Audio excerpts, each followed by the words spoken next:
Regarding the revelation of the false young lady's true thoughts, her 5 brothers were thrown into a state of panic. Jiang Jinran had transmigrated into a novel. The good news is that she has become an heiress, born into a family of prominent figures.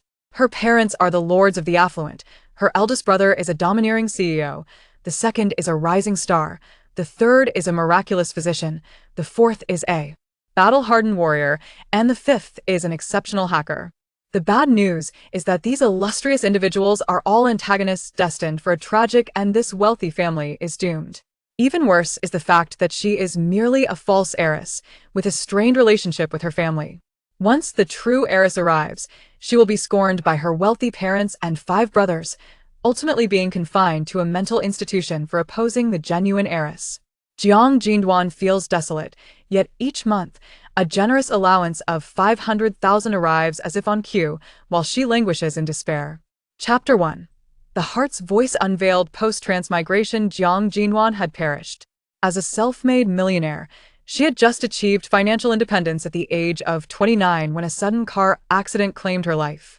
Upon reopening her eyes, she found herself lying on an opulent princess bed, surrounded by an array of beautiful plush dolls. Rubbing her dizzy head, a torrent of chaotic memories flooded her mind. What the hell? She had transmigrated into a novel. Why would something so clicked happen to her? Jiang Jinran's greatest passion had always been amassing wealth. She spent most of her time doing so.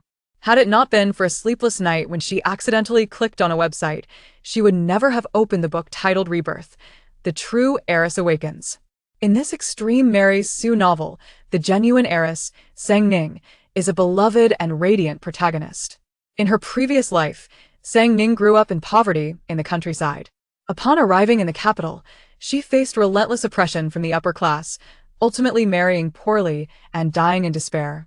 It was only before her demise that she discovered the secret of her lineage. She was the true heiress of a prestigious family in the capital. She hurried to reunite with her family, confronting the false heiress who had oppressed her in her previous life and swiftly winning the affection of her wealthy parents and 5 formidable brothers. Subsequently, she even stole the fiancé of the false heiress, who happens to be the male lead of this narrative. Sang Ning ascended to the pinnacle of her life, while the false heiress was left with nothing, ultimately being confined to a mental institution due to her psychological issues. In a cruel twist of fate, Jiang Jinran had become the namesake of this tragic and pitiful cannon fodder. She helplessly supported her forehead. Should she not pack her bags and rush to the mental institution for a luxurious bed? As Jiang Jinran stepped off the bed, she realized that her height had diminished by at least a foot. Her once long limbs had transformed into chubby, short arms and legs. At this moment, the false heiress was merely a 13-year-old girl. The good news is that the true heiress has yet to arrive and seek retribution. The bad news is that, in a few years, the reborn true heiress will come knocking. Ding-donged, a text notification chimed from the bedside table. Jiang Jinran opened it to find a bank message indicating a deposit of 500,000. Wait. What? Jiang Jinran cautiously counted the zeros and, confirming the amount, felt her head clear and her body invigorated. So, being a false heiress is not so bad after all. This 500,000 is merely the original owner's monthly allowance, meaning she need do nothing but lie back and count her money each day. In her previous life, she toiled endlessly to earn enough to relax, and now she could simply recline and await her fate. She had no intention of engaging in a life-and-death struggle with the true heiress. Please, that is the grand heroine Sang Ning. What could a mere cannon fodder hope to achieve against the grand heroine? It would be far wiser to remain passive and take the money. I just asked the young lady to come down for dinner, but she has remained in her room and ignored me. A maid's hesitant voice drifted from outside the door. I will check on her. Responding was a low, magnetic male voice, cold yet commanding. In an instant, Jiang Jinran's door was pushed open. Instinctively, she grabbed a plush doll beside her and held it in front of herself. The little girl, with twin ponytails and bright eyes wide open like glossy black grapes, had a delicate, fair face. She clutched a long-eared rabbit toy, her expression innocent and bewildered. As Jiang Yuan pushed open the door, he was met with this scene. Simultaneously, Jiang Jinran scrutinized her suddenly appearing elder brother. The Jiang family was one of the most prestigious in the capital, with children who were truly extraordinary. Each of the five brothers possessed unique talents and significant reputations. Yet, the youngest daughter, the original owner, was a mediocre and unlikable oddity. The original owner's personality was introverted and taciturn, lacking charm and remaining silent, leading to a very poor relationship with her family. While the Jiang family never deprived her materially, their emotional bond was far from intimate or affectionate. Thus, when the clever and endearing true heiress arrived, the Jiang parents and five brothers quickly turned their backs on the original owner, neglecting and dismissing her. This was one of the factors leading to the original owner's tragic fate. Jiang Jinran subtly pursed her lips. What does it matter how powerful the Jiang family is, or how impressive her brothers are? As a transmigrated, she is acutely aware of the unfolding plot. Aside from the heroine, everyone in the Jiang family is, in fact, an antagonist. In the fierce power struggles of the capital, the Jiang family, as a top-tier wealthy clan, inevitably became embroiled in chaos, leading to the parents and brothers succumbing to dark transformations after facing deception and manipulation. The heroine, Zheng Ning, as the force of justice, ultimately had to take drastic measures against her own kin. Thus, the Jiang family is destined for downfall. However, by that time, Jiang Jinran will have no connection to it. As a minor antagonist who exited the stage early, she would have long been in the luxurious confines of a mental institution, counting her money. Jiang Jinran strained her neck to meet the gaze of Jiang Yuan, who towered over her by several inches. His eyes were deep and piercing, as if they could see through everything, filled with a chilling aloofness and authority. He was undeniably handsome, with sharply defined features that conveyed an exquisite perfection in every angle. "Come down for dinner." Jiang Yuan suddenly parted his thin lips, uttering these words in a flat, emotionless tone. Jiang Jinran blinked, her gaze falling on Jiang Yuan's impeccably tailored suit. Does he always dress this formally at home? Isn't he exhausted?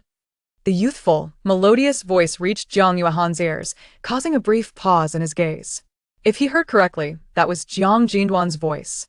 Yet the little girl before him had not spoken at all. So, this was why he dressed so formally. Jiang Jinran was momentarily taken aback.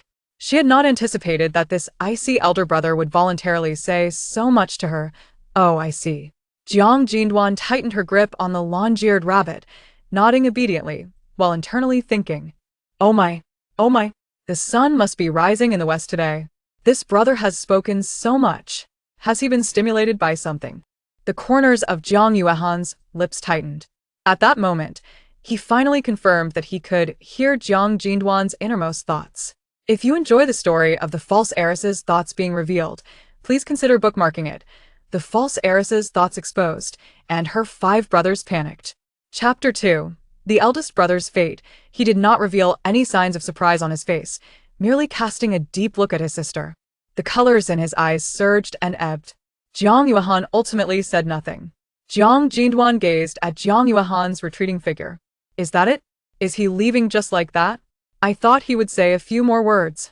Suddenly, Jiang Yuan halted in his tracks. As Jiang Jinran gazed towards the distant figure of Jiang Yuan, he inexplicably turned back and, in his customary cold demeanor, addressed her. Would you like to join me for dinner?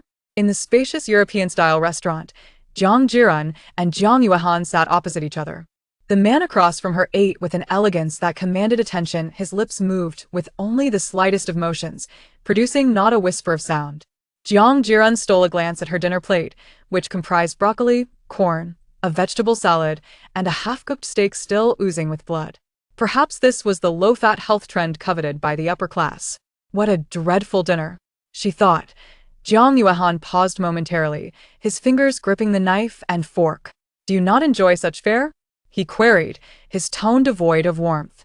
Jiang Jinran was momentarily taken aback by his abrupt question. She quickly shook her head, eager to make a favorable impression. The young girl forced a bright, innocent smile. Not at all, and not picky, brother. As she speared a piece of steak and chewed, she nodded in affirmation. It tastes quite good. Not at all, she thought inwardly, in merely pretending. Jiang Yuan, his expression unchanged, replied, if you do not wish to eat, then do not. His honest intent was to encourage her not to force herself, but the rigidity of his tone rendered it more akin to a command. Jiang Jinran's eyes widened slightly. Oh my brother is being fierce with me. Jiang Yuan pressed his lips together. Jiang Jinran, unwilling to mask her feelings, widened her eyes further and straightforwardly conveyed her displeasure. Brother, you were quite fierce just now. I was not. Jiang Yuan, typically disinclined to explain or deny, attempted to soften his tone, almost unprecedentedly, as he calmly uttered those three words. You were. You said to me in a stern voice, if you do not wish to eat, then do not. Jiang Jinran pouted, mimicking his expression with a serious countenance. Jiang Yuan lowered his gaze. Surprisingly, he felt no irritation towards his youngest sister's antics. In truth, their exchanges had been sparse, and Jiang Jinran rarely spoke with him. Their relationship was hardly affectionate. They were better described as the most familiar of strangers. Yet perhaps due to this unexpected moment, he found himself inadvertently attuned to her inner thoughts, and Jiang Jinran's demeanor seemed to blossom before him. President, tomorrow afternoon Cui Yan suddenly entered the dining room and, upon seeing Jiang Yuan and Jiang Jinran dining together, a flicker of astonishment crossed his face. Such a scene was indeed unprecedented. Jiang Yuan turned to him, gesturing for him to continue. Jiang Jinran rested her chin on her hand, instinctively scrutinizing Cui Yan. Is this the assistant by my brother's side? He seems a bit daft. Cui Yan, unaware of Jiang Jinran's thoughts, first offered a polite smile to the young lady of the Jiang family before turning to his superior. President, Lu just called to inquire if you are available tomorrow afternoon. The eldest daughter of the Lu family has just returned to the country. Lu has mentioned several times he wishes to introduce you to his sister. I wonder if tomorrow would be suitable. Jiang Jinran furrowed her brow. Wait. The eldest daughter of the Lu family? Surely, it cannot be that legendary beauty of the capital. This isn't just any beauty, this is a potential calamity for my brother. Jiang Yuan's gaze momentarily faltered, shifting from Cui Yan back to Jiang Jinran, who remained lost in thought. Who would have imagined that the typically aloof and astute elder brother would transform into a lovesick fool upon encountering the eldest daughter of the Lu family, neglecting his career entirely, consumed by infatuation? Jiang Yuan clenched his fingers, listening intently, fearful of missing a single word. That Miss Lu is no simple adversary. Should she not reciprocate my brother's affections, she may very well use the Jiang family's influence to navigate the upper echelons of society, ultimately casting aside my brother for another. Should my brother find himself with nothing in the end, consumed by unfulfilled desire and bitterness, he may become the very villain of his own story. In times past, Jiang Yuan would have scoffed at such absurd musings from a young girl. Yet, given his newfound ability to hear another's thoughts, foreseeing the future did not seem entirely implausible. Perhaps this was the heavens guiding him through the voice of his sister. Jiang Yuan's brow furrowed in contemplation. The Lu family, while prominent in the capital, paled in comparison to the formidable Jiang family. Lu Yanxiao, as the eldest son, had taken the reins of the family business in recent years. His amiable nature had led him to extend friendly gestures towards Jiang Yuan, and there had been business dealings between their families. Over time, they had forged a friendship. Lu Yanxiao often spoke of his sister, Lu Wanning, extolling her beauty and charm and expressing a desire to introduce her to Jiang Yuan. Jiang Yuan had not been opposed to this. Having encountered many women, he viewed the introduction as yet another mundane social obligation. Had he not heard Jiang Jinran's thoughts, he would undoubtedly have accepted the invitation for the following afternoon. However, at this moment, inform Lu Yanxiao that I shall be unavailable tomorrow, Jiang Yuan stated flatly, swiftly altering his decision. Cui Yan nodded in acknowledgement, understood. Jiang Jinran blinked in surprise. Lu Yanxiao? I remember him being quite the schemer. Jiang Yuan narrowed his eyes, listening intently. Lu Yanxiao, a typical opportunist, ingratiating himself with my brother purely for the Jiang family's status, how insidious. Jiang Jinran couldn't help but frown. Not only has he secretly won over my brother's subordinates for his own gain, but when my brother turns dark, he will quickly turn against him, accusing him of harboring ill intentions towards his own sister. Oh my, is this what they call the treachery of high society? This is my first real exposure to such intrigue. Jiang Jinran raised her gaze, unexpectedly meeting Jiang Yuan's intense, penetrating stare. Perhaps it was the gravity of Jiang Yuan's expression that caused her heart to flutter. Go on with your meal, I have matters to attend to, Jiang Yuan said, softening his previously fearsome demeanor as he spoke gently to his sister. Jiang Jinran pouted silently. Is he serious? Asking me to continue eating? This is hardly fit for even a dog. What one consumes will only harm you. Feigning innocence, Jiang Jinran widened her eyes. Feel free to request whatever you desire from the servants, Jiang Yuan patiently added. Though they were family, he knew little of Jiang Jinran's preferences. She seemed like a transparent person, rarely voicing her thoughts. If not for his role as her brother, he might not have spared her a second glance. Yet, as Jiang Yuan gazed into his sister's clear eyes, a complex emotion stirred within him. Perhaps he had misjudged her. She simply lacked the ability to articulate her feelings. Unbeknownst to Jiang Jinran, who was lost in her own daydreams, she mused, anything I desire? Do not merely boast, demonstrate your prowess by sending me 50 first. Today is Thursday, and I intend to indulge in a wild escapade. In the end, Jiang Jinran received a transfer of 100,000 from Jiang Yuan. Brother, why? Why did you suddenly send me so much money? Jiang Jinran stammered, her eyes wide with astonishment as she gazed at her phone screen. What a windfall, what unexpected fortune. This was the scene she had envisioned in her dreams. Money, money, flowing in from all directions. Seeing Jiang Jinran's eyes widen, her pupils shimmering with excitement, Jiang Yuan could not help but feel amused by his sister's expression. If it's not enough, feel free to ask for more. He casually uttered these generous words before turning and leaving the restaurant with Cui Yan. Jiang Jinran sat alone at the dining table, bubbling with delight. Another 100,000 added to her count. It seemed her dream of a carefree life in a mental institution was becoming ever more promising. Although Jiang Yuan had told her to ask for more if needed, Jiang Jinran was not so naive as to demand endlessly.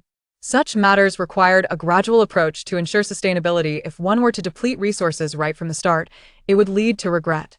Jiang Yuan settled into the back seat of the Rolls-Royce, instinctively adjusting the collar of his shirt. Jiang Jinran's voice seemed to linger in his ears. Liu Yunxiao. The man narrowed his eyes, a shadowy and dangerous glint emerging from the depths of his gaze. Investigate which individuals in the company have been close to Liu Yunxiao recently, he commanded coldly, lowering his gaze towards Cui Yan at the driver's seat. Cui Yan maintained his composure, though a jolt of surprise coursed through him. The president had discovered something. Had he begun to suspect General Liu? Understood. Though Cui Yan was puzzled, he knew better than to pry further. At that moment, summer was drawing to a close. The air conditioning was set to full blast. Jiang Jinran lay comfortably on her bed, blissfully unaware of when the protagonist, Sang Ning, would come knocking. Until then, she simply wished to relax and relish life. As her arm instinctively stretched, her fingertips brushed against something unusual beneath her pillow. A chilling sensation. Her expression faltered momentarily. Jiang Jinran quickly sat up and flipped the pillow over. Her eyes widened in horror, strange and alluring. Suddenly recalling something, her brow furrowed, and a flicker of dread crossed her eyes. With a loud clatter, Jiang Jinran took a deep breath, her body stiffening. An inexplicable chill crept over her skin, prompting her to hug herself tightly. If her memory served her right, the hexagram, the Heiress, this was the emblem of a mysterious organization from a novel. It was a world rife with contention amongst various factions, where ostensible power belonged to affluent families, while formidable organizations lay hidden in the shadows. Shenin was one of the powerful secret organizations depicted in the story. The Heiress blossomed within the hexagram, Shenin. Jiang Jinran felt a tingling sensation, as if haunted by a specter. What connection did the original owner have with Shenin? How could a sheltered young lady possibly attract such an existence? Or perhaps, the protagonist had already been reborn, and this was her doing. Jiang Jinran's mind was a whirlwind of confusion. The memories left by the original owner were incomplete. After much contemplation, she realized she could only take things one step at a time. She did not wish to die nor invite trouble. In the following days, aside from her elder brother Jiang Yuan, Jiang Jinran saw no other family members. Her nominal parents had been reported to be abroad on business. Their absence felt as though they had materialized out of thin air, signifying nothing. Jiang Jinran calmly spent the last days of summer before reluctantly embarking on her academic life. On the first day of school, Jiang Jinran yawned as she approached the car awaiting her, a black Bentley sent by the Jiang family. The driver sat impassively in the driver's seat, waiting for her to enter. The tall, stoic driver maintained a cold demeanor. Even as he noticed Jiang Jinran's approach, his gaze fixed ahead as if she were invisible. Jiang Jinran blinked in annoyance. She tapped on the driver's window, prompting him to react. He rolled down the window and dully called out, "Miss. Uncle Driver, are we behind on your wages?" Jiang Jinran tilted her head and innocently inquired. The driver was taken aback, clearing his throat awkwardly as he quickly retorted, "Of course not. Why would you ask that? Mississippi, I noticed that you seem rather reluctant to take me to school." "Absolutely not. If Uncle Driver is unwilling, I can ask my brother to arrange for you to gut fish at Run Fa." Jiang Jinran's bright, sparkling eyes twinkled mischievously. Driver. Chapter 4. No internal strife, or I shall go mad in that case. I would rather escort the young lady to school. The driver, with a twitch at the corner of his mouth, spoke with righteous indignation. The young lady before him was evidently different from before. Previously, Jiang Jinran was taciturn and refused to engage with him, and the driver was keen to avoid provoking this ancestral spirit, maintaining a state of mutual ignorance and silence. However, to his surprise, the young lady took the initiative to shatter this status quo. With a slight tug at her lips, Jiang Jinran suddenly smiled radiantly. "Uncle Driver, do you know? It's no longer fashionable to call me young lady." The driver furrowed his brow in confusion. "Then what is in vogue?" Jiang Jinran grinned. "Now it's fashionable to call me princess." "Princess?" The driver's eyes widened in astonishment, but upon reflection, he realized that the young lady was still just a little girl, innocent and full of dreams. It turned out that she preferred to be addressed as a princess. The driver immediately comprehended, stepping out of the car to open the back door for Jiang Jinran with a respectful demeanor. "Please, princess, step inside." Jiang Jinran nodded in satisfaction. Once inside the car, the driver reminded her, "Please sit tight, princess. We shall depart shortly." With a casual snap of her fingers, Jiang Jinran declared, "Let us go." The Rolls-Royce halted at the entrance of a small alley, not far from the school. The young lady preferred to avoid ostentation, hence the driver never drove directly to the school's main gate. Jiang Jinran adjusted her little backpack and leapt from the vehicle. The driver escorted her to the school entrance, bidding her farewell. "Please enter, princess." Jiang Jinran couldn't help but chuckle at the driver's demeanor. "All right, the princess game ends here." The driver was momentarily bewildered. Was she no longer allowing him to call her princess? How capricious this young lady was. Jiang Jinran glanced at the grand entrance of the school, adorned with the imposing characters Destined Academy. Who would have thought that she, Jiang Jinran, having wandered for half a lifetime, would return as a student?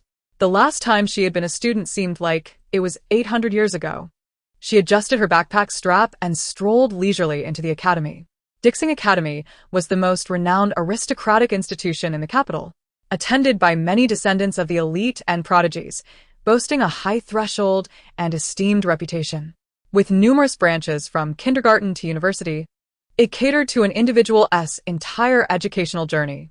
The original owner's brothers had studied there from their earliest babbling days all the way through to university. Using the name on the book cover, Jiang Jinran successfully found her seat in the classroom. She arrived not too early. The classroom was already populated with several students. As soon as Jiang Jinran entered, conversation ceased almost instantaneously. The students fell silent, casting indifferent and mocking glances her way. Jiang Jinran distinctly sensed that her presence was rather unwelcome here. Upon her arrival in this new world, a multitude of memories from the original owner flooded her mind. While these memories were not extensive, they were slightly more than what she had gleaned from the novel. Was she to be seen as the isolated oddity? The original owner's reclusive and indifferent nature rendered her unpopular both at home and at school, so being ostracized seemed unsurprising. "Look, the pariah has arrived. Be careful not to let her overhear, or she might give you a sour face. Haha." The hushed voices reached Jiang Jinran's ears. Oh dear. She guessed correctly. She was indeed the object of the class's disdain. Jiang Jinran pressed her lips together, placed her backpack down, and sat down with a thud. A sudden stiffness crossed her face. Oops, it seemed she had sat on something fragile. In an instant, the classroom erupted in thunderous laughter, some even doubled over in mirth. The cacophony of laughter and derision surged into her ears, and Jiang Jinran gritted her teeth. "Damn," She had been caught in a prank. At this moment, Jiang Jinran faced a daunting decision. Should she stand up? If she remained seated, she would be oblivious to what she had broken. Yet if she stood, the liquid from the broken item would surely stain her pants, earning her the ridicule of those insufferable brats. That was their intent all along. This childish prank had caught her off guard. Do not be angry. Jiang Jinran took a deep breath, striving to calm her seething emotions. Finally, she nonchalantly stood up. Around her, the laughter intensified, growing even more exaggerated. She turned to glance at her chair, only to discover a small, easily breakable ball that had burst, spilling red paint. She had no doubt that some little rascal had surreptitiously placed it on her seat. Without needing to look, Jiang Jinran knew her pants were now marred with a vibrant red stain. Ha ha ha. The pariah's backside has blossomed. The shrill laughter bombarded her eardrums. Jiang Jinran suddenly understood why so many people online voiced their disdain for bratty kids. At this moment, she felt the same way. Logically, her soul, being 29 years old, should not stoop to squabbling with a bunch of students. However, Jiang Jinran's life philosophy was to embrace madness rather than engage in self-inflicted turmoil. Internal conflict? Not in her realm. If something displeased her, she would unleash her madness, showcasing her splendid state of mind to all. Though she had given up on certain aspects, it did not mean she would silently endure everything. With determination, Jiang Jinran seized the broken ball from her chair, turned toward the class, and hurled it to the ground. The red paint splattered everywhere, and the room fell into an eerie silence. The students had never witnessed such a display and stared wide-eyed in astonishment. Jiang Jinran was known as a solitary figure, a taciturn oddity, and this was a consensus among them. They had collectively treated her as invisible, mocking her loudly. Yet she had never reacted until now. Who did this? Jiang Jinran glared, her expression cold and defiant. The intensity of her gaze was more terrifying than that of an angry teacher. The response was silence, as no one dared to step forward and confess. Jiang Jinran let out a sardonic laugh. Are you all too cowardly to own up? You lot, claiming to be the future stars of Dixing Academy, have such poor character. The students held their breath, seemingly intimidated by Jiang Jinran's uncharacteristic demeanor. Chapter 5. Wronged, who could remain sane?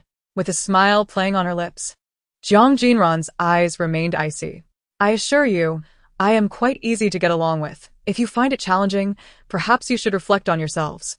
She shook her head with a hint of regret, as if to suggest that perhaps only a mind submerged in folly could commit such acts. Under Jiang Jinran's continued onslaught, some students even turned pale. The atmosphere grew tense, and they momentarily forgot to retort. Just then, the sharp sound of high heels echoed from behind. The homeroom teacher, Su Yuan, had arrived at the doorway. She had just reached the scene and overheard Jiang Jinran's last few words. Su Yuan narrowed her eyes, scanning the classroom with a stern gaze, and demanded, "What has happened?" The students, as if seeing a savior, collectively exhaled in relief. Teacher Su, a tall, slender girl with fair skin and delicate features, quickly raised her hand, her voice gentle as spring rain. Jiang Jinran was just cursing. Without a moment's hesitation, she swiftly attributed blame to Jiang Jinran. Jiang Jinran cast her a glance. The girl named Shi Hui is a well-known heiress at the academy, unlike Jiang Jinran, who has always been the center of attention. Su Yuan nodded, harboring no doubts about Shi Hui's words. Teachers working at Dixing Academy face tremendous pressure. Despite their distinguished backgrounds and exceptional education, they find themselves in a subordinate position in front of these elite students. Thus, they must maintain a delicate balance when dealing with this privileged group, enforcing discipline while never crossing the line, such as offending them, as the consequences could be unbearable. However, in Su Yuan's eyes, Jiang Jinran was evidently an anomaly. Her background was shrouded in mystery, with her parents rarely appearing. There were whispers that she was the illegitimate daughter of an academy staff member, and it was this questionable connection that granted her admission to the school. Although such rumors were unverified, they were widely believed. Jiang Jinran exhibited none of the traits associated with wealth. She appeared timid and reclusive. If she were indeed the staff's illegitimate child, it would explain her demeanor. Su Yuan held a disdain for Jiang Jinran. not only due to her humble origins, but also because of her dismal academic performance. She was a girl who, while somewhat cute in appearance, was utterly unremarkable and entirely unlikable, a nuisance that Su Yuan felt entitled to reprimand. Jiang Jinran, however, was not one to back down. She immediately retorted, "I swear to heaven. If I uttered a curse just now, I shall only have porridge to eat every day from now on." Was that really cursing? It was merely a sarcastic remark at best. Su Yuan maintained a stern expression, seemingly dismissing Jiang Jinran's words. Wasn't this girl supposed to be quiet? Why was she suddenly so sharp-tongued? "I don't need your oath," she said, lifting her lip with a serious demeanor, her voice firm. "I need you to learn to admit your mistakes." Jiang Jinran realized that this lady was resolutely convinced of her wrongdoing. With a smile that appeared harmless, she suggested, "Perhaps you should first take a look at the state of my pants." As she spoke, Jiang Jinran turned her back to Su Yuan. Su Yuan's eyes widened in astonishment as she noticed the bright red paint on Jiang Jinran's pants. How could this have happened? "It was those people who accused me of cursing." Jiang Jinran blinked innocently, touching the paint on her pants before smearing it onto Su Yuan's arm. "See, it's genuine paint. Isn't this a bit unethical?" Su Yuan, furious, swatted Jiang Jinran's hand away, her face twisted in disgust. "Jiang Jinran, are you out of your mind?" She could hardly wait to find a tissue to clean the paint off her arm. "It's fine," Jiang Jinran chuckled lightly, appearing at ease. Who wouldn't go a little mad when wronged? Don't you agree? Ultimately, Jiang Jinran was summoned to the office. Su Yuan unleashed a barrage of scolding upon her, leaving no room for dignity. Jiang Jinran initially wished to avoid it, but soon realized that lingering in the classroom was more stifling than stepping outside for some fresh air. As she exited the office, a girl with bangs and a high ponytail rushed towards her, breathless, calling out her name. "Jiang Jinran." The girl, panting, struggled to say her name. Jiang Jinran halted. The girl suddenly produced a pair of black athletic pants from behind her and handed them to Jiang Jinran. "Here. Your pants are dirty. You should change quickly. We are about the same height. They should fit you." Jiang Jinran blinked, scrutinizing the girl. If her memory served her right, this girl was Ji Qingying, the only classmate who treated the original owner with any semblance of normalcy. However, Jiang Jinran's memories and understanding were limited. Ji Qingying was merely a background character with little significance in the original narrative. Nonetheless, her memory was sufficient, confirming that the girl bore her no ill will. Jiang Jinran smiled as she accepted the pants. "Thank you." She intended to resolve the issue of her pants before heading to the playground. After changing into the new pants, Jiang Jinran stepped out into the increasingly intense sunlight. Clearly, class teacher Su Yuan was a superficial individual, quick to judge based on appearances. Unlike her brothers, who were flamboyant, the original owner maintained an exceptionally low profile at school.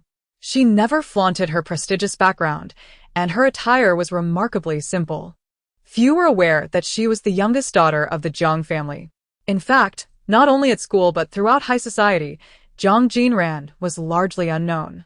The original owner's discretion and lack of social engagement made it seem as if she were hidden away by her family.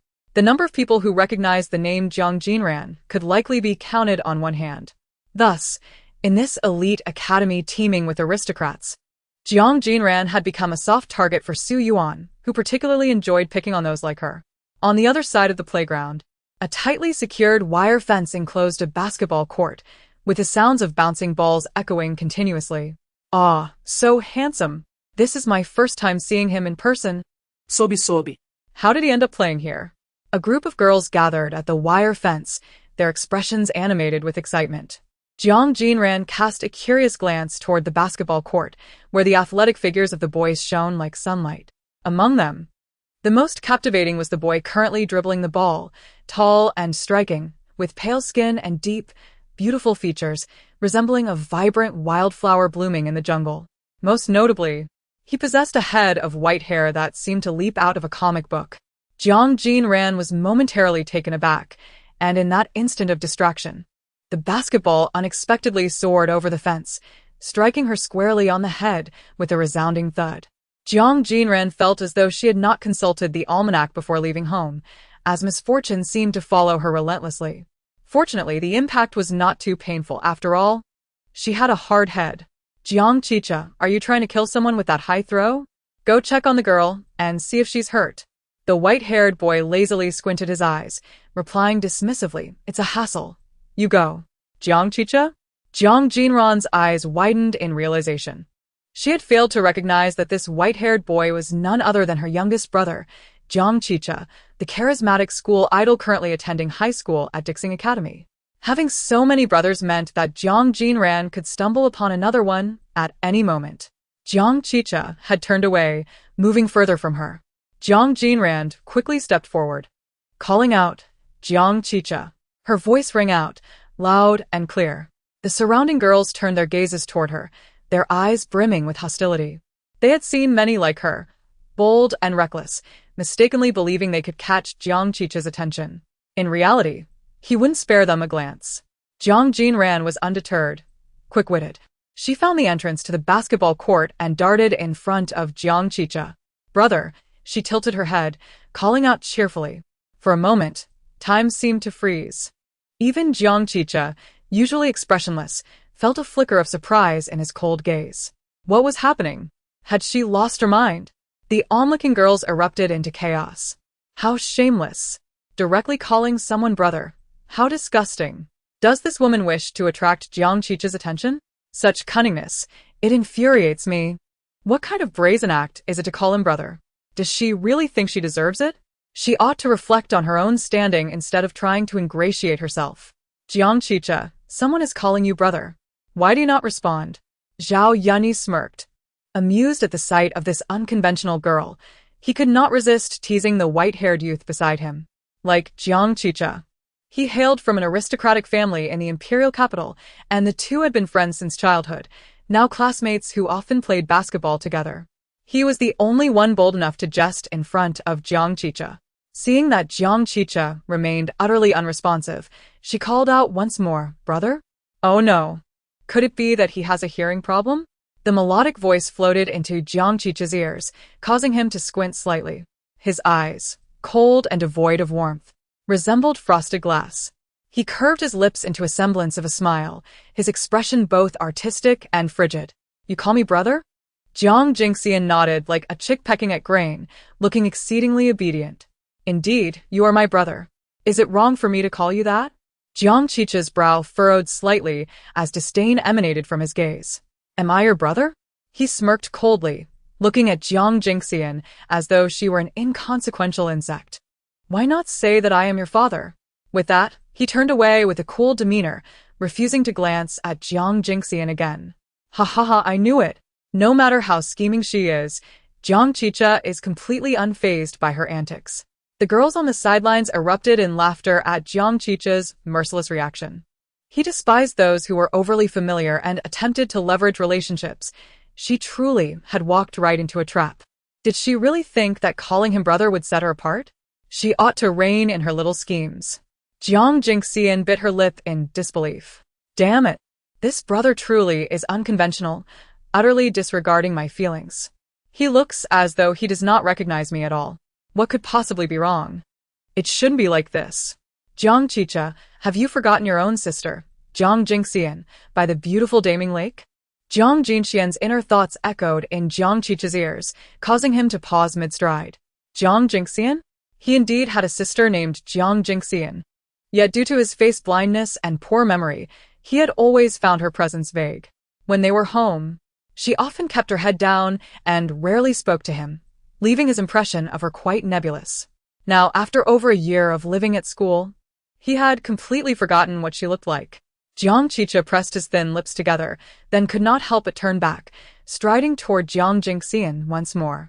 Zhao Yunyi, something's amiss. The girls on the sidelines, something's amiss. You are. Jiang Chicha squinted, his indifferent gaze scrutinizing Jiang Jinxian. Jiang Jinxian?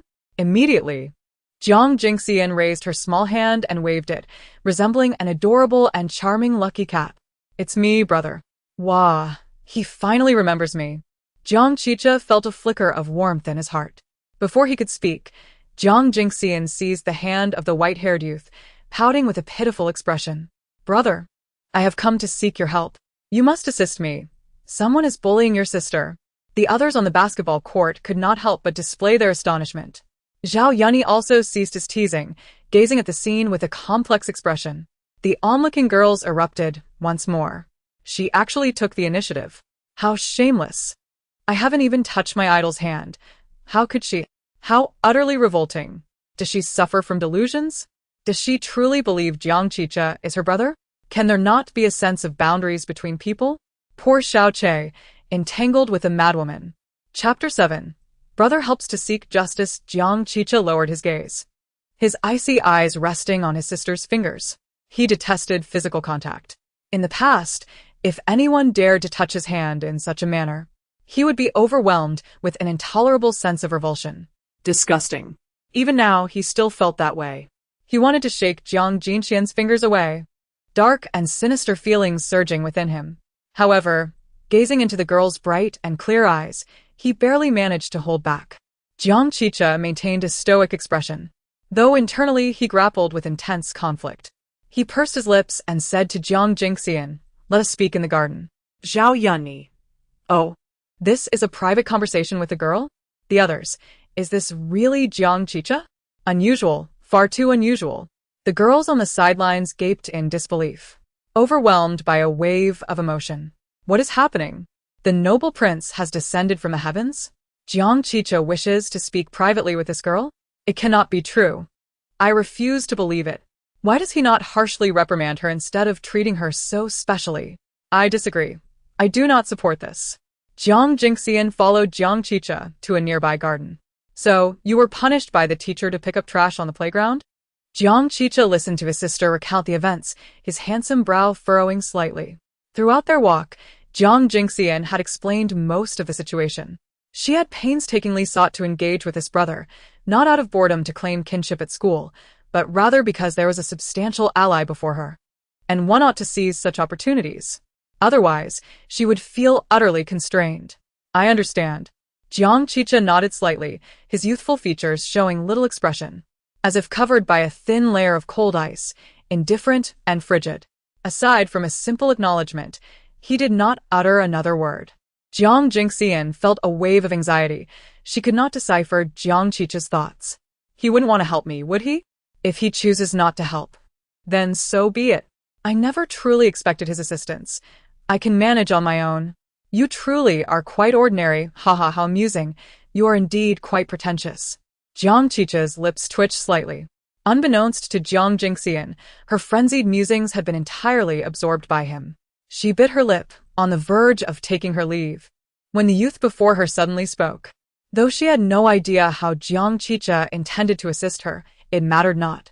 With him around, she felt a sense of security. At that moment, Su Yuan was seated in her office, engrossed in grading assignments. All the other teachers were occupied with classes, leaving her alone in the office. Suddenly, a knock echoed at the door. The knock was gentle, seemingly indifferent. Su Yuan instinctively responded, "Come in." The similarly nonchalant footsteps approached, and then Su Yuan heard someone address her in a cool, distant tone, "Teacher Su." Instinctively, Su Yuan halted her work and looked up. The strikingly handsome, rebellious white-haired youth stood before her, chin slightly raised, lips curved into a faintly cold smile. "I merely wish to inquire, what wrong has Jiang Jinran committed to warrant her punishment?" Jiang Jinran? Su Yuan furrowed her brow. Who was this child, and what was his connection to Jiang Jinran? Why was he questioning her? Growing somewhat annoyed, she stood up, her expression serious. "I have my reasons for punishing Jiang Jinran. She has indeed erred." "Which class are you from?" Su Yuan did not recognize Jiang Jinran. In fact, she was not well acquainted with the entire high school department. Scouring her memories, she confirmed that this Jiang Jinran did not resemble any of the aristocratic students she recalled, allowing her to relax somewhat. Her tone grew more severe and harsh. "Do you think it appropriate to speak to me in such a manner?" In Jiang Jinran's eyes, layers of shadow surged, and a chilling demeanor emanated from the depths of his gaze. Engaging in conversation with foolish individuals was indeed exhausting. He took a step back, casting a fleeting glance toward the door, his proud and rebellious air fully evident. "Just as well, I am disinclined to converse with you. You may speak with that person instead." "That person? Who is it?" At this moment, Su Yuan was utterly perplexed. She opened her mouth, prepared to reprimand Jiang Chicha, when hurried footsteps suddenly echoed from the entrance. Su Yuan then saw the principal, panting, enter her office. The principal did not spare a glance at Su Yuan. Instead, he fixed his gaze directly on Jiang Chicha. He fervently prayed within, hoping this ancestor would not be too angered, or else he would be finished. The principal had always been aware that Jiang Chicha and Jiang Jinran were studying at Dixing, and thus he had lived in constant trepidation. Jiang Chicha's flamboyant actions were well known, and few dared to offend him. However, Jiang Jinran was an entirely different matter. This child was overly low-key, refusing to reveal her identity and rejecting any special treatment. Now, someone had indeed dared to bully her, provoking Jiang Chicha as well. The principal felt a mix of anxiety and prayer, recognizing this as a significant crisis. If he truly offended the Jiang family, the thought alone made the principal shudder, his complexion paling. He dared not imagine the consequences. Su Yuan was taken aback by the principal's inquiry, frozen in place, completely unaware of what she had done wrong. "Principal, please listen to me," Su Yuan bit her lip, struggling to speak. It was too late. The principal shook his head in disappointment. "Su Yuan, you should prepare for a transfer." "Transfer?" Su Yuan stumbled back, colliding with the desk behind her, her eyes wide with disbelief. After the revelation of the fake heiress's heartfelt thoughts, her 5 brothers panicked. Please remember to collect. After the revelation of the fake heiress's heartfelt thoughts, her 5 brothers panicked. Chapter 8. An apology is needed. She remained entirely unconcerned, sitting at her desk without a glance askew. Jiang Jinran occupied a single seat, the only student in the class without a desk partner. Just as she settled down, the classroom door was abruptly flung open. All attention was immediately drawn to the entrance, where none other than the homeroom teacher, Su Yuan, appeared. Su Yuan's eyes were rimmed with red, her expression tinged with despondency. Her gaze swept across the classroom and settled on Jiang Jinran. She hurriedly approached Jiang Jinran's seat. The onlookers assumed Su Yuan had come to reprimand Jiang Jinran, casting eager glances, faces alight with schadenfreude. Jiang Jinran maintained a calm demeanor. She sensed that something was amiss with Su Yuan, who resembled a lion devoid of its fighting spirit, dragging herself toward Jiang Jinran with great effort. Just as Jiang Jinran pondered whether Su Yuan had suffered a personal loss or was on the verge of collapse, Su Yuan stood before her and unexpectedly spoke. "Jiang Jinran." Su Yuan's voice trembled slightly. Jiang Jinran, seated, lifted her gaze, observing Su Yuan with a composed demeanor, patiently awaiting her continuation. Su Yuan's shoulders quivered as she spoke. "Teacher, I must apologize. I wronged you, and I should not have punished you." These words were undoubtedly a thunderclap to the spectators anticipating the unfolding drama. What was happening? Su Yuan was actually apologizing. The scene before them seemed a ludicrous reversal. Jiang Jinran's reaction was relatively subdued. She immediately surmised that her dear brother, Jiang Chicha, must have intervened. "Teacher, is that all? Just an apology?" Although Su Yuan had apologized, Jiang Jinran had no intention of letting the matter rest at such a moment. One ought to press further. She smirked, her eyes sparkling, asserting, "For the sake of fairness, you must identify the culprit behind the prank." The individual who placed the prank toy on Jiang Jinran's chair had remained hidden, observing the spectacle. Su Yuan hesitated momentarily, though reluctant. She found herself without the right to refuse in front of Jiang Jinran. "How do you propose we find them?"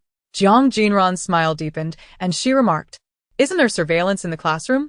The atmosphere shifted instantly. The students' expressions turned tense, for they now found themselves implicated in the unfolding drama. "Su teacher, is it really necessary to involve the surveillance?" Someone suddenly interjected.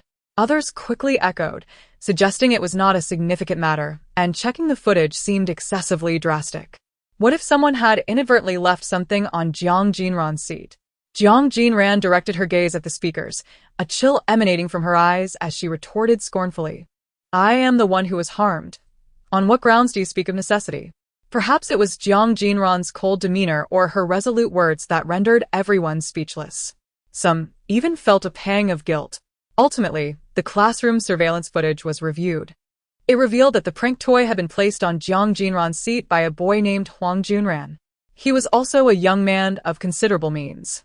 Prior to Jiang Jinran's arrival, he had brazenly placed the small ball filled with paint on her chair. The other spectators had neither intervened nor expressed disapproval. Instead, they felt a sense of excitement, eagerly anticipating Jiang Jinran's reaction.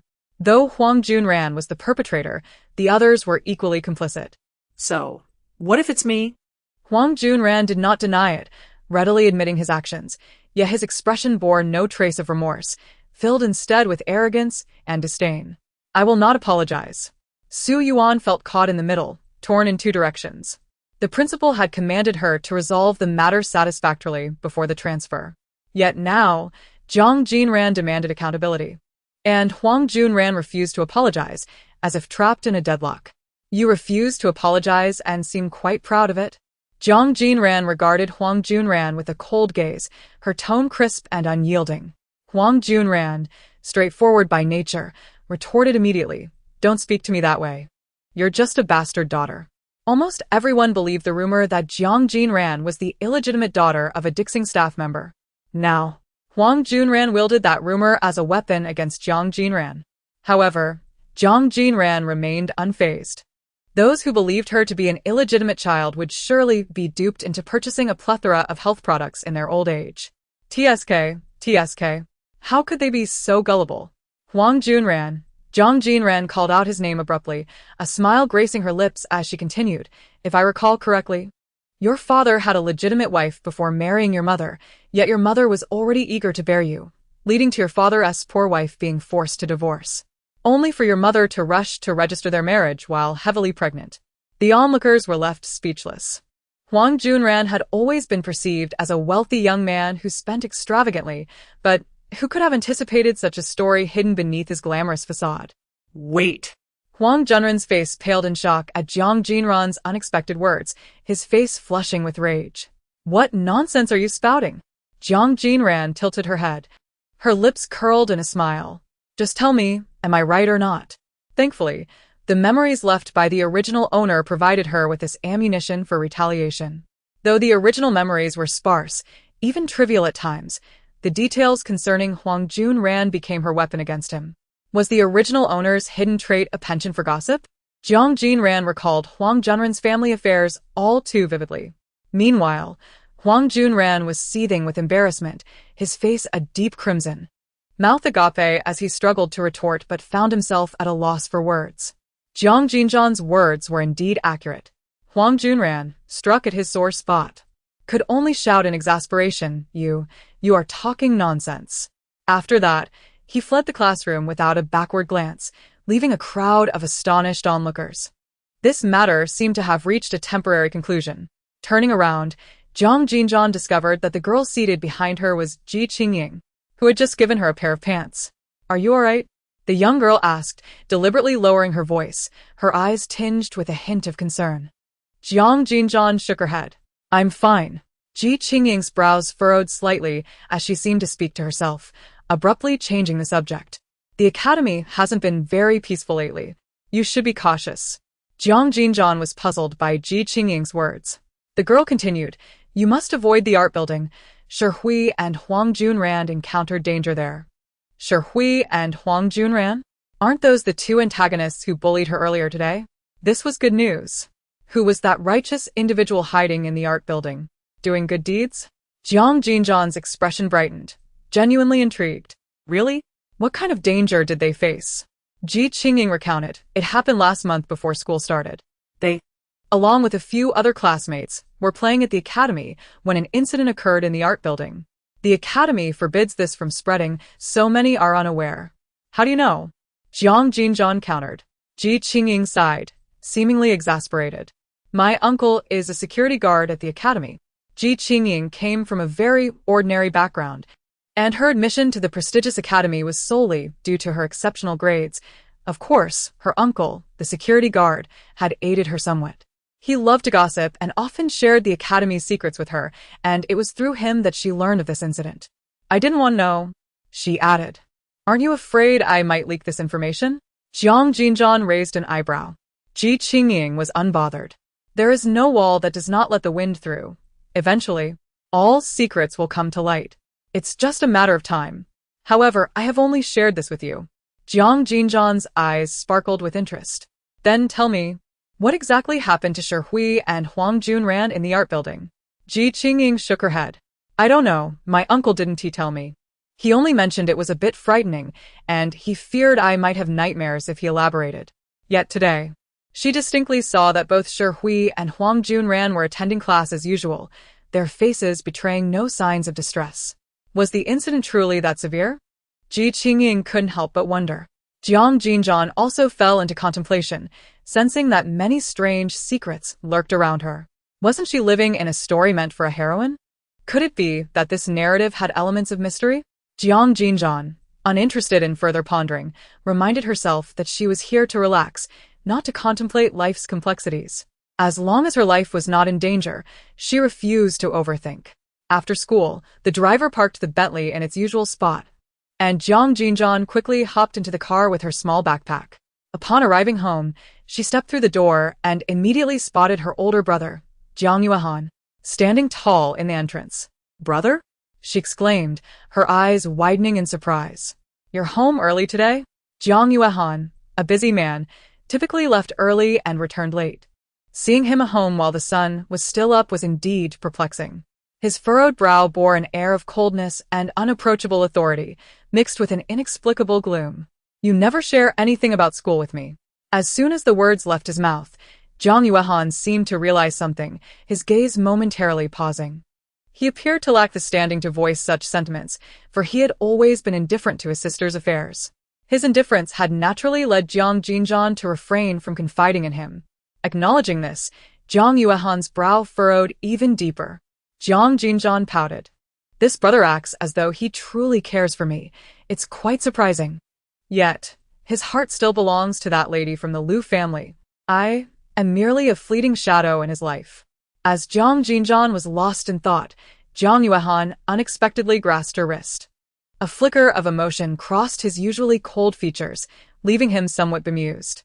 He had no idea what thoughts occupied his sister's mind daily. To date, he hadn't even met Lu Wanning. Even if, as Jiang Jinran suggested, he were to have future interactions with her, must he inevitably fall in love with her?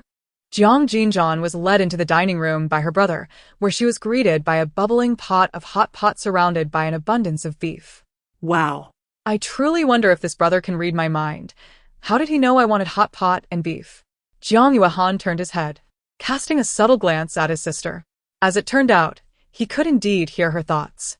They sat down facing each other, and Jiang Jinran, unable to contain her excitement, tossed several pieces of beef into the pot. However, she miscalculated her strength, causing the red oil of the hot pot to splatter toward Jiang Yuan, landing on his chest, collar, and even his face. Jiang Yuan immediately frowned, a hint of distaste flickering in his eyes. Jiang Jinran's heart skipped a beat, her hand trembling, nearly dropping her chopsticks. Oh no! His expression suggests he might toss me into the hot pot. While Jiang Yuan was busy wiping his shirt, his fingers froze. Jiang Jinran bit her lip, adopting a pitiful expression. Brother, I didn't mean to. Jiang Yuan lowered his head, cleaning his shirt, his tone devoid of discernible emotion. It's fine. Jiang Jinran felt even more aggrieved. I know you're angry. It really is fine, he insisted. No, you're upset, she replied. Suddenly, the handsome man raised his head, extending his finger to gently poke the tip of her nose. Jiang Jinran noticed a smear of greasy red oil left on her nose. All right, now we're even. Jiang Yuan gazed at the comically smeared tip of her nose, a rare glimmer of mischief dancing in his eyes. Jiang Jinran pouted. Phoenix. As long as it makes you happy. Just don't throw me into the hot pot. A faint smile graced Jiang Yuan's lips, reminiscent of a flower blooming under the sun, radiating a bright glow. It was the first time Jiang Jinran witnessed him smile. The remnants of the uncleaned red oil on his handsome face added an unexpected touch of down-to-earth charm to his smile. Jiang Jinran always felt tense in her brother's presence, as he was undeniably a serious and formidable figure. Yet at that moment, her heart instinctively relaxed. She curled her lips into a smile as well. The two of them ceased their banter and began to enjoy the hot pot. Halfway through their meal, Jiang Jinran suddenly recalled Jiang Chicha. Did you see Jiang Chicha today? Jiang Yuehan inquired, his brow furrowing slightly, his voice calm yet firm. Though phrased as a question, his tone conveyed certainty. The principal had already informed him in detail about the day's events at the academy. Jiang Jinran nodded slightly, grateful for his assistance today. Speaking of Jiang Chicha, one of the antagonists from a villainous family, his fate was undeniably tragic. With this thought, Jiang Jinran lowered her gaze, the corners of her lips subtly drooping. Jiang Chicha, too, was a pitiful soul. Who would have imagined that the once celebrated campus heartthrob would one day be accused of numerous crimes, spending a lifetime behind bars? A clatter echoed as Jiang Yuehan's chopsticks fell onto the dining table. Could it be that he has developed Parkinson's at such a young age? Jiang Yuehan picked up his chopsticks, a slight twitch at the corner of his mouth. Distracted, he replied, "I'm fine, continue eating." Jiang Chicha, once a charming younger brother, had metamorphosed into a stranger, cold and unyielding. Would he even end up in prison someday? A profound melancholy enveloped Jiang Yuehan's eyes as his fingers tightened slowly. He pondered that had it not been for that incident in their childhood, Jiang Chicha might not have undergone such a drastic change. Nor would he have distanced himself from the family, as if severing ties. Though he and Jiang Chicha were not particularly close, he did not wish to witness his younger brother tread a path of ruin. The following day, as Jiang Jinran entered the classroom, she received news of Su Yuan's transfer. The class teacher would be temporarily replaced by another teacher from a different class. She was not surprised. Since Jiang Chicha had intervened, Su Yuan would hardly fare well.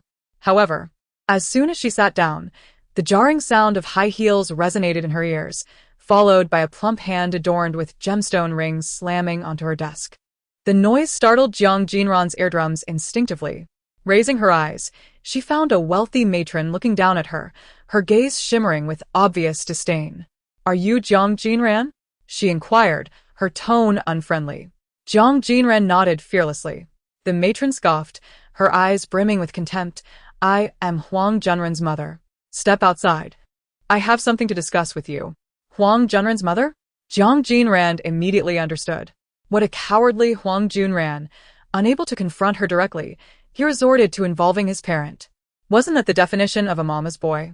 The classmates, witnessing this spectacle, became intrigued, eager to see Jiang Jinran's embarrassment. Although Huang Junran had suffered a setback at Jiang Jinran's hands the previous day, the Huang family was not to be trifled with. And Huang Junren's mother had a reputation for being domineering. Lost your tongue? Seeing Jiang Jinran remain silent, Huang Junren's mother raised her chin, her tone sharp and cutting. "Weren't you quite chatty yesterday? Why the silence now?" Jiang Jinran stood up calmly. "Annie, didn't you say we should discuss this outside? Let us not disturb others." With that, she led the way out of the classroom. Huang Junren's mother followed closely, while Huang Junran had already been waiting at the door. Puffed up like a proud peacock, looking down at Jiang Jinran. The other students gathered by the windows to observe, although they had left the classroom. It was hardly different from a public execution. Huang Junren's mother pulled her son close, first patting his shoulder affectionately before turning her icy gaze to Jiang Jinran. Her demeanor suddenly aggressive. "Jiang Jinran, I demand an apology from you to my son, and of course, to me as well. You should reflect on your behavior. Publicly gossiping about others' family matters shows a complete lack of upbringing. I don't wish to argue with a child," she continued. "If you sincerely apologize to both of us, with an attitude that satisfies me, I might consider letting you off the hook." "Apologize?" Jiang Jinran furrowed her brow. She mused to herself that she hadn't done anything wrong. In this day and age, did one have to apologize for speaking the truth? With her innocent eyes wide open, Jiang Jinran looked at Huang Junren's mother. The latter's fury escalated, as if she were about to pounce on Jiang Jinran. "You have no idea what's at stake. I am giving you a chance to redeem yourself. If you don't recognize the gravity of the situation, don't blame me for being rude." Jiang Jinran crossed her arms, a playful grin on her face. "Oh, I'm truly terrified. Though you are quite unreasonable, I, as an adult, will let it slide. After all, caring for the less fortunate is everyone's duty." With that, she made a face at Huang Junran and his mother before turning on her heel and racing down the corridor. "Stop, you little brat. Jiang Jinran's mother shouted, her voice echoing through the hallway. Just as she attempted to pursue, a group of men in black suddenly appeared, blocking her path. Then, a tall, handsome man in a black suit descended the staircase with an undeniable aura of authority. Jiang Yuan approached with an icy demeanor, exuding an imposing presence. Jiang Jinran and his mother instinctively turned their eyes toward this extraordinary man. You seem to be here making trouble, Jiang Yuan spoke coldly, regarding the pair as if they were insignificant insects. Perhaps you should focus more on your own affairs. His haughty, frigid gaze fell upon them, his voice chilling as if delivering a death sentence. The weather is turning. The Huang family is due for bankruptcy. Jiang Jinran and his mother widened their eyes, rendered speechless. They appeared to be paralyzed by Jiang Yuan's overwhelming presence, their expressions betraying sheer terror as their bodies trembled uncontrollably. After the revelation of the false heiress's true sentiments, the five brothers were thrown into disarray. Chapter 11. Do not harbor expectations. Jiang Jinran rushed to the restroom, breathless. Jiang Jinran's seat was vacant. He was absent from class. The others had lost interest in the spectacle, each preoccupied with their own tasks, casting down their gazes solemnly. What's going on? Jiang Jinran queried, perplexed as she settled down, only to be poked in the back by a pencil. Turning to see Ji Qingying leaning closer, a girl who, despite being an academic prodigy, was quite the gossip, she lowered her voice and earnestly remarked, Do you know who just came by? Who? A celebrity filming a variety show here? Jiang Jinran speculated, noting the girl's expression as if someone of great significance had just visited. Ji Qingying replied, It was Jiang Yuan. She articulated each word carefully. The most renowned member of the Jiang family in Daijing. Jiang Jinran's eyes widened in surprise. Why has my brother suddenly come to the academy? Jiang Jinran and his mother must have been frightened by him. Ji Qingying continued in a casual tone, seemingly unfazed by Jiang Jinran's plight. But then her expression shifted to one of trepidation. Jiang Yuan is terrifying. Do you know what he said? What did he say? Jiang Jinran responded flatly. He said, Ji Qingying mimicked Jiang Yuan's demeanor. The weather is turning. The Huang family is due for bankruptcy. Jiang Jinran nearly spat out her drink in disbelief. Wasn't he that a classic trope from a domineering CEO novel? She surmised that Jiang Yuan had come to defend her. However, the way he did it, she was grateful to have fled quickly. Otherwise, witnessing such a spectacle would have been quite embarrassing. Jiang Yuan's visit to Dixing Academy was indeed for Jiang Jinran, but the young girl had fled too swiftly, leaving him with no chance to see her. He had come not solely for her, but also for Jiang Chicha. At the high school basketball court, the boys lounged freely on the sidelines, while Jiang Chicha leaned against the edge of a wooden bench, sipping from a bottle of ice water with an elegant yet untamed air. Beads of water glistened as they slid down his chin, reminiscent of dewdrops on radiant blossoms, both beautiful and pure. Thus, Zhao Yun approached, instinctively patting Jiang Chicha's shoulder. With a half-smile, he inquired, That girl from yesterday, is she really your sister? Jiang Chicha remained silent, merely continuing to drink his water. After finishing his drink, the young man merely nodded slightly. It was no wonder he had not unleashed his wrath upon her. Zhao Yun, in contemplative thought, acknowledged that in his understanding, the young girl from yesterday, who had persistently clung to Jiang Chicha, would have been dealt with swiftly by anyone else. So, she was his sister. Although Zhao Yun had known Jiang Chicha for many years, he had only recently become aware of her existence. After all, Jiang Chicha showed a remarkable indifference towards familial ties, almost as if he harbored a deep-seated animosity towards his family. He disliked their company, was unwilling to converse with them, and rarely mentioned them. Jiang Chicha's 4 elder brothers were renowned figures. It was needless to say that without her mention, one might remain oblivious to her existence. However, as this realization dawned upon him, Zhao Yun could not help but smirk and inquire, Didn't you claim to despise them? Your demeanor yesterday was quite extraordinary. Is this sister perhaps different? Jiang Chicha's cold gaze momentarily faltered. His slender fingers tightened around the now mostly empty plastic bottle, which became contorted under his grip. Zhao Yun instantly quelled his amusement. Having spent considerable time with Jiang Chicha, he had learned to read his expressions. At that moment, Jiang Chicha resembled a hedgehog. exuding an aura of defensiveness and hostility. Zhao Yunyi found himself puzzled, noticing that Jiang Qicha's attention seemed fixated not on him, but rather on a certain corner of the basketball court. Following Jiang Qicha's gaze, he spotted a handsome man clad in a suit standing there, whose piercing features mirrored Jiang Qicha's own, emanating an intimidating arrogance. Their eyes locked from across the court, each scrutinizing the other. Zhao Yunyi widened his eyes in disbelief, murmuring, "Is that Jiang Yuehan?" Jiang Qicha and Jiang Yuehan entered the grove adjacent to the basketball court, the silver-haired youth with his hands in his pockets, coldly observing his elder brother. His voice, cool as mint, carried a hint of mockery. "What brings you here?" Jiang Qicha scoffed, his picturesque visage seemingly shrouded in frost. "Haven't I always been like this? I thought you would be accustomed to it."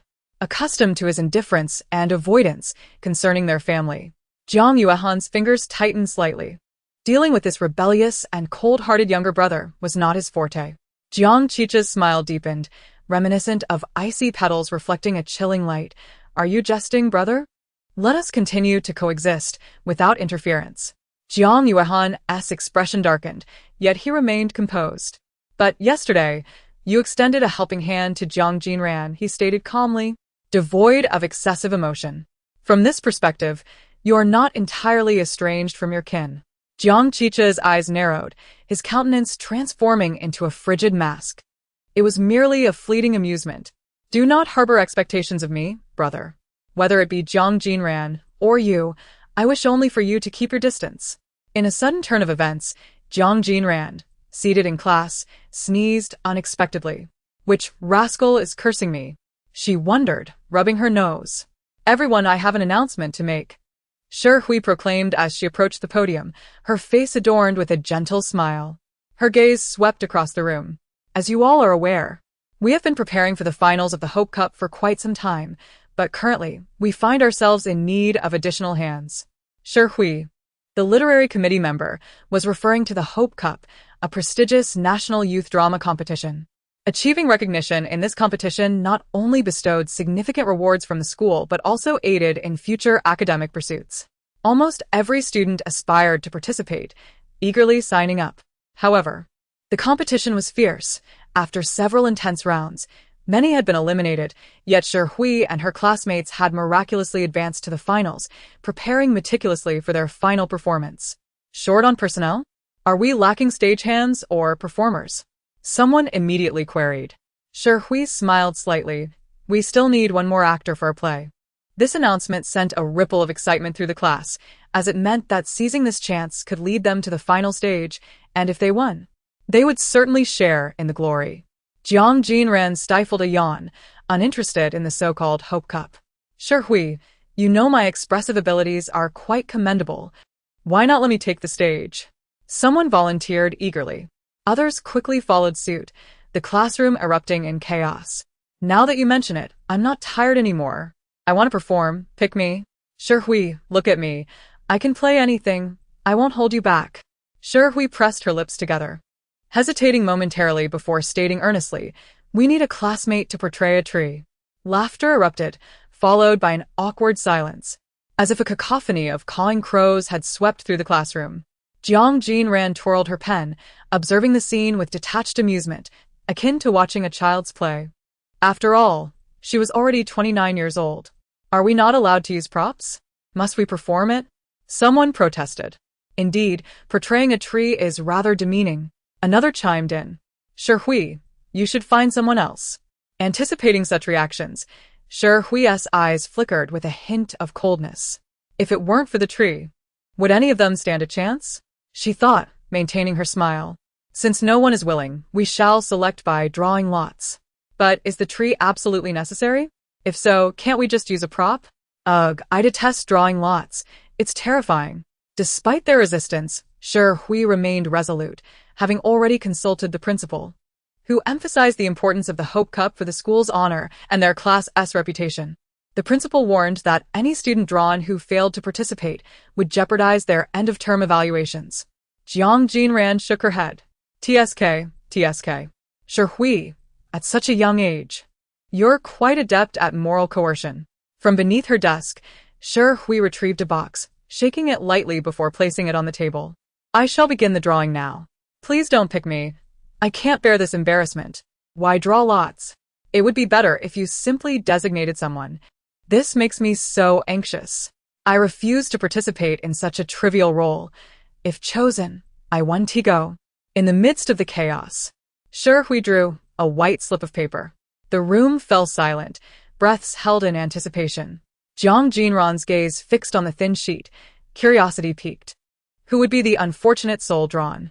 Shi unfolded the slip, glancing briefly before revealing the name inscribed upon it. Her eyes met Jiang Jinran's, devoid of any overt emotion. The selected one was Jiang Jinran. Jiang Jinran, oh dear. The unfortunate soul turned out to be none other than myself. The jester was indeed me. The tension among the crowd dissipated instantly, and they even began to revel in schadenfreude. It was Jiang Jinran. Thank heavens it was Jiang Jinran. This taciturn individual playing the role of a tree was truly the most fitting choice. The atmosphere in the classroom became light and joyful in an instant. There was no candidate more suitable than Jiang Jinran. Someone began to applaud, their tone dripping with sarcasm. My dear, there's more to this chapter. Please click to the next page to continue reading. The story becomes even more thrilling. Let us applaud our excellent tree performer. Ahem. We eagerly anticipate Jiang Jinran's splendid performance. Haha. The loathsome creature can participate in the Hope Cup. You should be grateful for this opportunity to portray a tree. It is indeed a privilege. Jiang Jinran's gaze fixated on the small slip of paper in Shi hand. Although the probability of her being selected did exist, it seemed far too coincidental. In truth, she harbored doubts about Shi fortuitously drawing her name. Shi's animosity towards her was evident. If she wished to manipulate the draw, it would be an effortless task. Shi surveyed the commotion before her, the paper inscribed with Jiang Jinran's name having been concealed in the palm of her hand long before the draw. When she reached into the box, it was merely a ruse, subtly shifting the paper from her palm to her fingertips, feigning the act of drawing it. She had anticipated that no one would willingly step forward to portray the tree. Although she invoked the principal's authority, Shi had no desire to offend her classmates of esteemed status. The only soft target was Jiang Jinran, who coincidentally was also the person she detested. She would not let this opportunity to embarrass Jiang Jinran slip away. Yet, to directly appoint Jiang Jinran for the role would be excessively blatant, revealing her intent to target her. Thus, using the draw as a cover appeared entirely reasonable. Jiang Jinran, you must join us for rehearsals from now on, Shi stated, a graceful smile gracing her face, though it bore a hint of sharpness. After this, I refuse to participate in such activities, Jiang Jinran retorted, a slight curl of her lips betraying her resolve. In reality, portraying a tree was not a daunting task for her. She bore no particular aversion to the idea. Her refusal stemmed from her desire, as a carefree individual, not to squander her precious time on such matters. Moreover, she was not foolish. It was evident that Shi had malicious intentions directed at her. This was an obvious trap, and if she foolishly walked into it, she would only invite trouble. Regarding Shi, the original owner's memories were fragmented, leaving her uncertain as to what grievances the original had caused this young lady to harbor such resentment. Perhaps Shi simply followed the crowd, joining her peers in targeting the unpopular outcast that was the original owner. In contrast to the overt isolation from others, Shi's actions were more insidious, subtly undermining Jiang Jinran. However, such duplicitous individuals often proved to be the most repulsive. Refusal? Shi furrowed her brow, feigning difficulty. If that is the case, why did you not raise an objection before the draw? Now that you have been selected, you choose to speak up? Her words portrayed Jiang Jinran as unreasonable, appearing to renege on her agreement. There is a saying, one must accept the consequences of their choices. Did Jiang Jinran understand this? A boy chuckled, relishing the drama unfolding. How could she possibly understand? After all, she has singularly dragged down our class's average. Jiang Jinran chose to ignore these jests, tilting her head to regard Shi, then sighed, Shi, I shall not participate in such activities henceforth. If I do, I shall be utterly displeased, and my displeasure will render me as lifeless as a corpse. Although I may be ordinary and lack achievements, I am my mother's pride and joy. Should she learn of the injustices I face, she would surely be pained and might even report you all. With that, she tugged at her lips, revealing an ambiguous smile. The classroom fell into a hushed silence. She opened her mouth to speak again when the school bell rang abruptly, signaling the start of class. Sure, we could no longer linger at the podium. She swiftly descended while casting a sidelong glance at Jiang Jinran. After class, as Jiang Jinran exited the room to fetch a bottle of water, she was intercepted by Shi Hui at the corridor's end. We have yet to clarify matters regarding the Hope Cup. Shi Hui obstructed Jiang Jinran's path, her slight height advantage imposing a sense of dominance. I believed I had made myself quite clear. Jiang Jinran tilted her head, speaking with conviction. I have previously mentioned that this competition is of great significance. Should you refuse, you will not only forfeit the chance for recognition but may also face disciplinary action, Shi Hui said coldly, the threat palpable in her tone. Recognition? Disciplinary action? Jiang Jinran's eyes sparkled with mischief as she erupted into laughter. Is that truly of any importance? If you could arrange for me to skip school altogether, I would be immensely grateful. After all, attending school was rather dull. Shi Hui's expression shifted to one of astonishment. She had not anticipated Jiang Jinran's stubbornness. It felt akin to striking a punch into a pile of cotton. You are aware that I will also be involved in the final assessments. Shi Hui abruptly shifted the topic, a cold glint in her eye.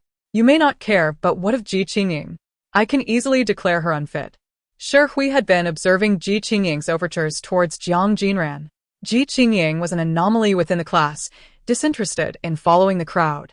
However, her exceptional academic performance overshadowed her peers, making it unlikely for anyone to provoke her. Yet, this did not imply that Shi Hui was afraid to confront her. Ji Qingying's background was rather unremarkable, and Shi Hui believed she could afford to offend her. It seems she shares a good rapport with you.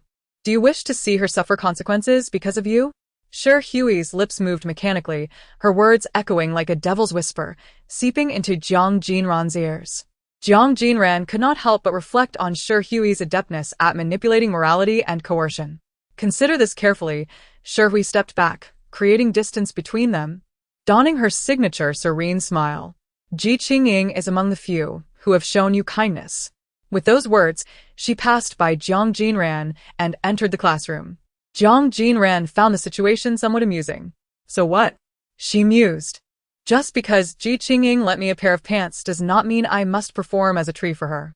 Taking her time, she sat down and pulled out her textbook with a loud thud. A thin metal piece slipped from the pages of the book. A metal piece? Was this something belonging to the original owner, or had it just appeared today? Jiang Jinran's brow furrowed lightly. Instinctively, she scanned her surroundings, the usual classroom, the usual faces, nothing seemed amiss or different. She picked up the metal piece that lay on her desk, its surface cold against her fingertips. Flipping it over, her eyes widened in surprise as she noticed inscriptions on the reverse side. Attend the finals of the Hope Cup. Jiang Jinran's heart skipped a beat. The date inscribed in the corner confirmed her suspicions. This piece had not existed before today. Rather, it had been slipped into her textbook during the brief moment she had stepped out to buy water. At this juncture, Jiang Jinran had to concede that the original owner harbored many secrets she remained oblivious to. The sudden appearance of the iron piece and its connection to the divine sound badge in the original owner's room raises numerous questions. Who was the person that handed her the iron piece, and why was there such insistence on her participation in the finals of the Hope Cup? What is the relationship between the original owner and the mastermind behind all this? Was she coerced? Jiang Jinran's mind was a chaotic whirlwind, even tinged with pain. There were no leads. Who would have thought that as a supporting character in a grand narrative, she would find herself entangled in such a web of mystery? She exhaled softly, discreetly stowing the iron piece in her backpack. Ji Qingying. Jiang Jinran turned to look back. Ji Qingying was focused on taking notes. Seizing the moment before the teacher arrived, she quietly inquired, "Did anyone come near my desk just now?" Ji Qingying raised her head, her brow slightly furrowed as if straining to recall. After a moment, she shook her head in confusion. "I don't think so." Jiang Jinran nodded, acknowledging the response. Jiang Jinran felt a sense of being watched in her every action, as if the other party possessed an intimate understanding of her, even knowing about the Hope Cup. After school, she bent down to organize her backpack. Knock, knock. Someone gently tapped the corner of her desk. Pausing her task. She looked up to see Hui standing straight, looking down at her. Jiang Jinran, have you considered your response? Her smile was faint, yet her gaze was icy. If you continue to refuse, I will have to find other means to secure your agreement. Then you need not think further, Jiang Jinran replied calmly, zipping up her backpack. I will participate in the Hope Cup. Hui's eyes widened in surprise. She had not expected the usually unyielding Jiang Jinran to suddenly relent. Was it because of Ji Qingying? Hui's expression turned slightly mocking as she remarked, You, of all people, can show compassion and consider others? Jiang Jinran thought to herself that Ji Qingying was certainly not the primary reason. It was the mysterious iron piece that compelled her to act. The person who engraved those words on the iron piece undoubtedly wished for her participation in the Hope Cup. She knew neither the identity of that person nor the nature of their relationship with the original owner. Was it collaboration or coercion? If she failed to comply, would she face retribution and danger? With herself in the light and the other party in the shadows. Any punishment or revenge would place Jiang Jinran in a decidedly disadvantageous position. More importantly, participating in the Hope Cup might provide her with clues to unravel the mysteries surrounding her. Such matters were not something she could disclose to the Jiang family. These were the original owner's secrets, and it would be unwise to reveal them to those with whom she shared a tenuous bond, particularly those who might come to despise her. Jiang Jinran had previously sought assistance from Jiang Qicha merely as a tool. She felt no emotional connection to her brothers and remained guarded. She blinked innocently and smiled. I want to go for now. Does a tree need to practice hard? It's enough to stand still. I'll join the rehearsals closer to the finals. Is this your attitude towards the competition? Hui clearly did not buy it. Her sharp gaze fixed on her. Don't forget, you were the one who asked me to participate. Jiang Jinran smiled as she stood up with her backpack. What's the matter? Are you unhappy? Perhaps you should expel me.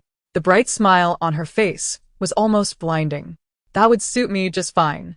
Then I wouldn't have to compete at all. She shouldered her bag and walked past Hui, heading outside the classroom. To rehearse meant enduring torment from Hui and her group. Naturally, the less time spent with them, the better. Is anyone bullying you? Jiang Yuan stood before her, patiently inquiring. Recent events had made him acutely aware of his sister's precarious situation at school, a fact he had previously overlooked. Why did he not believe it? Jiang Jinran gazed into her brother's dark eyes and sighed silently. What could possibly lead a commanding and domineering CEO to become a nagging elder brother in just a few days? Is it a loss of humanity or a decline in morals? Jiang Yuan? Brother, it's nothing serious, Jiang Jinran replied nonchalantly. School is just like that. She hurriedly slipped away from Jiang Yuan, feeling that if she didn't escape, she would be ensnared by this brother who had transformed into a protective figure. Jiang Jinran did not wish for Jiang Yuan to meddle excessively in school matters. Firstly, she did not want her status as the Jiang family's young lady to be exposed. If Jiang Yuan drew too much attention, her true identity would inevitably be revealed. Secondly, the situation was still within her control. There was no need for Jiang Yuan to intervene, and if he began to investigate, the secrets of the original owner might also come to light. Jiang Yuan felt a sense of defeat. Within a single day, he had been rejected by both his younger brother and sister. A devastating blow to someone who had always held a position of authority. After a moment of calm, he hesitated before dialing Jiang Qicha's number once more. The result was the same as before, no answer. He closed his eyes, waited a moment, and then reluctantly hung up. President, these matters cannot be rushed, Cui Yan, who had been waiting at the door, observed everything and could not help but offer consolation to his superior. Jiang Yuan's expression remained taut, his handsome features betraying little emotion as he unconsciously gazed out the window, murmuring, dealing with these children is more challenging than conducting business. Brother, is what you said true? Jiang Jinran, just ascending the stairs, happened to overhear his words. Her eyes lit up with excitement as she sprinted towards him.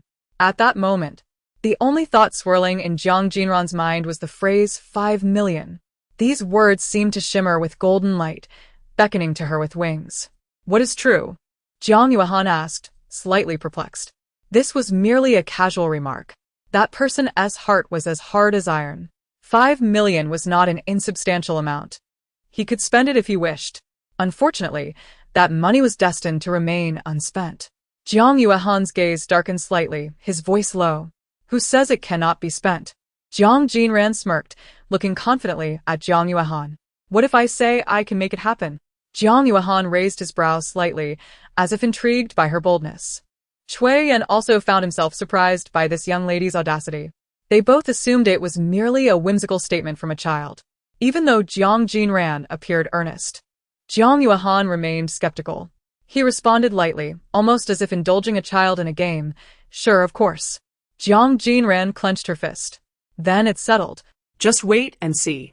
Jiang Yuehan looked into his sister's eyes, as if suddenly struck by a thought, and abruptly asked, You seem quite interested in 5 million? Jiang Jinran nodded eagerly. Of course. Are you short on cash? Jiang Yuehan furrowed his brow slightly. Not exactly, Jiang Jinran pouted. I simply wish to save for my retirement. Jiang Yuehan? As an action-oriented person, Jiang Jinran immediately set her 5 million plan into motion. She obtained Jiang Chicha's phone number from Jiang Yuehan and began dialing. Unsurprisingly, no one answered. Jiang Jinyan, undeterred, redialed the number, bombarding Jiang Chicha with incessant calls. The outcome was that Jiang Jinyan discovered she had been blocked. How disrespectful. Nevertheless, she registered a new phone number, resolutely continuing to pester Jiang Chicha. Eventually, a call from Jiang Chicha unexpectedly came through. Heaven rewards the diligent. A wave of emotion surged within Jiang Jinyan, akin to the feeling of witnessing the clouds parting to reveal the moon. She promptly answered the call, her tone deliberately soft and sweet. Brother, you finally answered my call. Jiang Jinyan, are you out of your mind? Jiang Chicha's tone was harsh. His voice infused with palpable danger and coldness. Brother, before she could utter much, Jiang Chicha interrupted her. The boy's voice was deep and chilling, an oppressive force seemingly emanating from the phone. Don't assume I want to talk to you. I helped you once, and that does not mean we have a mutual calling relationship. In my eyes, you are nothing. Ah. Jiang Jinyan opened her mouth, momentarily speechless. What a line straight out of a melodramatic television show. If you overstep again, I want to be polite.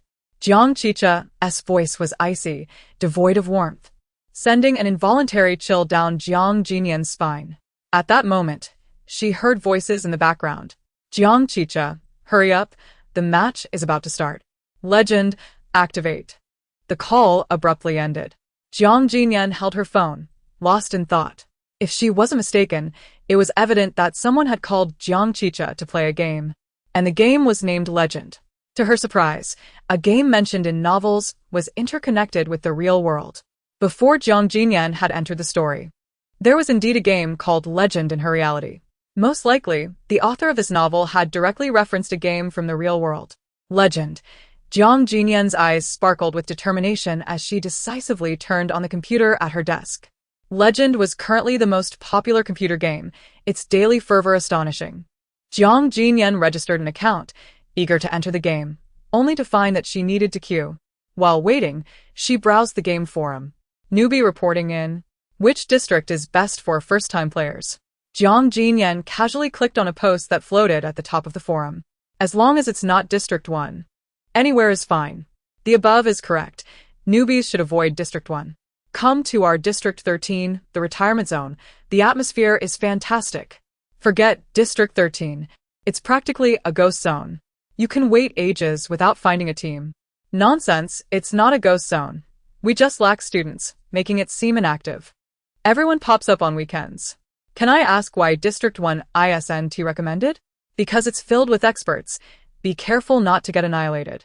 District 1 is not a place for the faint-hearted.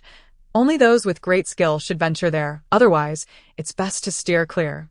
I'm also a fan of the expert Zhu Ming, the best in the server. I'd love to bask in his aura. Zhu Ming isn't that easy to approach. I heard pro teams want to recruit him, offering astronomical sums, but he ignores everyone. Jiang Jinyan's gaze lingered on the name Zhu Ming. Although she knew nothing of the game's outstanding players, her intuition told her that this Zhu Ming was likely Jiang Chicha. As the young master of the antagonistic Jiang family, Jiang Jinran was no ordinary high school student. He was, in fact, a computer prodigy, destined to become a legendary hacker. Skilled in computing, he undoubtedly excelled at gaming. Thus, reaching the pinnacle of Legends leaderboard would not pose a challenge for him. Meanwhile, the queue for the game concluded, and the computer transitioned directly to the district selection page. With a total of 25 districts to choose from, Jiang Jinran moved her mouse and unhesitatingly selected District 1. Upon entering the game, the battle interface immediately appeared before her. This was a 5v5 game, with 5 teammates randomly grouped to battle against another team of 5. At this moment, Jiang Jinran was merely a bronze player with no score. Having skipped the beginner tutorial and not engaged in the simpler AI battles to earn points, she had jumped straight into the most challenging real-player combat, where the points awarded were substantial. She aimed to level up quickly to have a chance of matching with Zhu Ming.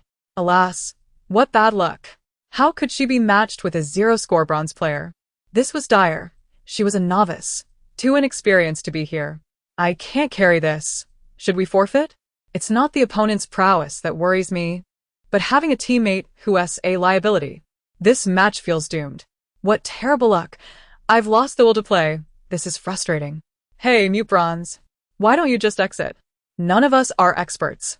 We can't carry you.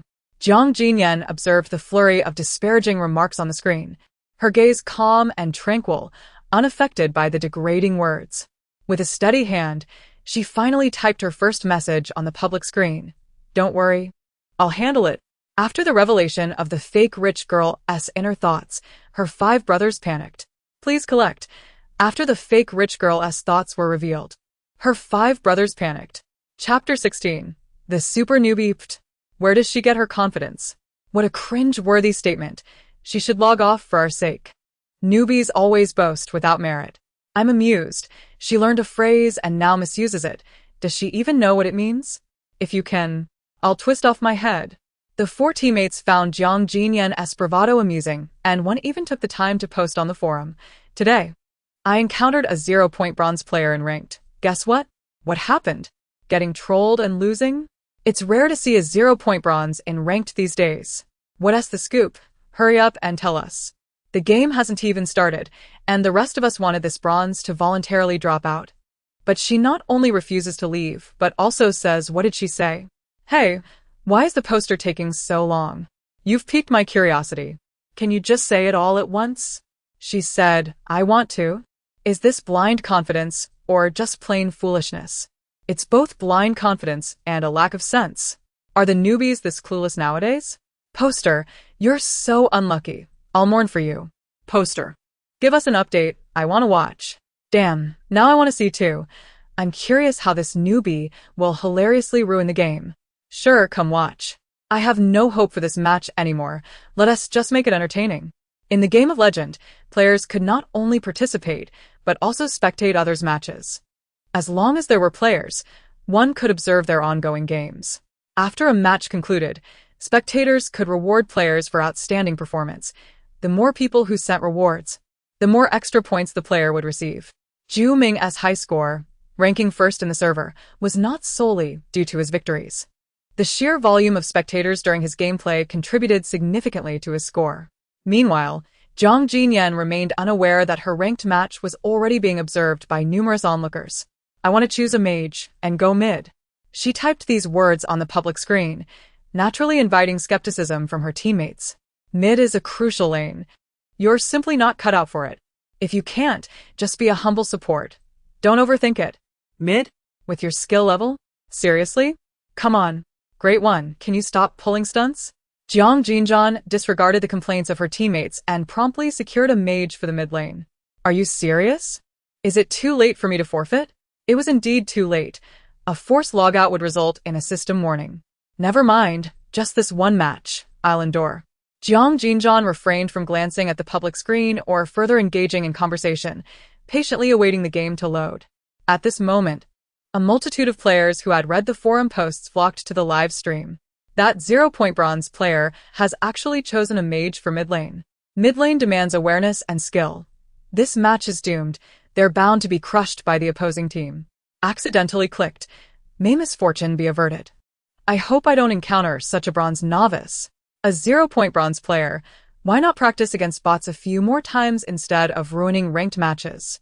As the game commenced, Jiang Jinran adeptly maneuvered her character straight into the mid lane. Before entering this narrative, she had often played this game, which held a special significance for her. In her past life, luck had seldom favored her. Her very birth seemed a misfortune, and in her childhood, she resembled a homeless stray dog. Eventually, she ventured into gaming, earning her first fortune through accompanying others and boosting their accounts. The road to financial independence was arduous. Yet Jiang Jinran was willing to endure any hardship for the sake of money, steadfastly adhering to the law and never resorting to ill-gotten gains. Everything felt as if it had become second nature. In the blink of an eye, she evaded all of the enemy's skills.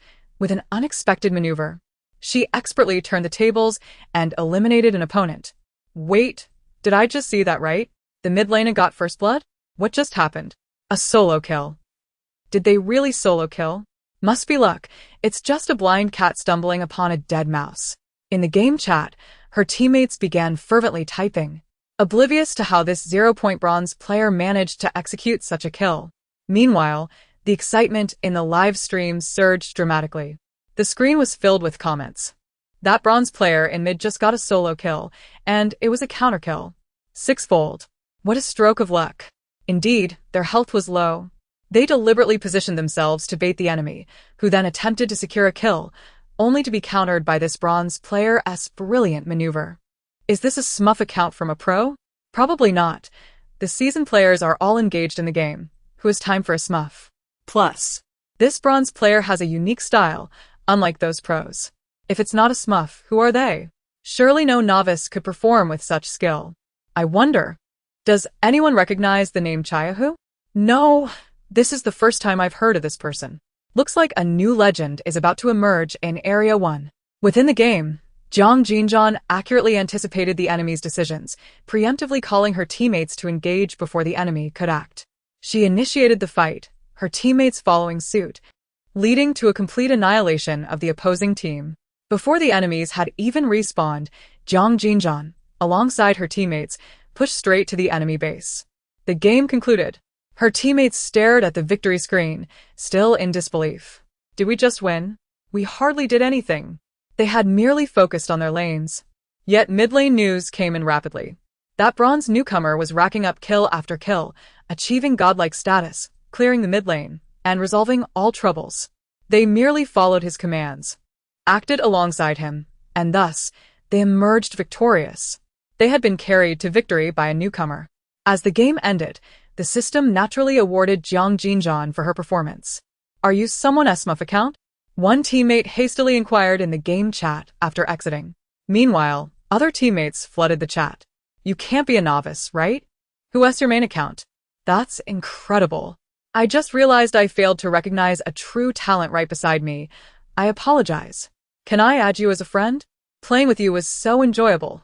Let us team up again. Weren't you just saying Chiahu should have their head twisted off? Please ignore my previous nonsense. I am now a devoted fan of the pro. Can we drop the head-twisting remarks? Jiang Jinran glanced at the public chat and quickly typed a few words. No smurf. Just this account. Then, she exited the game interface. Is it over? I feel a bit unsatisfied. Is Chiahu still playing? I want to continue watching their ranked matches. They're so entertaining. Absolutely incredible, truly breathtaking. This player's skills rival those of the pros, perhaps even surpassing many of them. Who on earth are they? Clear-headed, judicious, and with dazzling skills, this player truly competes with the best. Does anyone have intel on Chiahu? I'd love to add them as a friend. Absolutely amazing. I was literally on my knees watching. Simultaneously, on the forum's front page, other threads had already sunk, with discussions about Chiahu dominating nearly every post. Just now, a violet star appeared in Area 1. A bronze player executed moves worthy of a king. This is truly divine. Which pro has opened a smurf in Area 1? It's like fishing in a barrel. So effortless. Where's the original poster? How does it feel to be carried by a bronze player? Aside from the best. I've also fallen for Chiahu. They are indeed impressive. I was a teammate in that match. They just stated they have no smurf. Only this account. Is that real? They're genuinely a super novice? Chayahu has a very distinct style. They don't resemble the typical prose smurf accounts, and I can't tell if they're male or female. Surely they must be male. No female could be this formidable. Jiang Jinran opened her personal profile to check her score, and to her surprise, after just one match, she had amassed several thousand points. The system awarded her over 100 points as a victory bonus. The remainder came from the spectators' admiration. So much recognition? Jiang Jinran furrowed her brow. Did so many people watch her match? The admiration exceeded her expectations. At that moment, she was unaware that she had become a sensation on the Legend Forum. After reviewing her score, she logged off, for it was not the weekend, and Jiang Jinran could not afford to spend all her time gaming. During that time, she was likely to match with Jiang Chicha. She was determined to challenge him. Meanwhile, Jiang Chicha exited the game, and Zhao Yunyi, who had just finished playing, opened the Legend Forum to browse. This was Zhao Yunyi's apartment. They typically came here to play games due to the spacious environment and assistance from staff. Why is the forum buzzing about a violet star in Area 1? Zhao Yunyi mused, scrolling through the forum quickly. The next best? What a stretch. They should be cautious not to overinflate their own worth. The moment a noteworthy newcomer appears, they must be compared to the best? Zhao Yunyi couldn't help but shake his head, a bittersweet smile gracing his lips. Just then, his smile faded as his gaze fell upon a particular post. This thread had animated GIFs showcasing Chayahu's remarkable gameplay moments from earlier. Staring at the GIFs, Zhao Yunyi's eyes widened in astonishment. Jiang Chicha, this individual is truly extraordinary. You must take a look. He hastily presented his phone to Jiang Chicha, his eyes reflecting both astonishment and admiration. This person's skills are remarkable. It's no wonder they can match the top tier. Besides you, finally, another player's prowess has caught my attention. Jiang Chicha remained silent, his lips pressed together, his gaze casually scanning the animated images. As the reigning champion of the entire server, he had never cared about how others played. After all, none could surpass him. However, this individual captured Jiang Chicha's attention, his eyes lingering on the animations, revealing a hint of intrigue. Jiang Jinran, as usual, arrived early at the academy. She heard that a transfer student was coming today. Just as she reached her seat, Ji Qingying behind her lifted her gaze, her voice low as she shared the latest gossip. Is that so? Jiang Jinran was indifferent. She found Ji Qingying's information to be remarkably thorough. Where did you hear that? I ran into the dean on the way. She mentioned it. Ji Qingying replied candidly. At that moment, the temporary homeroom teacher entered the room, her heels clicking on the floor as she made her way to the podium. Clearing her throat habitually, she smiled a rehearsed smile and addressed the class. Today, you will welcome a new student to our Class 3. Our family is about to gain one more member. As her words fell, the classroom erupted into excitement. A newcomer? A transfer student? The fact that someone could transfer to Dixing indicates their impressive capabilities. Transfers to Dixing are quite rare. After all, those who can attend Dixing typically start their education here. The entrance requirements are stringent, and those who transfer midway must have the principal's endorsement. I wonder what they are like. Let it not be another nuisance. Ha ha ha. I hope they are an interesting new student who won't be a bother. All right, everyone quiet down. The homeroom teacher clapped her hands to bring the class to order, then turned towards the door, calling out in a resonant voice, "You may come in now." Jiang Jinran lifted her gaze, along with her classmates, curiously fixating on the entrance. A tall and slender youth stepped in with a steady stride, moving leisurely into the classroom like a refreshing breeze sweeping over everyone. Upon reaching the center of the podium, the youth turned around, revealing an exquisitely handsome face to all. His eyes were dark and profound, with a well-placed beauty mark accentuating the elegance at the corner of his eye. Please introduce yourself, the homeroom teacher gently reminded the boy standing at the center.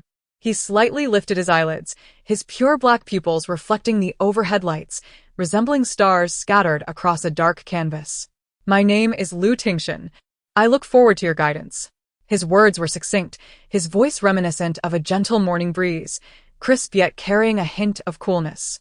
Jiang Jinran's gaze faltered slightly upon hearing his name. Lu Tingshan? Isn't he the legitimate male lead of the novel? At this moment, the boy standing before Jiang Jinran was the teenage version of the protagonist. Lu Tingxian was originally the illegitimate child of the wealthy Lu family. His mother had become unexpectedly pregnant and gave birth to him, but without knowledge of his father's identity, she raised him alone through hardship. However, Lu Tingxian, as the male lead, was far from ordinary despite his tragic beginnings.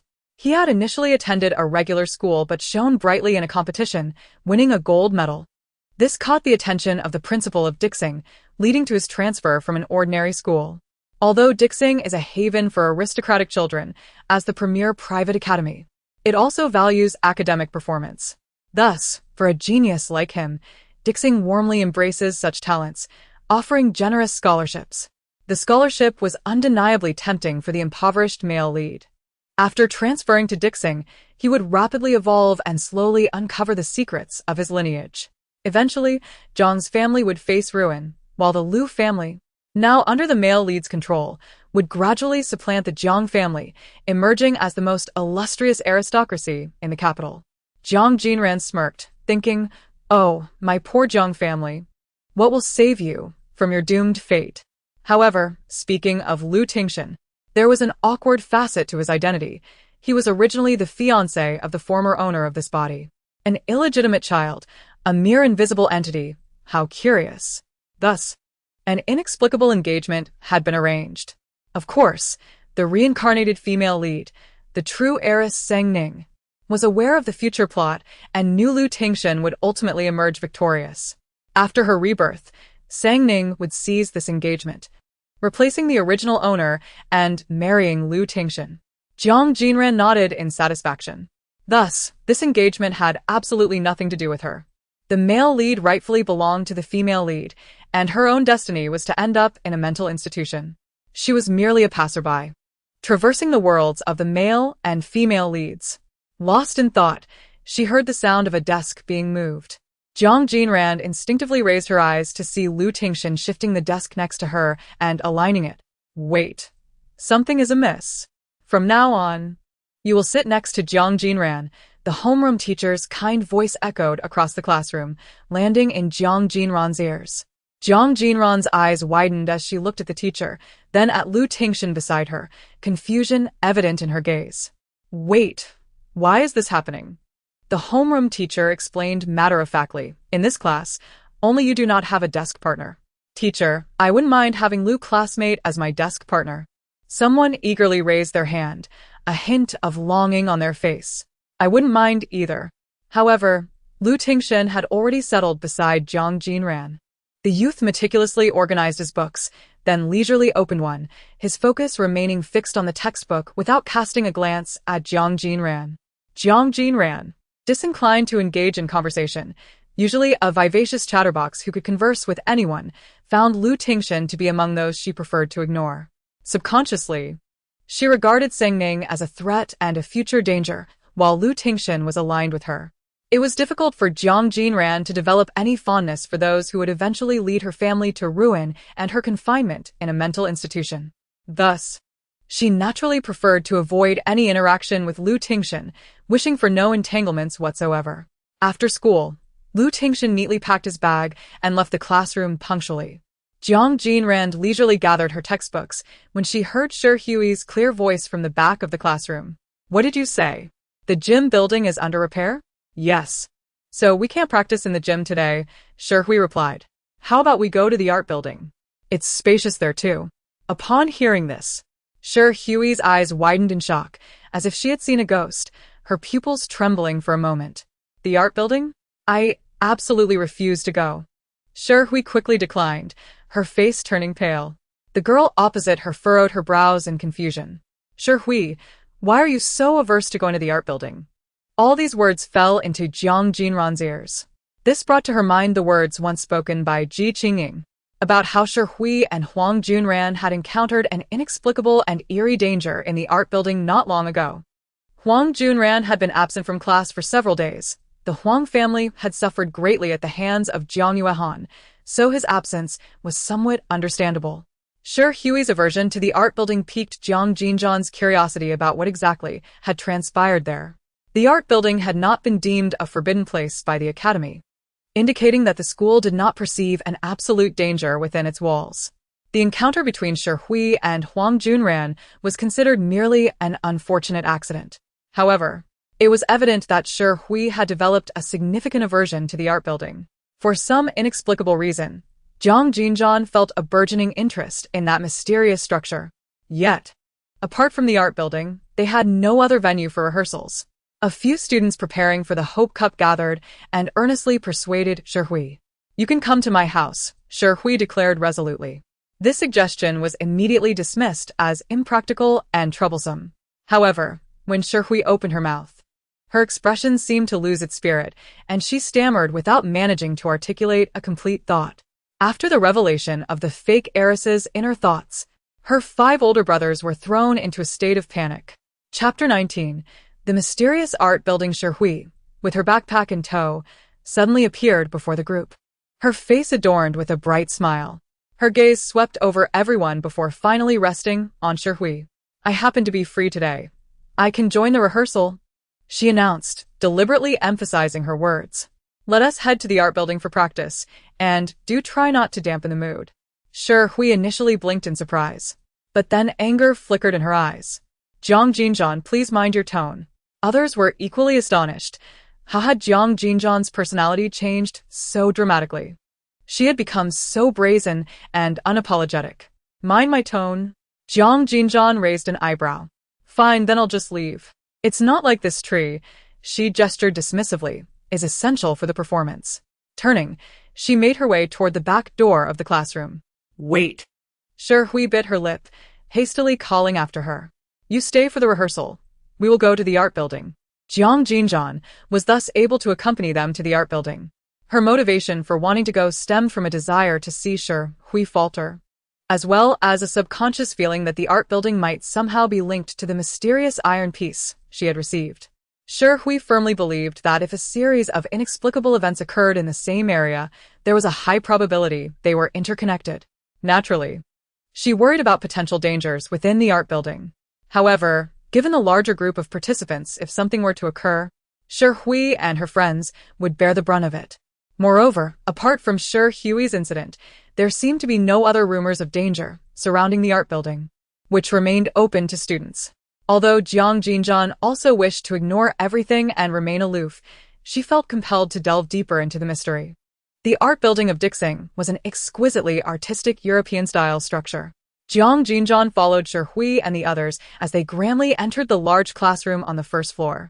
Teacher, Wei brought the tree actor. Upon entering, Shi Hui rushed to the female teacher who was organizing props, pointing to Jiang Jinran behind her for the introduction. Instantly, all eyes turned to Jiang Jinran as if they were truly observing a tree. The teacher approached, patting Jiang Jinran on the shoulder with a smile. "I'm the team leader for this Hope Cup. With only a few days left until the finals, you must put in extra effort." Jiang Jinran offered a perfunctory nod. The team leader proceeded to explain the details of the upcoming performance, which revolved around an environmental theme. Shi Hui was undoubtedly the leading lady. The story began with her character's tree inexplicably dying due to environmental degradation. Thus, the protagonist embarked on a touching journey advocating for environmental protection, culminating in a series of uplifting actions. In the end, the once dead tree mysteriously returned to life, leading to a heartwarming conclusion. Jiang Jinran's role was to portray this tree that had both died and revived. Initially, they had considered using a prop tree, but the effect was unsatisfactory. The team leader felt that a prop lacked the necessary vitality to convey the miraculous and emotional aspects of the tree's transformation. Ultimately, they decided to use a real person for the role, but no one was willing to take it on, even after consulting various drama clubs. When it's time for the performance, you'll just need to wear the costume and perform some physical actions. It's quite simple and doesn't involve much acting. The team leader patiently explained to Jiang Jinran, pointing to the pile of costumes stacked in the corner.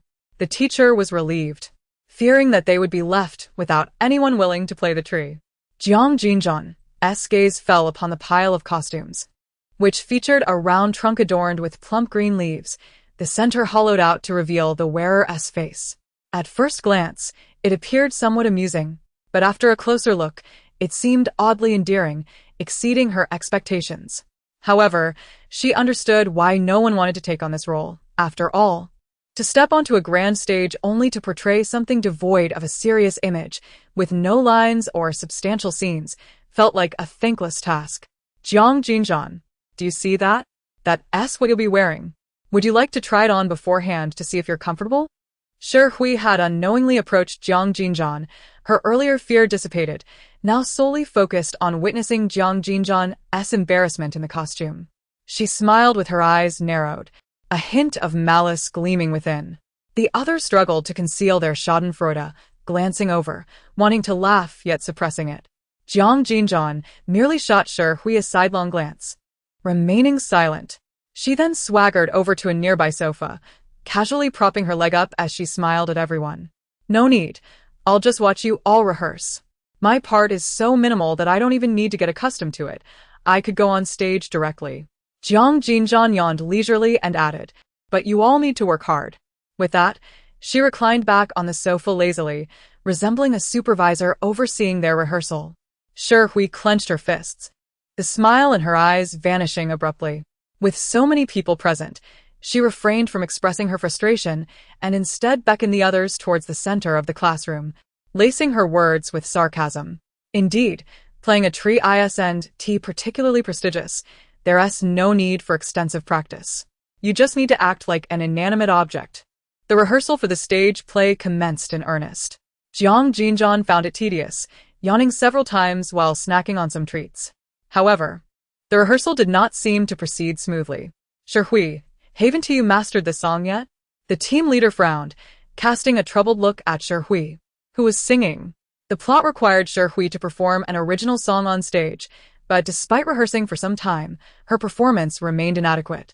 There were several challenging sections where she consistently faltered. This is unacceptable, the teacher's expression turned serious. Yet there was no time to alter the script now. Changing this musical number would require significant revisions to the entire play, and time was of the essence.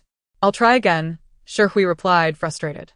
Furrowing her brow, she looked down at the lyrics in her hands, opening her mouth to sing once more. As she began with the opening notes, Jiang Jinran erupted into uncontrollable laughter from the sofa, her mirth echoing loudly, as if she feared Shi Hui wouldn't hear her. All of Shi Hui's actions abruptly ceased as she squinted discontentedly at Jiang Jinran. The others, momentarily stunned, also exhibited expressions of dissatisfaction. To them, Jiang Jinran's laughter was utterly lacking in discernment and disrespectful towards Shi Hui, disrupting the atmosphere of their rehearsal. What are you laughing at, Jiang Jinran? They questioned, their tones unfriendly, unwilling to hold back their displeasure. Their voices were sharp and cacophonous. Is it really that amusing? Or have you contracted a case of uncontrollable laughter? Your voice is quite jarring, you know? Could you possibly keep it down? Jiang Jinran's smile persisted, her demeanor languid, yet it was genuinely amusing to her. In her view, the song was not particularly challenging. However, how could Shi Hui sing it in such an amusing manner?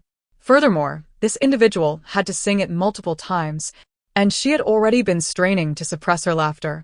Do you have any idea how difficult this song is?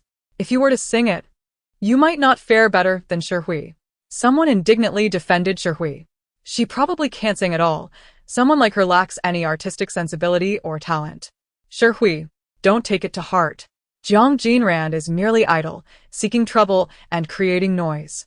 Jiang Jinran shrugged dismissively, exclaiming, are you serious? If I can't sing, then no one can. Her confident and languid expression only served to irritate Shi Hui further. Where does she get her confidence from? Shi Hui had never heard Jiang Jinran sing. This individual struggled with speaking coherently and appeared to be utterly talentless. Now, she dared to mock her, wearing a self-satisfied expression. Shi Hui clenched her fingers, anger boiling within her. Oh, really? If you're so confident, why don't you sing for us? Shi Hui raised her chin slightly, concealing her fury. The others echoed her sentiment. Yes, if you're so confident, don't just talk big. Anyone can boast. They scoffed at the thought of Jiang Jinran, who might be tone-deaf, having the audacity to ridicule Shi Hui. Shi Hui just has a few parts she didn't sing well. You probably can't even sing one line. The leading teacher observed the tense atmosphere and could only shake her head in resignation, knowing she could not afford to offend these affluent students. Jiang Jinran, are you going to sing or not? If not, Kindly keep your mouth shut and don't disturb our mood. Jiang Jinran blinked innocently, then stood up from the sofa, walking to the center of the classroom. With a playful tilt of her head, she smiled. If I sing this song perfectly, what will you say? Then I will sincerely apologize to you. If you truly can sing it perfectly, I will also apologize, but the question is, can you? Alright, you asked for it. Jiang Jinran cleared her throat. She had memorized the melody and lyrics after hearing the song just once. As she slightly parted her lips, the melody flowed forth effortlessly. In her previous life, Jiang Jinran found life challenging and had to perform to make ends meet. To survive and earn money, she honed numerous skills. Naturally, she recognized her uniqueness. Unlike her peers, she seemed to possess innate talent. The high notes that Hui struggled with were easily conquered by Jiang Jinran. The vocal transitions that Hui mishandled were executed flawlessly by her. Her timbre was melodious, her singing technically proficient, imbued with emotion. Akin to a professional vocalist, showcasing unparalleled technique and ethereal voice. The room fell into silence. Everyone stared in disbelief, their eyes wide, shocked by Jiang Jinran's unexpected vocal prowess while becoming entranced by her song, frozen in place, unsure of how to react or what to say. As the final note faded, Jiang Jinran concluded her performance amidst the stillness, casually shrugging her shoulders, her gaze sharpened as it pierced through the group surrounding Hui. So, where are your apologies? Jiang Jinran's words jolted everyone awake from their reverie. The preceding moments felt like a dream, surreal and entrancing, leaving them captivated. You sang so beautifully. Why not join the school choir? The female teacher was the first to regain her composure, her eyes sparkling with excitement as if she had discovered an extraordinary talent. The others, including Hui, bit their lips, feeling guilty and remaining silent. They did not want to acknowledge Jiang Jinran's talent or apologize to her. I sang for fun. So I had no intention of joining the choir, Jiang Jinran replied nonchalantly to the teacher's inquiry. She glanced at Hui and the others. Aware that they could not bring themselves to apologize, a trace of disdain flickering in her eyes. This group of spoiled children, accustomed to being at the top of the social hierarchy, only exhibited prejudice and disdain towards those below them, never willing to admit their faults even if they were aware of them. She took a leisurely glance down the corridor before strolling away. At that moment, Hui, seeing Jiang Jinran leave, hurried to the recording equipment nearby. She glanced at the recording switch, which was indeed on. Hui, what's wrong? The teacher, noticing her anxious demeanor, assumed there was a problem with the equipment. Is there an issue? Everything is fine, Hui replied. Jiang Jinran's earlier song had been recorded perfectly. Every note captured without any ambient noise due to the quiet environment. Everyone gathered around, the teacher looking at Hui with confusion, waiting for her to elaborate. What's the plan? In the finals, if I were to sing, it would be impossible to achieve perfection, Hui explained methodically, but I can pretend to sing. Merely mouthing the words, while playing Jiang Jinran's recorded voice live. The song she had just sung was already recorded with excellent quality, making it easy to use. Eyes widened in surprise. Everyone was taken aback. Hui intended to lip-sync in the finals, even utilizing Jiang Jinran's voice. The teacher's eyes widened in shock, her words faltering. But what if Jiang Jinran finds out we stole her voice? Don't worry, Hui replied confidently. We will continue rehearsals as usual, ensuring she does not suspect our intentions. During the finals, we'll simply use Jiang Jinran's voice to sing in my place. Even if she disagrees, it will be too late to stop it, and everything will fall into place.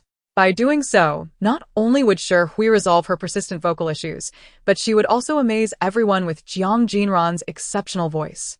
The thought made Hui's lips curve upward in a sly smile. Jiang Jindai tightened her fingers, her entire face taut, her lips forming a straight line. At the staircase, it was highly probable that someone was concealed. Could it be the one who provided her with the iron piece? Indeed, someone was observing her from the shadows.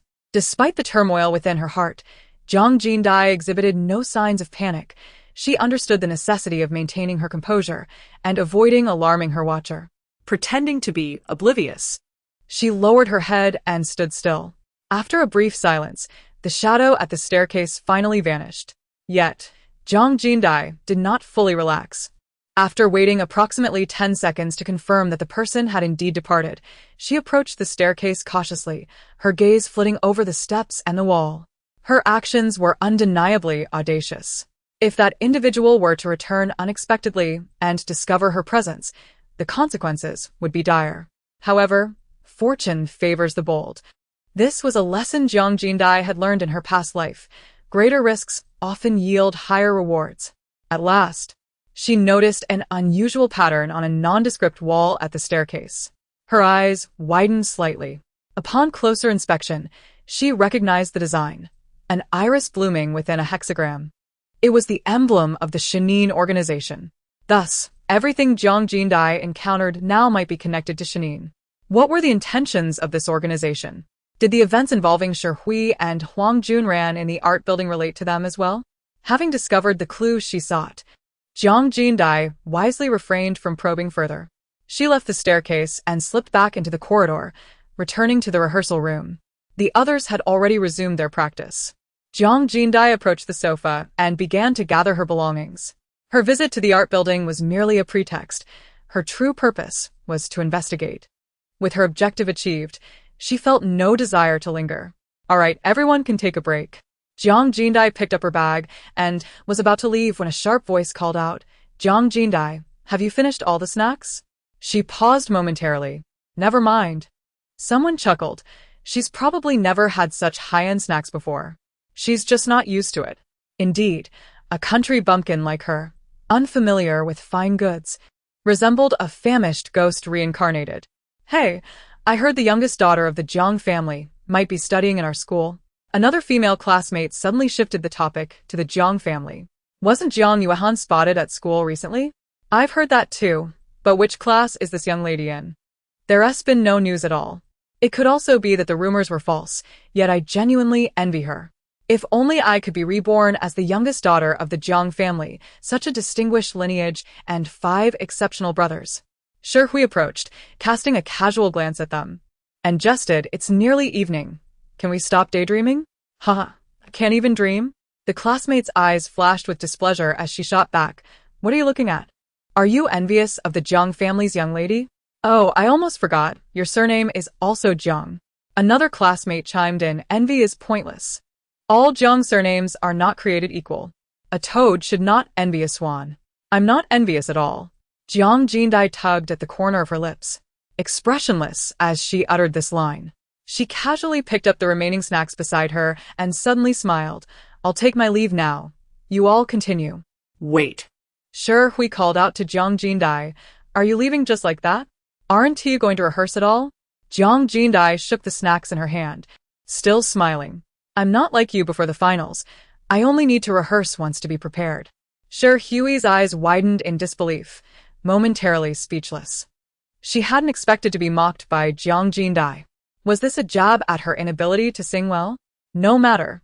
A shadow of subtle darkness flickered in Shi Hui's eyes. "Your singing will soon belong to me." Jiang Jinran did not linger. Before the sky turned completely dark, she returned home. After a hurried dinner, her primary focus for the next few days was to level up in the game. Jiang Jinran was determined not to waste a single moment. As soon as she logged in, the legendary forum erupted with activity. Extra!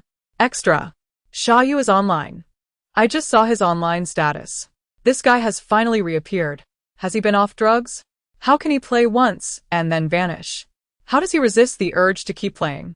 When will this guy play again? I want to watch. Thanks for the heads up. I'm off to check out Xiaoyu's rankings.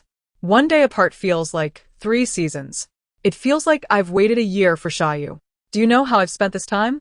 Jiang Jinran had already entered the game interface, and her 4 teammates entered sporadically. This time, their attitudes were markedly different from yesterday. Woohoo! I matched with Xiaoyu. I need to post on the forum to brag. I can't be mistaken, right? Is this the same Xiaoyu from yesterday? Woohoo! This match is assured. The big shot will carry us. I'll be the big shot's dog. I'll do whatever he asks. As the rumors of the false daughter as heartfelt revelations spread, her 5 brothers panicked. Chapter 22. What kind of man is he? Jiang Jinran observed the rapidly scrolling messages on the public screen, her expression unchanging. She had grown accustomed to it.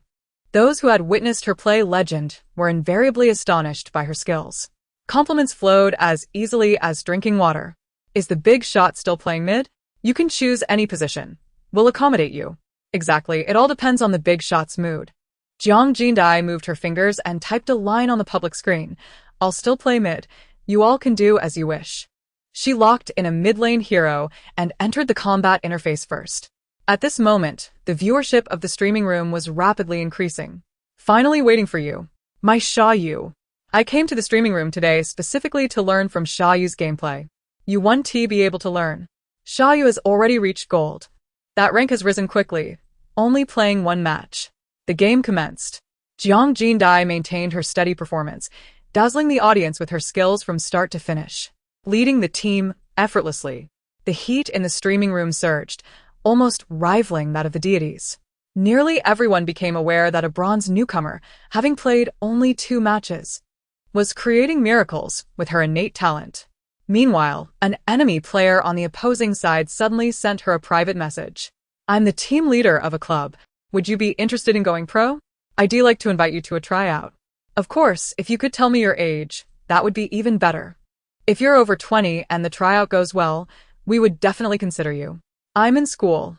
I don't have time for professional gaming. After replying, she exited the game interface.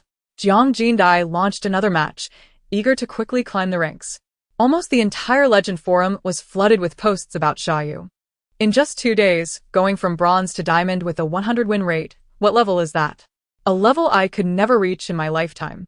A level that crushes professional players. I want to recruit this mid laner for my main team. They are too strong. Is this a monster?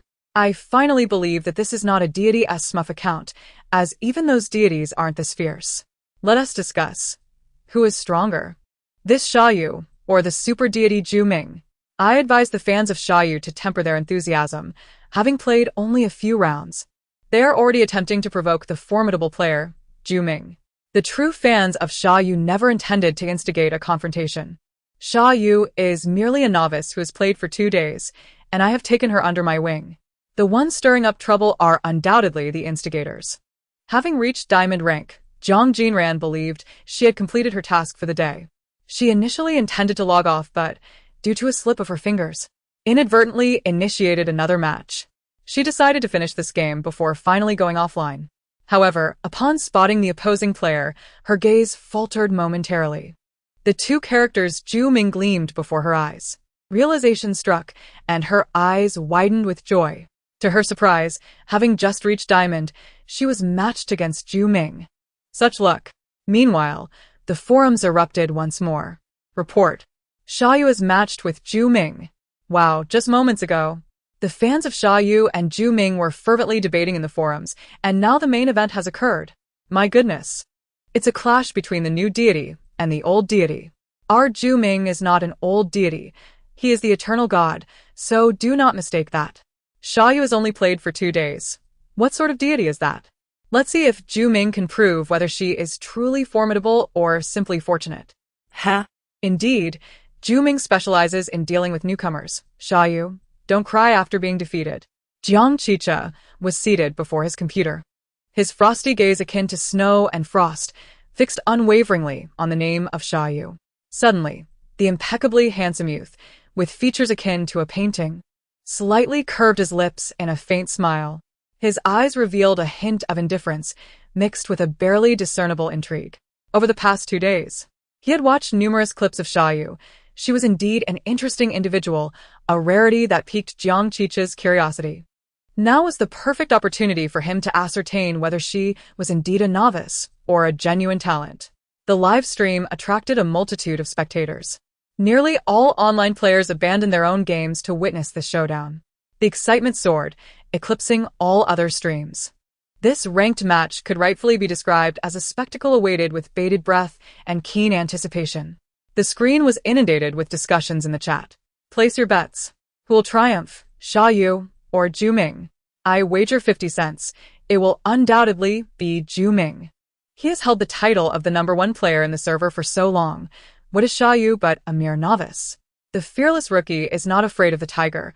I am rooting for Xiaoyu to overturn Zhu Ming. Xiaoyu's winning streak has come to an end. He cannot defeat Zhu Ming, who is indeed extraordinarily strong. Sha Yu may appear impressive, but do not forget, he has only faced lower-tier opponents. His true skill remains unknown. Is there truly someone questioning Zhu Ming? Many newcomers like Sha Yu have faced defeat at his hands. Just wait and see. There is still one match left before Sha Yu breaks down in tears.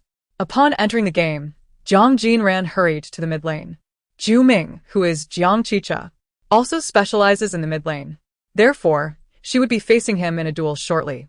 Jiang Jinran, filled with ambition, maneuvered her mouse, intending to deliver a small shock to Jiang Chicha.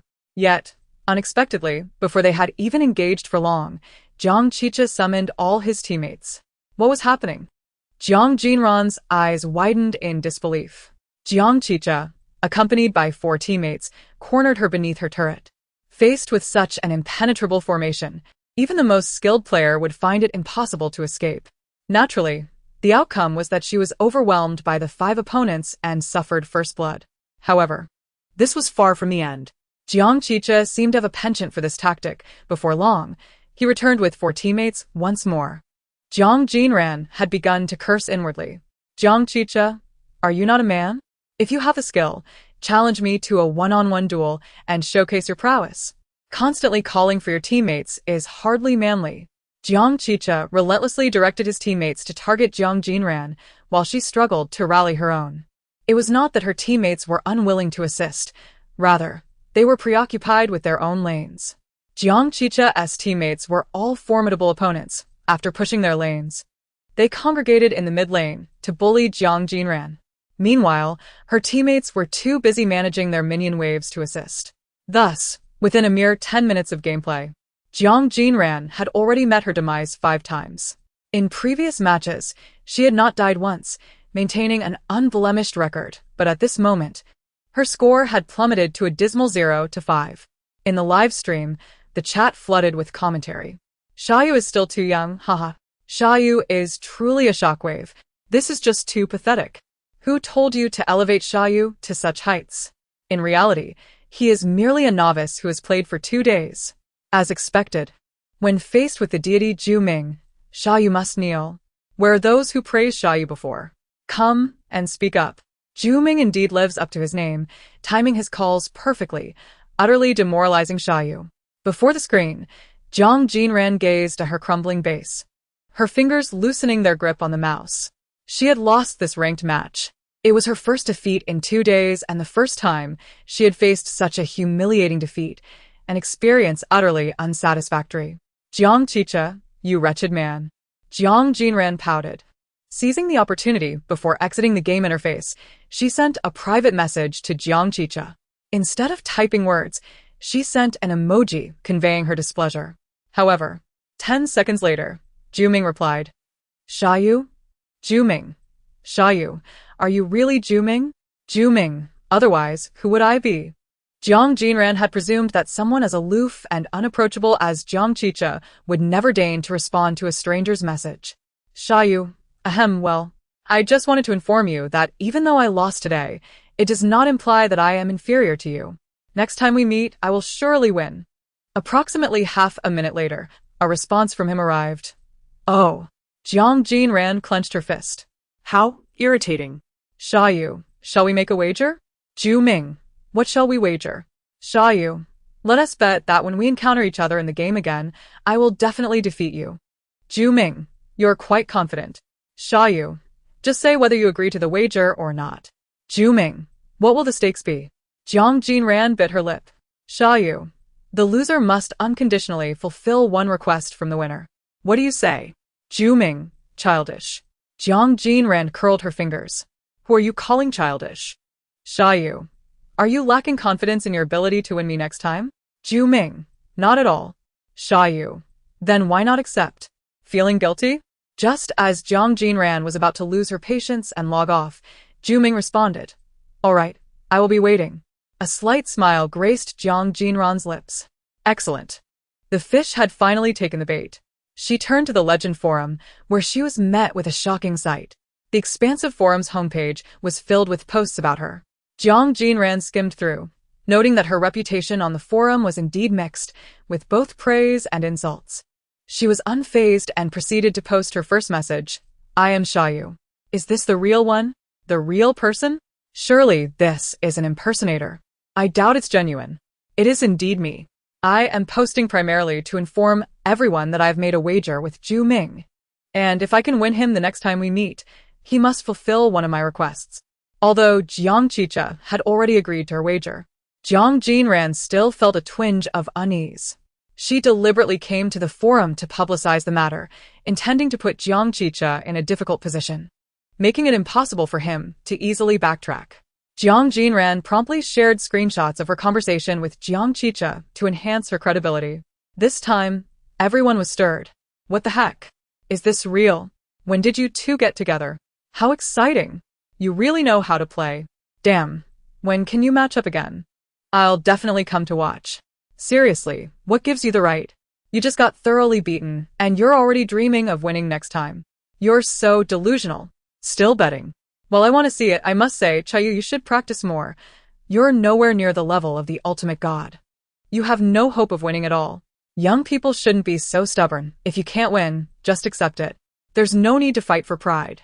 No need. Really no need. Losing so badly today, there's no reason to humiliate yourself further. Exactly, although I admire your moves, you're still too far from the ultimate. Ha! Xiaoyu is not even a hair's breadth near the ultimate. Jiang Jinran pursed her lips and typed a line. I will win. Everyone is welcome to watch next time.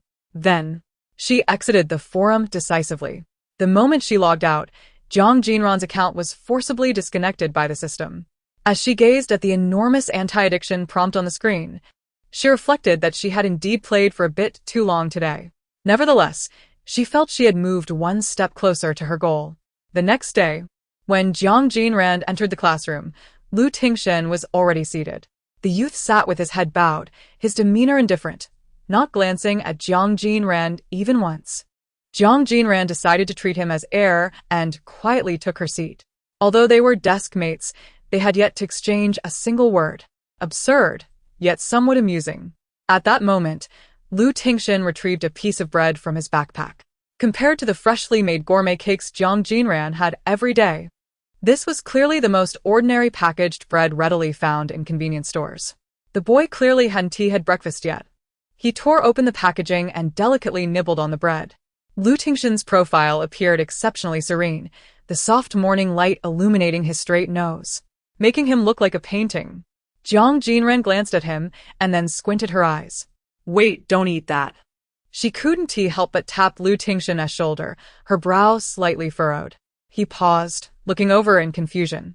The youth's beautifully shaped brows knitted together, and a flicker of disdain quickly crossed his deep-set eyes. He disliked being interrupted like this. Jiang Jinran pointed at the bread's packaging and lowered her voice to caution him. Check the date. That bread is expired. Otherwise, he wouldn't have transferred to Dixing due to a scholarship. To her surprise, the male lead had become so impoverished that he was eating expired bread. Jiang Jinran was aware that, typically, male protagonists from humble beginnings possess a strong sense of pride. Now that she had exposed the fact that he was eating expired bread, would he feel embarrassed? Suddenly, Jiang Jinran found herself adopting a maternal mindset. The boy before her was merely a teenager, at the most sensitive age for pride. Poor thing. Jiang Jinran took out the cake she had prepared for her midday snack and cautiously offered it to Lu Tingshen. With her round, bright eyes, she hesitated for a moment, then spoke as gently as she could. I'm not pitying you. You definitely can't eat that expired one. I'm afraid you might not be full enough to focus in class, so here you go. I'm not doing this for free. You can return the favor next time. Fearing she might hurt the male lead's pride, Jiang Jinran racked her brain to articulate those words. Lu Tingshen merely tilted his head, silently gazing at his own hands. His deep, dark eyes were inscrutable, revealing no emotion. Under the intensity of his penetrating gaze, Jiang Jinran felt a shiver run down her spine. Was this the male lead's aura? Suddenly, Lu Tingshen extended his hand and accepted Jiang Jinran's cake. She immediately felt relieved. Turning her attention back to her textbook, she began to prepare for class. Unbeknownst to her, the boy beside her, leisurely enjoying the cake, would occasionally cast a fleeting glance in her direction, as if observing or scrutinizing her. Finally, Jiang Jinran participated in the rehearsal for the upcoming performance. With the finals of the Hope Cup only days away, preparations were in full swing. Nevertheless, she had yet to don the costume. She planned to wear it solely for the final performance. "I can't wait to see how Jiang Jinran portrays a tree," one of the boys exclaimed, unable to contain his excitement. Upon hearing this, everyone shared a knowing laugh. Jiang Jinran remained unfazed, her fingers resting in the pocket of her clothing, quietly feeling the cold metal piece within. The person lurking in the shadows had compelled her to join the finals of the Hope Cup. What was their true intention? She had a premonition that on the day of the finals, that individual would appear once more. Perhaps then, she would uncover the truth. Jiang Jinran sighed quietly to herself. She merely wished to save money and relax. Now, caught halfway between lounging and being dragged back into action by these unknown external forces, she felt a sense of helplessness. Lu Tingxin, keenly perceptive, caught the fleeting expression of dejection on Jiang Jinran's face amidst the classroom's raucous laughter. He unconsciously tightened his fingers.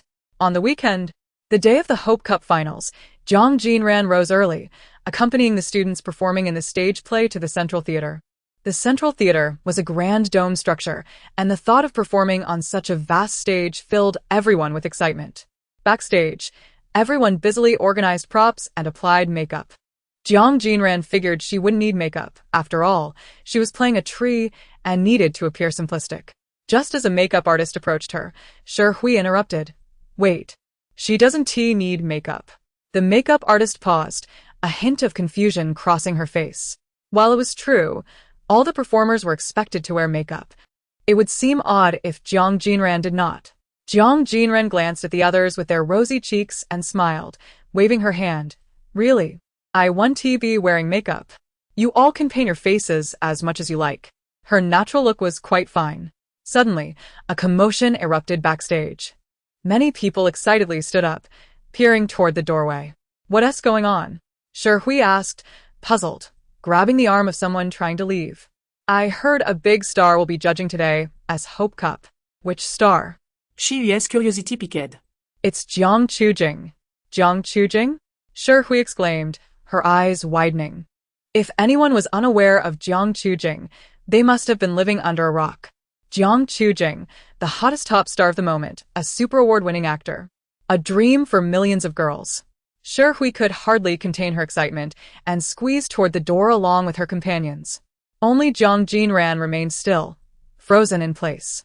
If she heard correctly, the big star judging today was her brother, her second brother, Jiang Jinran. Oh, dear. It seemed no matter where she went, she would encounter a brother. The news of Jiang Jinran's arrival sent shockwaves through the entire backstage area. Jiang Jinran sat on the sofa. Her interest peaked as she observed the flurry of activity around her, people bustling back and forth, expending energy in vain. Surely, a prominent star would not wander to this place merely for a chance encounter. What were they thinking? Jiang Jinran, at this moment, was either ensconced in her luxury van or already in the lounge awaiting her cue. With nothing else to occupy her time, Jiang Jinran leafed through the regulations of the Hope Cup and suddenly stumbled upon a particular clause. If there are no lines spoken on stage, the performance shall not be considered for awards. This meant that if their play were to win an award, Jiang Jinran, being a character devoid of dialogue, would be excluded from the honor, unable to etch her name alongside theirs on the trophy. What a cruel twist of fate. No wonder Shi Hui was so confident in her performance, unperturbed by the thought of sharing the accolades. As it appeared, she had no stake in the prize at all. Shi Hui, that cunning individual, seemed intent on ensuring her own embarrassment while leaving no room for shared glory. Such a well-calculated scheme. Setting the manual aside, Jiang Jinran rummaged through her bag in search of a snack to quell her hunger. However, instead of a treat, her fingers brushed against a cold metal fragment. The previous piece had been tucked into her pocket. Thus, the one in her bag was a new discovery. Jiang Jinran's gaze sharpened. Instinctively, she surveyed her surroundings, cautiously avoiding the eyes of those nearby, and discreetly retrieved the metal piece from her bag. Inscribed upon it were fresh instructions. After the competition, extinguish the central stage lights. The date in the bottom corner confirmed it was indeed today. This was a brand new piece, mysteriously placed in her bag, without her knowledge. The enigmatic figure had issued her new directives. Clearly, the situation was more intricate than it appeared. What was her role in all of this? Merely a tool for executing tasks? On what grounds did this person continually dictate her actions? Did the original owner hold some leverage over him? Or had he promised her something in return? Jiang Jinran clenched her jaw, a shadow of unease crossing her features. She was uncertain whether to comply. What consequences awaited her if she did? Conversely, what repercussions would arise from refusal? Amidst her tumultuous thoughts, the finals of the Hope Cup commenced. Quick, change into the costume. Jiang Jinran. Sure, Hui commanded, gesturing towards the pile of costumes in a backstage corner. The others had already donned their makeup, radiating vitality, while Jiang Jinran, completely barefaced, was about to slip into that ridiculous costume, eliciting suppressed laughter from the group. Jiang Jinran remained motionless for a moment before retrieving a bag she had prepared earlier from beneath a nearby table. What is that? Curiosity knitted the brows of her peers as they watched her. With a playful smile, Jiang Jinran opened the bag to reveal a long, teal garment. I feel this costume does not align with my essence, she remarked, raising an eyebrow as her smile blossomed further. Thus, I have designed my own performance attire. Deep down, Jiang Jinran struggled with her own reservations. Although the costume appeared quite charming, and she thought it might not be too problematic to wear it for the finals, the idea of portraying a rotund tree spirit left her feeling less than enthusiastic. Hence, the night before the finals, she had hurriedly crafted a more acceptable performance outfit. Upon her declaration, silence enveloped the room. After a moment of stillness, Shi Hui could no longer contain herself. What are you doing, Jiang Jinran? Her face flushed with evident anger. Who granted you the liberty to act so recklessly? You are not following the directives. Others chimed in, reprimanding her for her insubordination. Do you think you are so exceptional? This is not child's play, get a grip. A nearby teacher wore a perplexed expression, glancing at Jiang Jinran. Jiang Jinran. You truly need not. Jiang Jinran clutched her performance outfit tightly, her tone resolute. This attire is undoubtedly more fitting for the theme. If you do not permit me to wear it, then I shall not take the stage at all. At her words, Shi Hui's fingers tightened involuntarily. A wave of frustration surged within her, seeking an outlet. Her calculations had gone awry. Initially, she had intended to humiliate Jiang Jinran, believing this taciturn girl would comply and submit to her control. Yet now, the tables had turned, and it was Jiang Jinran who held the upper hand. Should Jiang Jinran refuse to perform, the ramifications would be dire. Taking a deep breath, Shi Hui attempted to compose herself before finally conceding, do as you wish. The others, witnessing Shi Hui relent, shifted their stance. Just don't get yourself in over your head. Those rags of yours can't possibly compare to our costumes. Jiang Jinran, uninterested in further banter, made her way into the dressing room to change. Her performance outfit, a flowing, forest green garment, was complemented by a whimsical headpiece of twigs and leaves. Upon glancing in the mirror, she nodded in satisfaction. This appearance was neither ridiculous nor comical. Instead, it resembled that of a spirited forest sprite. As Jiang Jinran emerged from the dressing room, a multitude of gazes instantly converged upon her. Shi Hui and several classmates, poised to comment, halted as their eyes widened in astonishment at Jiang Jinran's transformation. For a fleeting moment, the air hung in silence. Just then, a staff member knocked at the door, announcing, "It's your turn. Hurry up and prepare to take the stage." With that, the previously tranquil atmosphere shifted to one of palpable tension. Everyone's expressions tightened. It was impossible not to feel nervous. After all, they were merely teenagers stepping onto such a grand stage for the first time. The only one seemingly unperturbed was Jiang Jinran. For her, performing was a mere adjunct. The true objective lay in unraveling the secrets of those metal pieces. All right, everyone, don't be anxious. Just follow our rehearsals, the female teacher gently encouraged as they prepared to take the stage. Nods of agreement followed, and they silently exited the backstage area. Jiang Jinran brought up the rear as they approached the stage's back, separated from the main stage by just a curtain. When the curtain was drawn back, a flood of bright, warm light poured in. Staff members beckoned them to the stage, with Shi Hui stepping out first and Jiang Jinran entering last. As she reached the front, Jiang Jinran was struck by the sight of the audience below. So many people. From above, they appeared as a vast sea of heads, layered upon one another. Numerous professional cameras were positioned at the front of the stage, as the finals of the Hope Cup would be broadcast live on television. At the forefront of the audience sat the judges, a row of elderly figures, each wearing glasses, their hair a mottled gray. Yet, seated in the center was a striking young man, her second brother, Jiang Jinran. Jiang Jinran's hair was of medium length. While her other brothers possessed a more heroic, handsome appearance, Jiang Jinran exuded pure beauty. His features, illuminated by the spotlight, seemed to radiate an otherworldly charm, captivating to the point of being mesmerizing. Even the strands of his hair appeared to dance gracefully. Jiang Jinran mused that he resembled a siren from ancient legends, a beauty potent enough to ensnare souls. The Jiang family is comprised of individuals who are all remarkably attractive, each possessing a visage of perfection. However, regrettably, Jiang Jinran is not one of them. She is merely a false heiress, lacking any blood ties to the family. At this moment, Jiang Jinran is simply an adorably unrefined little potato, uncertain of whether she will blossom into beauty in the future.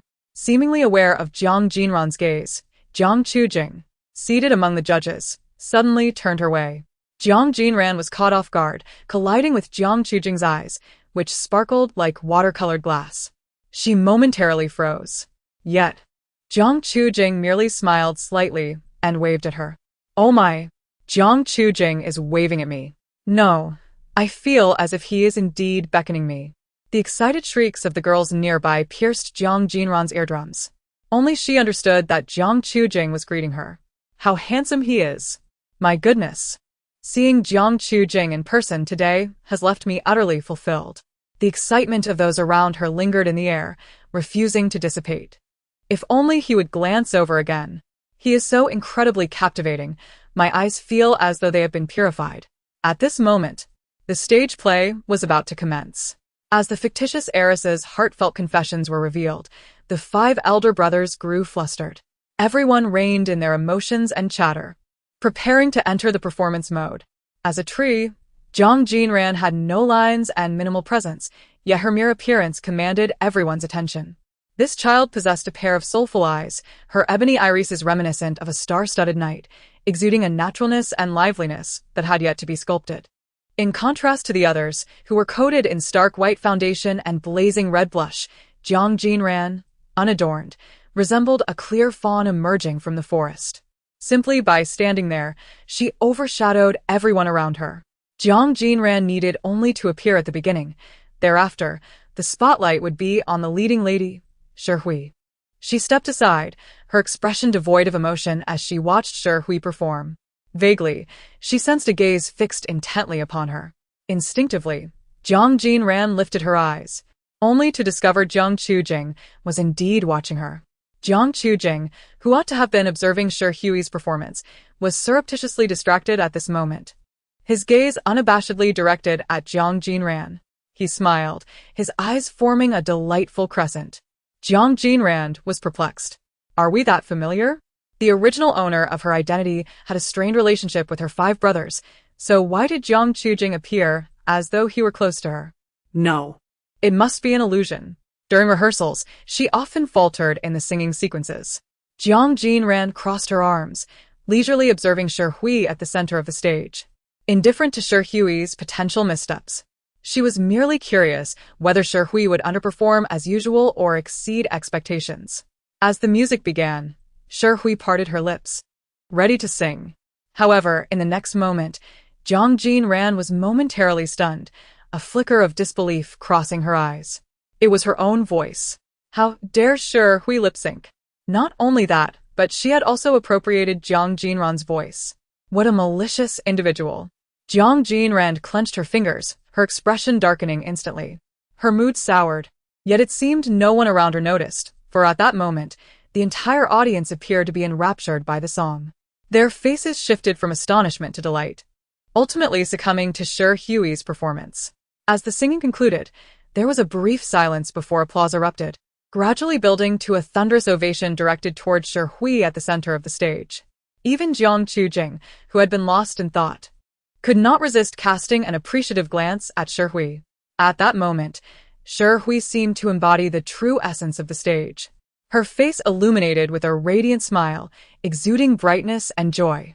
Jiang Jinran stood in the shadow of the stage, watching it all unfold. As the plot progressed to this juncture, the play was nearing its conclusion. Jiang Jinran only needed to perform a resurrection in front of everyone for a perfect finale. The stage lights fell upon her. With her eyes cast down and her face impassive, she suddenly curved her lips into a smile. Shi Hui, anxiously watching from the side, feared Jiang Jinran might falter in her final moment. To Shi Hui, her performance had been flawless, and victory for the group seemed assured. Moreover, she herself might even win the title of Best Actress, which would greatly enhance her chances of being admitted to the prestigious Dijing Film Academy. Shi Hui had always harbored ambitions of becoming an actress and a star. These accolades were undeniably a vital part of her aspirations. All that was needed now was for Jiang Jinran to conclude the performance with a perfect flourish. However, Jiang Jinran merely stood there smiling. Yet, in Jiang Jinran's crescent-eyed smile, Shi Hui discerned a fleeting chill. In the next moment, Jiang Jinran parted her lips. Her voice, bright and clear, surged into the ears of all present, proclaiming, "How wonderful it is to be alive." All those in the know on stage were momentarily stunned. They were acutely aware that Jiang Jinran, as a tree, had no lines. Shock and indignation surged within them. Had they been off stage, they would have unleashed their frustration upon Jiang Jinran. What was she doing? How dare she improvise lines? Who permitted this audacious girl to speak? Shi Hui clenched her fists, desperately striving to control her emotions, her expression twisting slightly. Meanwhile, the unknowing audience was charmed by Jiang Jinran's unexpected utterance, mistaking it for a pre-scripted line. Her voice was sweet and melodious. The adorable little tree spirit uttered such delightful words, rendering her even more lively and enchanting. Jiang Jinran then turned to the vast audience, the stage lights illuminating her eyes as if countless stars were blooming within them. She began to softly sing, perfectly echoing the song that Shi Hui had sung earlier. With no accompaniment, no instruments, only the purest of human voices, it was as if a celestial melody had descended. The audience fell into rapture once again. Initially, they believed this too was part of the storyline. However, midway through, many began to sense something amiss. This voice was strikingly similar to that of the earlier performance by the leading lady. What was happening? The audience began to grow restless. Wasn't this song just performed by the leading actress? The leading lady sang, and now the little tree was singing it again. It seemed to resonate beautifully. But that wasn't the crux of the matter. The real issue was that the little tree and the leading lady not only sang the same song, but their voices were identical, differing only in the absence of accompaniment. How could two entirely distinct individuals possess such eerily similar timbres and vocal styles? Could it be that both had lip-synced, or perhaps one had lip-synced while the other sang for real? The question loomed, whose enchanting voice was it? The audience was abuzz with excitement, while those on stage were close to losing their minds, nearly fainting from the unexpected antics of Jiang Jinran. Did she truly comprehend the chaos she was creating? Chapter 27. The authenticity of the original singer. This matter was not disclosed to Jiang Jinran, as they feared she might throw a tantrum and refuse to perform. Thus, they devised a plan to catch Jiang Jinran off guard at the finals, banking on her inability to react in time. They believed that as long as the stage play concluded smoothly, her subsequent thoughts and reactions would be inconsequential. However, to everyone's astonishment, Jiang Jinran swiftly grasped the situation and turned the tables on them. Had they known, they should have removed her microphone. As the final note from Jiang Jinran lingered in the air, the curtain fell on the play. The audience's reactions were a tapestry of expressions. Some were astonished and entranced, while others engaged in animated discussions. A few wore peculiar expressions, and others clapped enthusiastically. What was meant to be a flawless conclusion to the performance had, at that moment, devolved into a farce. Jiang Jinran and Shi Hui stood in a line, unable to exit the stage, as the judges were set to critique their performance. The elderly judges wore stern expressions, often whispering among themselves as if engaged in a hushed debate. Only Jiang Chujing observed the proceedings with an enigmatic smile, seemingly amused. It was evident that not only she but all present shared a singular question. Jiang Jinran's lips curled lazily, his smile both charming and nonchalant. Did you truly sing the song you just performed twice? At this inquiry, the audience fell silent. The expressions on stage varied widely. Shi pressed her lips together, her face betraying little emotion, yet her hands, clenched at her sides, revealed her tension. Jiang Jinran gazed at Jiang Jinran with a look of innocent bewilderment, adorably endearing. The others displayed a mixture of apprehension and anxiety. Suddenly, Shi seized the microphone and assertively declared, "It was I who sang, esteemed judges." Her tone was resolute, devoid of hesitation. Jiang Jinran, unimpressed, shifted his gaze to Jiang Jinran, a deeper smile in his eyes. "Do you concur with this assertion? Little Tree?" Jiang Jinran's lips quivered slightly at the nickname. What on earth is Little Tree? Can this guy be any more ridiculous? Jiang Jinran's eyes narrowed slightly, his gaze momentarily pausing. The voice echoed once again in his ear. "Why do you keep smiling at me? Are we close?" The same voice returned to Jiang Jinran's ears. "Oh, this guy appears to be thriving now. Who would have thought he might face disgrace in the future?" Jiang Jinran. Accustomed to grand spectacles, Jiang Jinran managed to maintain his composure despite the surprise and questions swirling within. If they were not in such a public setting, he would have genuinely liked to ask this little one what disgrace meant, and to elaborate. "Esteemed judges." Jiang Jinran spoke into the microphone, her voice bright and clear. "I also wish to assert that it was I who sang." Her declaration sent a ripple of astonishment through the audience. Moreover, the distinct differences in their vocal timbres indicated that one of them must be lying. The unfolding drama seemed to exceed everyone's expectations. What began as a stellar stage performance had now spiraled into a controversy over lip-syncing and the appropriation of another's voice. The events at the Central Theater were being broadcast live on television, and no one anticipated such a sudden and unexpected conflict at the finals of the Hope Cup. In an instant, the topic gained immense traction, with the term Hope Cup trending on social media. Discussions abounded regarding the lip-syncing incident. Oh no, the Hope Cup finals have taken a turn for the absurd. Isn't this an on-stage mishap, blatantly lip-syncing? I only watched for Jiang Jinran, nothing else mattered. Today. He looked incredibly handsome. I adore the actress portraying Little Tree.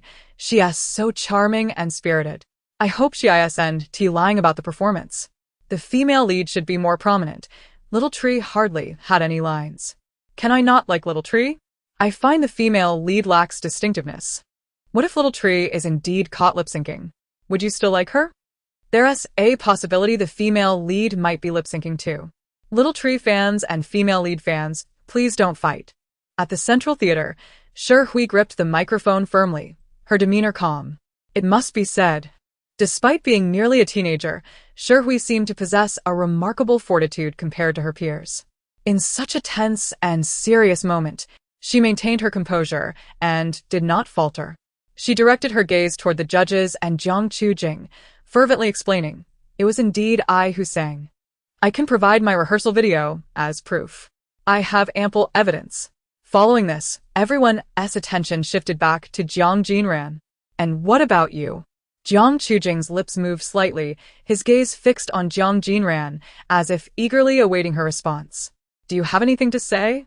Jiang Jinran pursed her lips, then met Jiang Jinran's languid, profound gaze.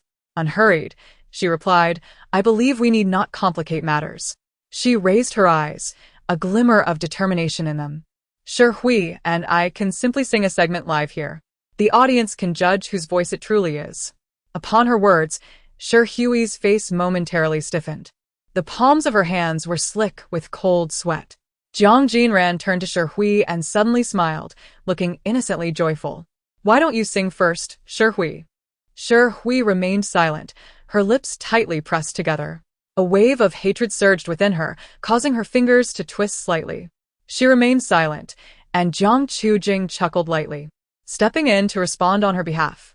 "All right, as Little Tree suggested, Shi, you may sing a segment first." Instantly, all eyes and pressure were directed toward Shi. She glanced at Jiang Jinran, the instigator of this predicament, who was watching her with a calm expression, head tilted slightly. Shi took a deep breath and, in a moment of resignation, began to sing. However, she faltered after the first line, unable to continue. One could easily discern that her voice was entirely different from Jiang Jinran's. To press on would be to invite humiliation. The audience and judges had already drawn their conclusions. Jiang Jinran needed not say a word, for the truth was evident. As they exited the stage, Jiang Jinran followed the others in silence to the backstage.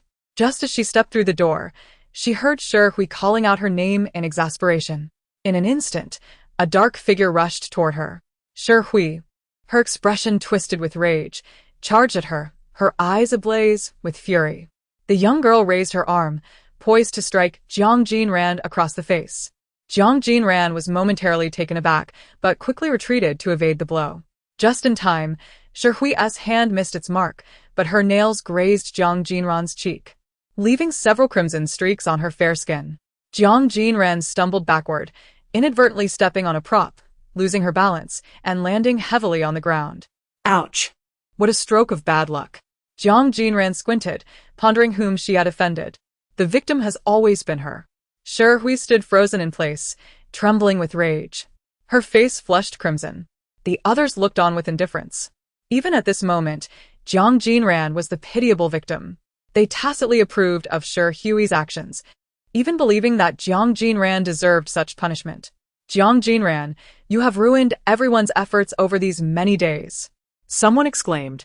You merely seek the spotlight, wanting the world to know how well you sing. Shi Hui is acting for the greater good, so selfish and despicable of you. Another accused. In your quest for vindication, you have jeopardized the honor that was rightfully yours. I do not understand what you are thinking. Are you so unwilling to yield even a little? Selfish and attention-seeking. You have brought this upon yourself. Jiang Jinran felt a throbbing pain in her ears. She stood up from the ground, bit her lip, and had yet to speak when someone knocked on the door. Instantly, all attention shifted to the entrance. It was Heiress, Jiang Chuqing's manager. Hello, he greeted, a polite smile adorning his lips as his eyes scanned the room. If you don't mind, I would like to borrow someone. Borrow someone? Aside from the silent and stern Jiang Jinran, the others became visibly excited. After all, this was Jiang Chuqing's manager. Any connection to Jiang Chuqing was enough to stir excitement. Who do you wish to borrow? We are all available, someone cautiously inquired. Heiress's gaze circled the room before finally settling on Jiang Jinran in the corner. With a friendly smile, he said, I am looking for this student, Xiao Shu. Jiang Jinran blinked in surprise. The others were left in stunned silence. Shock, jealousy, and confusion surged within them. In the end, they could only watch helplessly as Jiang Jinran was taken away by Heiress. Jiang Jinran touched her cheek and, in a low voice, said, It's nothing, just got scratched by a dog. You brought a dog with you?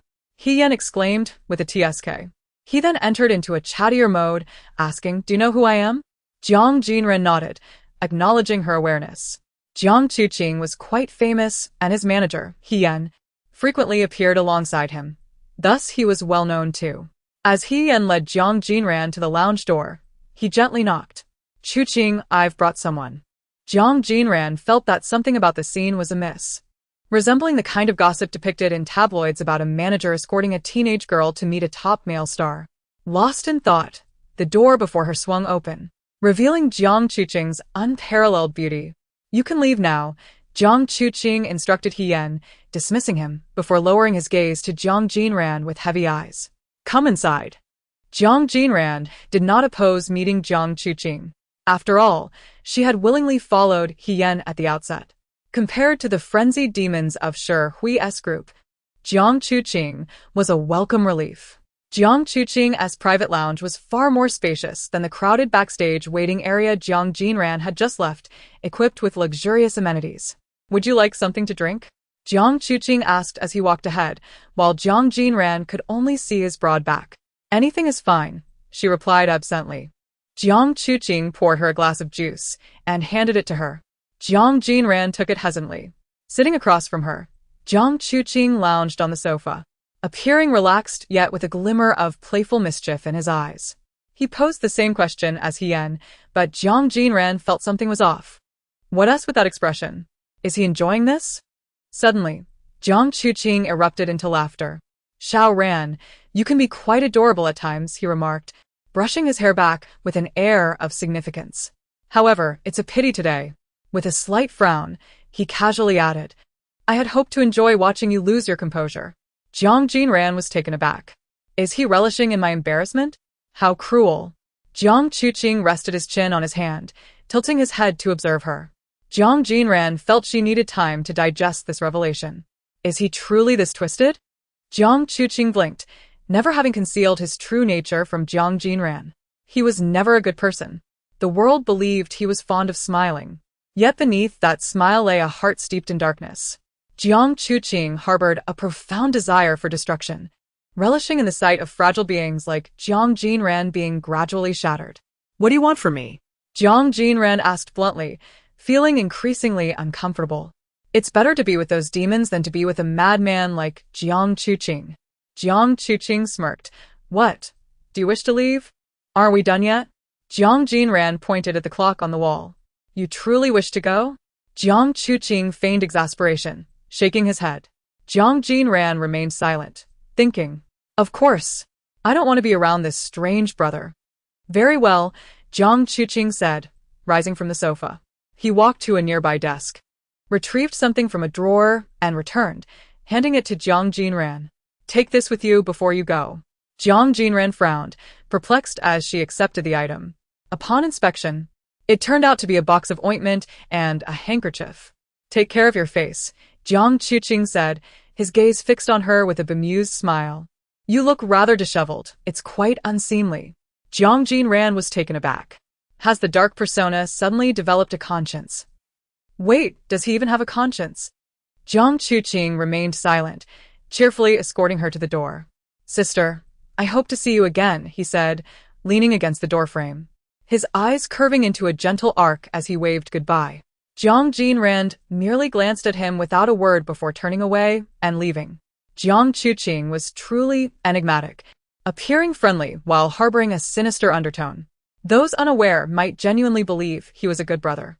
Jiang Jinran's understanding of her brothers was primarily derived from descriptions in novels and the memories of the original owner.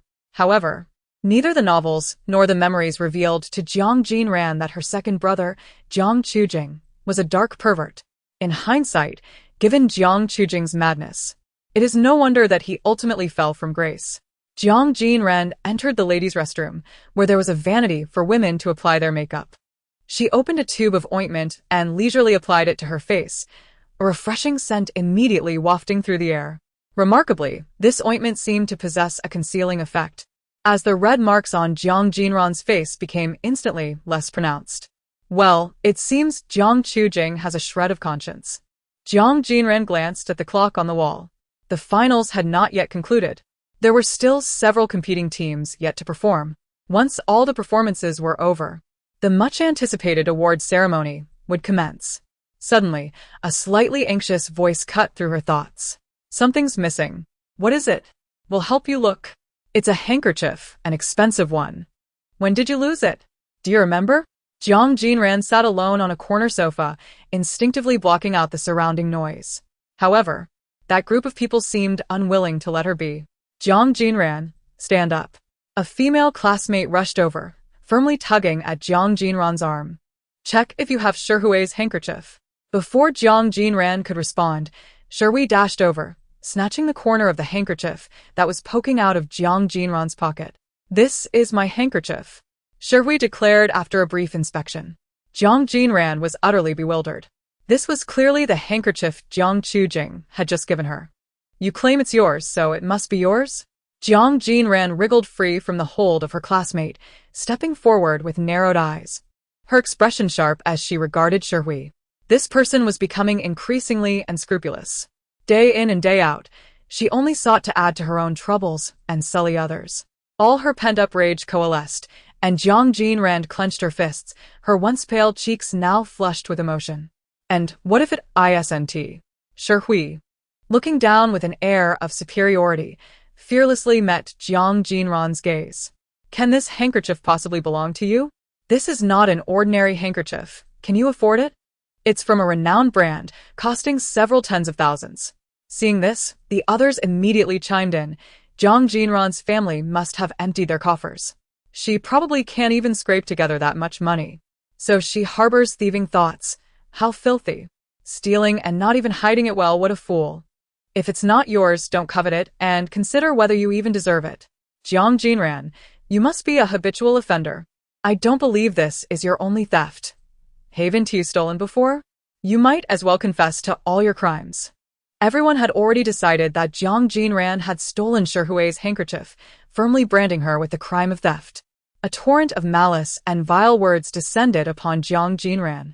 She pressed her lips together and, refusing to concede, spoke with unwavering conviction, "That handkerchief is mine." Turning her gaze to Shihui, she continued, "Shihui, since you have taken my handkerchief, if you do not return it, does that not constitute robbery?" The crowd gasped, their eyes widening in disbelief. How could Jiang Jinran be so brazen? She denied having stolen from others while accusing someone else of robbery. This was the epitome of shamelessness. "You say I'm robbing you?" Shihui, clutching the handkerchief, almost laughed in disbelief. Taking out her phone, she shook it at Jiang Jinran. "Shall we call the police? You steal from me, and you think I'm robbing you? Let the police decide." The onlookers voiced their support. "Yes. Let the police see who the real criminal is." The value of this handkerchief certainly met the threshold for legal action. Jiang Jinran was truly shameless. Shihui had already considered letting it go, but now Jiang Jinran was not only obstinate, but also retaliating. If the police were called, she would undoubtedly face consequences. Isn't deserved? Caught stealing and still denying it, people like her deserve to be dealt with by the police. "Shihui, you're too kind. Just call the police. Let us see how long she can keep this up." Jiang Jinran let out a soft scoff, pointing at Shihui's phone. "Go ahead and call." The crowd fell silent in surprise. Was Jiang Jinran insane? At this moment, shouldn't she be regretting her actions, humbly admitting her fault, and pleading with Shihui not to involve the authorities? Instead, she showed no fear of the police. What an audacious lunatic. Shihui was determined not to relent. "All right, you said it, so let us wait for the police." She promptly dialed the police.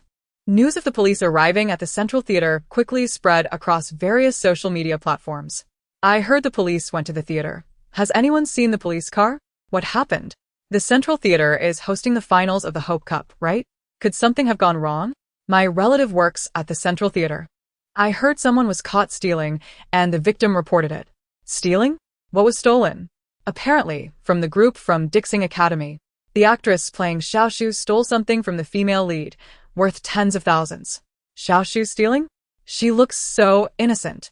Indeed, don't judge a book by its cover. With the police involved, it seems serious. She's actually quite popular. She's really made a mess of herself. At the Central Theater, the finals continued in the front, while backstage, the police arrived before Jiang Jinran and Shihui. "Please explain the situation in detail. Don't be nervous. Take your time." I saw Jiang Jinran with my handkerchief stuffed in her pocket. I confirmed that it is indeed mine. Understood. The police nodded, their tone amiable, then turned to Jiang Jinran, gently asking, "Student, could you also explain? We can't just listen to one side." Jiang Jinran nodded and spoke in one breath. "In short, that handkerchief is rightfully mine. However, she couldn't find hers and assumed mine was hers, then snatched it away from me. The problem is, that handkerchief is truly not hers." The police nodded attentively, jotting down notes. After a moment of contemplation, he said, "Let us check the surveillance footage." Jiang Jinran smirked. "Actually, there's no need to check the footage." The police raised an eyebrow. "Why not?" Jiang Jinran glanced at Shihui before turning back to the police, her eyes sparkling with confidence. "It's well known that this is a famous luxury brand. They offer a service where customers can have their last names engraved on their purchases." The police's eyes lit up. "So, does that mean this handkerchief has your surname on it?" Jiang Jinran smiled and nodded. Shihui, momentarily taken aback, was hearing about the engraving service for the first time. How did this seemingly impoverished person know? "Student Shihui, could you show me the handkerchief?" The police inquired gently. "Sure." Shihui had nothing to hide. The handkerchief was handed to the police, who examined it carefully. Finally, he discovered an engraving in one corner, clearly the character for Jiang. Upon this discovery, the police instinctively looked at Jiang Jinran. "Jiang student, it appears this truly is your handkerchief. It bears your surname." At this announcement, the crowd, except for Jiang Jinran, gasped in astonishment, a wave of disbelief sweeping through. How could this be possible? Even though the character Jiang was clear and right before her eyes. Shihui still found it hard to believe that Jiang Jinran could possibly possess such a valuable handkerchief. Where could her own handkerchief have gone? The onlookers were rendered speechless. As the situation took a dramatic turn, was this handkerchief truly Jiang Jinran's? How could someone so impoverished possess such an item? Was it possible that a misunderstanding lay at the heart of this? One person ventured to ask if perhaps Jiang Jinran had stolen Shihui's handkerchief and inscribed her surname on it, or if there had been an error at the time of purchase, leading to the wrong name being engraved. Jiang Jinran cast a bemused glance at the student who posed the question, thinking how naive it was to believe such coincidences existed in the world. Why not suggest that one's lack of intelligence was due to their parents secretly replacing their brain at birth? The girl was left speechless by Jiang Jinran's retort, her face flushed with embarrassment and anger. Shihui clenched her fists and bit her lip, remaining silent. She felt utterly humiliated, perhaps for the first time in her life. In the end, the police reviewed surveillance footage and located Shihui's missing handkerchief, which had merely slipped beneath the sofa. The matter was resolved, albeit not without its complications. Jiang Jinran glanced at the recovered handkerchief and, with a sly smile, remarked, "Shihui, doesn't your handkerchief seem a bit off? I don't see any engraving." Upon hearing this, everyone turned their gaze toward Shihui's handkerchief. A tremor of unease coursed through her as she instinctively inspected it, only to find it devoid of any inscription. This handkerchief had been a gift from her mother, and she knew nothing beyond that. Jiang Jinran's airy voice chimed in again, "But Shihui, your handkerchief looks different compared to my authentic one." With those words, the truth dawned on everyone. Shihui's handkerchief was not only unengraved but also a counterfeit. This revelation shattered the image she had carefully cultivated as a privileged young lady, accustomed to luxury. The crowd, once enamored by her status, now regarded her with disdain. Jiang Jinran, with a playful tilt of her head and a smirk, teased, "You didn't intentionally misplace your counterfeit to swindle my genuine article, did you?" Shihui's eyes widened in shock, feeling as though a swarm of insects were crawling within her. "Shut up," she shouted, unable to contain the surge of nauseating rage. Yet, at that moment, she was powerless to refute Jiang Jinran's claims. The handkerchief indeed resembled a fake, leaving her no room for argument. Disgust and anger coiled within her. She wished for the world to disintegrate in that very instant, feeling an overwhelming sense of shame.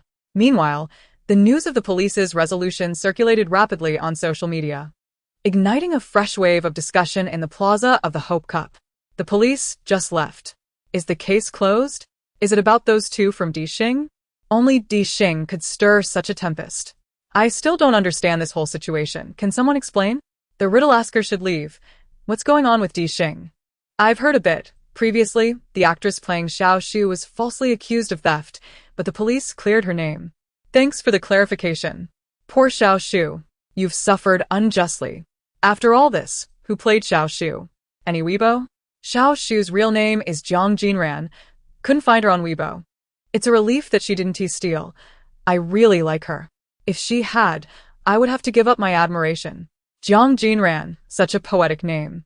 At the Central Theater, after the chaos backstage, the front stage performances finally concluded. The judges began deliberations for the awards of this year's Hope Cup. The discussion was brief, and soon all participants gathered on stage. Jiang Jinran stood at the corner, near the Dixing team, under the spotlight. Jiang Chujing, microphone in one hand and list in the other, commenced the announcement of the final awards. Naturally, the children from Dixing held on to hope for recognition, yet Jiang Jinran's actions had dimmed their prospects. They could only console themselves, acknowledging that such an incident could warrant a lack of awards. As Jiang Chujing called out one award after another, Dixing's name remained absent. Watching the surrounding teams receive accolades, Shihui bit her lip in frustration, while others hung their heads, eager to depart. Jiang Jinran, however, remained expressionless in her corner, languidly listening to Jiang Chujing. Finally, as all group awards were announced, Dixing's name was still nowhere to be found. In that moment, despair enveloped them. They had won nothing. All their hard work had been for naught. This realization deepened their resentment toward Jiang Jinran, the one who had ruined everything. Shi Hui had already lost hope for individual awards. With no chance at group accolades, the more stringent individual awards were beyond her reach. Jiang Chujing proceeded to announce the best male and female leads, as well as the best supporting actors. All outside of Dixing, Shi Hui and her peers stood on stage, their expressions numb. Though they had anticipated this outcome, facing it was still unbearable. Teenagers, consumed by disappointment and anger, gnashed their teeth in frustration. Finally, as Jiang Chujing announced the Best Fashion Award, his voice resonated in their ears. Though melodious and magnetic, the students from Dixing only wished he would finish quickly. A handsome judge glanced at the list, a flicker of light passing through his eyes. The Best Fashion Award goes to Jiang Jinran from Dixing Academy. A moment of eerie silence ensued, followed by a thunderous applause. Not a single student from Dixing joined in the clapping, their eyes wide with disbelief. How could this be? They were without awards. Yet Jiang Jinran had triumphed. The Best Fashion Award was far from a consolation prize. It was given to those who left a lasting impression on the audience during the Hope Cup performances, a veritable popularity award. Now, Jiang Jinran stood as the sole laureate from Dixing. How ironic. How absurd. This revelation struck Shi Hui and her peers harder than their previous disappointment of not winning anything. Astonished, enraged, and with twisted expressions, they could hardly contain their desire to confront Jiang Jinran. As Jiang Jinran was invited to the center of the stage, the presenter handed her a small golden trophy. She held it in her hands, unable to resist inspecting it closely, wondering if it was truly made of pure gold. Meanwhile, the elderly judges began to critique her performance, praising her apparent talent. Jiang Jinran believed that she possessed a remarkable talent for many endeavors. Jiang, do you have any words of gratitude for your award? The host inquired, extending the microphone towards her. Jiang Jinran's eyes flickered momentarily before she spoke leisurely. I feel that this award is particularly fitting for me. At this proclamation, the audience fell silent for a brief moment. After a couple of seconds, applause and cheers erupted from the crowd. Jiang Chujing, with a slight smile, observed his sister on stage with keen interest.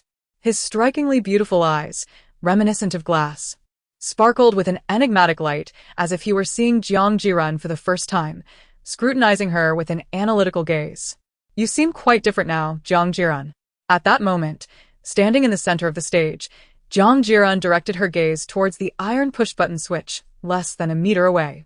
This was the central lighting control mentioned by the mysterious individual. According to that person's suggestion, they hoped she would press the switch, plunging the venue into darkness. What would transpire then? Jiang Jinran's intuition warned her that it would likely lead to adverse consequences. Thus, she resolved not to comply. Yet, the switch loomed before her, an irresistible temptation drawing her attention. As her thoughts spiraled in confusion, Shi Hui and several classmates unexpectedly approached Jiang Jinran. Students of Dixing Academy, gather around. We are about to take a group photo, the cameraman called, gesturing for them to come closer. Jiang Jinran blinked, realizing they were to take a group photograph. However, would they not crowd her a bit too much?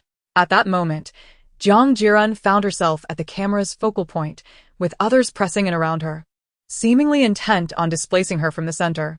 Suddenly, Shi Hui stealthily extended a hand from behind and pushed Jiang Jinran on the shoulder. Instantly, losing her balance, she stumbled forward and fell from her position, while Shi Hui swiftly claimed her spot.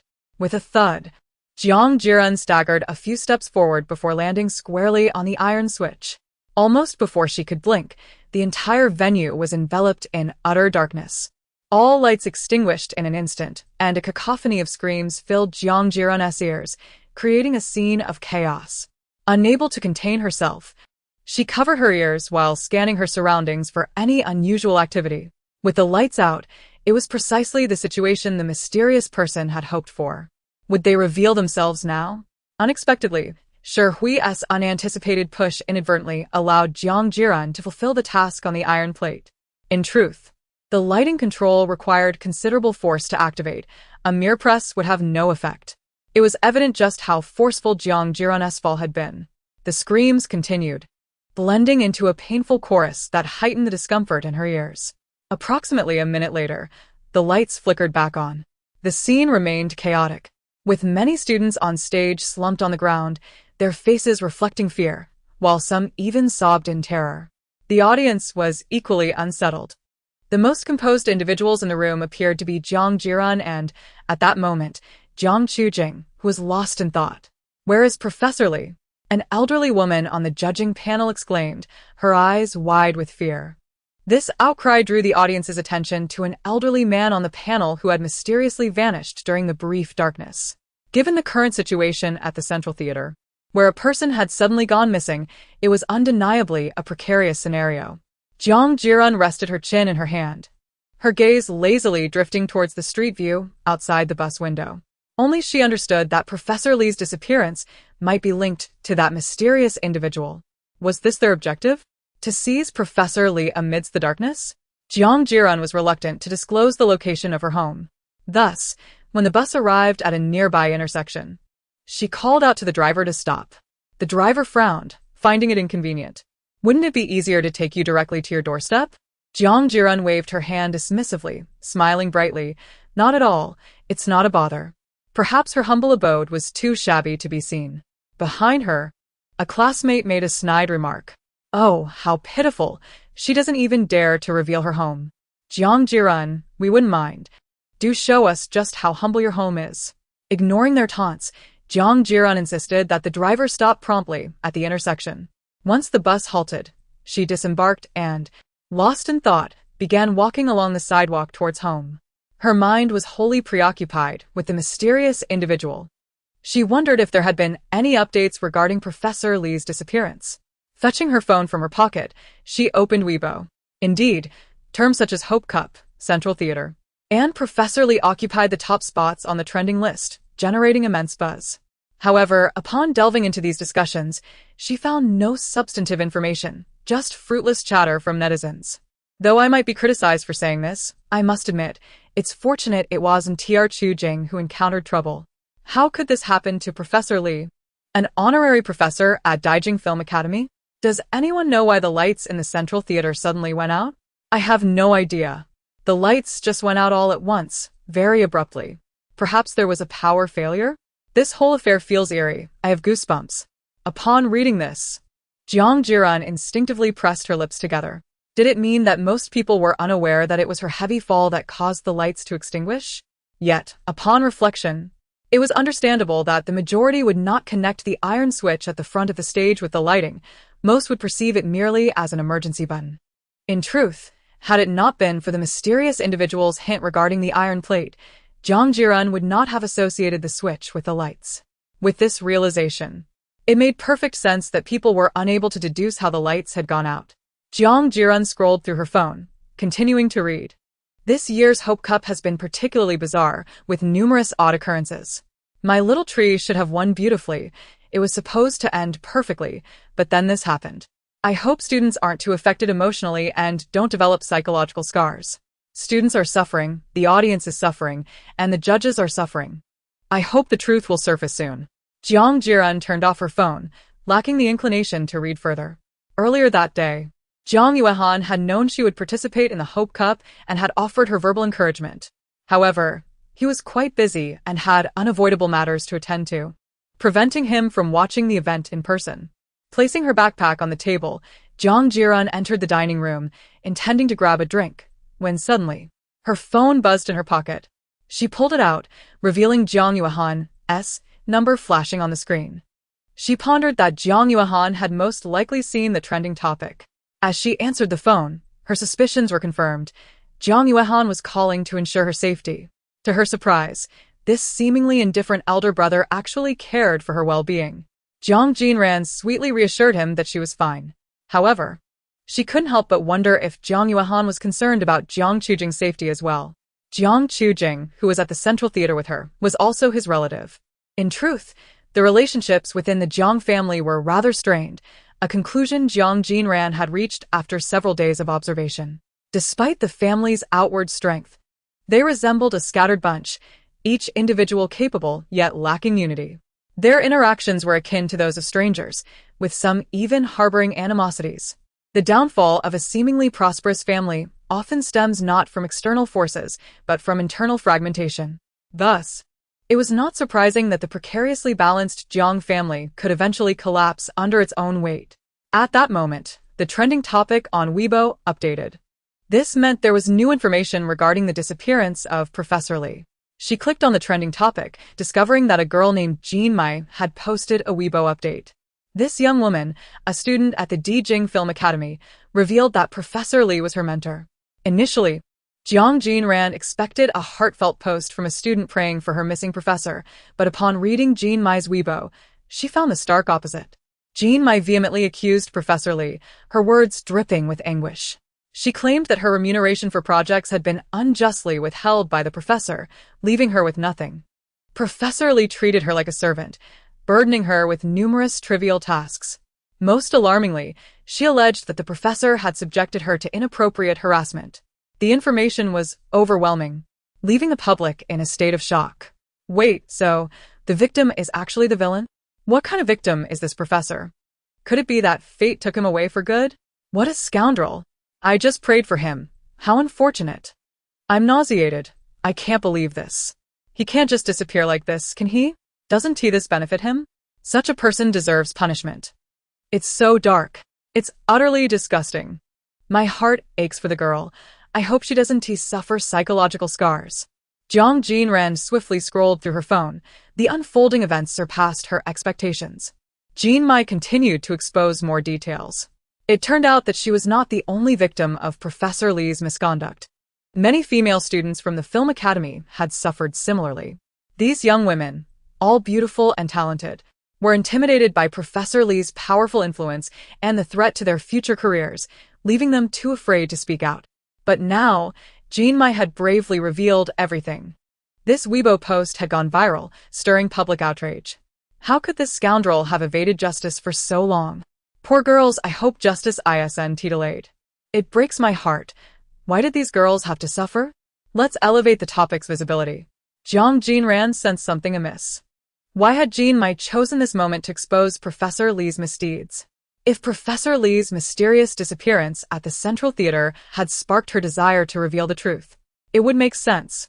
Unless, at that moment, Jean Mai posted another update. She stated that she had been pushed to the brink of despair and had contemplated suicide. Yet, she refused to give up. By sheer chance, she had come into contact with an organization, and after much deliberation, she decided to enlist their help against Professor Li. There are many organizations in this world, mysterious and powerful, often eluding the grasp of ordinary people, yet omnipresent. To engage with such an organization, one must either provide them with a satisfactory price or offer something of value. Jean Mai was not wealthy enough to meet their monetary demands, but she offered the only thing she could, herself. Ultimately, the organization accepted her case. Jean Mai hoped that Professor Li would experience the terror of being threatened, finally realizing his wrongdoings and publicly apologizing to his students. In essence, everything that transpired at the Central Theater today was orchestrated by Jean Mai in collaboration with the organization behind her. This revelation turned everyone's expectations upside down. What organization is this? I'm curious. Whoa, so you are the mastermind behind the scenes. While Professor Li is despicable, one should be wary of such organizations. Isn't it risky to cross them? It took me a while to understand, so the sudden blackout in the theater was orchestrated by the organization. And they took Professor Li as well? What kind of organization is this that wields such power? There's no need to trade oneself with an organization. Isn't that risky? While it feels satisfying, there's an underlying sense of worry. What else could she do? Some people, sitting comfortably, don't understand that only a fearless organization can help her. You wouldn't risk your neck for them. Actually, I can understand. I'd even consider taking matters into my own hands. As one wave of revelations settled, another arose, filled with twists and shocking disclosures, keeping Jean Mai and Professor Li firmly at the forefront of Weibo's trending topics. Later, netizens discovered that other female students from the Film Academy, who had also suffered at the hands of Professor Li, began to voice their support for Jean Mai. They hailed her as a hero for daring to confront Professor Li and for risking everything to escape the despair that loomed over them. Some might question Jean Mai's actions, but they would likely make the same choice if faced with her circumstances. After observing their heartfelt expressions of solidarity, the audience felt both sorrow and inspiration. This is a battle for justice. How tragic yet heroic. Sigh, they've been pushed to their limits. Is there anything we can do to help them? They're so unfortunate. But does what Jean Mai did count as a crime? Given that Jean Mai no longer valued her life, perhaps she didn't care about the consequences. Jean Mai's actions represent a courageous fight. I stand by her. Jiang Jinran gazed at her phone screen, sitting on the edge of her bed, lost in thought. Although Jean Mai had not disclosed the name of the organization, Jiang Jinran could confidently ascertain that it was Shenin. In the narrative, Shenin represented bloodshed and evil, a notorious villainous organization that caused considerable distress to the protagonists. Unexpectedly, at this moment, Shenin was stepping in to champion a just cause for the female students of the Film Academy. This was far from her expectations, suggesting that she had inadvertently become entangled in one of Shenin's missions. Her mind was flooded with questions. She only wished to understand the nature of her connection to Shenin. Jiang Jinran glanced at Weibo once more, where a plethora of new information had emerged.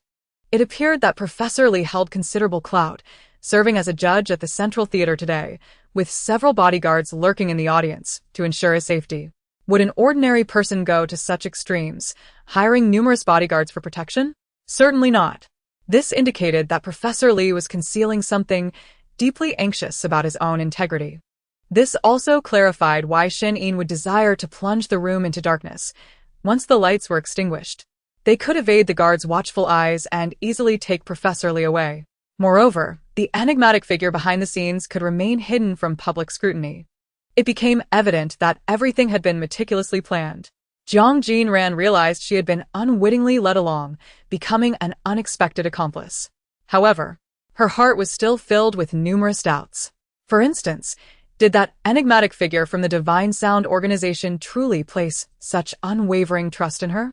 What if she failed to comply? What if she was incapable of extinguishing all the lights in the venue? Would that not completely ruin his plans? Jiang Jinran's current body was merely that of a 13-year-old child. Surely, the Divine Sound organization was not so foolish as to stake everything on her alone. To put it bluntly, why did they insist on Jiang Jinran's involvement, and why did they believe she would succeed? This was indeed perplexing. They could have acted themselves, likely achieving their goals with greater efficiency. Unable to comprehend, Jiang Jinran chose to dismiss the thoughts. Approximately 5 minutes later, the trending news updated once more. This time, the missing Professor Li had surprisingly resurfaced. In the video, Professor Li sat before the camera, his expression despondent, his gaze listless, as if he had endured significant torment. He trembled as he parted his lips, seemingly offering a sincere apology, expressing his regret to his students. Clearly, this was an apology video coerced from him by the Divine Sound organization. Whether this apology was heartfelt remained unknown and unimportant, for Professor Li had publicly acknowledged all his wrongdoings and personally apologized.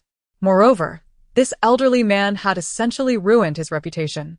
Henceforth, his status and wealth would vanish into thin air. Jiang Jinran believed that the objectives of the Divine Sound organization had been accomplished, and they would soon release Professor Li, compelling him to accept the consequences of the law. Jiang Jinran reclined on her bed, the oppressive fatigue and sleepiness that had accumulated throughout the day finally enveloping her. She decided to close her eyes and rest for a while. After an indeterminate period, she reopened her eyes to the faint sound of a woman's voice at the door. "Aren't you going to see? Mississippi." Perhaps she did not wish to see me. The woman's voice? Jiang Jinran instantly became alert, her mind racing. At this hour, the only woman who could be at the Jiang family villa was. Jiang Jinran leaped from her bed and hurried to the door, flinging it open. In the corridor stood Jiang Yuyan, who halted abruptly. Jiang Jinran found herself gazing into the bright, rounded almond eyes of the woman before her. This woman was none other than Jiang Yuyan, the original owner's mother. Indeed. The Jiang family name belonged to Jiang Yuyan, as all members of the Jiang family took their mother's surname. As the esteemed eldest daughter and the sole cherished child of the previous head of the Jiang family, Jiang Yuyan was born to be the center of attention. Her noble status and her role as the sole heir to the Jiang family signified that her marriage would undoubtedly be extraordinary, requiring her husband to adopt her surname. Jiang Yuyan stood momentarily stunned, as if frozen in place.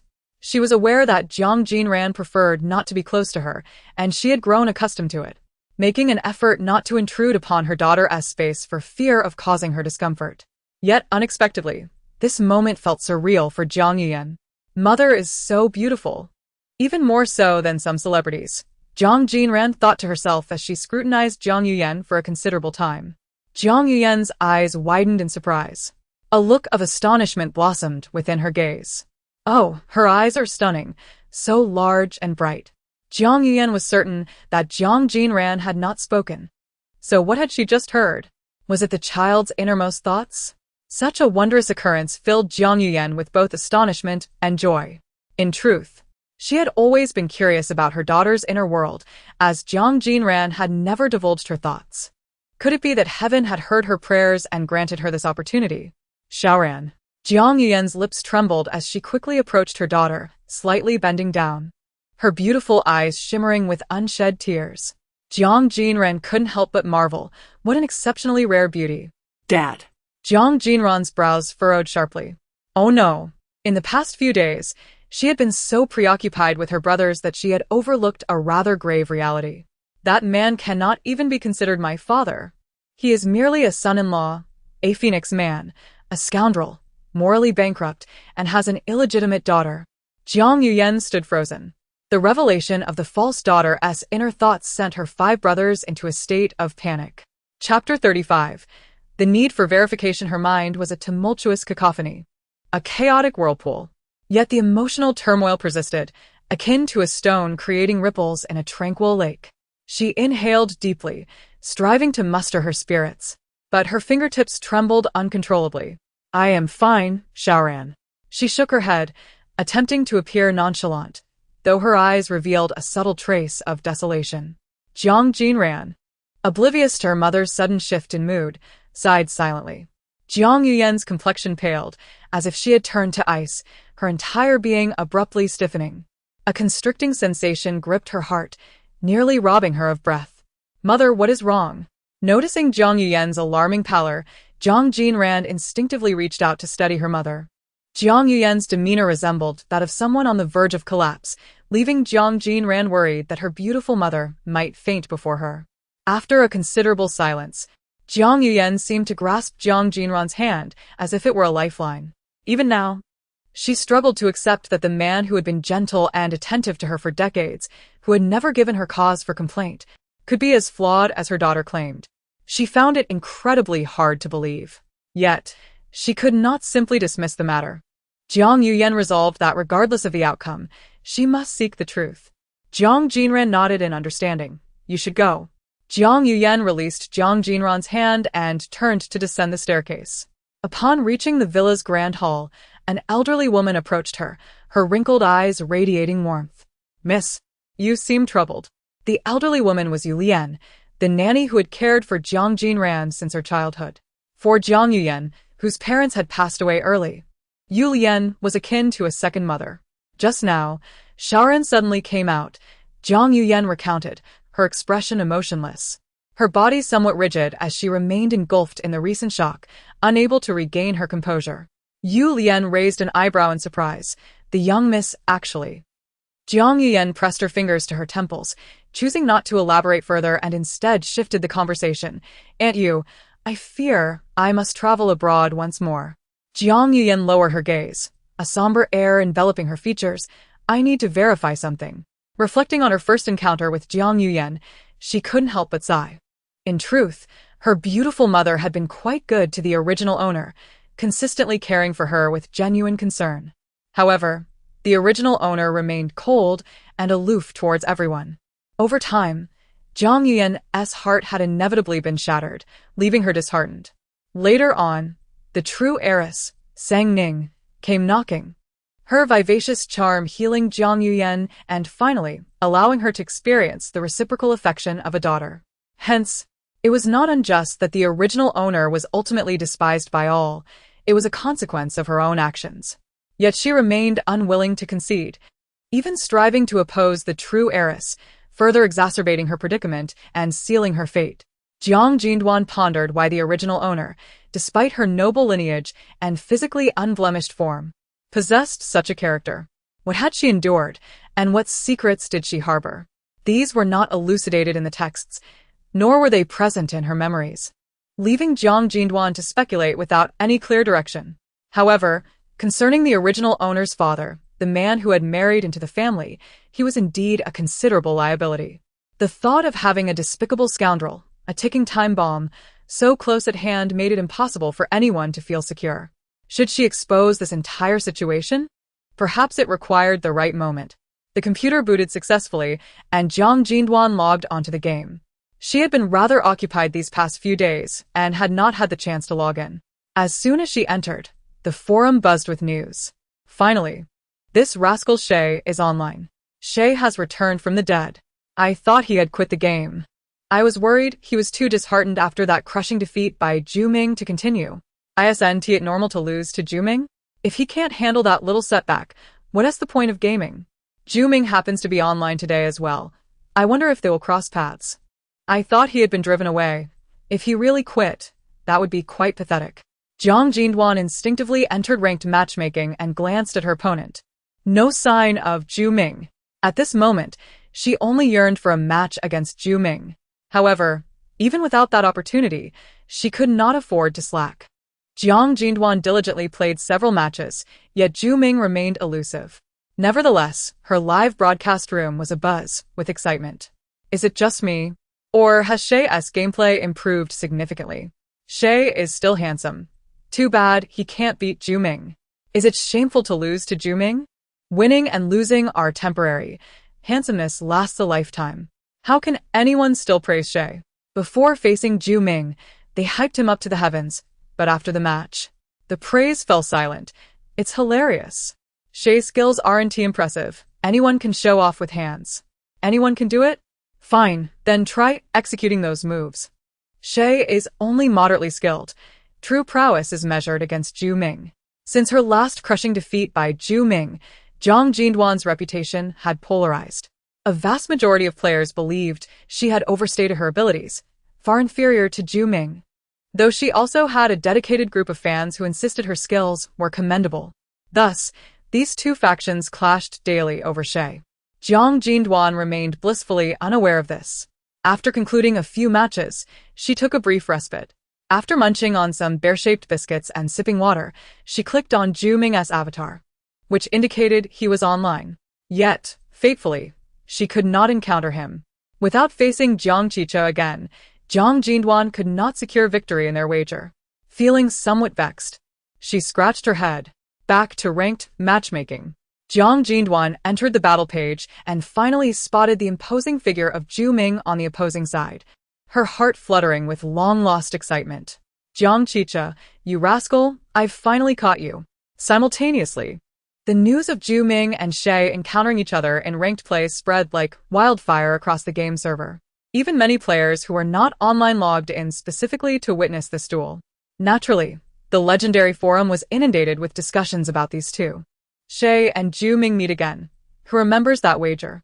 Is that post truly from Shay himself? I believe it is. The registration time aligns with Shay's first ranked match. And he didn't boast, just posted and left. A great battle is about to unfold. Is there really a need for a bet? Shay is destined to lose. Shay better not wager his pants. Does he not know his own worth? How could he dare challenge Zhu? Zhu is so gracious, agreeing to the unreasonable demands of a defeated foe. You all can bicker here, but watch how fast you run to spectate. If you have the courage, don't watch the live stream. Just watching, can't wait to see Shay get battered. Before the match officially commenced, Jiang Jinran quickly typed on the public screen, Zhu, do you remember our wager from last time? Her teammates and opponents quickly flooded the chat. Wait, that wager is real? I thought someone was impersonating you and spreading rumors on the forum. This is putting a lot of pressure on us. No way. You two are serious? What if you lose? You two geniuses want to take it out on us little players, right? We were all randomly matched. If someone loses because of you, I want to take responsibility. Just as the game was about to start, Zhu Ming arrived fashionably late, typing a casual in the chat. The game then commenced, and everyone entered the battlefield. Jiang Jinran had been holding on to a surge of determination throughout the day. She had compelling reasons to win this ranked match, not only to avenge her previous humiliating defeat but also to secure the wager and compel Jiang Chicha to comply with her demands. However, this was a team game. Relying solely on her own abilities was simply insufficient. In her last match, Jiang Chicha had targeted her relentlessly, leading to her inevitable loss. This time, she needed to unite her 5 teammates. With that thought, Jiang Jinran promptly announced on the public screen, "You all know how important this ranked match is for me. I won't ask too much. Just follow my lead and do as I say. If I become the target, please provide me with some support." Her teammates expressed their agreement. Jiang Jinran moved to the mid lane, where Jiang Chicha coincidentally positioned himself opposite her. She was prepared. If he intended to target her as he had before, she was ready. However, strangely, Jiang Chicha did not immediately summon his teammates to encircle her. Instead, he calmly faced her, engaging in a duel. What was his game? As she contemplated this, Jiang Chicha suddenly advanced, unleashing a barrage of skills upon her. Fortunately, Jiang Jinran remained focused, narrowly evading his attacks through a series of deft maneuvers. Meanwhile, the excitement in the live broadcast room reached a fever pitch. Some were there to observe the gameplay, others to witness the fateful clash between Shay and Zhu Ming, while some were eager to see who would triumph in the wager. This is a true showdown between masters. Shay's positioning is superb. He dodged all the skills. Shay's reaction speed is impressive. He must be quite young. I envy the speed of the youth. At my age, I can't react that quickly. This match looks competitive. It's not the one-sided affair we saw last time. Jiang Jinran let out a long sigh of relief. That was close. Had she not dodged those skills, Jiang Chicha would have undoubtedly secured a first-blood kill. And that would have been utterly humiliating. However, it was evident that Jiang Chicha was not about to let her off so easily. His attacks were fierce and precise. Each one aimed to strike with lethal intent. Jiang Jinran quickly discerned that Jiang Chicha had altered his strategy today. He intended to engage her in a battle of skills, aiming to single-handedly eliminate her and humiliate her further. Clenching her teeth, she felt a flicker of anger rising within her. She would not allow Jiang Chicha to prevail. At this moment, neither of them needed skills. A mere basic attack could lead to both their downfalls. Jiang Jinran's nerves were taut with anticipation. Fortunately, Jiang Chicha was equally poised. They were in the same precarious situation, and at least that was a semblance of fairness. At that moment, Jiang Chicha, positioned across from her, executed an uncanny maneuver, launching an attack akin to a sharpened blade directed at Jiang Jinran. It was a cunning angle, one that was destined to hit its mark. And Jiang Jinran realized that her demise was inevitable. Yet, she refused to perish without a fight. In a last-ditch effort, she unleashed a surprise counterattack, employing a control skill that brought the equally wounded Jiang Chicha beneath her own defensive tower. The tower would unconditionally assault any enemy within its range. Jiang Chicha's strike finally landed on Jiang Jinran, but simultaneously, the tower's damage was inflicted upon Jiang Chicha as well. Both perished, achieving a one-for-one exchange. At that instant, the barrage of comments in the live stream exploded. What a visual feast! Can these two showcase even more skill? What an exhilarating match! It's been ages since I've witnessed such a thrilling showdown. Those who previously belittled Cha Yu should come forth and apologize. I always believed in his prowess. The last time he was overwhelmed by 4 opponents, and yet you all resorted to baseless criticism. This truly reflects Cha Yu's true strength. Only casual players would disparage him after witnessing a single match. Is it too much to ask for Cha Yu fans to wait until the match concludes before celebrating? Are they incapable of holding their excitement? I feel for Zhu Ming. He is about to be inundated by mindless Cha Yu supporters. Once the match concludes, the Cha Yu fans will surely struggle to maintain their boasts. They must seize the moment now. What lofty ideals do Zhu Ming's fans hold? The real talent lies with Zhu Ming. Do fans still harbor a sense of superiority? Cha Yu is more formidable than anticipated, and Zhu Ming is equally impressive. Can't we all just appreciate their skills without bickering? Both players are outstanding, Why must there be conflict? Can the officials mute these toxic fans? In the game, Jiang Jinran awaited her revival in the fountain, taking the opportunity to update her equipment. Upon resurrection, she returned to the lane, determined to end the stalemate swiftly. With Jiang Chicha relentlessly pursuing her, she found it impossible to leave the mid lane and assist her teammates, who were nearing their breaking point. Was this Jiang Chicha's strategy? To confine her to the mid lane and dismantle her allies one by one? Jiang Jinran promptly typed on the public screen, "Hold on. Coordinate with me." Meanwhile, Jiang Chicha launched a fierce assault in her direction. Jiang Jinran did not retreat. She boldly advanced to meet the challenge. Just as they engaged in combat, their jungler unexpectedly emerged from the wilderness, flanking Jiang Chicha from behind. Jiang Jinran and the jungler swiftly coordinated, accurately unleashing their skills, and secured Jiang Chicha's head. In the live stream, comments flowed in. Impressive. Chayu is incredible. Chayu has learned to seek assistance from teammates. This child is growing. Oh, look, Zhu Ming is experiencing setbacks too. Haraha, Chayu is on a roll. This is a case of using his own tactics against him. Zhu Ming previously employed such strategies against Chayu. Following the successful ambush, Jiang Chicha appeared to heighten his vigilance.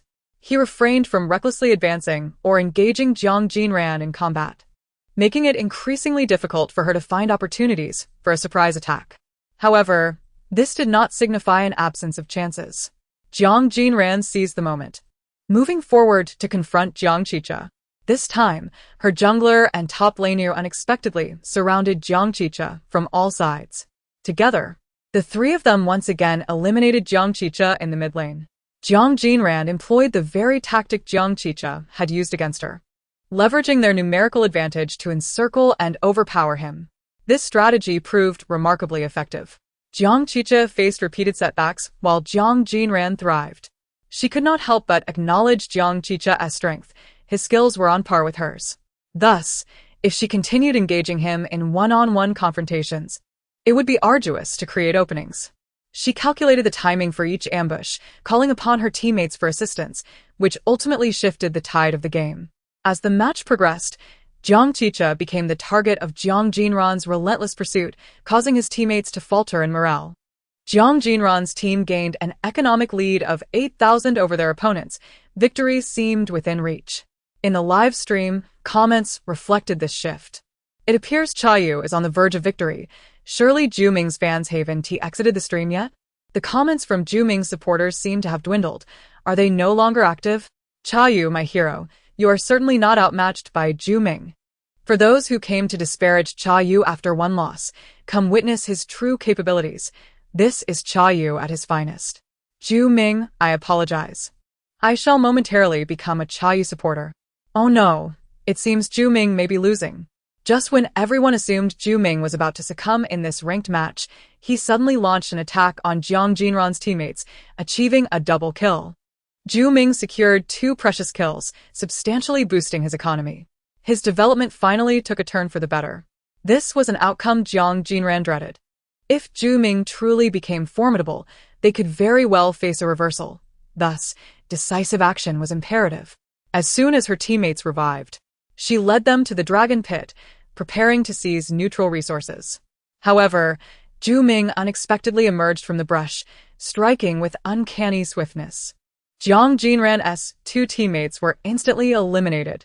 In that moment, Jiang Chicha appeared like a fearsome reaper, swiftly dispatching another ally. Jiang Jinran bit her lip.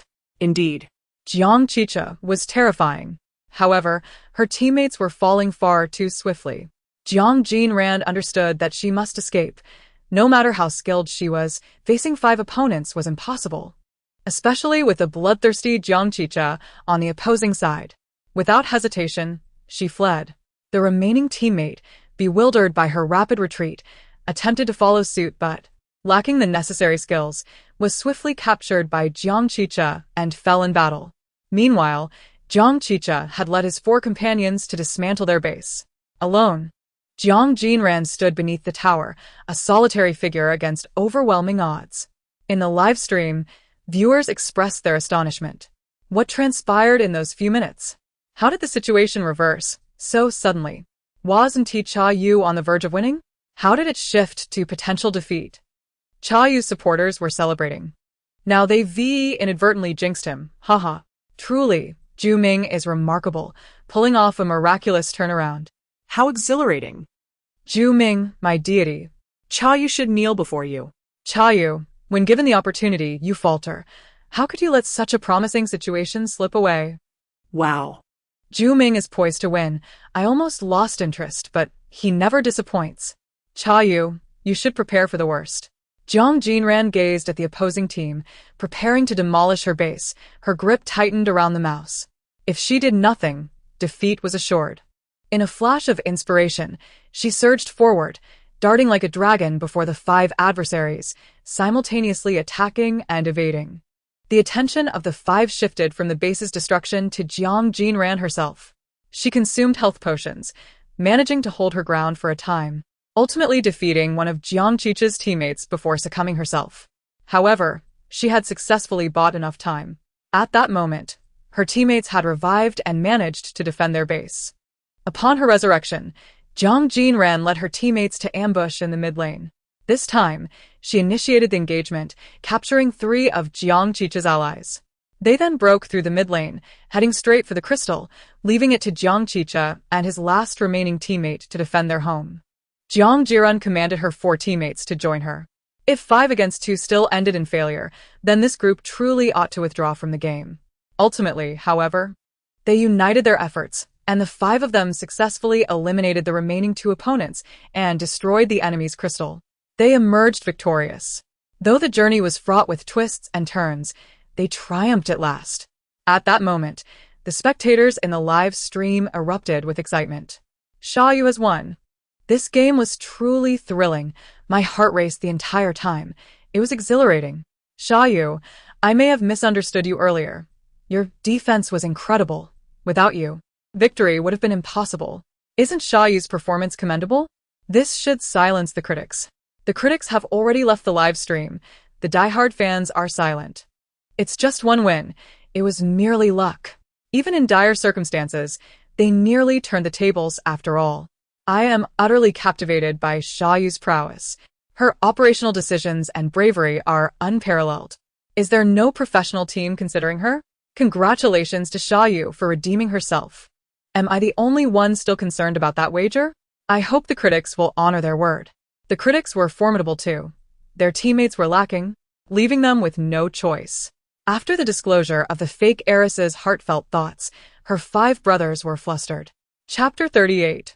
Her request as the game concluded. Jiang Jinran was once again evaluated by the system. She glanced at her score and, unsurprisingly, received a considerable amount of appreciation from the audience. Above her avatar, a golden crown gleamed. Simultaneously, news of Jiang Jinran's ascension to the rank of king spread across the regional announcements, congratulating player Cha Yu for becoming the strongest king. She also set a record as the player with the shortest time to achieve this rank in the entire server.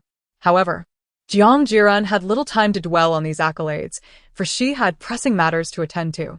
She swiftly messaged the critic. Cha Yu, critic, I knew you would come. I've been waiting. Jiang Jinran widened her eyes in surprise. This was not what she had anticipated. She had expected Jiang Qicha to be affronted, to treat her with disdain and coldness.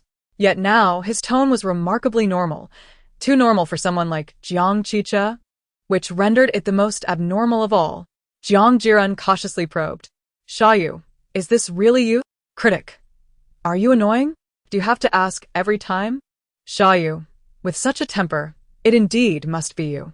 Critic, Cha Yu, I won beat around the bush. I sought you out to fulfill our wager. Critic, of course. Jiang Jinran furrowed her brow. Something about him was distinctly off today.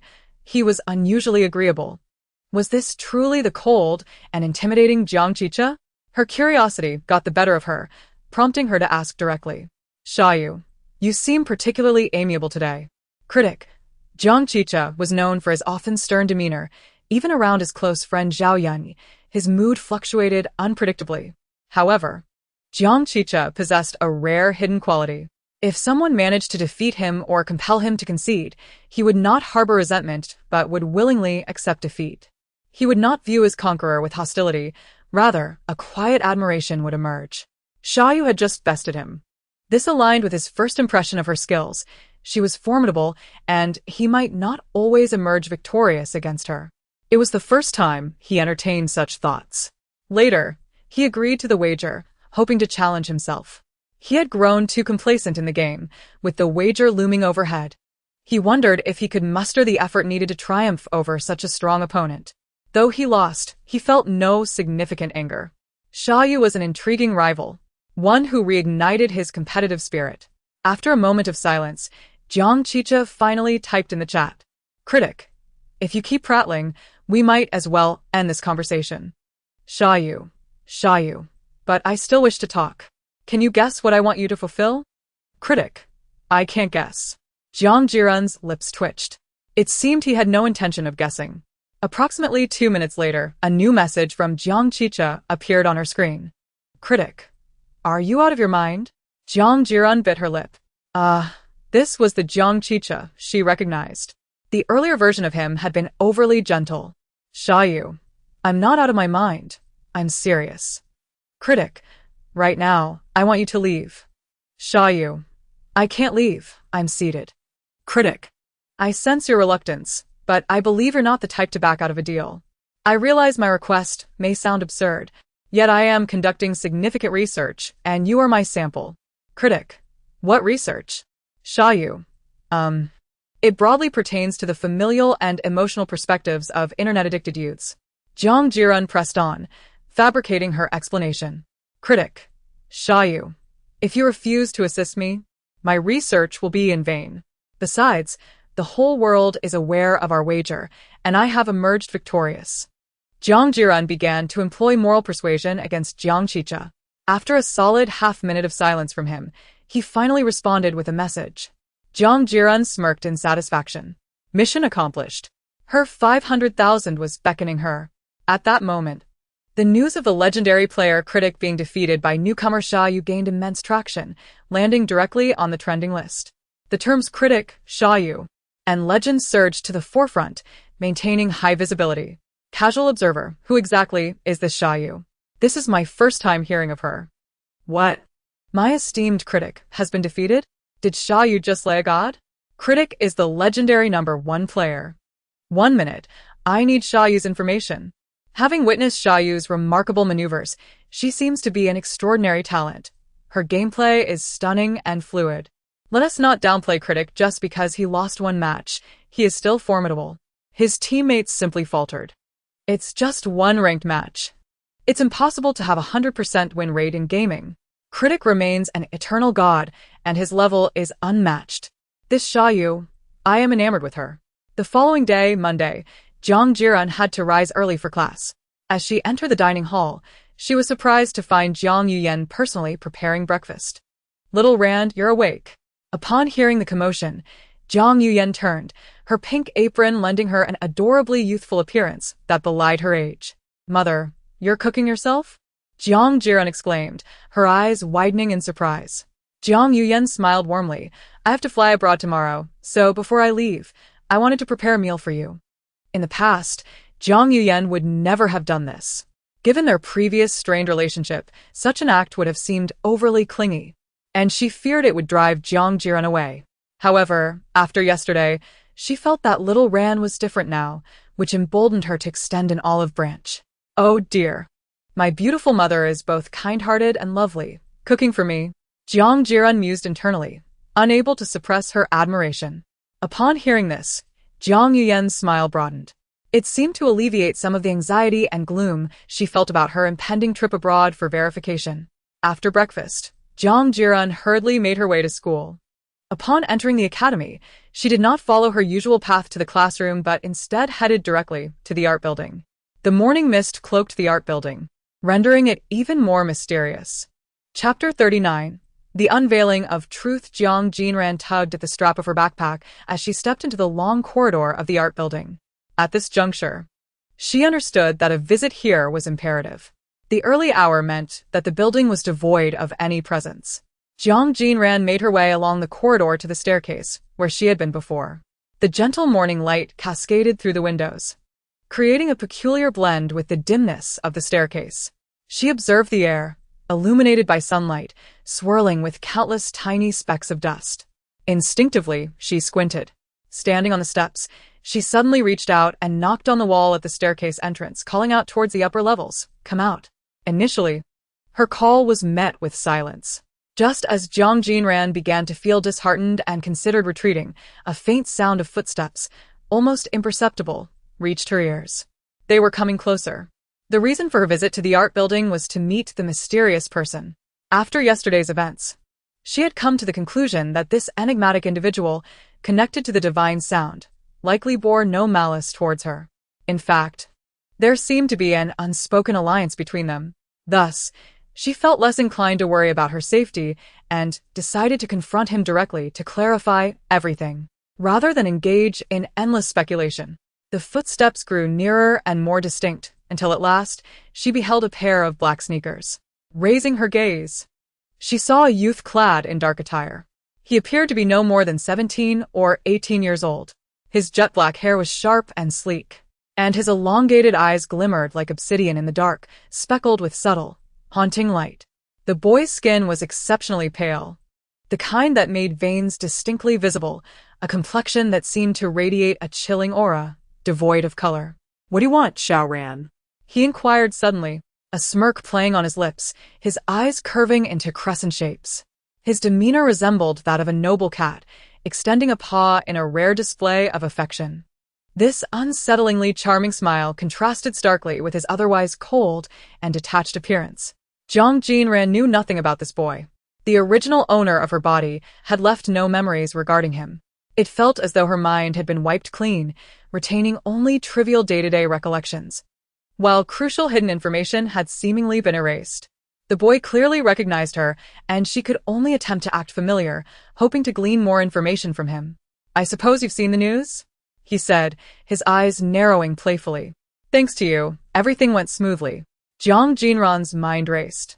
She was torn between not wanting to reveal her memory loss and her desire to extract more information from him. She pursed her lips and feigned distress. "Have you considered what would have happened if I hadn't succeeded yesterday?"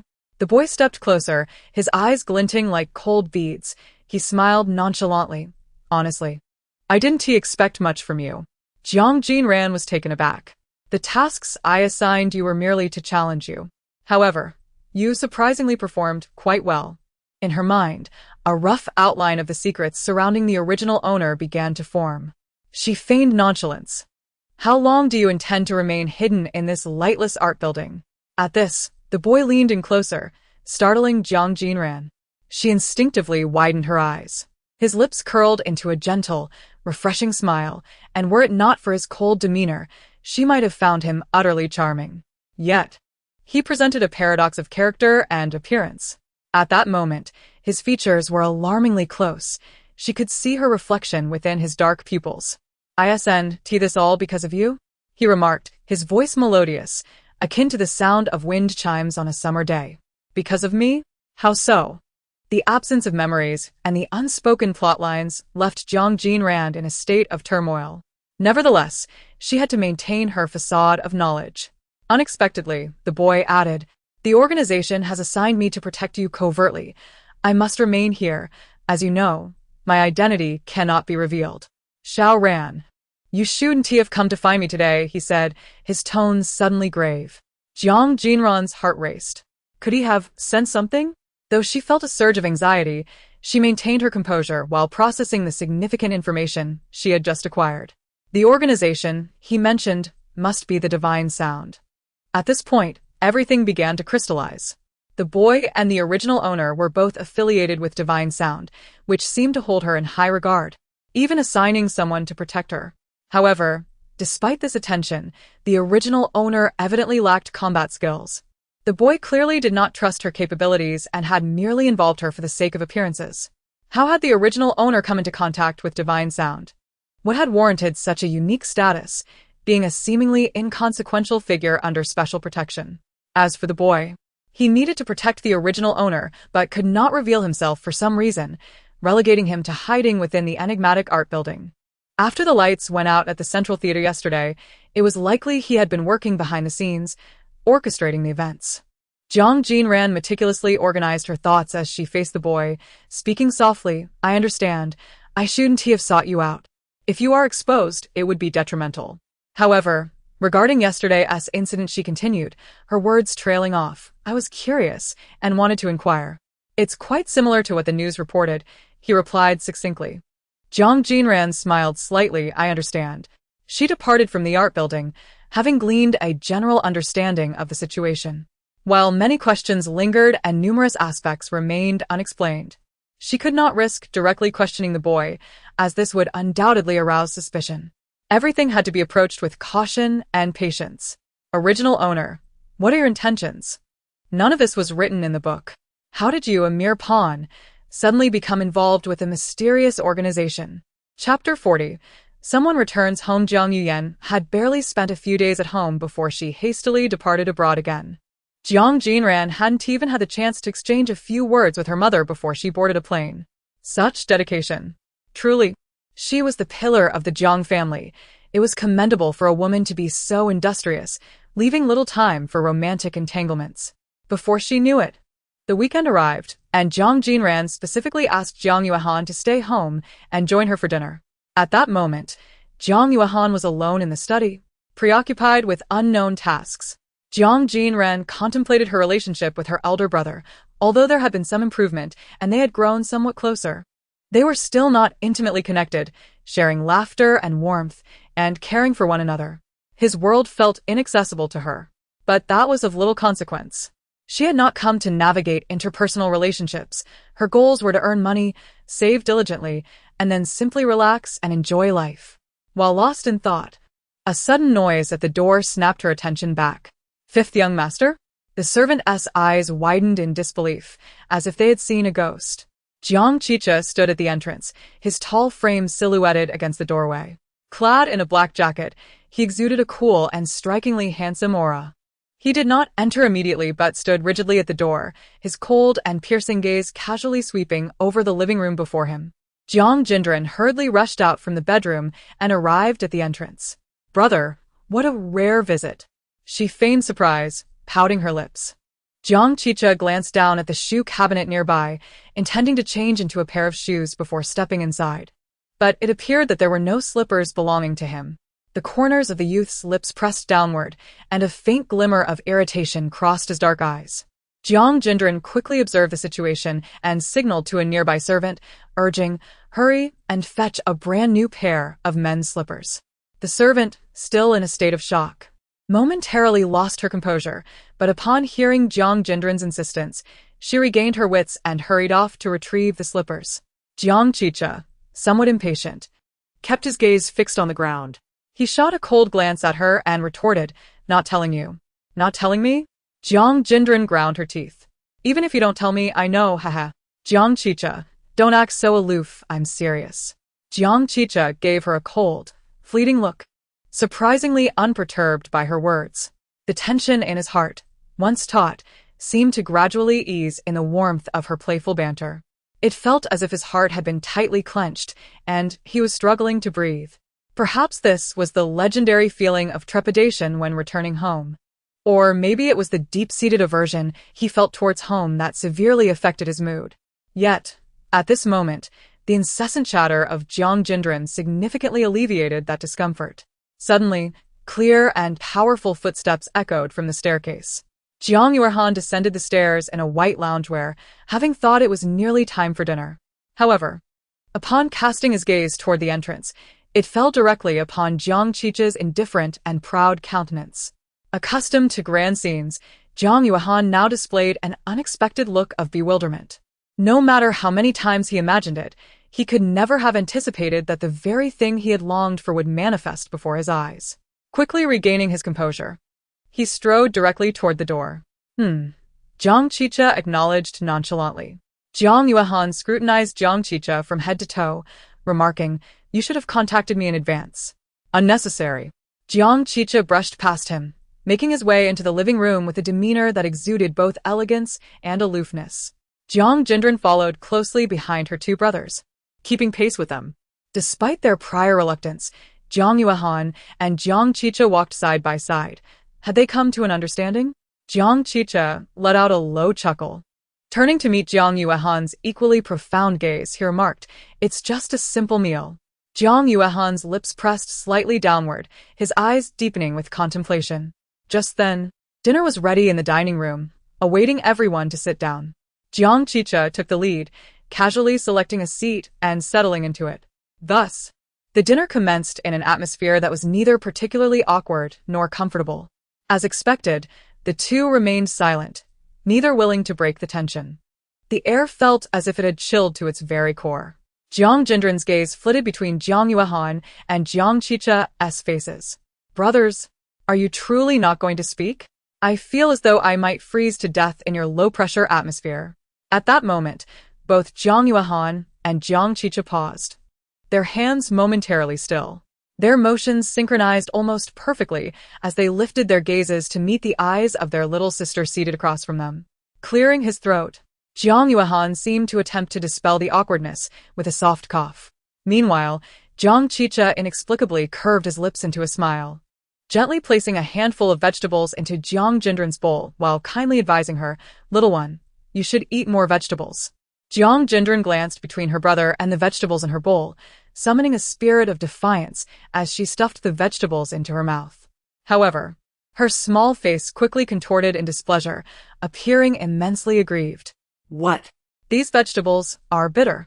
Jiang Chicha, are you trying to set me up? What benefit would that bring me?" Jiang Chicha, seemingly amused by Jiang Jinran's reaction, displayed a genuine smile that had long been absent from his gloomy face. Jiang Yuehan, displaying a flicker of kindness, promptly offered Jiang Jinran a glass of water. She eagerly accepted it and took a generous gulp, which somewhat alleviated the bitterness in her mouth. After finishing the water, Jiang Jinran's gaze wandered toward the entrance of the dining room. In truth, she had prepared a delightful surprise for tonight's dinner. It was time for the main course. In a playful manner, Jiang Jinran deliberately cleared her throat. A servant promptly wheeled out a cart. On the cart were two cakes of similar size, one adorned with the name Jiang Yuehan and the other with Jiang Chicha. The cakes were placed on the table, and the candles atop them were lit. The two brothers, clearly taken aback by the unexpected display, wore expressions of visible surprise on their otherwise composed faces. Jiang Yuehan turned his gaze toward Jiang Jinran, his deep-set eyes fixed upon her with an intensity akin to the depths of the sea. Jiang Chicha remained silent, his gaze drawn instinctively to the cake, his thin lips instinctively pursing as if lost in thought. "You rarely gather, so I wanted to wish you both an early happy birthday," Jiang Jinran said, her bright eyes sparkling with a gentle smile. As their birthdays were closely spaced within a week or two, the joint celebration felt perfectly natural. Perhaps only the instigator, the legendary player in the game, could have orchestrated such a delightful moment. Since there were plenty of cake bases available, it was quite easy to prepare. Having spoken, Jiang Jinran eagerly encouraged her two brothers to make wishes in front of the cake. "You two, don't waste my good intentions. Hurry and make your wishes while I sing a birthday song for you." The little girl began to sway her head as she sang. Her voice was a rare delight, enchanting and melodious, rendering the birthday song a captivating experience. Jiang Yuehan and Jiang Chicha slowly emerged from their initial shock, becoming entranced by her singing. Finally, they felt the essence of celebrating a birthday. Neither of them were accustomed to celebrating their birthdays with much fanfare. A simple acknowledgement was often sufficient. The thought of having a ceremonious celebration at home had never even crossed their minds. Yet, at this moment, they found it utterly astonishing that their youngest sister, who was often regarded as reclusive, had orchestrated all of this herself. Jiang Chicha even felt an odd sensation, as if he was meeting his sister for the first time. What had he remembered about Jiang Jinran?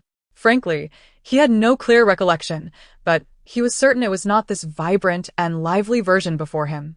Past impressions felt shrouded in thick fog, leaving him bewildered in his thoughts, while the current image of Jiang Jinran radiated brightness and vitality. "All right, the song is finished." Jiang Jinran clapped for herself, and then pointed to the candles on the cake. "Brothers, after making your wishes, quickly blow out the candles." Jiang Chicha did not make a wish. He had no desires to fulfill. Leaning slightly forward, he dryly extinguished the candles before him. Jiang Yuehan, however, remained motionless, his gaze fixated on the glowing cake, his thoughts in a turmoil.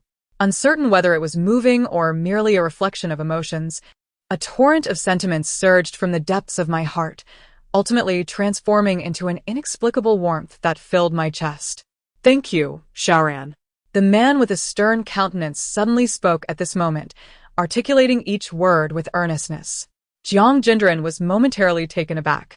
Subsequently, she waved her hand in surprise, laughing. No need for thanks, brother. Big brother, you nearly startled me. This sudden emotional display is so unlike you. Jiang Yuehan's lips curled slightly in a subtle smile. He leaned down gently and extinguished the candles on the cake. Prior to this, he had made a wish in his heart. He hoped that his family could grow closer. Jiang Yuehan did not insist on holding her back. Many things cannot be achieved overnight. They require time. He understood this well. After Jiang Chicha departed, Jiang Jinran bounced over to Jiang Yuehan, joyfully extending her palm. Brother, my reward. Reward? Jiang Yuehan cast her a quizzical glance, perplexed. Jiang Jinran cleared her throat and kindly reminded him, my 5 million, brother. Upon hearing this, Jiang Yuehan instinctively narrowed his eyes. So, if it was facilitated by someone else. It made sense. How did you manage that? Jiang Yuehan suddenly became intrigued, genuinely curious about how Jiang Jinran had persuaded Jiang Chicha to yield. Jiang Jinran adorably shrugged her shoulders. Of course, it was through my undeniable prowess. Naturally, with a dash of coercion and temptation. Coercion and temptation? Jiang Yuehan's curiosity deepened. Jiang Chicha was impervious to pressure. Coercion and temptation would only provoke his defiance. How had Jiang Jinran accomplished this? In what capacity? Jiang Yuehan raised an eyebrow in inquiry. Jiang Jinran deliberately kept her answer ambiguous, with my unquestionable capabilities. Brother, you wouldn't go back on your word, would you? We agreed on 5 million. Jiang Jinran pouted, her bright eyes suddenly dimming with a semblance of grievance. Of course not, Jiang Yuehan assured earnestly. He could certainly afford the 5 million. However, he had initially thought it was a jest, only to discover that Jiang Jinran had taken it seriously and actually accomplished it. It was somewhat unexpected. Jiang Jinran's eyes sparkled again. You're quite generous, boss. Just as she closed the door, her phone pinged with a notification of a deposit. Her bank account had instantly swelled by a full 5 million. This transfer, of course, was from her good brother, Jiang Yuehan. Her future was now a little more secure. Jiang Jinran contentedly fell back onto her bed, her spirits soaring with joy. After the revelation of the faux heiress's true feelings, the 5 brothers were thrown into a state of panic. Chapter 42. Parental Love. Compared to the arduous toil of earning money in her past life, living in a wealthy family and accumulating wealth in this life was far more leisurely and pleasant. Moreover, receiving 5 million in one go was a delightful prospect. In truth, Jiang Jinran's intention behind today's birthday cake was twofold. Firstly, to curry favor with Jiang Yuehan, her primary benefactor. In light of the principle that a happy benefactor is a generous one, she had orchestrated this grand cake to ensure a more amicable transaction when the time came for financial support. Jiang Chicha was merely an afterthought. Secondly, it was to foster a lively atmosphere. The tension between these 2 brothers was palpable, and to uplift the mood, it fell upon Jiang Jinran to ignite the festivities. Thus her decision to celebrate the birthdays of her 2 brothers, primarily driven by her own desires. However, if the relationships within the Jiang family could gradually improve, might they alter their fated demise? Jiang Jinran sighed softly and slowly closed her eyes. At Rascal Airport, Jiang Yuyan donned dark sunglasses, effortlessly navigating the airport terminal with a single hand gripping her luggage. Her expression was impassive, exuding an air of coldness and elegance. This was the persona she maintained in public. Only in the presence of her children and husband did her softer side emerge. However, beneath her calm facade, turmoil and heartache churned within her. She had not informed Han Yi of her travels abroad. Thus, Jiang Yuyan exhaled deeply. Knowing she would soon discover what Han Yi was up to, she hailed a taxi, intending to head to the suburban castle estate she had invested heavily in for her family's convenience during their travels abroad. As she sat in the taxi, her gaze wandered absent-mindedly out the window, her mind drifting. Familiar scenery sped past her, yet her heart was in an entirely different realm. Her fingers instinctively clenched. Who would have thought that a formidable woman, adept in the world of business, could become so vulnerable and wavering in matters of love and marriage? The taxi halted at the estate's entrance. Jiang Yuyan chose not to enter through the front door. She wished to remain undetected by Han Yi. Everything needed to proceed discreetly. She slipped in through the back entrance of the castle. Instead of entering the living room, she swiftly traversed the corridor to the monitoring room tucked away in a corner of the castle. After locking the door behind her, she turned to face several large monitors. Rather than speculate about Han Yi's whereabouts, it was far more effective to observe him directly through the surveillance system. Jiang Yuyan stepped forward, narrowing her eyes as she quickly spotted Han Yi's figure on one of the screens. At that moment, he was seated in a rocking chair on the terrace, leisurely sipping coffee. Jiang Yuyan bit her lip, and just as she assumed Han Yi was alone on the terrace, a stunning woman in a flowing white dress suddenly came into view. Han Yi, is it really okay for us to move in here? The woman, who appeared youthful yet bore the marks of experience, approached Han Yi with a pure and lovely visage. Han Yi smiled gently, his handsome face radiating warmth. This house is empty anyway. Your presence adds nothing but value. Jiang Yuyan's eyes widened, her fingers unconsciously clenching into a fist. Who purchased this house, Han Yi? Bai Ling. Han Yi beckoned the woman named Bai Ling to sit beside him, her demeanor submissive as if she were a pet awaiting commands. When the time is right and everything settles down, I will ensure you are treated well, granting you a proper status and title. Bai Ling shook her head, her eyes shimmering with unshed tears. It's all right, I don't mind. Han Yi was visibly moved, and the two embraced without reservation, appearing as a loving couple. Jiang Yuyan instinctively took a step back, her face paling. The illusion of hope shattered, and the brutal reality struck her with the force of 1,000 daggers. The very fibers of her being felt as though they were unraveling with unbearable pain. Jiang Yuyan bit her lip, tears streaming uncontrollably down her cheeks. Everything was a facade. The tenderness and love Han Yi had displayed before her were mere illusions. She recalled the early days of their acquaintance.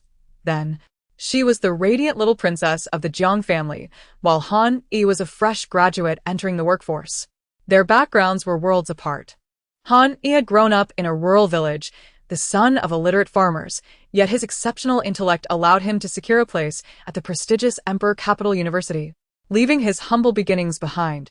After graduating, his outstanding credentials led him to work for the Shengda Group, a subsidiary of the Jiang family enterprise, where his path intersected with Jiang Yuyan's. Initially, Jiang Yuyan found Han Yi to be entirely different from the privileged scions of high society.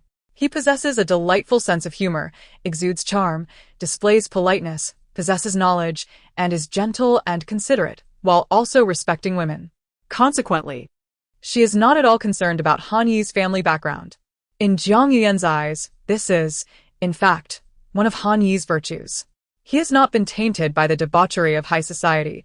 He is nearly perfect, flawless in both appearance and essence. It is entirely natural that she would develop feelings for Han Yi at that time. Her parents, however, were not optimistic about her relationship with Han Yi. Initially, they opposed it, but ultimately, they relented, seeing Jiang Yuyan's determination. As their precious daughter, their sole desire was for her happiness. Lost in thought, Jiang Yuyan paused slightly as a new figure appeared on the surveillance screen before her. A girl donned in a designer princess dress, with braided hair, skipped joyfully onto the terrace. "Daddy, Mommy," she called. Jiang Yuyan's eyes widened, and her entire body trembled uncontrollably. It turned out that there was indeed an illegitimate daughter. The girl's age seemed nearly identical to that of her own little girl, Jiang Jinran. This implied that many years ago, Jiang Yuyan's tears flowed more profusely. Her heart felt numb, gradually losing the sensation of pain. "Xiao Xue's dress is truly beautiful," Han Yi remarked, unable to suppress a smile upon seeing his daughter. Gesturing for the girl to take a seat next to him, Xiao Xue obediently complied. Her appearance bore 7 parts resemblance to Bai Ling and 3 parts to Han Yi, making her an exceptionally lovely little girl. "Daddy, when will we no longer have to hide in this castle?" The innocent-eyed young girl posed a painfully pragmatic question that left Han Yi somewhat troubled. Jiang Yuyan could not bear to continue watching. Outside, The sky had darkened. Alone, she trudged along the road, clutching her trench coat tightly, feeling like a soulless puppet. Gradually, she calmed from her anguish. Clearly, the only path laid before Jiang Jinran was to divorce Han Yi. But not just yet. After so many years of marriage, her interests were profoundly intertwined with Han Yi's. A significant portion of the Jiang family's wealth was now in Han Yi's hands. Initially, Jiang's family had been under her sole stewardship. The various affairs, though complex and exhausting, had never worn her down.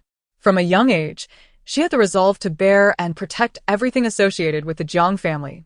However, being a woman, she had to endure the trials of pregnancy and childbirth, 5 children, to be precise.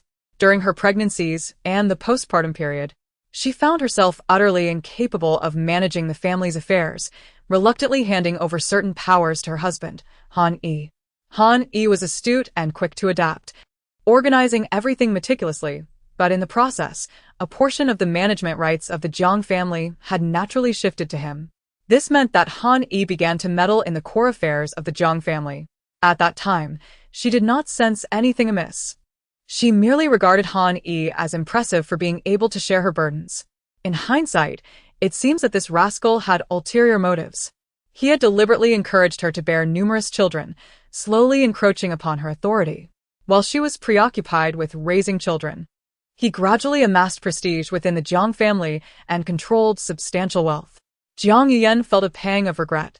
If only she had been more wary of her partner, she would not have found herself in such a predicament. At this juncture, a divorce from Han Yi would undoubtedly lead to a tumultuous separation, making the division of assets a significant issue. If all the wealth were in her possession, she could easily dismiss Han Yi. Yet, due to her ignorance, he had already intruded upon too many of her interests. Although Jiang Jinran had evidence of his infidelity during marriage, as long as Han Yi applied a bit of cunning to transfer assets, she would be utterly powerless. She could not bear the thought of Han Yi siphoning even a fraction of the Jiang family's wealth, as even a little would suffice for him and that woman, along with the illegitimate daughter, to live comfortably. Moreover, Han Yi's intentions likely extended far beyond mere trifles. Rubbing her tightly furrowed brow, Jiang Jinran realized that everything needed careful deliberation. She would not allow Han Yi to take even a stone from the Jiang family. She would ensure he left without a penny. Before that, she had to remain patient and not raise any alarms. She contemplated a course of action. Unbeknownst to Han Yi, Bailing and her daughter had been discreetly settled abroad by him. Their encounters had consistently taken place overseas. Given Han Yi's understanding of Jiang Jinran, he was confident she would never suspect. Bailing, his college junior, was gentle and demure. The kind of woman that no man could resist, a woman who obediently catered to his every whim. After all these years, he had never forgotten her. In his pursuit of climbing to a higher position, he had married Jiang Jinran, whom he did not particularly favor. Despite Jiang Jinran's beauty, her spoiled demeanor necessitated that he adopt a submissive stance. In his youth, he had to endure and learn patience. However, he was certain that the time would come when he would no longer need to endure. He was convinced that he would soon seize control of the entire Jiang family. At that very moment, Bailing and Xiaoxue were in the castle's piano room practicing. Observing them through the floor-to-ceiling windows, Han Yi felt a serene satisfaction.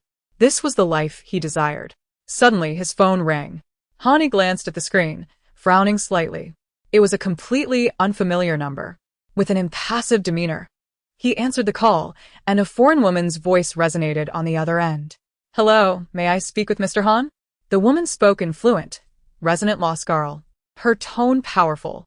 Having spent considerable time abroad, Han Yi was proficient in the local language, and he quickly switched to respond fluently. "Hello, this is he. May I ask if you currently reside at the Rose Manor on Tandine Street?" The woman inquired. Han Yi's frown deepened. The sudden appearance of this stranger, inquiring about his residence, filled him with a sense of foreboding. "Your wife, Ms. Jiang Jinran, has sold this Rose Manor that is under her name to me," she stated abruptly. "I have long admired this manor and am thrilled to finally have the opportunity to purchase it. Your wife informed me that you are the only occupant. You simply need to take your personal belongings and vacate, and I can move in. She even mentioned that I could move in as soon as tomorrow." The woman's tone brimmed with uncontainable joy. So, could you please leave today? Han Yi clenched his phone, his expression darkening. This news struck him like a bolt from the blue. Jiang Yuan had sold the castle. Just like that. Without consulting him, or even giving him a heads up. She had quietly sold their home, and now, she expected him to vacate within a day. He glanced at Beiling and Xiao Xue in the piano room. If it were just him, it might not be an issue, but they were a family of 3. If he had to move out immediately, he would need to find a suitable new residence. Though there would be assistance in locating a new place. The very act of having to leave so suddenly was inherently embarrassing. How would he explain this to Beiling? Countless thoughts raced through Han Yi's mind, and his expression darkened to an alarming degree, his emotions plummeting. Mr. Han? As Han Yi remained silent, the woman on the other end of the line could no longer contain herself and asked, "Are you still listening?" Han Yi took a deep breath, striving to calm the emotions that were teetering on the brink of chaos. After ending the call, he promptly dialed Jiang Yuan. "Hello, what's the matter?" Jiang Yuan's melodious voice resonated through the phone. After the revelation of the false heiress's sentiments, the 5 older brothers panicked. Please remember to collect. After the revelation of the false heiress's sentiments, the 5 older brothers panicked. Chapter 44. The place was cleared. Though Han Yi was seething with anger internally, he maintained composure in front of Jiang Yuan. It was not yet the time to sever ties with her. He had to uphold his facade. "Yan, have you sold the Rose Manor?" Han Yi inquired in a subservient tone. "Such a significant matter, and you didn't inform me?" "I was quite taken aback when I received the call today." Jiang Yuan's tone was indifferent, betraying no emotions. "Didn't you previously say that you disliked the Rose Manor? It's too large and desolate. The mosquitoes in the estate are particularly bothersome. You mentioned you preferred living in a luxurious apartment in the city." She continued, "Therefore, I have been on the lookout for a suitable buyer for the Rose Manor. I finally encountered an exceptional buyer, so I sold it promptly. Did you not consider that I still reside here?" Han Yi gritted his teeth, his expression slightly contorted, yet his tone remained soft and humble. "You even told others they could move in tomorrow. I truly feel caught off guard." Jiang Yuan responded matter-of-factly, "You're just one person. You can simply take your briefcase and clothes and leave." What is so difficult about that? Han Yi retorted, "The problem is, I am not alone. I've left everything else in the manor to the buyer. You need not worry." Jiang Yuan's voice radiated a serene delight. "After you leave, you can conveniently rent a luxurious apartment in the city. I don't understand what you find so troubling. Or, is there something I don't know about?" Jiang Yuan suddenly raised her voice. "Of course not," Han Yi hurriedly denied. At this point, he could only concede defeat. Jiang Yuan spoke with such conviction that he found no room for rebuttal. Her voice calm, she added, "I've been resting well, and the children are fine. Let us end the conversation here. I have matters to attend to." It was her property to sell as she pleased, and Han Yi, in his impatience, had come to question her. The manor, no matter how much she cherished it, had been tainted by the mother and daughter duo. She could not possibly retain it. Selling it was a win-win situation. Not only would it eliminate the unwanted remnants, but Han Yi would also have to move out with his girlfriend and their illegitimate child. A truly humiliating affair for him. Jiang Jinran and Ji Shuang had arranged to meet at the library to work on their assignments. Although Jiang Jinran was not particularly passionate about studying, she felt compelled to accept Ji Shuang's earnest invitation, thus accompanying her to the library. After their study session, they exited the library and headed straight to a nearby CAF. This CAF seems rather upscale. Could it be expensive? Jiang Jinran mused as she chose the establishment, which boasted lavish decor. Ji Shuang initially felt indifferent, but as she observed it more closely, her apprehension grew. They were both children from ordinary families. What if they couldn't afford the bill? Would they be forced to wash dishes? However, Jiang Jinran appeared unconcerned, stating, "I've saved quite a bit of pocket money recently. I'll treat you." She had just received a deposit of 500,000. Although Jiang Jinran was enamored with earning and saving money, she was not stingy and understood the importance of enjoyment. Her life philosophy was to earn diligently and spend liberally. Once the money was in hand, it was meant to be spent. "Let us not. I can't let you bear the expense," Ji Shuang insisted. But Jiang Jinran waved her hand dismissively. "We've come this far." Thus, They selected a cozy corner by the window and sat across from each other. Ji Shuang glanced at the menu and was taken aback, her eyes widening as she stammered, "Jiang Jinran, we can still leave. This is far more expensive than I imagined." Jiang Jinran shook her head. "I told you I have savings, it's fine. Order whatever you wish." "How much do you have saved?" Ji Shuang inquired. Jiang Jinran smirked. "I want to divulge the truth. I've worked hard to save every bit, dreaming of the day I can splurge all at once. That would be quite exhilarating." She smiled. "Today is a great opportunity." Ji Shuang remarked, "Your habit is rather peculiar." After a brief silence, she laughed awkwardly. They soon placed their orders, and the coffee arrived shortly thereafter. The quality of the coffee justified its price. Both found its taste exquisite. However, at that moment, a group of men in black suddenly burst into the CAF. They were tall and imposing, wearing dark sunglasses, their expressions stern and serious. "Clear the place immediately," one of the men commanded the CAF owner and staff, his tone leaving no room for refusal. "Miss Liu will be arriving shortly." The CAF owner understood immediately. Ignoring the patrons, he began urging everyone to leave, initiating an evacuation. Jiang Jinran and Ji Shuang were also asked to leave. "But we've only just had a couple of sips," Jiang Jinran protested, her large eyes blinking in reluctance. "The coffee is on the house. Please leave quickly." The server gestured urgently to them. "But we came here to spend money." Jiang Jinran leisurely took another sip of her coffee, showing no intention of departing. Ji Shuang, observing Jiang Jinran's demeanor, decided to remain as well. The server, exasperated, was on the verge of tears. At that moment, all the other patrons had been cleared out, leaving only Jiang Jinran and Ji Shuang. The owner was about to approach them when the sound of high heels clicking on the floor echoed from the entrance.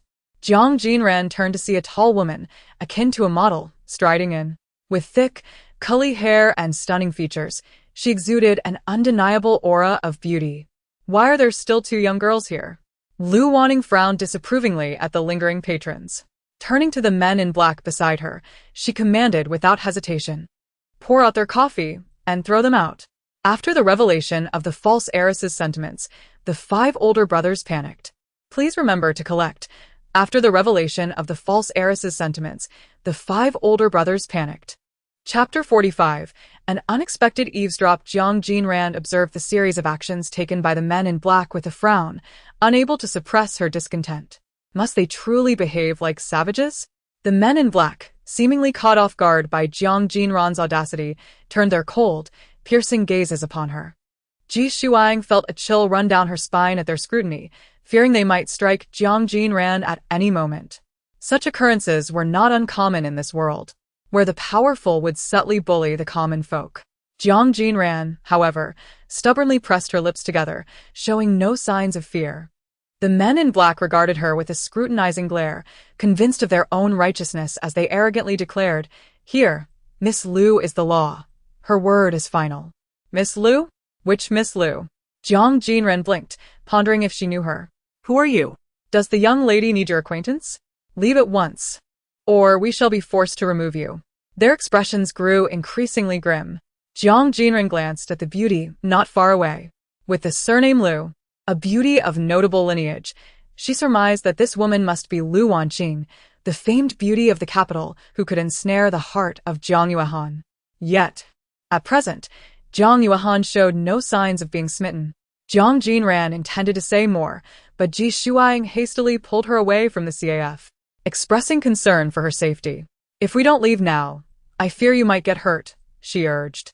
Though reluctant, Jiang Jinran understood the need to comply, momentarily setting aside her grievances. Just as they had taken a few steps, a tall, handsome man appeared at the entrance of the CAF, reaching for the door to enter. "Ah!" Ji Shuang exclaimed, furrowing her brow in confusion. Is Lu Wanqing clearing out this upscale CAF for a date with a handsome man? How extravagant. She noticed a side door leading directly to the restroom. Jiang Jinran, not one to easily forgive, lingered behind, driven by her curiosity regarding Lu Wanqing. If this young lady were indeed on a date, or perhaps even in a romantic entanglement, Jiang Jinran aimed to seize evidence of their rendezvous. Should Lu Wanqing seamlessly approach Jiang Yuan later, These photographs would serve as compelling leverage. Cautiously, Jiang Jinran slipped through the side door of the CAF, navigating past the restroom and advancing a few paces. Through a partitioned glass panel, she caught sight of the main area. Fortunately, the CAF owner and staff remained at the front, oblivious to her stealthy intrusion. Jiang Jinran widened her eyes, straining to observe. In the expansive CAF, Lu Wanqing and the gentleman sat face to face in the most picturesque spot, both radiating joy, with Lu Wanqing even feeding him affectionately. This relationship appeared decidedly ambiguous, either flirtatious or romantic. Jiang Jinran retrieved her phone from her pocket, poised to activate the camera when suddenly, Lu Wanqing's gaze shifted, locking onto Jiang Jinran's hiding spot. Alarmed, Jiang Jinran quickly maneuvered to conceal herself. Had Lu Wanqing discovered her? I'll just pop into the restroom. Jiang Jinran faintly heard Lu Wanqing's voice from the main area. It seemed she had not noticed Jiang Jinran after all, merely glancing toward the restroom. Realizing it was unwise to linger, Jiang Jinran knew she must hide, as Lu Wanqing would soon pass by her current position. Though she felt no fear of Lu Wanqing herself, the men in black accompanying her were indeed a cause for concern. Like a cautious cat, Jiang Jinran tiptoed backward. But to her dismay, the side door had been closed by someone. She twisted the doorknob, but it remained stubbornly shut. Behind her, the sound of clicking high heels grew closer. With no other option, Jiang Jinran dashed into the nearby restroom. The ladies' room had 2 stalls, and she hurriedly entered one. Locking the door and feigning stillness, Lu Wanqing entered right behind her, opening the adjacent stall without paying Jiang Jinran's compartment any mind. Jiang Jinran held her breath, anxious that even the slightest sound could betray her presence. To her astonishment, Lu Wanqing began a phone conversation just a wall away. "Brother." Lu Wanqing's dulcet voice traveled through the wall. "You've called several times. What's so urgent?" Jiang Jinran blinked, realizing that the brother Lu Wanqing referred to must be Lu Yunxiao, a close acquaintance of Jiang Yuan. It was that matter again. Jiang Yunxiao's voice on the other end elicited a hint of impatience from Lu Wanqing. "He has declined to meet me so many times. He clearly doesn't wish to see me." Jiang Jinran found the unfolding drama increasingly intriguing. Who is this person unwilling to meet Lu Wanqing? Lu Wanqing's tone grew more irritable. "If it weren't for his surname Jiang, I wouldn't even entertain your suggestions to meet him." Jiang Jinran's eyes widened in realization. She had unexpectedly become an eavesdropper, listening intently from her hiding place. "I understand that for the family's sake, I should win him over. Perhaps even make him like me," Lu Wanqing continued, her voice filled with a blend of determination and frustration. "But if he refuses to meet me, what can I do?" Jiang Jinran pondered this revelation. Jiang Yuan had consistently rejected Lu Wanqing's attempts to meet. This contradicted the narrative she had read. Where had the plot diverged to lead Jiang Yuan to make such a dissimilar choice? "Brother, however, I do have a surefire plan." Lu Wanqing's tone lightened with newfound confidence. "Since Jiang Yuan doesn't want to see me, I want to inform him that I'll be meeting you alone. I'll just slip something into his drink, then go over." Jiang Jinran's eyes widened further. "So Lu Wanqing was cut from such a cloth? I'm indifferent." She scoffed. "Maybe it's a win for me. After all, Jiang Yuan is quite the handsome fellow. You know how much I adore charming men. Right now, I'm on a date with a cute guy." Since Jiang Yuan remained impervious to her charms, Lu Wanqing felt compelled to resort to such drastic measures. Jiang Jinran noted a hint of resentment in her voice, indicating that they were not entirely to blame, primarily because the Jiang family stood to gain from the situation. "If Jiang Yuan can offer me what I desire, I wouldn't mind investing a little more effort into him. You know I struggle to settle down." Jiang Jinran realized the weight of Lu Wanqing's words, her mind racing to process the implications. According to Lu Wanqing, the most pressing danger now lay with her brother, Jiang Yuan. Logically, this was not her concern, and she had never envisioned utilizing her foresight to alter the fate of the Jiang family. Such an endeavor seemed exhausting and wholly unsuited for someone who preferred to drift through life. Accumulating wealth remained her foremost objective. However, upon learning that Jiang Yuan was about to fall into a trap, she could not remain completely indifferent and passive.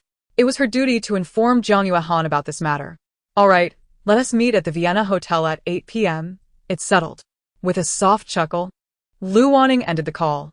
Jiang Jinran pursed her lips, cautiously regulating her breath.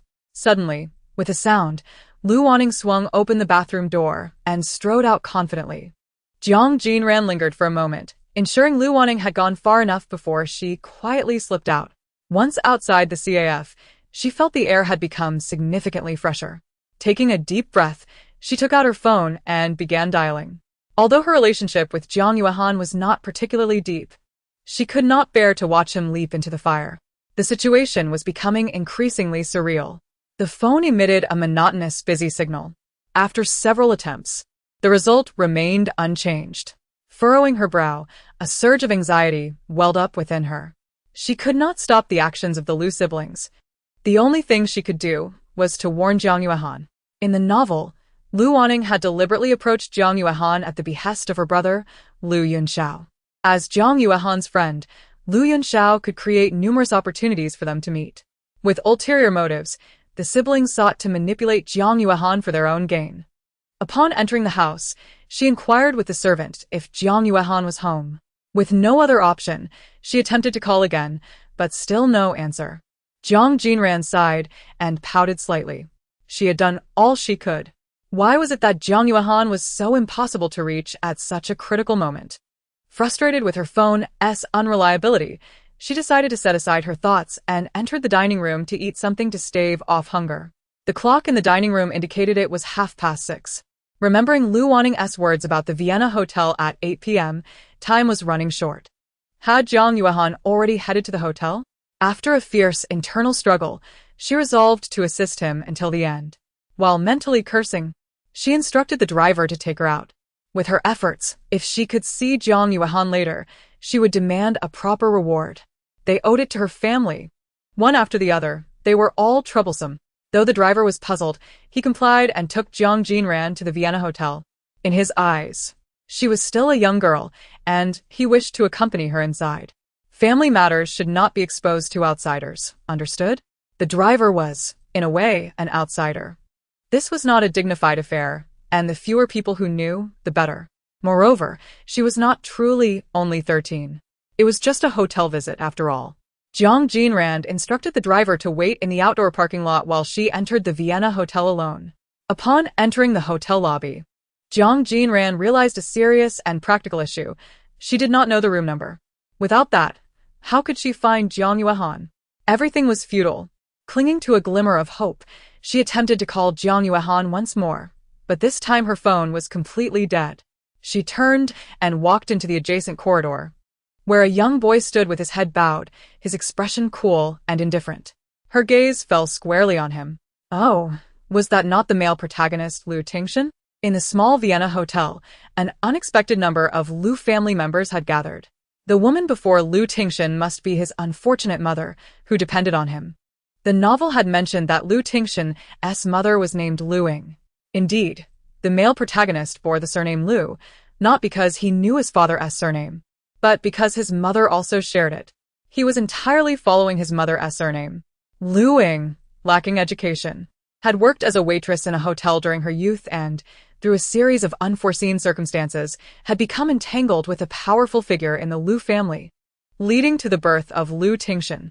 It appeared that Luing was still working at the hotel, having struggled to raise Lu Tingxian to this point. Suddenly, Jiang Jinran felt a cold stare upon her. Lu Tingxian had noticed her at some point. His clear gaze was now fixed on her, revealing a hint of somberness in his deep eyes. Tingxian, do you know her? Luing asked, unable to contain her curiosity as her son silently scrutinized Jiang Jinran. He was merely observing Jiang Jinran, hoping to see if her face would mirror the familiar expressions of disdain and contempt he had encountered too many times after revealing his family background. Lu Tingxian could no longer recall how many had looked at him with such expressions. However, he was indifferent. He had never felt shame or inferiority because of it. He believed he could change the circumstances for himself and his mother. All he needed to do was grow up well and work harder than anyone else. Yet, as he watched Jiang Jinran smile softly at him, her eyes curving into a gentle arc, she approached him, saying, "Hello, classmate Lu." What a coincidence! Jiang Jinran could only feign a chance encounter and greeted Lu Tingxian amicably. Lu Tingshan was momentarily taken aback, as Jiang Jinran's reaction seemed unexpected. He quickly regained his composure and nodded slightly at her. Jiang Jinran then turned her gaze to Lu Ying, maintaining a smile as she spoke politely. "Hello, Auntie. I am Lu Tingshan's classmate." Lu Ying's eyes widened in surprise.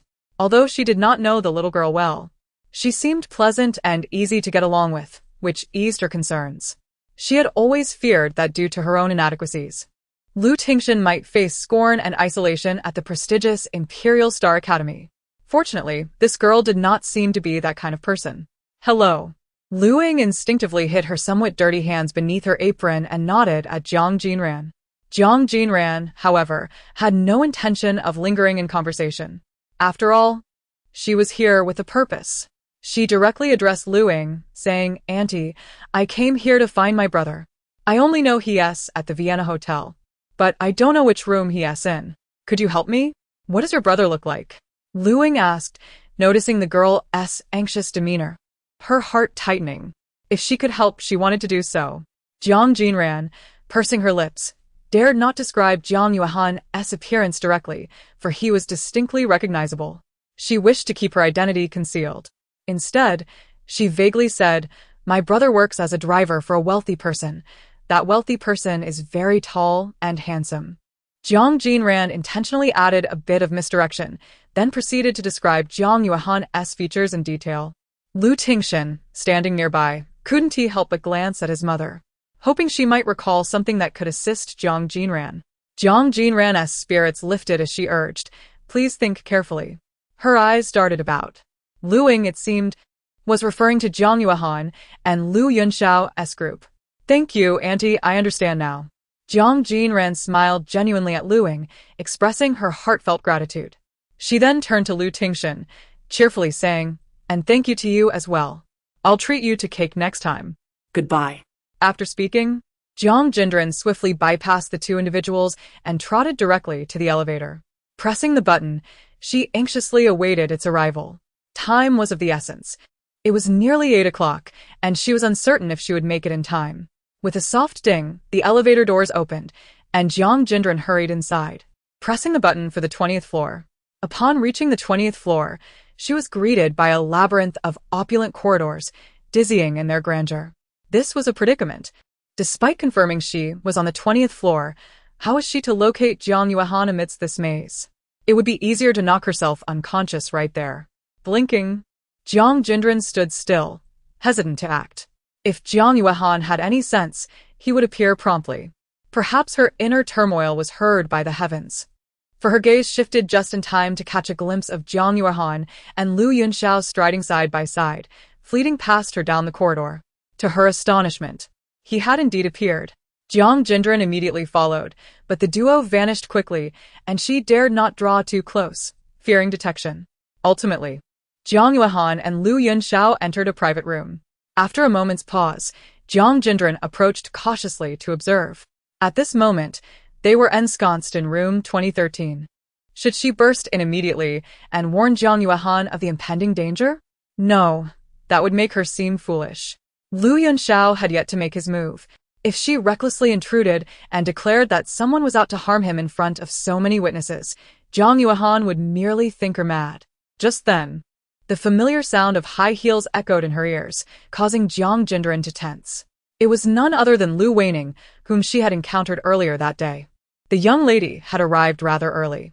Jiang Jinran contemplated her intentions, realizing that she had assumed Lu Weining would wait until Lu Yunxiao acted before attempting to claim Jiang Yuan for herself. This indicated that Jiang Yuan was likely unaware of Lu Weining's presence. She probably came uninvited, eager to meet Jiang Yuan ahead of time. Wait, if that were the case, would Jiang Yuan fall for Lu Weining at first sight, developing deep feelings without needing any encouragement from Lu Yunxiao? What was the point of her intervening then? She would only be disrupting a potential romance. No, this was no romance. It was a toxic entanglement that could lead one to become a lovesick fool, ultimately facing irreversible consequences. Such a relationship, where one becomes a sycophant to the point of moral decay, could hardly be termed a romance. It was a curse. Clearly, Lu Weining, being so promiscuous, would not solidify any relationship with Jiang Yuan, even if they were to share an intimate moment tonight. Instead, she would likely maintain a nebulous connection, neither fully committing nor entirely rejecting him, while simultaneously flirting with other attractive suitors. The thought alone churned Jiang Jinran's stomach. She had to take action. Reaching into her pocket, she retrieved a mask and donned it to conceal her face. Unsure if Lu Weining had recognized her at the CAF, she decided to err on the side of caution. Prepared, Jiang Jinran returned to the entrance of room 2013, where she noticed the black-clad bodyguards stationed at the corridor's entrance. It was no wonder she had initially been curious about the lack of guards at the door. Individuals of Jiang Yuehan and Lu Yunxiao's stature would undoubtedly have security in abundance. As Jiang Jinran approached, she felt fortunate. She politely knocked on the door before pushing it open. Inside the lavish room, a group of people sat around an opulent round table. Jiang Yuehan and Lu Yunxiao occupied the center, while several well-dressed gentlemen were unfamiliar to her. Lu Weining sat beside Lu Yunxiao, wearing a demure smile. However, at that instant, every expression and gesture in the room came to an abrupt halt, and all eyes fixed intently on Jiang Jinran. She opened her mouth to speak, but before she could utter a word, several security personnel rushed to her side, each grabbing one of her arms, prepared to escort her away. Hey, "Let me go. It's me," Jiang Jinran shouted. Jiang Yuehan's gaze shifted sharply. He had recognized her moments ago and intended to call out, but Jiang Jinran beat him to it. "Release her," he commanded, his tone cold and authoritative as he regarded the guards. They hesitated, bewildered by the ordinary-looking girl who had brazenly entered. Was she truly the sister of Jiang? After their surprise, they had no choice but to comply and let her go. Once the guards stepped back, the remaining guests remained in a state of confusion. "This is Jiang Yuehan's sister?" They had heard whispers about a daughter in the Jiang family, but had never seen or met her. As she was said to be of modest appearance and talent, leading the family to keep her out of the public eye. Over time, she had nearly faded from memory. "Jiang Yuehan, why didn't you mention your sister's arrival sooner?" Lu Yunxiao was the first to regain his composure. With an endearing smile and dimpled cheeks, it was no wonder Jiang Yuehan, who typically exuded coldness, would befriend him. "Had I known, I would have arranged something earlier." Lu Yunxiao stood, waving jovially at Jiang Jinran. "Sister, come here." Jiang Jinran merely glanced at Lu Yunxiao, choosing silence as she rushed to Jiang Yuehan's side and plopped down in the seat beside him. At that moment, her mask concealed her features, and she had discarded the cardigan she had previously worn. Lu Weining would likely struggle to recognize her. As she settled in, Jiang Jinran hugged Jiang Yuehan's arm tightly, her voice a mix of grievance and sadness. "Brother, why didn't you answer my calls? I was so worried. It took me forever to find this place." Her words were a blend of truth and fabrication, veering into the realm of nonsense. Her performance was nothing short of dramatic, painting her as a sensitive and fragile child, eliciting sympathy from those around her. Jiang Yuehan was momentarily taken aback. As he comfortingly patted her shoulder, he fished out his phone, realizing that it had been silenced, causing him to miss several calls, including those from Jiang Jinran. A wave of unarticulated guilt washed over him. His sister genuinely seemed anxious for him, her concerns so palpable it almost brought her to tears. For the first time, he recognized how much she cared for him. A mix of emotions flooded his heart, and he gently wrapped an arm around Jiang Jinran's shoulders, patting her as one would soothe a child. Everyone present was thoroughly deceived by Jiang Jinran's performance, including Jiang Yuehan. While she did harbor some concern for him, it was not overwhelming. She simply needed to rationalize her sudden appearance. As Jiang Jinran gradually regained her composure, the others began to warmly invite her to join them for food, treating her with exceptional kindness, clearly viewing her as someone in need of protection. Jiang Jinran was indeed feeling a bit hungry. Following the lead of others, she indulged in several bites of delectable food. At this moment, Lu Wanning picked up her wine glass and began to toast Jiang Yuehan. Blessed with beauty, she wore an off-shoulder dress that accentuated her fair skin and alluring charm. Holding a tall glass filled with red wine, her eyes shimmered with a gentle, tender light. "Mr. Jiang, I have long admired your reputation. Allow me to toast you," Lu Wanning said, her smile enchanting.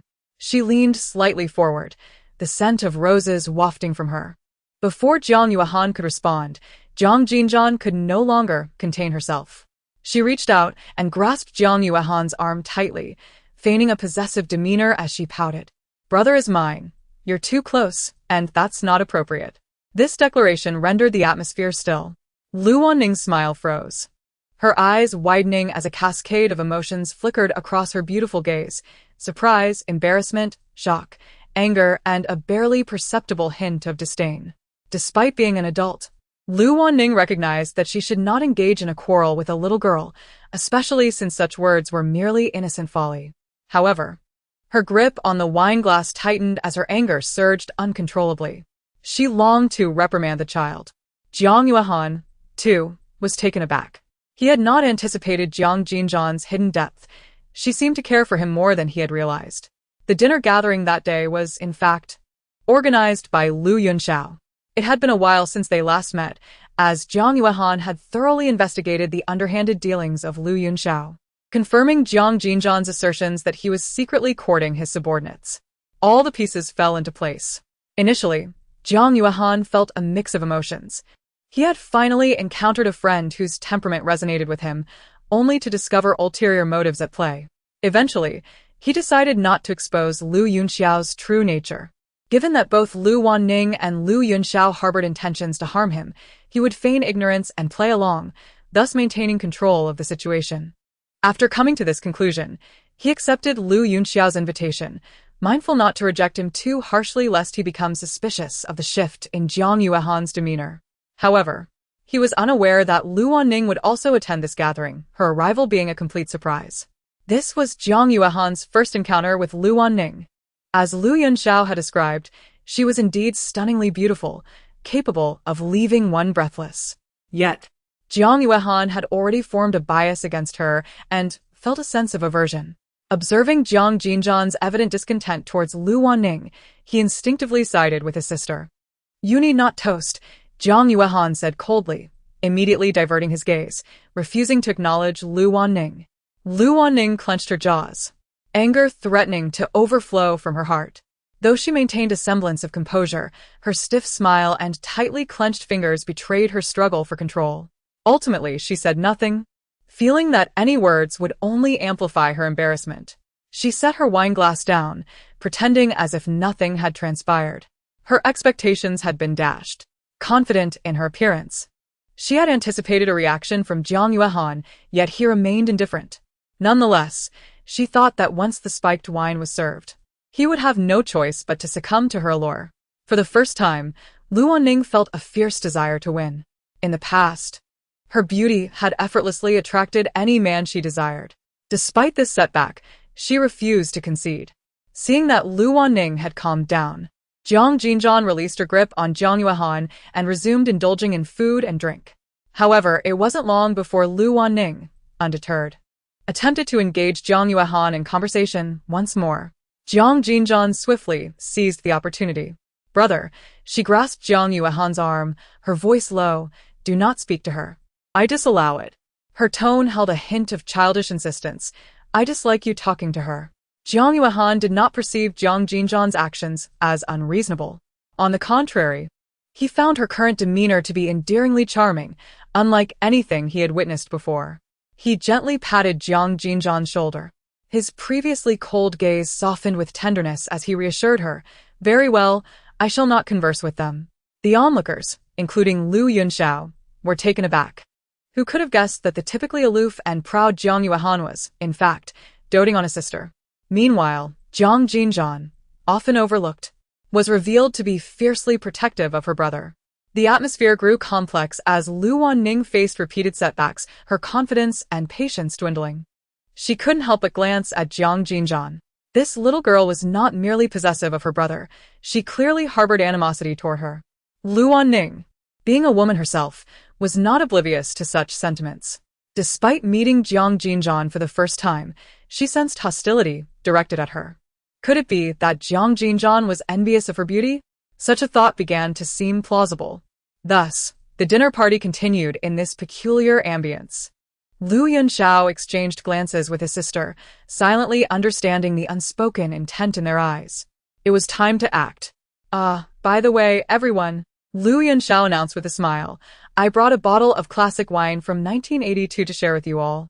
Be sure to indulge. Mr. Lu is truly thoughtful. Someone remarked politely. Jiang Yuan remained impassive while Jiang Jinran's expression stiffened. Here it comes. If Jiang Jinran's instincts were correct, Lu Yunxiao was preparing to execute his scheme. She suspected that the wine was tampered with. Should she expose Lu Yunxiao's plot in front of everyone? Meanwhile, Lu Yunxiao began pouring the wine into several pristine glasses, intending to fill each one. Jiang Jinran narrowed her eyes, closely observing his actions. Clearly, Lu Yunxiao's target was solely Jiang Yuan. Thus, he could not risk contaminating the entire bottle or else everyone would be affected.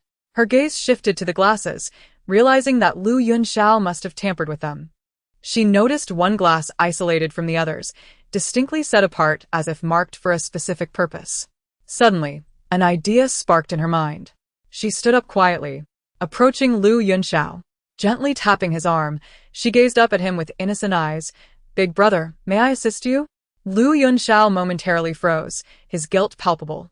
He nearly spilled the wine from the bottle. However, Lu Yunxiao reacted swiftly. He immediately turned around and offered Jiang Jinran a gentle smile, saying in a soft tone, No need, I can handle this. After the revelation of the false young lady's true intentions, her 5 brothers became flustered. It's all right. Jiang Jinran tilted her head slightly. I happen to have nothing to do. With that, she stepped forward and intentionally blocked part of Lu Yunxiao's line of sight, her fingers deftly rearranging several cups at a dazzling speed. Lu Yunxiao squeezed back in, his eyes widening with concern. Did you just move these cups? As soon as the words left his mouth, he realized his tone was too sharp, for she was indeed the younger sister of Jiang Yuan. He tempered his voice, attempting to soften his inquiry. You haven't touched this cup, have you? As he spoke, he scrutinized the arrangement of the cups. The positions remained unchanged, and the special cup he had prepared for Jiang Yuan was still in its rightful place. It seemed it had not been tampered with. That's good, Lu Yunxiao smiled. I'll take care of pouring the drinks. As he resumed pouring, Jiang Jinran remained where she was, observing his every movement. Once he filled the special cup with wine, he indeed handed it to Jiang Yuan. Her intuition had not failed her. That cup was indeed suspicious. Jiang Yuan took a sip from the glass, and both Lu Yunxiao and Lu Weining exchanged a glance filled with concern. With the main event settled, Lu Yunxiao grew more casual, pouring drinks into the remaining cups without much thought. Jiang Jinran extended her hand in a friendly gesture, assisting him in distributing the wine among the guests. When only one cup remained, Jiang Jinran hesitated as she held it. Suddenly, Lu Weining reached out and snatched the glass from her grasp. What? Are you planning to drink it all by yourself? Lu Weining teased, her tone dripping with sarcasm, as she raised the wine glass and took a self-indulgent sip. Unfortunately, you're still just a child. You shouldn't drink. Jiang Jinran twitched her lips. Oh, how impressive you are as an adult who can drink. Don't mind her. She just talks like that. Lu Yunxiao quickly intervened to ease the tension, wearing a charming smile. Thank you for your help earlier.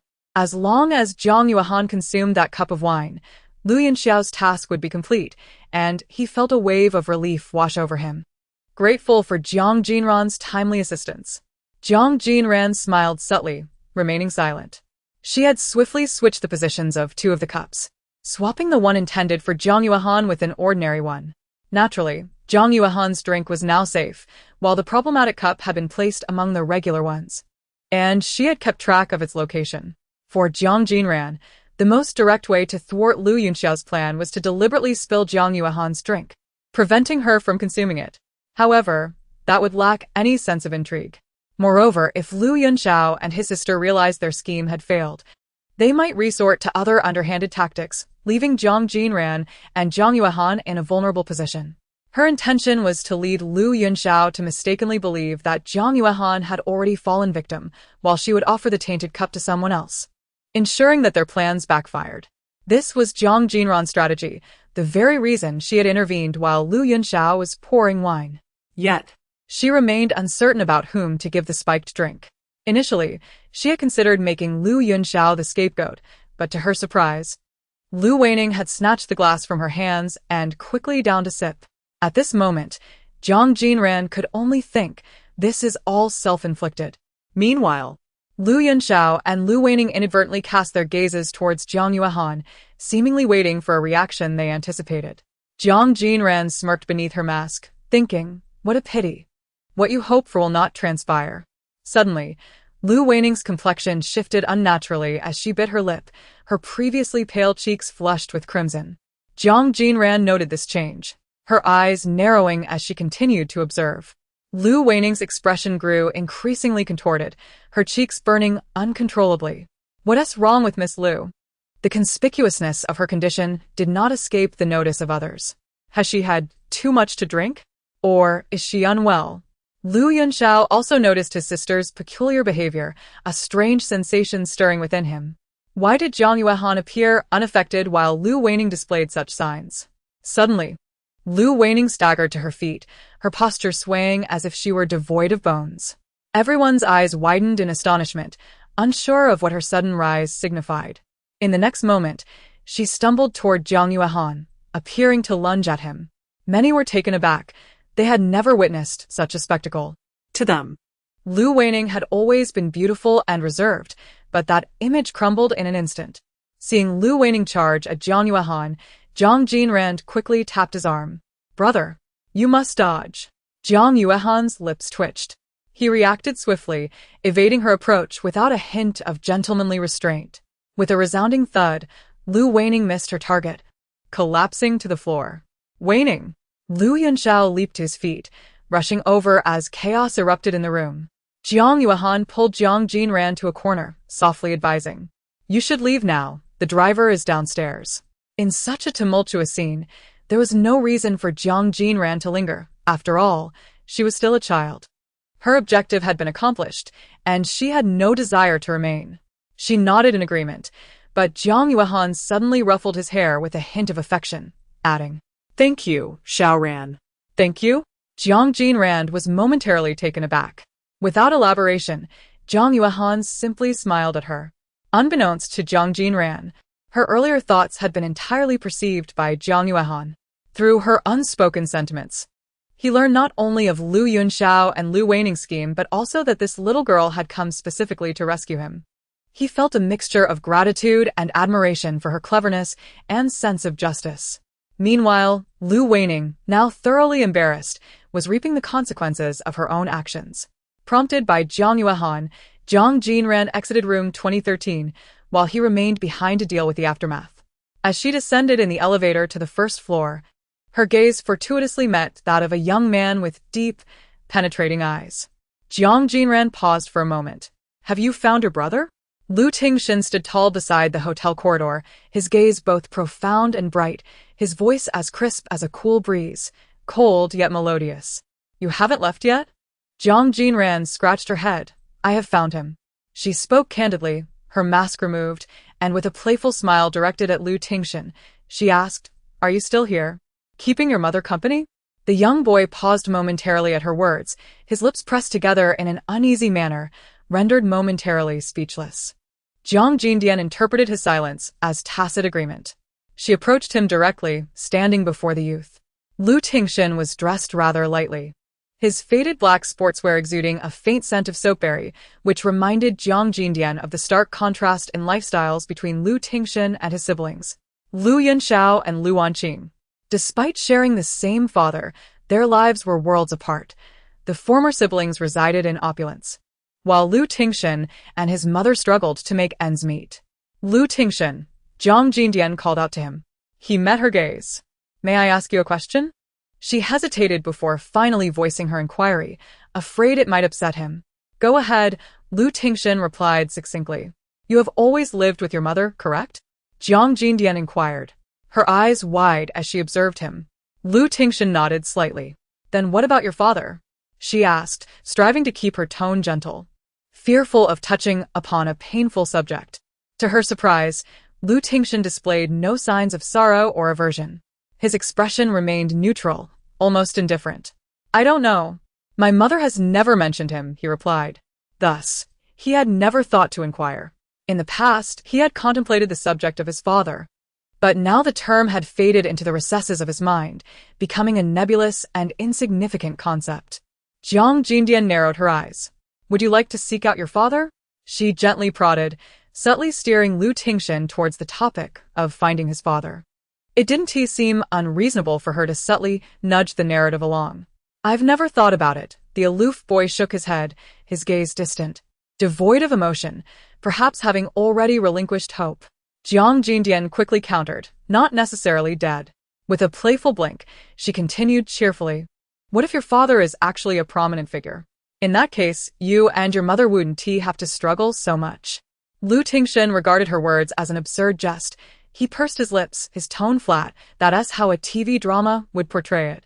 Jiang Jinran laughed meaningfully. In reality, the inspiration for such dramas often stems from real life. In the capital, there are only a few prominent members of the Lu family. Perhaps one of them is your father.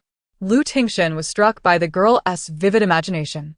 While he could not agree with her, he did not wish to dismiss her thoughts outright and politely explained, I carry the surname Lu because of my mother. I have no idea what my biological father's surname is, nor do I care. I know, Jiang Jinran replied, her lips curling into a bright smile. What if? Just what if your father shares the same surname as your mother? She left her statement hanging, choosing not to elaborate further. Her hint was deliberate. She understood that if she divulged everything, Lu Tingxin would likely perceive her as peculiar. Of course, she also recognized that her current musings would be difficult for him to take seriously, likely dismissing them as nonsense. Nevertheless, the seed of curiosity regarding fatherhood had been planted in Lu Tingxin's heart. As long as he cared about this matter, he might one day uncover the truth of his lineage. Presently, he and his mother endured a life tinged with hardship. After bidding farewell to Lu Tingxin, Jiang Jinran exited the hotel alone. The cold night wind greeted her, instinctively causing her to huddle her shoulders. The driver awaited her in the outdoor parking lot. Jiang Jinran swiftly turned left and entered the adjacent parking area.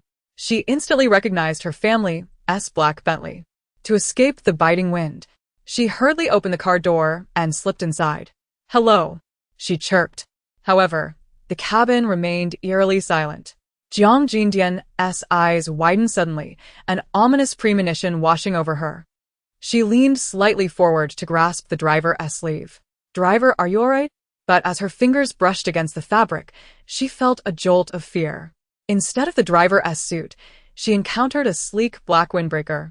Clearly, the person in the driver's seat was not her chauffeur. Realizing this, Jiang Jinran quickly withdrew her hand, but it was too late. A great shadow loomed over her, and a cloth was pressed against her mouth and nose. A strange fragrance invaded her senses.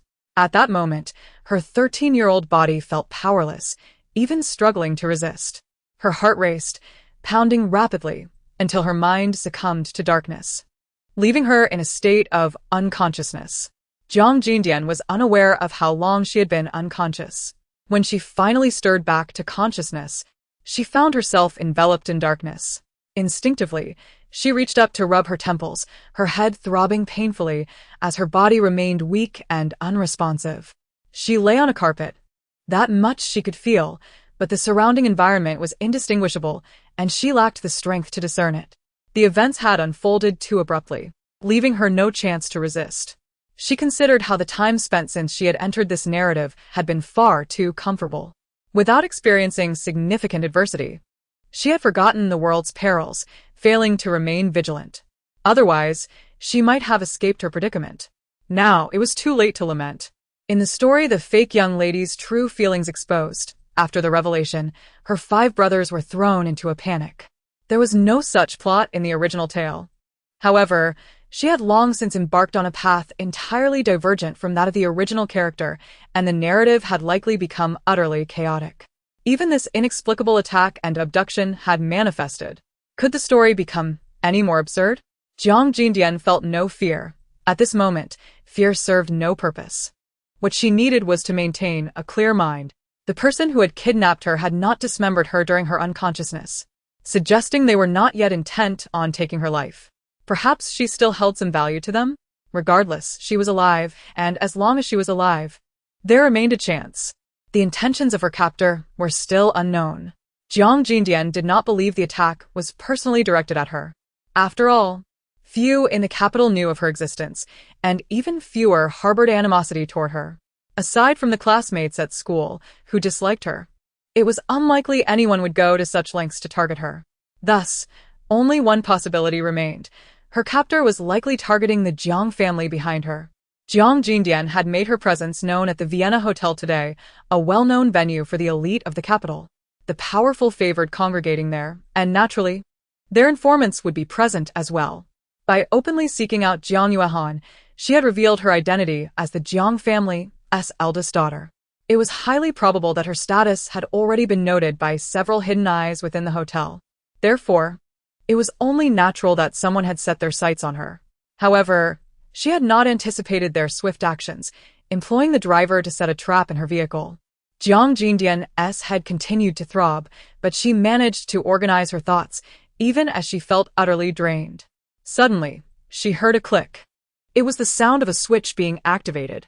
Moments later, the lights flickered on.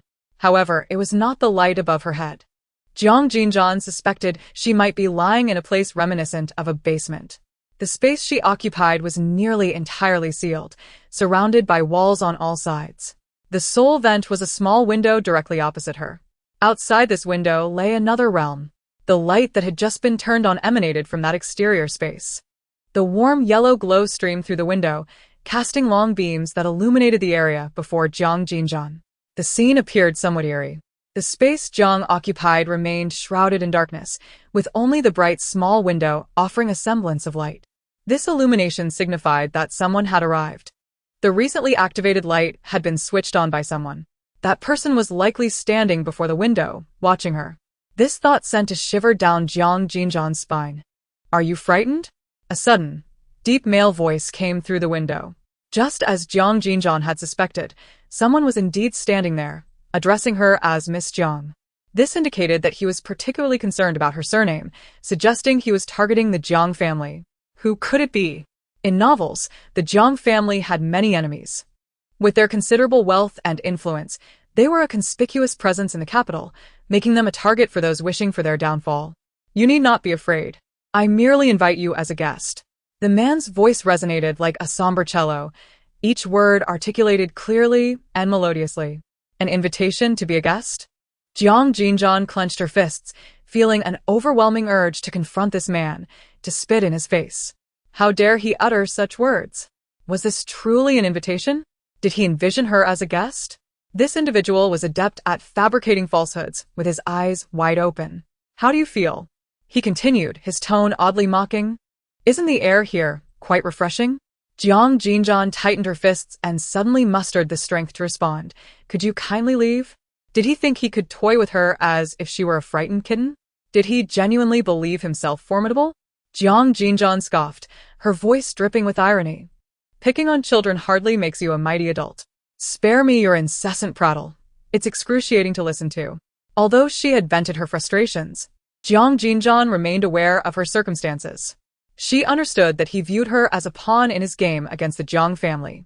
Thus, her life was not in immediate danger. They would not allow her to perish. This realization emboldened her to express her defiance. Jiang Jinran pursed her lips and continued, "Your treatment of me is unacceptable. I require a comfortable bed and 3 meals a day that cater to my tastes. Furthermore, I need internet access. My mother and brothers dote on me, and if they knew of your treatment, they would undoubtedly be furious." Her insinuation was clear. She held a significant position within the Jiang family, and they valued her. Thus, the man outside the window needed to treat his pawn with care. Understood? The more vital she was to the Jiang family, the greater her worth became. Jiang Jinran endeavored to elevate her value. Ensuring the man lurking in the shadows comprehended that her life was not forfeit, she needed to be preserved. However, the man fell into a profound silence, uttering not a single word. Suddenly, the light from the window extinguished, plunging Jiang Jinran back into darkness. The beam of light that had illuminated her vanished, leaving her vision enveloped in complete blackness. What? He just left? For the next 2 days, the man did not reappear. Jiang Jinran had assumed they would at least ensure she was not left hungry. Yet, the reality proved these people were even more malicious than she had anticipated. At mealtimes, they delivered only a cup of water, neither wishing for her to starve nor allowing her any respite, a truly wicked lot.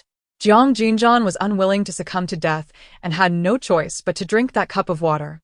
In her mind, she chanted, "A gentleman takes his revenge. 10 years are not too late. As long as the Green Mountains remain, one need not fear a lack of firewood." She resolved to drink water and stay alert, vowing that when she escaped, she would ensure these people paid dearly. However, it became evident that as a living person, subsisting solely on water was unsustainable. The emptiness in her stomach began to spread, culminating in agonizing cramps. Jiang Jinran leaned against the corner, her complexion paling and her strength dwindling. Indeed, one needed food. Without it, survival was impossible. Jiang Jinran gritted her teeth, her expression slightly contorted. Surely, she would not starve to death? But would they truly watch her demise without intervening? What was happening with the Jiang family now? Had they received news of her kidnapping? Jiang Jinran did not wish to dwell on such thoughts. The more she pondered, the more energy she expended. She curled up in the corner, the water cup beside her. She dared not drink it all at once, needing to conserve some in case the man suddenly cut off her water supply. Just as Jiang Jinran contemplated that today might pass without incident, a soft knock echoed against the wall. Someone was there. Jiang Jinran's eyes widened in the darkness. Just like before, someone had arrived in the space outside the window.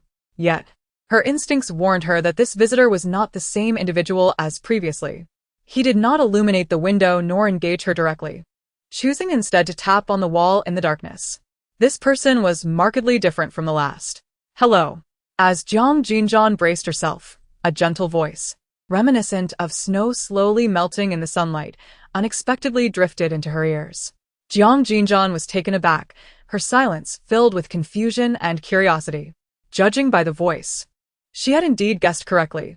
This newcomer was entirely different from the previous individual, and his tone seemed devoid of malice. Who was he? "Do not be afraid," he soothingly reassured her. "I have come to set you free." To be freed? Jiang Jinran found herself increasingly bewildered. It seemed there was a rift among them. Some sought to use her as a pawn and torture her, while others wished to liberate her. Unable to comprehend it all, she decided to focus instead on the present. She had an opportunity to escape, and that was paramount. "Are you serious?" Jiang Jinran asked, her lips moving as she directed her voice toward the window. Indeed, came the youthful voice, warm and pleasant, instilling a sense of joy. "On your right, there is a small door. I will open it shortly, and you can exit through there. I can only assist you up to this point." As he spoke, Jiang Jinran heard the sound of stones shifting. Instinctively, she reached out and felt the small door that had appeared to her right. However, she couldn't help but think it was rather small, reminiscent of a hole favored by dogs. Shaking her head, she dismissed the thought. Though it was somewhat diminutive, it was not quite akin to a dog's entrance. At this moment, she could not afford to be picky. The chance to escape was a blessing in itself. Jiang Jinran gently pressed her fingers together, her lips tightly pursed. At that moment, she felt utterly drained, only able to slowly gather her strength, preparing to muster all her energy to slip through the small door. Emerging swiftly from the doorway, she was greeted by an expansive, boundless estate and the cold, dark embrace of the night sky. Having been confined in the basement, she had lost all sense of day and night. Now that she had escaped, she realized it was indeed the dead of night. The chill of the evening breeze reddened her nose, and Jiang Jinran felt herself on the verge of fainting. Nevertheless, she had to maintain her consciousness. The estate before her was clearly a residence fit for the elite, indicating that the force behind her abduction held considerable sway in the capital. However, the scale of it all was overwhelming. Jiang Jinran blinked, finding the opulent mansion resembled a vast labyrinth. With her naked eye, she could discern no suitable route to safety.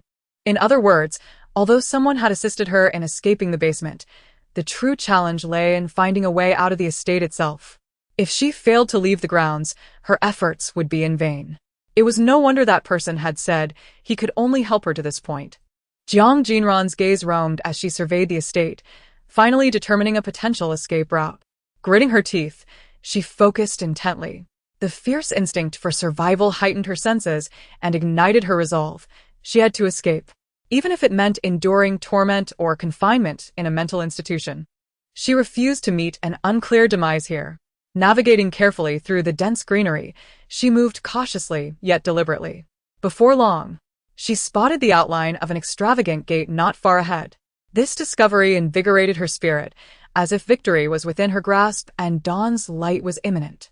However, just then, blinding lights flared behind her, enveloping Jiang Jinran in a brilliant glow, rendering her utterly visible. Her heart sank. This signified she had been discovered. It was the first night since her capture, and she recalled the deep, stern voice she had overheard through the small window. Indeed. The owner of that voice was the absolute ruler within this estate, the one who had seized and tormented her. The individual who had aided her escape from the basement clearly lacked the power of this formidable figure, able only to offer clandestine assistance. Jiang Jinran's head throbbed with confusion, her thoughts entangled in a web of complexity. At that moment, she felt cornered, uncertain of the dangers that lay ahead or the escape route she sought. All she could do was run, expending every ounce of energy to avoid capture. The lush, dense forest loomed around her, casting shadows that engulfed her small frame. The cold wind grazed her ears, causing a sharp sting, yet Jiang Jinran bit her lip, propelled by sheer will, her pace quickening. However, the footsteps behind her echoed like an unrelenting specter, trailing closely. Soon, she heard the distinct barking of dogs, not ordinary ones, but ferocious hounds. What madness was this? They had unleashed vicious dogs to hunt her down? Did they not care for her life at all? There was no time for contemplation. Her senses sharpened under the adrenaline of life and death, her previously muddled thoughts crystallizing into clarity. She was determined to survive. Yet fate was unkind. As she ran, her calf caught on something, throwing her off balance. Jiang Jinran tumbled onto the grass, her breath mingling with the earthy scent of the ground. Pain surged through her body, but she could not afford to dwell on it. She struggled to rise, her limbs feeling as if they had been drained of strength. She could not get up, nor could she run. With a clink, a metallic object fell from her grasp, rolling onto the back of her hand. Its cold touch demanded her attention. Instinctively, she reached for the object, recalling her need to hide it from the Jiang family, as its discovery would be inexplicable. What was this? Curiosity piqued. She fiddled with a switch, and, to her surprise, it moved. How remarkable, Jiang Jinran murmured, her voice rasping. Just then, a clear, deep voice reached her ears, causing her to widen her eyes in shock. You what? The voice spoke again. Jiang Jinran glanced around, finally confirming the source. Hey. Jiang Jinran, why are you so startled? The voice was languid, tinged with indifference. Didn't I say, if you want to find me, just call my name, Yan, and I will come to you? How oddly romantic. At that moment, Jiang Jinran finally learned the young man's name, Yan. The name rang a bell. He was a prodigy known for his peculiarities.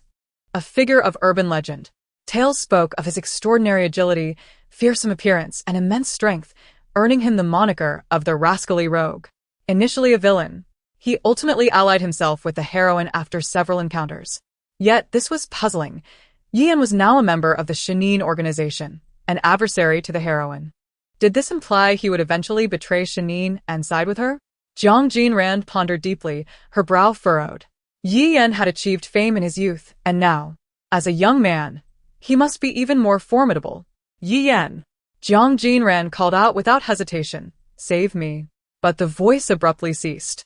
Yan could trace her location. She had no strength left, her entire body ached, and she could not rise. Leaning against a tree, she held her breath, feigning death. Yet, playing dead could only numb herself, not her pursuers. The glaring light from a flashlight pierced through the darkness, landing directly upon her. Jiang Jinran instinctively squinted against the brightness. Found you! A group of tall figures in black surged through the dense underbrush toward her, and Jiang Jinran, aided by the light, finally glimpsed their faces. Another band of imposing figures clad in black. However, the mastermind was absent. Jiang Jinran felt a twinge of disappointment. She had hoped to confront the source of her torment. Remaining silent and motionless, she chose not to struggle, calculating that resistance would be futile. It was wiser to conserve her energy. The figure clad in black approached, intent on pulling Jiang Jinran up from the grass. Yet, Jiang Jinran suddenly raised her voice, akin to a prickly hedgehog, coldly declaring, "Do not touch me. I am in excruciating pain. If you wish to see me suffer, simply say so." Miss Jiang, it is your own lack of discretion that has led to this, the leader of the black-clad men retorted without a hint of courtesy, his gaze sharp as a knife, radiating a chilling intensity devoid of warmth. "If you had chosen to flee, you would not be enduring such anguish, would you? This is all of your own making." With that, several of the black-clad men seized Jiang Jinran's arms. Agonizing pain radiated from her limbs, causing beads of cold sweat to surface on her brow. She was not merely posturing. The suffering was genuine. Gritting her teeth defiantly, she shot a fierce look at one of them. "Since we are at this juncture, do enlighten me. Who is your leader? Does he harbor a grudge against me, or perhaps against the Jiang family?" At her words, the black-clad men hesitated momentarily, their actions and expressions faltering. "That is not for you to know, Miss Jiang," one replied, his demeanor impenetrable, revealing nothing. After all, she harbored no illusions that this group would divulge any information to her. She was merely stalling for time. Though completely restrained by the black-clad men, Jiang Jinran's mind raced. The night was shrouded in darkness, enveloping everyone in its embrace. Jiang Jinran cast her gaze downward, avoiding the harsh beams emanating from their hands. She remained silent, yet her heart was in turmoil. The black-clad men mercilessly dragged her toward the forest's edge, while the person who had vowed to rescue her had yet to arrive. Suddenly, an unusual rustling echoed in her ears, as if something was swiftly traversing the underbrush, producing a faint, crackling sound. It drew ever closer. In an instant, a shadow, as swift as lightning, surged into view. The speed of this shadow was such that all that could be perceived was a fleeting blur, obscuring everything else. Jiang Jinran's eyes widened, her nerves taut with tension. A piercing scream shattered the air as a towering black-clad man was unexpectedly brought down by the shadow. Though accustomed to chaos, the black-clad men were momentarily paralyzed by this eerie and terrifying scene, as if a colossal, unknown danger loomed above them, causing their hearts to race. The shadow's onslaught continued. Its movements were so swift that they were nearly imperceptible. Its punches were clean and decisive. Its kicks as elusive as the wind, like merciless blades striking from the depths of the night. Only Jiang Jinran stood rooted in place, blinking in astonishment as the shadow approached her, revealing the tips of a youth's hair silhouetted against the darkness. The young man crouched before her, his voice a refreshing mint breeze as it whispered in her ear, "I will carry you." Jiang Jinran hesitated for a moment before complying, obediently climbing onto the back of Night Banquet. Despite his seemingly slender frame, an overwhelming sense of security emanated from him, reassuring Jiang Jinran. With ease, he lifted her onto his back, embodying a wild wolf navigating the darkness, swiftly maneuvering through the woods. Jiang Jinran rested her chin on his shoulder, her arms tightly wrapped around his neck. She was oblivious to how he had managed to escape this state, as the cold wind grazed her ears and the scenery morphed rapidly. Before she could process it, they had emerged onto a bustling street illuminated by vibrant neon lights. In the next moment, Night Banquet set Jiang Jinran down on a sleek motorcycle. She instinctively widened her eyes as he adeptly placed a helmet on her head. The obedient girl resembled a delicate doll, allowing the boy in dark attire to guide her. "Night Banquet," Jiang Jinran murmured, gazing into his narrow, dark eyes. In that fleeting moment, she felt an overwhelming urge to express her thoughts, yet words eluded her. "There's something I've been meaning to tell you." She bit her lip, hesitating before finally speaking. Night Banquet stood before her, their gazes meeting at eye level. "What is it?" His eyes, imbued with a pure darkness, highlighted the pallor of his skin. I do not know why, but one day I awoke, feeling as though I had lost many memories." Jiang Jinran said slowly, observing his expression. She could no longer maintain her facade. For her, this journey into the narrative was fraught with unanswered questions, and relying solely on her knowledge of the plot was insufficient to unravel the mysteries surrounding the sound organization and Night Banquet. She had thought she grasped much, yet it appeared that what she knew was merely the tip of the iceberg. Ultimately, the original owner of her identity had left her with scant memories. Her mind was bereft of vital information. To survive in this world, she needed to comprehend her circumstances. Knight Banquet was undoubtedly the one who could provide her with the answers. However, he was no fool. If she inquired naively about matters she should already know, he would surely question her authenticity. Thus, she resolved to lay her cards on the table and confess her amnesia. This would render her situation more plausible. You have lost your memory? Knight Banquet's brows furrowed slightly, a rare flicker of emotion shimmering in his usually cool gaze. Jiang Jinran nodded. I apologize. I was initially apprehensive and did not disclose this to you. Her voice was soft, almost pitiful, but now she felt he was worthy of her trust. And she wanted to speak the truth. All of the above was a fabrication Jiang Jinran had concocted on the spot. She intended for her amnesia to seem credible while simultaneously earning Knight Banquet's trust. If he did not believe her, or worse, suspected that she was not the original Jiang Jinran, then her demise would be imminent. With Knight Banquet's formidable prowess, he could easily dispatch her with a mere flick of his finger. Jiang Jinran felt a pang of anxiety as Knight Banquet remained silent before her. The young man's lips formed a straight line, his eyes, dark and glossy, fixed intently on her. This silent scrutiny made her heart race uncontrollably. She understood that she was under his careful assessment, if he doubted her. Suddenly, his hand descended. Jiang Jinran instinctively widened her eyes. Wait. Is he really going to strike me? However, the boy's hand merely rested atop her head, giving her a gentle pat through the helmet. Shaoran, he said, his eyes shimmering with a translucent light, his tone imbued with a mix of wonder and regret. Have you truly forgotten so much? Jiang Jinran exhaled a sigh of relief upon hearing his words. It seemed Knight Banquet had accepted her explanation. She nodded at him. Have you forgotten me as well? Knight Banquet furrowed his brow. Jiang Jinran hesitated momentarily before reluctantly nodding. The young man fell silent for a moment, then slightly parted his lips. No wonder. When you came to the art building to find me, it felt odd. It turns out you had forgotten. That's all right, he added, a romantic smile gracing his lips. His eyes reflecting the vibrant neon lights. As long as I remember, that is enough. Jiang Jinran had been waiting for this very affirmation. Could you enlighten me on how I became a member of the Divine Sound organization? Jiang Jinran was beset with countless inquiries, her eagerness to uncover the answers palpable. For now, she could only pose her questions one by one. Yi Yan lowered his gaze upon her, responding, I do not know. He was genuinely unaware? After the revelation of the false heiress's innermost thoughts, her 5 elder brothers were thrown into disarray. The organization dispatched me to protect you. That is how I came to know about your existence.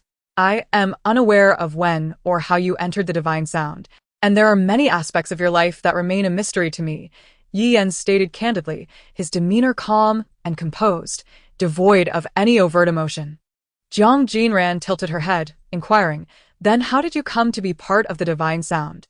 She was genuinely intrigued as to why the notorious rogue would choose to serve a mysterious organization. In contrast, at this moment, Yi Yan's reputation was even greater. And given his proud and rebellious nature, it seemed implausible that he would willingly submit to the commands of others. This was quite perplexing. However, the young man cast a fleeting glance her way before replying, because of one person. One person?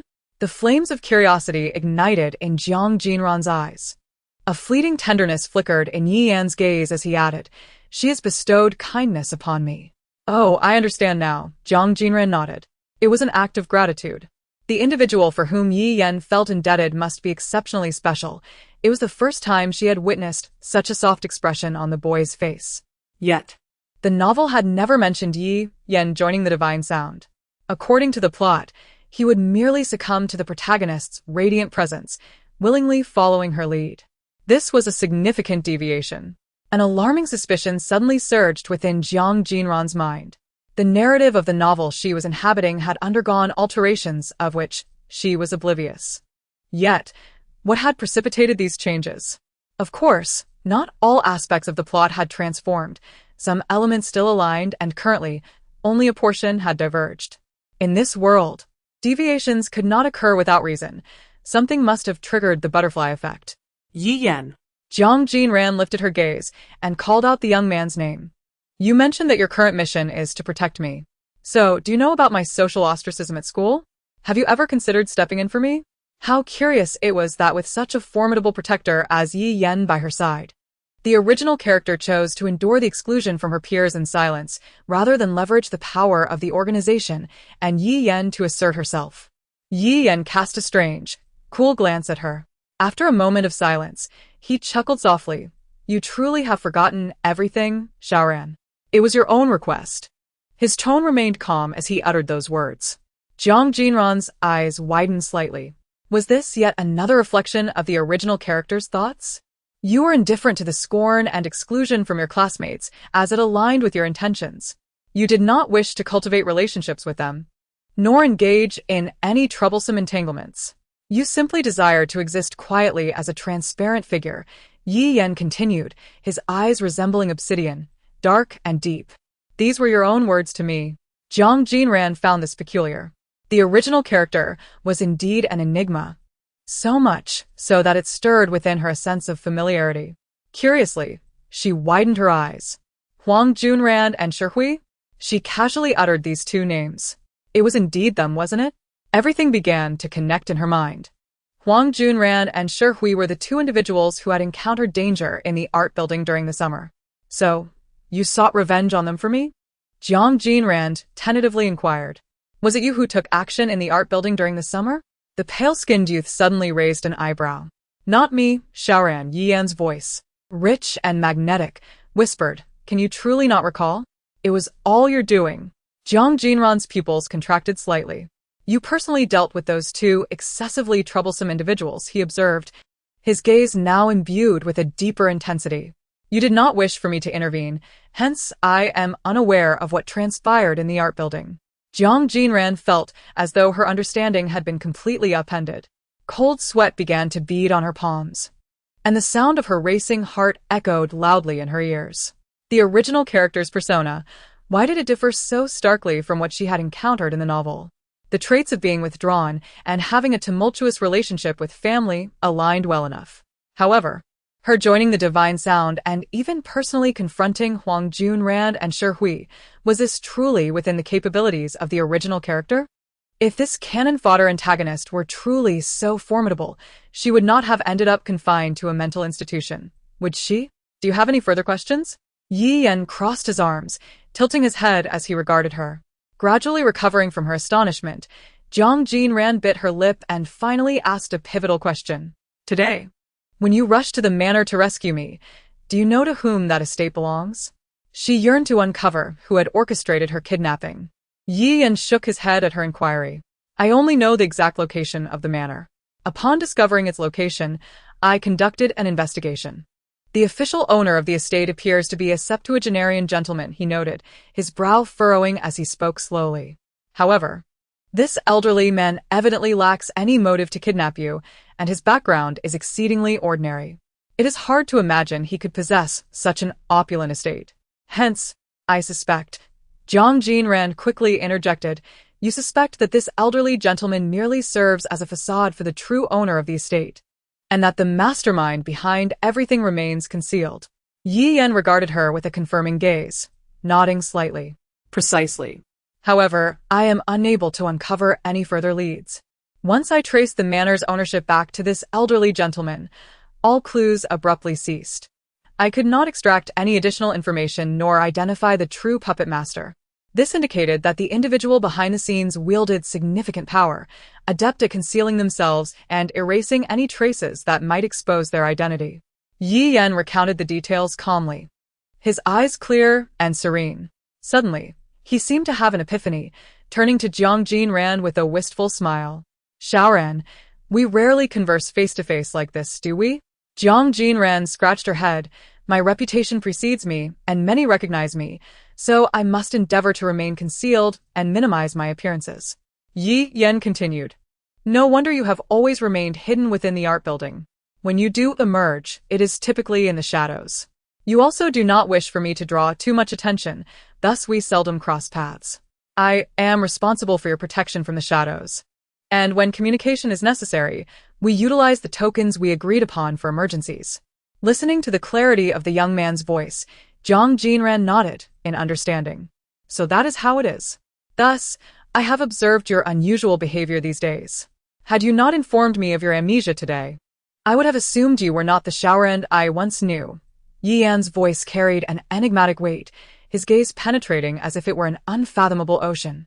A chill ran down Jiang Jinran's spine as she sensed an inexplicable unease, as if goosebumps had erupted across her skin. Jiang Jinran fixed her gaze on Yi Yan's eyes, and for a fleeting moment, she almost believed that the young man had discerned her true identity, that she was not the original Jiang Jinran. However, just as her heart raced with anxiety, Yi Yan suddenly smiled, his brows arching playfully. His piercing yet cool gaze seemed to ripple with the warmth of the night. Of course, it was merely a momentary doubt, he added, for I soon realized that you haven't changed much at all. Haven't changed much? Seriously? Yi Yan's words did little to ease Jiang Jinran's troubled heart. Instead, they plunged her thoughts into a whirlpool of confusion. Why would he say she hadn't changed? She cautiously probed, fixing her eyes on Yi Yan. She was undeniably different from the original personality, her demeanor towards others entirely transformed. Did Yi Yan truly perceive no change in her? Upon hearing her question, Yi Yan instinctively ruffled his hair, appearing to genuinely contemplate. His eyes darted thoughtfully. For instance, when you are nervous, you tend to clench your fingers tightly, something along those lines. She had no recollection of such habits.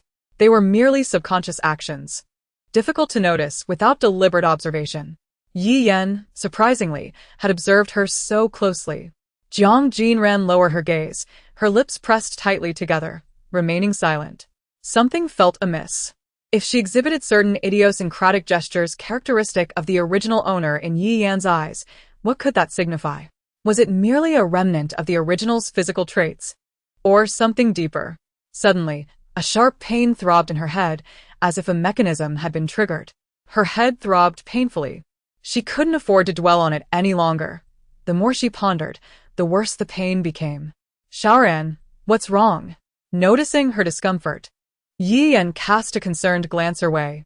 Jiang Jinran merely shook her head in silence. At this juncture, she had asked enough questions.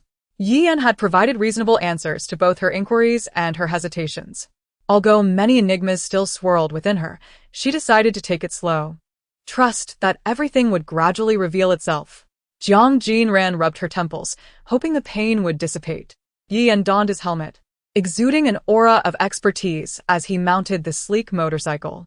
He sat tall and imposing, his slender black figure radiating strength, while only Jiang Jinran knew the immense power hidden beneath his seemingly lean exterior. Hold on tight, he urged. Jiang Jinran nodded obediently, wrapping her arms around his waist. She was not one to be coy. Whether it was him carrying her before or urging her to hold on now, she had never hesitated. However, they did not arrive at her doorstep, but rather to a secluded path not far from home. In a moment, I will discreetly inform your family, hinting for them to come here. Yi Yan helped Jiang Jinran to the roadside, settling her on a stone. Then you can explain everything that transpired. Though how you escaped will be up to your creativity. I understand. Jiang Jinran knew that she would not disclose any information about Shen Yin or Yi Yan to her family, should they learn of such matters. She would likely be treated as a monster. You've worked hard, Shaoran. Yi Yan suddenly crouched down, meeting her gaze at eye level. The evening breeze tousled her hair, and unexpectedly, he reached out to gently tuck a strand behind her ear. Next time, if anything like this happens again, you must seek me out promptly. The boy, clad in black, appeared both cold and intensely focused. This evoked a strange illusion within Jiang Jinran. He resembled a black knight, devoted to her protection. Yet, the Black Knight serves only those he swears to defend, and Yi Yan was not that. He acted under the organization's orders, safeguarding her solely due to their directive. If a day came when she clashed with Shen Yin, or if he discovered her true identity as not being the real Jiang Jinran, how would he treat her then? Jiang Jinran dared not contemplate it. This immensely powerful youth was best avoided. Yi Yan had to leave, as he needed to summon Jiang's family. After watching him depart, Jiang Jinran sat alone by the roadside, gazing at the softly glowing street lamp, waiting in quiet anticipation. Before long, she heard the sound of hurried, yet distinct footsteps approaching. The noise grew closer, echoing in the stillness of the night. In the blink of an eye, Jiang Jinran recognized a familiar face emerging before her. It was Jiang Yuyan. Her lips were pressed tightly together, and her eyes bore an unmistakable weariness. Her pallor was slightly contorted, the tumult of emotion, excitement and anguish, swirling within her gaze. Behind Jiang Yuyan stood two tall figures, Jiang Yuan and Jiang Chicha. Shaoran. Jiang Yuyan called out, her voice trembling as she crouched down and enveloped Jiang Jinran in a tight embrace. The past few days had been chaotic and utterly distressing for her. She had summoned all her strength, sparing no effort to glean any leads, only to find herself at a dead end. She had gone to the estate where Jiang Jinran had stayed, but the girl had long since vanished. In a fit of rage, she had berated the elderly owner of the estate, nearly demolishing the place in her fury. Just as hope seemed to elude her grasp, she received a mysterious note by the window, suggesting that Jiang Jinran might be nearby. Shaoran. Jiang Yuyan held her daughter even tighter, her voice still quivering. Are you all right? Jiang Yuan observed the scene, his stern and profound gaze flickering with pain and guilt. This entire ordeal could perhaps have been avoided. He could not fathom the trials Jiang Jinran had endured these past days, whether she had suffered or been tormented. If so, nothing he did could possibly atone for it. Jiang Yuan had to admit that the little sister he once considered inconsequential now held a vastly different significance in his heart. He vowed to protect and cherish her fiercely from now on, ensuring she would never suffer again. Jiang Chicha stood quietly to the side, his expression perhaps the calmest of all. Initially, he was unaware of Jiang Jinran's plight until Zhao Yunyi informed him that his sister in junior high had been absent from school for several days, leaving them in the dark about her circumstances. Zhao Yunyi's concern for Jiang Jinran surprised Jiang Chicha. While he had grown more familiar with her recently, he remained detached, indifferent to the family dynamics. Yet, this news gnawed at him, a persistent itch in his mind, causing him unease. Today, hearing that Jiang Jinran still had not returned, he was taken aback to discover that the girl who had troubled his thoughts had truly encountered misfortune. But fortunately, she had reappeared on this extraordinary night. Jiang Jinran allowed herself to be enveloped by Jiang Yuyan's embrace, feeling the intensity of her mother's profound love. I'm fine, Mom. Her voice was soft and somewhat frail. Jiang Jinran nodded slightly. The others did not inquire too deeply, refraining from asking Jiang Jinran about the events of the past few days or how she managed to escape. Instead, they continuously expressed their concern for her well-being. Jiang Jinran had not eaten for several days, and she ravenously devoured the meal laid out before her, clearing the table in a matter of moments. The sight caused a pang of sorrow in the hearts of those present. How could that group have denied her food? Jiang Yuyan's eyes immediately reddened, her fists clenched tightly, with resentment growing fiercely within her. Shaoran, take your time eating. You can have whatever you desire. There's no need to rush. Jiang Yuan's lips were pressed into a straight line as he silently observed everything, feeling a surge of pain for his sister. His desire for vengeance against those who had harmed her intensified. He and their mother had conducted extensive investigations, while they had garnered a general understanding of the situation. The mysterious mastermind remained well concealed. They could not yet identify the instigator. However, the number of forces harboring enmity towards the Jiang family was not vast. With a gradual investigation, the truth would eventually come to light. He would not let those responsible escape unpunished. The family doctor soon appeared before Jiang Jinran, equipped with an array of instruments to conduct various examinations. After concluding that she was merely suffering from sleep deprivation and malnutrition, without any other health issues, everyone finally breathed a sigh of relief. Shaoran, you need not worry about anything. Just focus on getting a good night's rest, all right? After the examination, Jiang Yuan and Jiang Chicha left Jiang Jinran's room, while Jiang Yuyan tidied up her bedding, hoping she could rest quickly. Jiang Jinran blinked her weary eyes. She was indeed exhausted. All right, mother, she replied obediently, nodding. She nestled into her blankets, finally experiencing a peaceful sleep for the first time in days. Jiang Yuyan's mood, however, had not yet settled. After leaving her room, her expression shifted abruptly. The tender concern she had shown vanished, replaced by the cold, stern demeanor of the proud head of the Jiang family. A shadow of vengeance grew in her eyes as she vowed to make the instigator pay dearly for what they had done to her daughter. Just then, her phone rang. Jiang Yuyan pulled it out, her frosty gaze casually sweeping the screen, where Han Yi's name flashed. She scoffed inwardly. He was someone she had nearly forgotten. If it weren't for his call, she would have completely disregarded her husband. What is it? Jiang Yuyan answered, her tone flat and devoid of emotion. Yen Yen. Han Yi's gentle voice came through the phone, his tone hesitant as if he were carefully choosing his words. I have something to ask you. Jiang Yuyan remained expressionless. What is it? Recently, many people have come to our door, claiming to be your creditors. Han Yi's tone was steady, though internally he was baffled. Jiang Yuyan was far wealthier than he. How could she owe so much money? And why were these creditors seeking him out? Oh, a faint, unseen smirk tugged at Jiang Jinran's lips. While I was abroad, I borrowed some money due to unforeseen circumstances, and I simply forgot to repay it. Forgot to repay? If it were not for his remaining rationality, Han Yi would have scoffed at Jiang Yuyan's nonchalance. Her casual remark about forgetting to repay had caused him significant distress.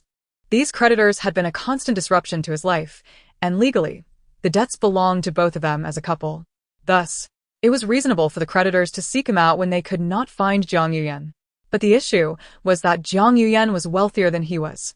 After years of hard work, he had finally accumulated some wealth. Why should he be responsible for her debts? He was frustrated, but to put an end to the harassment, he ultimately had to grit his teeth and pay off part of her debt. He had hoped for a brief respite, but more creditors soon arrived at his doorstep. He could only curse Jiang Yuyan in his heart, yet he dared not confront her directly. Now, with the number of creditors increasing, each one expecting him to repay Jiang Yuyan's debts, he felt cornered. He had two choices: either explain the situation to Jiang Yuyan and urge her to clear her debts, or Yen Yen, perhaps you should handle this yourself, Han Yi suggested, suppressing his anger and dissatisfaction as he spoke gently. I can help you purchase a ticket. The implication was clear. She should hurry abroad to settle her debts. Jiang Yuyan's smirk deepened. How could she possibly leave the country again? These debts were intentionally incurred. Under the guise of seeking investment, she had borrowed substantial amounts from various foreign acquaintances, subsequently providing them with Han Yi's contact information and address, while blocking any means of communication with those individuals. Naturally, when they could not reach Jiang Yuyan, they would seek out her husband, Han Yi. No one enjoys being pursued for debt, and she relished the thought of making Han Yi uncomfortable.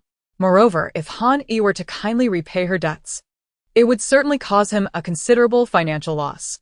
However, Jiang Yuyan was not entirely devoid of principles. After all, she did not lack for money. Clearly, now was not the time to repay the debts, as Han Yi had not yet been pushed to his limit. Nevertheless, his current reaction was enough to amuse Jiang Yuyan. I'm quite busy. Traveling abroad is too much trouble, she replied, pursing her lips and feigning difficulty in her rejection.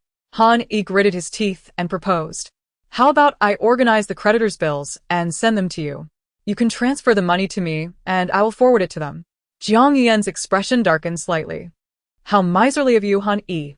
She recalled the years when she had foolishly allowed him to spend freely, giving him a black card with no limit, which he had used to buy gifts for himself, while she had been blissfully unaware. In the end, it was still her money he was spending. Han Yi had hardly spent any of his own money on himself. Of course, Jiang Yuyan had no awareness of this. She always took the initiative to pay when needed. If Han Yi ever splurged, she would feel guilty and promptly reimburse him. How infuriating.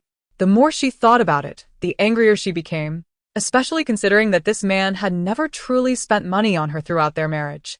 Yet, he had undoubtedly lavished money on that white lady and their illegitimate daughter. The debts I owe aren't that significant, are they? Jiang Yuyan did not bother to mask the hardness in her voice. If you could help me repay them, it wouldn't be a big deal, would it? Han Yi immediately sensed something was off in her tone. Jiang Yuyan seemed to be angry. He knew her well. She rarely complained or expressed anger towards him, yet now she was exhibiting emotion over this matter. Not wishing to provoke her further, Han Yi quickly retreated. Yen Yen, I understand you are busy. Let us not discuss this any further. Please don't dwell on it. Debts are debts. Just take care not to catch a cold with the changing weather. Han Yi rambled on without mentioning helping Jiang Yuyan repay her debts. It was impossible for him to dig into his own pockets for her. He could at most refrain from bringing it up again. After hanging up, Han Yi remained on the balcony of the upscale apartment he had recently purchased. He certainly had money, but he would not spend it on Jiang Jinran. The Rose Manor had been sold on her whim, forcing him to find a new place to live, and had it not been for stumbling upon this satisfactory apartment, he shuddered to think how long he would have had to endure the hassle. This made him increasingly aware of the necessity to possess his own trump cards and confidence. Fortunately, years ago, he had taken precautions and meticulously planned, so it would not be an exaggeration to say that half of the Jiang family's empire was now in his grasp. However, it was not yet the time to confront Jiang Jinran. He was not content with merely half of the Jiang family, he desired the entirety of it. Jiang Jinran, that foolish woman, still considered herself a young lady, but her time in that regard was running short. Brother Han Yi. Bai Ling's gentle smile peeked from the kitchen as she urged him to come in for dinner. Bai Shui had just finished practicing the piano and emerged from the music room. Though unable to provide her with a formal title, Han Yi had always invested his utmost effort into nurturing this daughter, sparing no expense. Bai Shui was born abroad and had been raised in privilege. Having lived with Bai Ling in a seaside city in Lascaux, Han Yi was generous, purchasing a villa by the sea for the mother and daughter as soon as Bai Ling gave birth, hoping to provide them with the finest living conditions. His approach to Bai Shui's upbringing adhered to the standards of a socialite. He hired various tutors and indulged her every wish. He envisioned his daughter, the offspring of himself and Bai Ling, blossoming into a beloved, talented young lady, distinguished by grace and intellect. So far, Bai Shui had not disappointed him. In that moment, he recalled another daughter, Jiang Jinran, the youngest child he had with Jiang Jinran. From a young age, he had taken a disliking to her, and as she grew, that sentiment only intensified. Her peculiar disposition was increasingly irksome. Nevertheless, despite his disdain, he had no intention of attempting to reform or cultivate this child. He preferred all of Jiang's children to be rendered ineffective. He had never invested effort into their education nor offered them special care, maintaining a detached observer's attitude towards them. For Han Yi, the ideal scenario was for the Jiang children to falter, for without a qualified heir, he could further exert control over the Jiang family. He believed that Bai Shui was more than capable of succeeding the Jiang family in the future. Although his sons were competent, he was aware that each possessed certain flaws in character. Despite their apparent growth, they remained too immature for his liking. As for Jiang Jinran, he deemed her unworthy of being born into the Jiang family, an ordinary and embarrassing presence, not even comparable to a single finger of Bai Shui. In his mind, Bai Shui was the one who truly deserved the prestige of being a wealthy heiress. This thought deepened his disdain for Jiang Jinran, as he felt she had stolen what rightfully belonged to Bai Shui. Bai Ling had already set the table with food and utensils, and the three of them sat down to dine together. "Dad, this is your favorite dish," Bai Shui said, dutifully serving Han Yi a piece of beef before taking a bite herself. Han Yi felt a surge of happiness, his gaze toward Bai Shui softening with warmth. As the three gathered around the table, the atmosphere was harmonious. Bai Ling paused momentarily at Bai Shui's words, momentarily lost in thought before quickly regaining her composure, wearing a smile that radiated understanding. "Of course, brother, I support your decision." This was where they spent most of their time. Whenever Han Yi visited Lascaux, he would invariably fly over to the seaside villa to reunite with them. This time, however, it marked Han Yi's first invitation for them to join him at his residence and live together. Bai Ling was acutely aware that this arrangement would not last long, and she had mentally prepared herself for it. Han Yi clearly noticed the fleeting melancholy in Bai Ling's eyes, stirring a pang of sorrow within him. His gaze softened further as he said, "I have yet to finish speaking, yet you have already arranged everything for me." Bai Ling's eyes sparkled, akin to a clear spring that purifies the soul. "I merely wish to spare you the trouble," she replied. Han Yi chuckled softly, a gentle smile gracing his lips as he reached out to clasp Bai Ling's hand. "You are far too considerate, always thinking of others and never yourself." Bai Ling bit her lip, choosing silence in that moment. Suddenly, Bai Ling's eyes widened in surprise at Han Yi's unexpected remark. Bai Shui, too, was taken aback. Though life abroad was pleasant and they lacked for nothing, enjoying the finest resources, One always yearns for the comfort of familiar surroundings, especially when family ties beckon. They had grown weary of this feeling. "Brother, are you jesting?" Bai Ling feigned disbelief, lowering her gaze. At that moment, Han Yi appeared profoundly earnest, and she found it impossible not to believe or feel moved. "Brother, whatever you decide is fine with me," she replied, her tone obedient. As night fell, Bai Ling and Bai Shui busied themselves in their room, packing their belongings. "You have been performing exceptionally well lately," Bai Ling remarked with a smile as she organized the items, praising her daughter. "Father is very pleased with you." Bai Ling held no stringent expectations for her daughter. She simply wished for her to endear herself to Han Yi, teaching her to speak well of him and serve him food at the table. She aimed to secure Han Yi's affection for her daughter, believing that relying solely on herself may not suffice. Originally, Bai Ling had not dared to hope for such a swift outcome, yet here it was, unfolding seamlessly. Bai Shui nodded happily. Although she was only 13, she was not oblivious to the complexities of her family situation. She was aware of her status as an illegitimate child and knew that her father, Han Yi, had a legitimate family, which included a girl her age. Despite being his daughter, she was merely a hidden figure. While the other girl enjoyed the privileges of being a prominent heiress, whereas she and her mother remained in seclusion, unseen. Even without her mother's guidance, she understood the necessity of pleasing her father, for he held the power to shape their lives. Unexpectedly, the day she had longed for arrived sooner than anticipated. After resting at home for several days, she had finally recuperated and felt revitalized. The ordeal of her kidnapping had yet to yield a definitive outcome. The mastermind had not had the chance to extort the Jiang family before Jiang Jinran managed to escape. Aside from Jiang Jinran's suffering, the Jiang family had incurred no significant losses. Naturally, the Jiang family had launched an investigation, but the findings mirrored those from the night banquet. No trace of the true perpetrator could be found. The leads had been completely severed. Although Jiang Jinran yearned for revenge, the current circumstances did not permit it, and she could only bide her time until the truth was revealed. Having regained her strength, she returned to school, a spirited girl eager to learn. Or perhaps she was simply bored and in need of distraction. After experiencing the perilous kidnapping, Jiang Jinran understood that her circumstances were no longer secure. She remained wary of those lurking in the shadows, harboring ill intentions toward the Jiang family. At that moment, her trust in Yi Yan, her bodyguard, soared to unprecedented heights. She believed this young man would protect her well. As Jiang Jinran approached the classroom door, the bell had already rung, and she arrived slightly late, finding the class still in disarray. The cacophony erupted from the windows, the classroom unusually loud and chaotic. Jiang Jinran frowned in confusion, wondering what could be the cause of such disarray. After the revelation of the fake heiress's heartfelt sentiments, the five brothers were thrown into disarray. Chapter 61. A once-in-a-lifetime opportunity. Word has it that a new variety show is on its way, and is it true that they will be coming to our class? Indeed. I heard it straight from our homeroom teacher. The classroom buzzed with fragmented discussions that reached Jiang Jinran's ears as she leisurely walked into the room with her small backpack.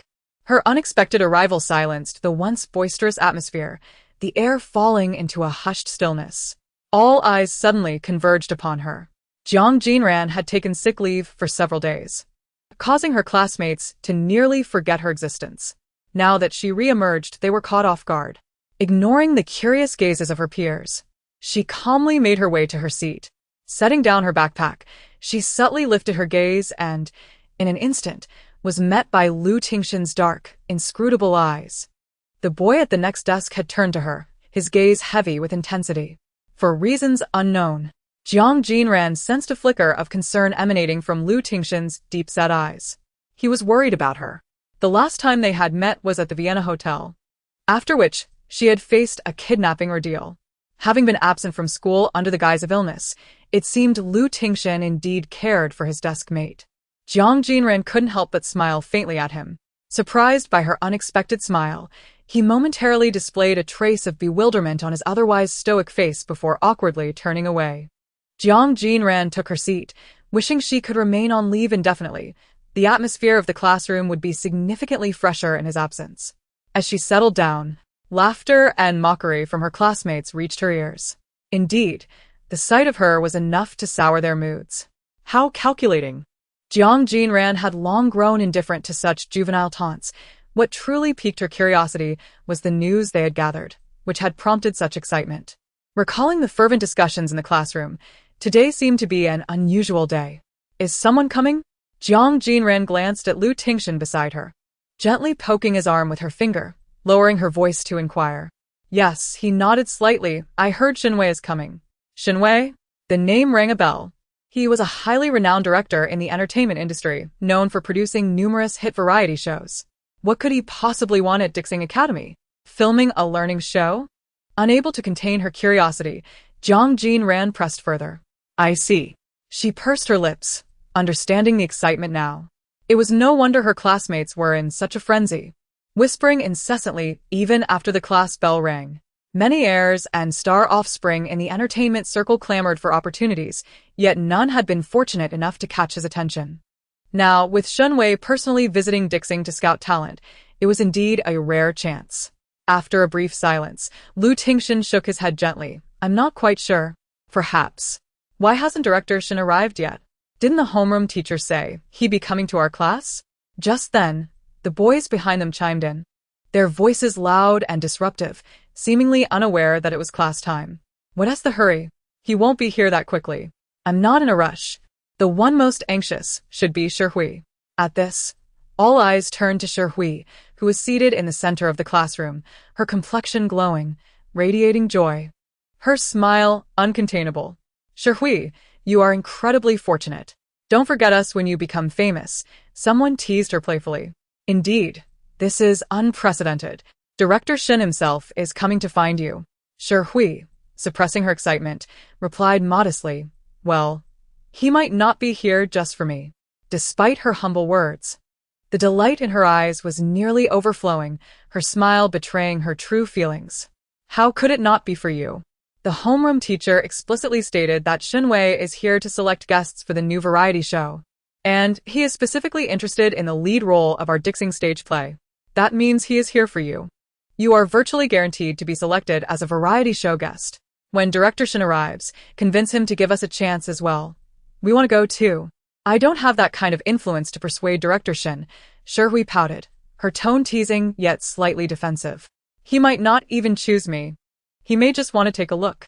At that moment, Shi appeared particularly humble. When she first heard the news, it felt surreal. The Hope Cup was not a fond memory for her. She had been exposed for lip-syncing Jiang Jinran's song, receiving scathing criticism online. And their group ultimately left the stage in haste due to an unexpected incident. That day had been nightmarish, and she longed to forget it. To her astonishment, the renowned director Shinwei had taken an interest in her due to this stage play, wishing to invite her to participate in his new variety show. She felt elated, exhilarated, and even somewhat dizzy. Her heart had yet to settle, though excitement bubbled within her, and she was eager to meet Director Shin. Shi strove to temper her emotions, presenting a calm and modest demeanor. She wished to appear composed before her classmates, refraining from excessive exuberance. If you record the variety show and meet big stars, don't forget to get us autographs. At this moment, the entire class's attention was fixated on Shi, who was about to participate in a national variety show, undoubtedly becoming the object of everyone's admiration. Shi, make sure to perform well. Didn't you say you wanted to be a star? If you join the show, you'll surely become famous, and even film academies will be vying for your application. If you become renowned, as your classmates, we too will bask in your glory and have stories to boast about. Chapter 62. Lu Tingshan's Revenge. Jiang Jinran lowered her gaze, quietly observing the books on her desk. Beside her, Lu Tingshan mirrored her posture, both of them seemingly indifferent to the commotion surrounding Shi. Although they were disinterested, they could not help but overhear the discussions. Jiang Jinran held no particular thoughts about Shi's participation in Shinwei's variety show. She merely thought the director had questionable taste. How could he find merit in Shi's performance during the Hope Cup, which was only average? What kind of taste was that? It was hard to believe someone with such poor aesthetic judgment could produce so many hit shows. Yet even the most talented may occasionally err in judgment, Jiang Jinran understood. Just then, the temporary homeroom teacher, arriving late in her high heels, entered classroom 3. Since the original homeroom teacher, Su Yuan, was reassigned, the academy had yet to appoint a proper homeroom teacher, resulting in a rotation among the teachers for their management. It was not that Dixing Academy lacked teachers. Rather, after the incident involving Su Yuan, no one dared to take the position, fearing potential repercussions.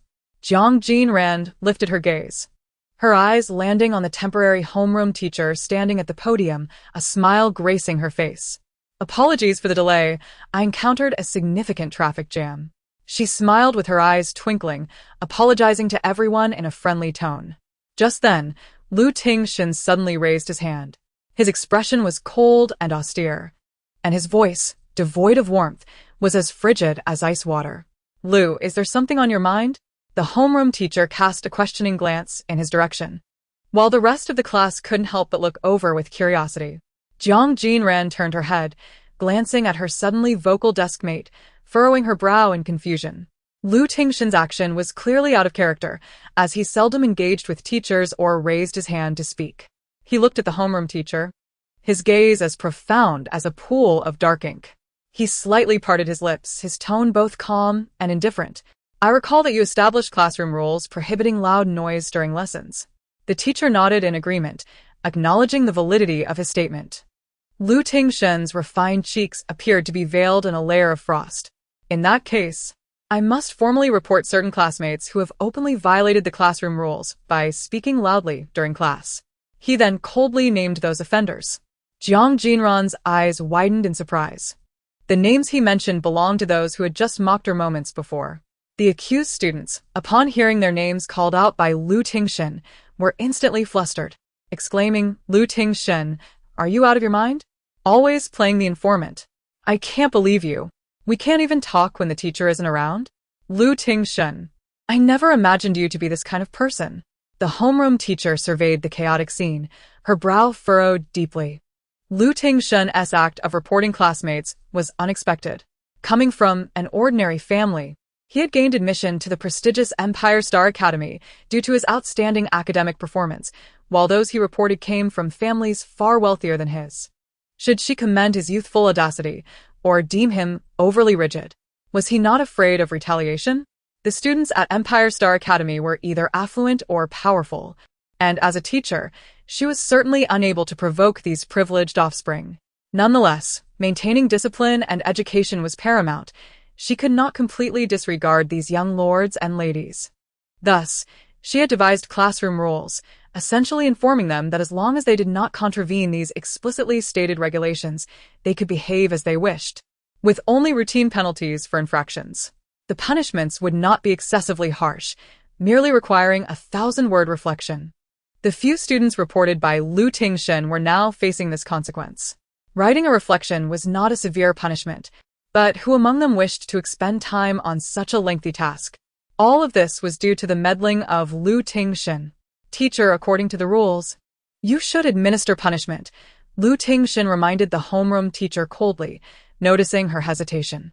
She nodded, feeling somewhat conflicted.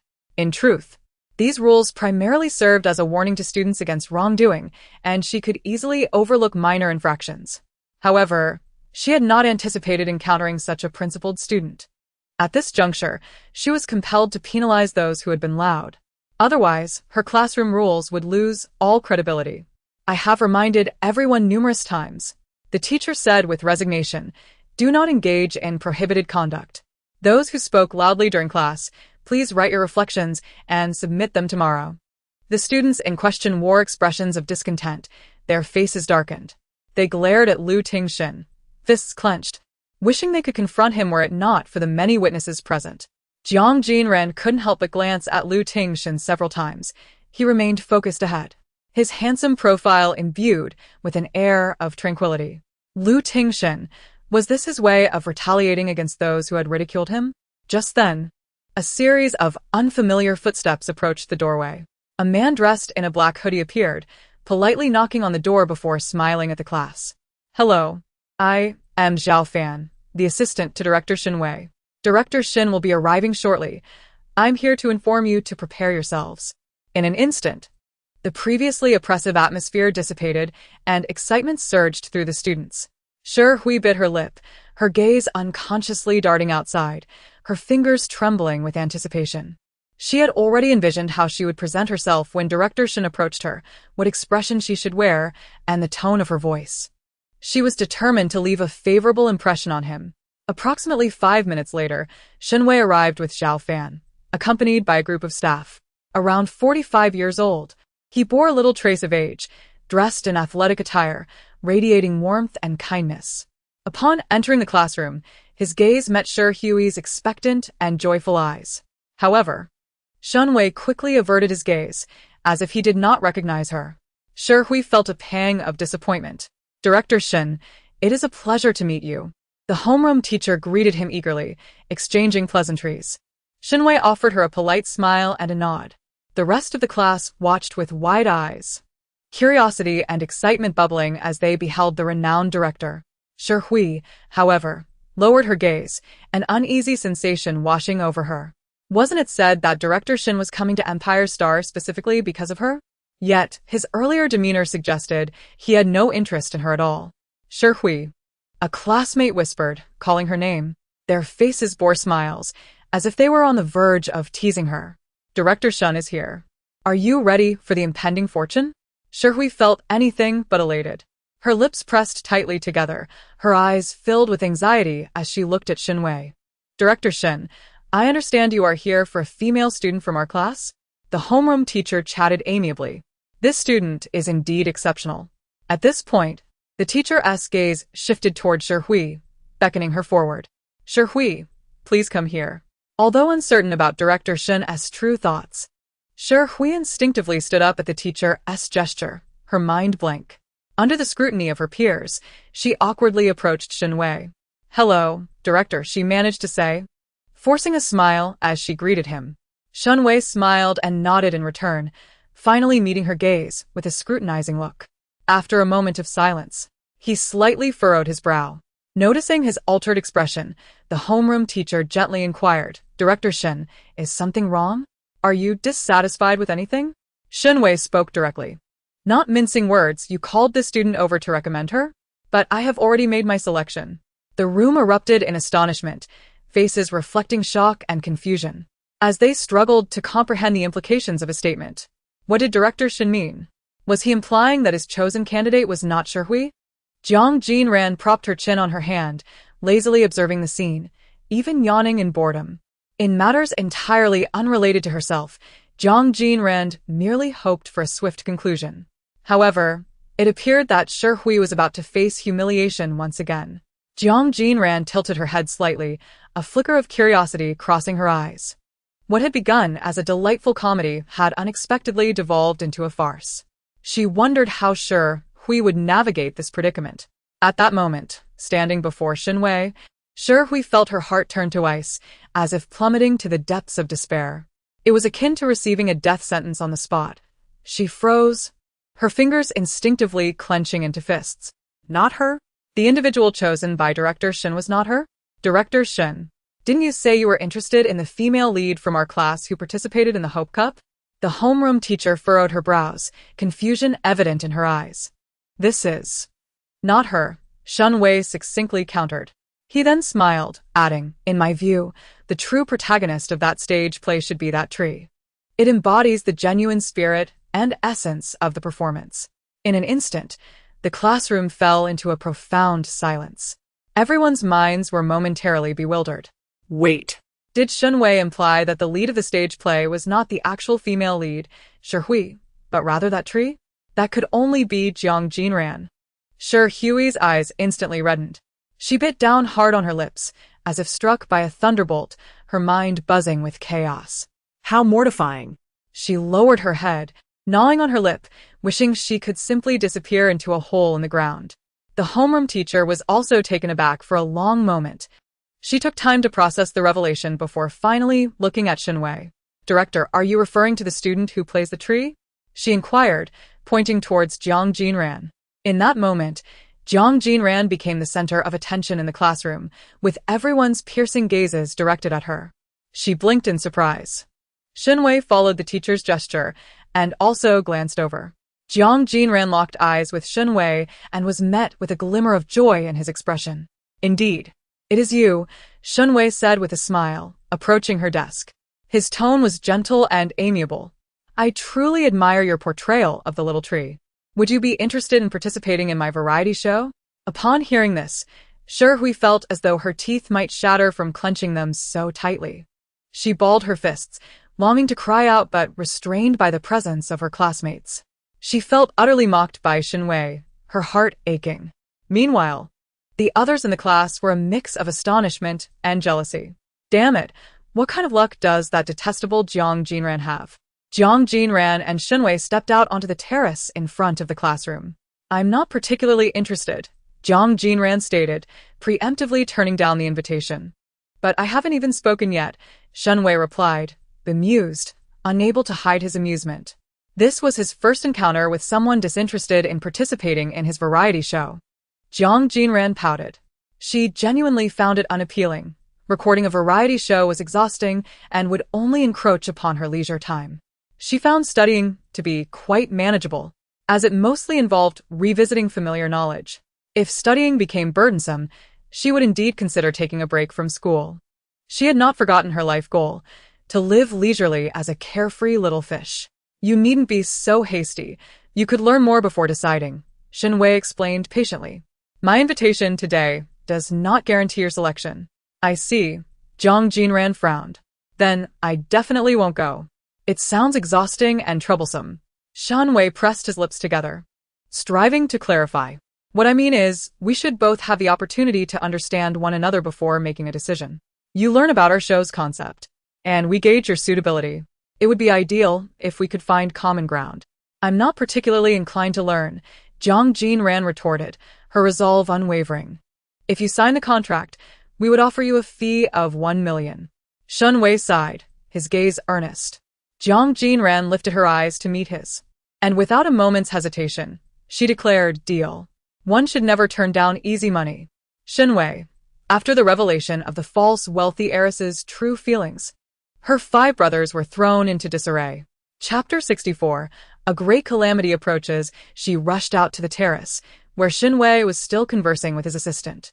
Clenching her fists, she steeled herself and approached. Director Shen. Shen Wei turned, his gaze reflecting a hint of confusion. Sure, we understood that opportunities must be seized. Inaction would yield no prospects. She was unwilling to relent. If Jiang Jinran could pursue it, why couldn't she? She did not believe herself inferior to Jiang Jinran. I also wish to participate in your new variety show, she stated directly, laying bare her ambition. Of course, I understand you may not find me suitable, but I hope you grant me a chance to audition or at least experience it.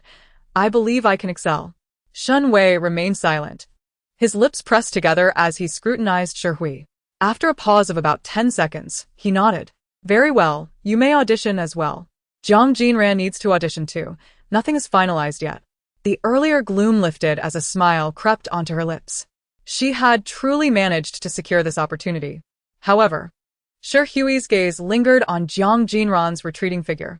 Shen Wei had just divulged crucial information. The variety show guests had not been officially determined. Both she and Jiang Jinran were required to audition. This meant that if Hui were unable to attend the audition, it would be Jiang Jinran's turn. After school, the students vacated the classroom in a hurry, but Jiang Jinran took her time organizing her backpack, unhurried. Beside her, Lu Tingxin was engrossed in solving a math problem, seemingly unwilling to leave until he completed it. Jiang Jinran paused her packing and leaned over, lowering her voice to ask, Lu, did you report to the teacher today? She hesitated, feeling a bit shy, fearing she might be overthinking it. Was it to stand up for me? After saying this, Jiang Jinran scratched her head. Lu Tingxin's fingers paused for a moment before he replied, his expression neutral, though his gaze subconsciously flickered away. They've violated class rules. I just don't like it when people break the regulations. I see, Jiang Jinran said, feeling a bit embarrassed. It seemed she had been mistaken. Suddenly, an idea struck her, and she asked, You're quite brave, aren't you? Aren't you afraid of retaliation? Lu Tingxin shook his head. I don't mind. I have nothing to fear. The boy turned his gaze, discreetly studying Jiang Jinran's face. He pressed his lips together slightly before changing the subject. Are you feeling all right? Jiang Jinran had taken several days off due to illness, and as his desk mate, he was certainly aware of it. Her ailment must have been quite severe. Seeing the boy's concern, Jiang Jinran's eyes crinkled in a smile. I'm fine now. Thank you for asking. Jiang Jinran had arranged to audition at Xinhui's company after school on Friday. While she was not particularly interested in the variety show itself, she was keen on anything that could yield profit. On that Friday, Jiang Jinran endured a day of tedious classes, eagerly anticipating the end of the school day to head directly to Xinhui's company. After packing her bag, she noticed that Lu Tingxin had already left. He left the academy 15 minutes early to assist his mother at the hotel. Jiang Jinran instinctively surveyed her surroundings. Most of the students had departed, leaving only a few scattered figures behind. Shi Hui was still seated, head lowered, seemingly engrossed in something. Jiang Jinran furrowed her brow. How could Shi Hui still be here? At that moment, as if sensing Jiang Jinran's gaze, Shi Hui suddenly lifted her head, their eyes locking in a sudden confrontation. Shi Hui's expression was cold, her eyes devoid of warmth, with a hint of disdain flickering beneath the surface. Just then, a sharp pain surged through Jiang Jinran's abdomen. She immediately knitted her brows, her complexion paling. What was happening? Had she eaten something bad? Yet it seemed to be merely a severe stomachache. Jiang Jinran bit her lip and pressed her hand against her belly, attempting to soothe the discomfort. However, the pain intensified rather than subsided. Gritting her teeth, her head began to throb in tandem. At that moment, Shi Hui, sitting not far away, observed her with a cold detachment. The sight of Jiang Jinran in such a feeble and agonized state was exactly what Shi Hui desired. Hidden from Jiang Jinran's view, she smirked subtly.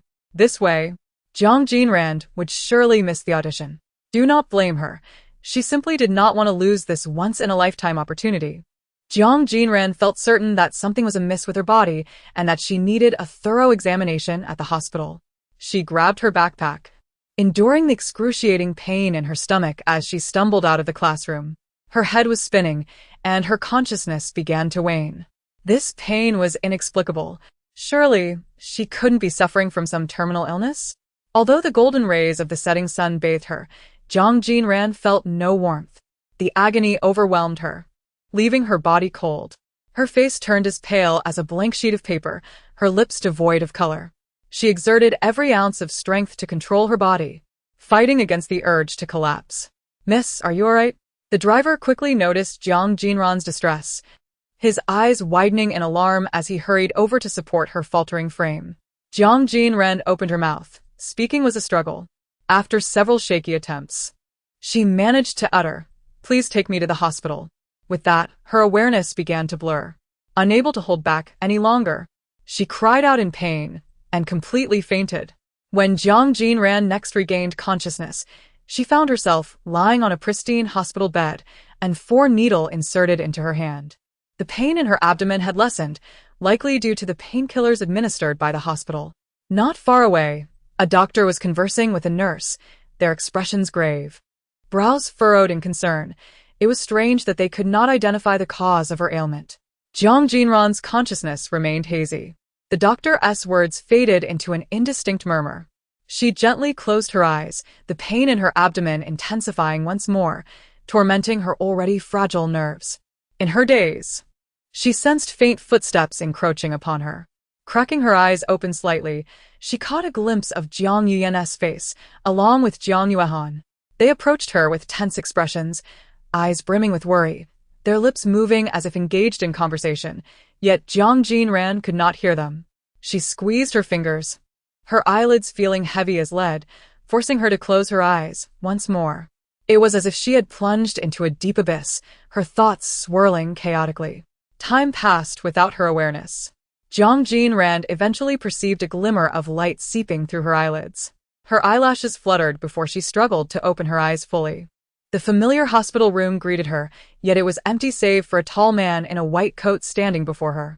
His figure could be described as slender, with a handsome, fair face characterized by deep, clean features. His elongated eyes and thin lips conveyed a cool elegance in the soft light. A refined pair of gold-rimmed glasses perched on his high nose, adding to his noble and distinguished aura. For a fleeting moment, Jiang Jinran's mind went blank. She instinctively blinked, only to realize that the man before her was her third brother, Jiang Jinran. Jiang Jinran was a doctor renowned in the field for his exceptional skills. He was a rare, multifaceted physician capable of diagnosing and treating various complex ailments. Brother? Jiang Jinran blurted out instinctively, causing Jiang Jinran to pause momentarily. He stepped closer, his long fingers reaching out to gently touch her eyelid, a cool sensation against her skin. He tugged at her eyelid before retracting his hand. "You're awake." Jiang Jinran's voice was refreshing and gentle, his demeanor warm rather than icy, akin to that of a caring older brother. "Does it still hurt?" He lowered his gaze upon Jiang Jinran, his tone imbued with a deep, soothing gentleness. It was then that Jiang Jinran realized the pain in her abdomen had vanished. How miraculous. How did he manage that? The previous doctors claimed they couldn't identify the cause of my condition, yet he arrived and found it immediately?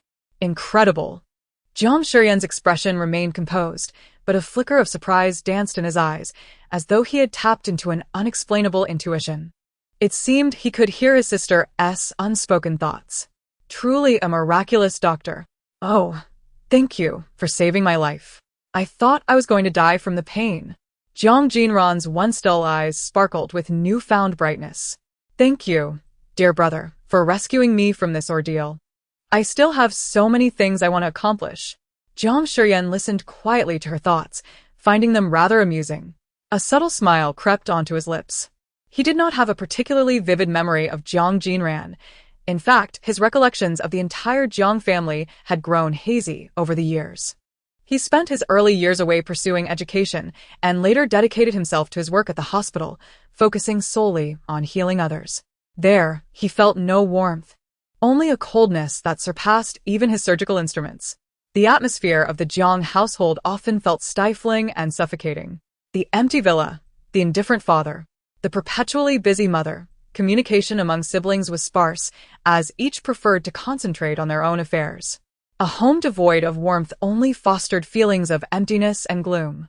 Since becoming a doctor and interacting with a myriad of people, his life had finally gained color, bringing him satisfaction and peace. This little sister, if his memory served him correctly, was born while he was already away from the Jiang family for his studies. He likely had never even seen her face. Today, upon seeing her, he realized how much she had grown. If it were not for the sudden phone call from their mother asking him to come and help his little sister, he might never have crossed paths with her. "By the way, brother," Jiang Jinran exclaimed, her beautiful, rounded eyes sparkling as she addressed Jiang Jinran, "what exactly is my ailment?" Jiang Jinran's brows knitted slightly, a hint of confusion clouding her gaze. "I can't possibly be suffering from some incurable disease, can I? Although the pain has subsided, will I be all right? I fear I might have a serious illness. Oh no, I haven't even spent all the money I've saved up yet. Please don't let it be anything too dire." The smile at the corners of Jiang Jinran's lips deepened. However, his smile was but a fleeting flicker, rendered all the more inconspicuous against his impassive visage. "You are all right now," he gently reassured her in a soft tone. "All right?" Jiang Jinran's eyes widened slightly, uncertainty evident in her gaze. Jiang Jinran nodded with conviction. Only then did Jiang Jinran's expression relax, her eyes darting around as she inquired, "What caused the sudden agony in my abdomen? I felt nothing unusual prior to this." Jiang Jinran's countenance darkened momentarily. He gazed at her with a serious demeanor, yet his voice remained tender. "Initially, the doctors here could not identify the cause. After conducting various examinations, they found nothing amiss. However, upon hearing your symptoms, I tentatively concluded that it was not due to a physical ailment." He paused, his gaze softening with a hint of sympathy. "You may have inadvertently ingested a toxic substance." Jiang Jinran froze at the revelation. Ingested a toxic substance? Who could be so malicious? Thank goodness for my brother the divine physician. Otherwise, my life would be forfeit. Jiang Jinran instinctively reached out, gently patting his sister's shoulder in comfort. Subsequently, I extracted samples for testing, and indeed, the results confirmed this. Jiang Jinran pressed her lips together, momentarily at a loss for words. Her emotions were still tumultuous, difficult to quell. Is the environment here truly so perilous? Having just escaped abduction, now I find myself poisoned. If heaven intends to take my life, it could simply say so. Jiang Jinran furrowed his brow slightly. Jiang Jinran had recently been kidnapped. Their mother had not mentioned this to him. He pursed his lips, regarding his unfortunate sister with a complex expression. I have already administered detoxification. All toxins have been expelled. You are safe now, He continued, his slanted eyes revealing a tinge of coldness. I also assessed the timing of your toxin ingestion, which likely occurred around noon on the day your abdominal pain began. Jiang Jinran lowered her gaze, lost in contemplation. On that day at noon, she was certainly at the academy. As for what she consumed, I had quite a variety of food. Jiang Jinran listened attentively, refraining from interrupting her thoughts. At that moment, Jiang Jinran's phone suddenly rang from the bedside table. She glanced at the screen, then turned to Jiang Jinran. Brother, I need to take this call. He nodded slightly in response. She picked up her phone, the name Shen Wei flashing on the screen. It dawned on her that she had a casting appointment with him. Instinctively, she checked the date. It had been 2 days past their scheduled time. Surely, Shen Wei was not calling to reprimand her? Jiang Jinran answered the call, her expression neutral. Hello, Director Shen. Jiang Jinran, were we supposed to have a casting session on Friday evening? Shen Wei's measured voice came through, devoid of reproach. More an inquiry about her sudden absence. I tried calling you, but you didn't answer.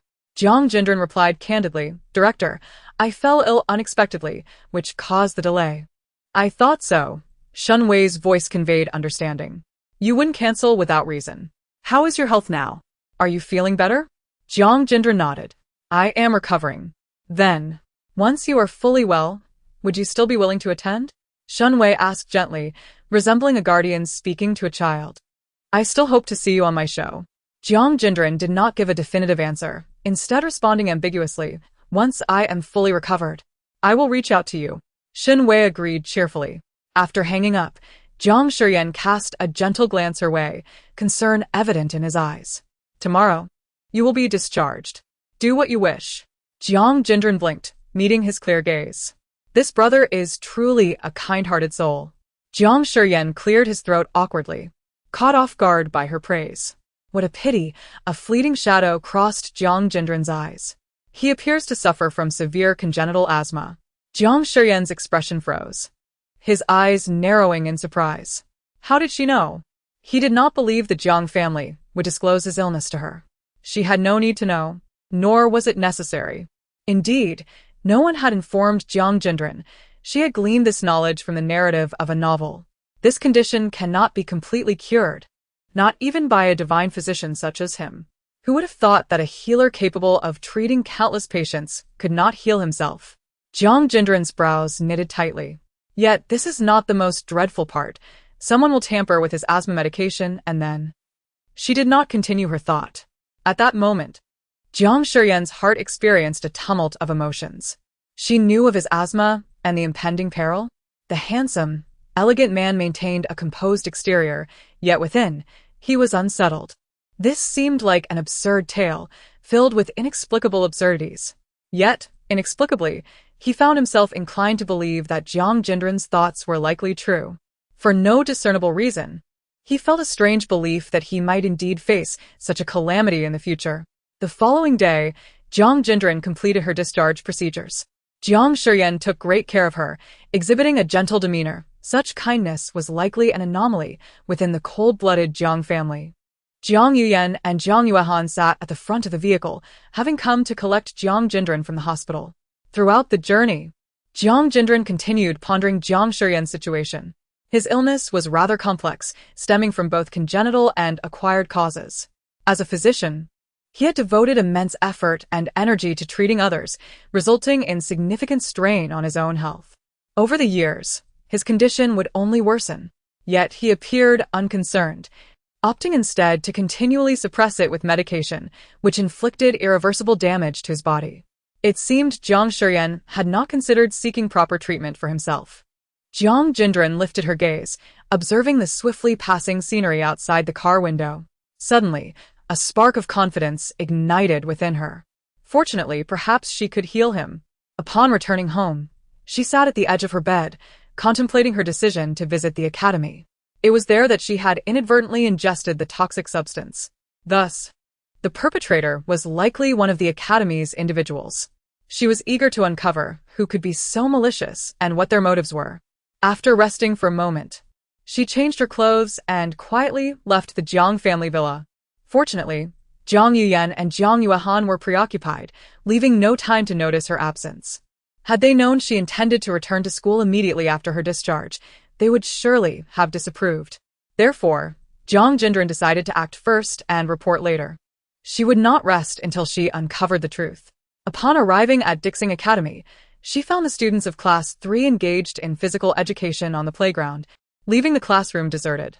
She promptly headed to the security office to review the surveillance footage from that day at noon. Children, do not cause any disturbances, she thought.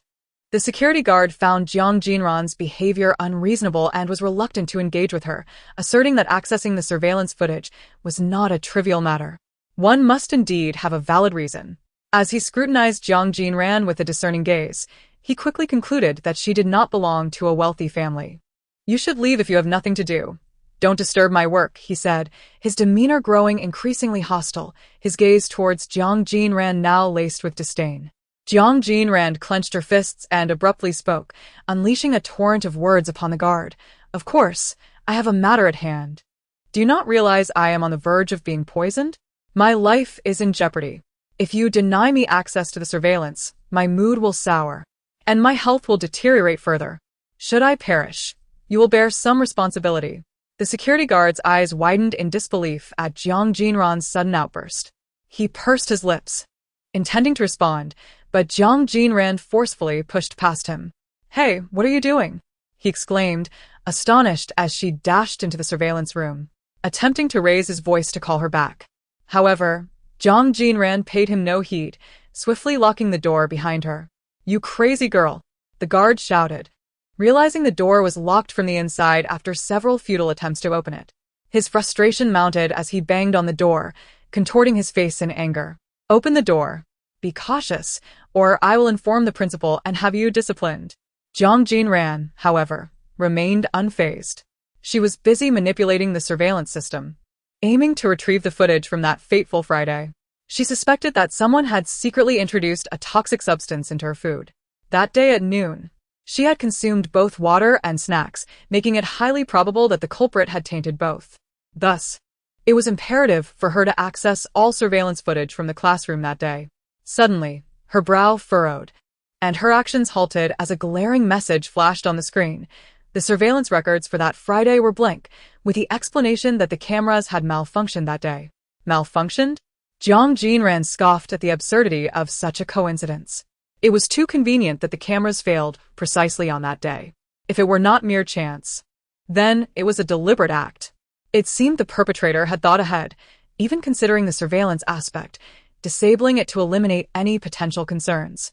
The guard's incessant banging echoed in her ears, and it became evident that retrieving the footage was futile. Jiang Jinran contemplated leaving the surveillance room, but exiting through the main door was clearly unwise, given the furious guard waiting outside. Shaking her head, she turned her gaze to the window. It appeared she had no choice but to seek an alternative escape route.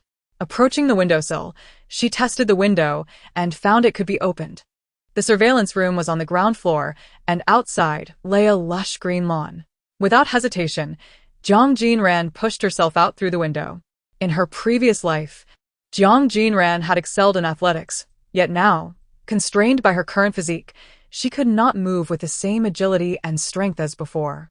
Nonetheless, climbing through a window proved to be an easy feat. Once outside the surveillance room, she strolled along the path of the academy, where a new text message arrived on her phone from Xinwei, inquiring about her audition. Noting his persistence and the enticing reward of 1 million for her participation, she agreed to finalize the audition for that afternoon. Since she was already out, she might as well complete the audition. Before leaving the academy, Jiang Jinran decided to visit Class 3's classroom. The physical education class had yet to conclude, and the classroom remained empty. She checked the seating arrangements, but found no anomalies. That person truly left no evidence behind. Jiang Jinran pressed her lips together. Nevertheless, This only fueled her desire to unearth the identity of the perpetrator. A competitive spirit ignited within her, and she clenched her fists. Just wait. After leaving the academy, Jiang Jinran took a taxi to Shenwei's company. Upon arriving, she found Shenwei's assistant, Zhao Fan, waiting at the entrance. As he spotted Jiang Jinran, he approached her with a warm smile, his tone courteous. "Welcome. Let me escort you upstairs."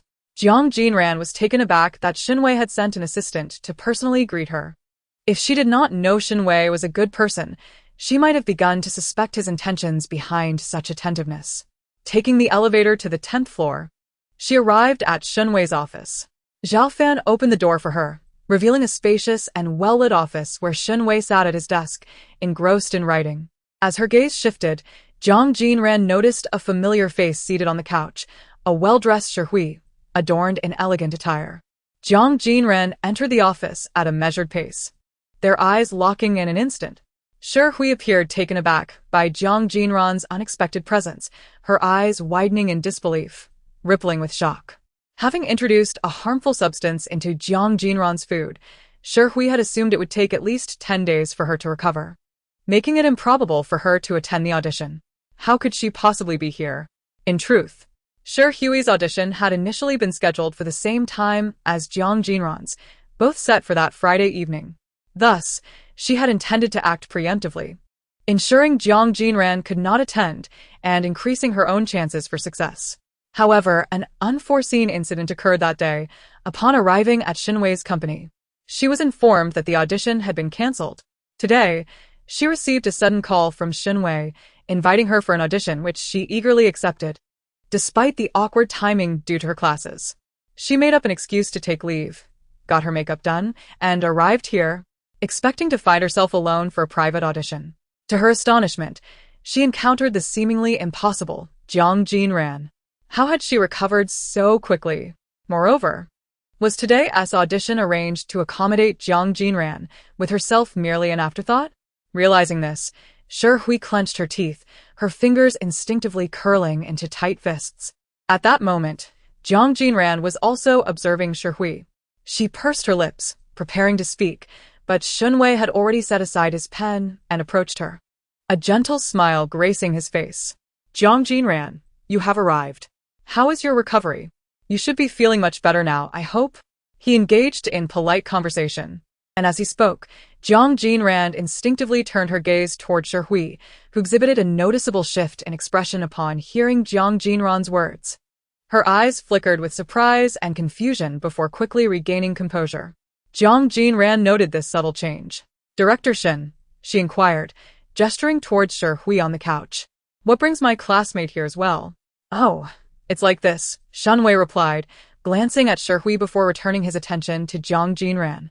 "Your classmate approached me during my last visit to the Imperial Star and expressed a desire to audition. Seeing her genuine interest, I agreed." Chapter 68. She contemplates withdrawing originally. "I intended to arrange for both of you to meet last time, but due to your absence and my own commitments, it was cancelled. Today, however, I found the time and called you both here." Shi sat tensely on the sofa, her heart filled with a restless anxiety. "Jiang Jinran, why did you have to show up? Had she been too lenient?"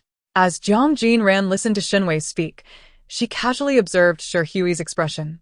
By now, she had roughly pieced together the entire situation. Shi was, without a doubt, the one who had poisoned her.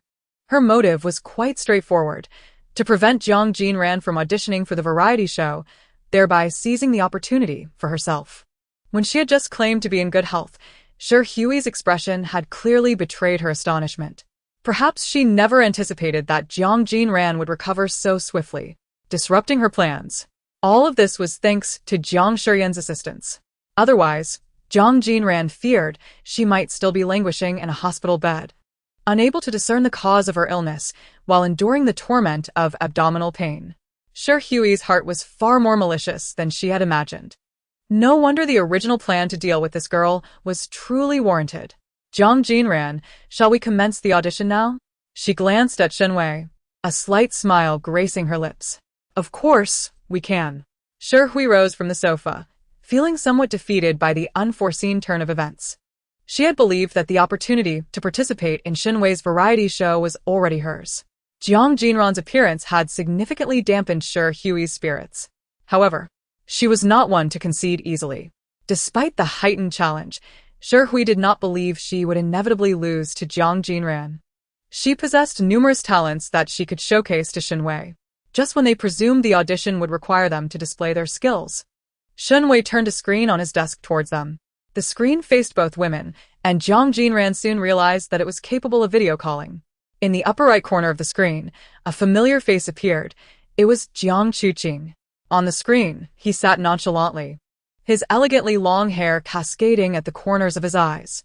Upon recognizing Jiang Jinran's face, the man's beautiful eyes flickered with the faintest ripple of interest. He squinted, gazing at her with curiosity. The true decision-maker of this audition was not Shinwei, but rather Jiang Chuqing. Shinwei promptly clarified, for this audition, I am merely responsible for finding candidates. Who ultimately signs the contract depends on Jiang Chuqing's preferences. Since he cannot attend in person, we will conduct the audition via video. Shinwei was at a loss. The investors behind his new variety show had exerted a great deal of effort to secure Jiang Chuqing's participation. In truth, Shinwei was not one to feature top-tier celebrities in his shows. While their presence would naturally boost viewership, he believed that the essence of a variety show lay in its content. Nevertheless, since the investors had made the effort, he felt compelled to maximize Jiang Chuqing's appeal. However, he did not anticipate the significant communication issues that would arise. This variety show required participants to work in pairs, meaning Jiang Chuqing needed a partner. Shinwei had guessed that Jiang Chuqing would be discerning about his partner, but he never imagined he would be so fastidious. Every candidate he proposed was met with Jiang Chuqing's swift rejection, citing personal dislike. Shinwei, perplexed, inquired what type of partner Jiang Chuqing favored, but he remained tight-lipped, simply stating he did not like Shinwei's selections.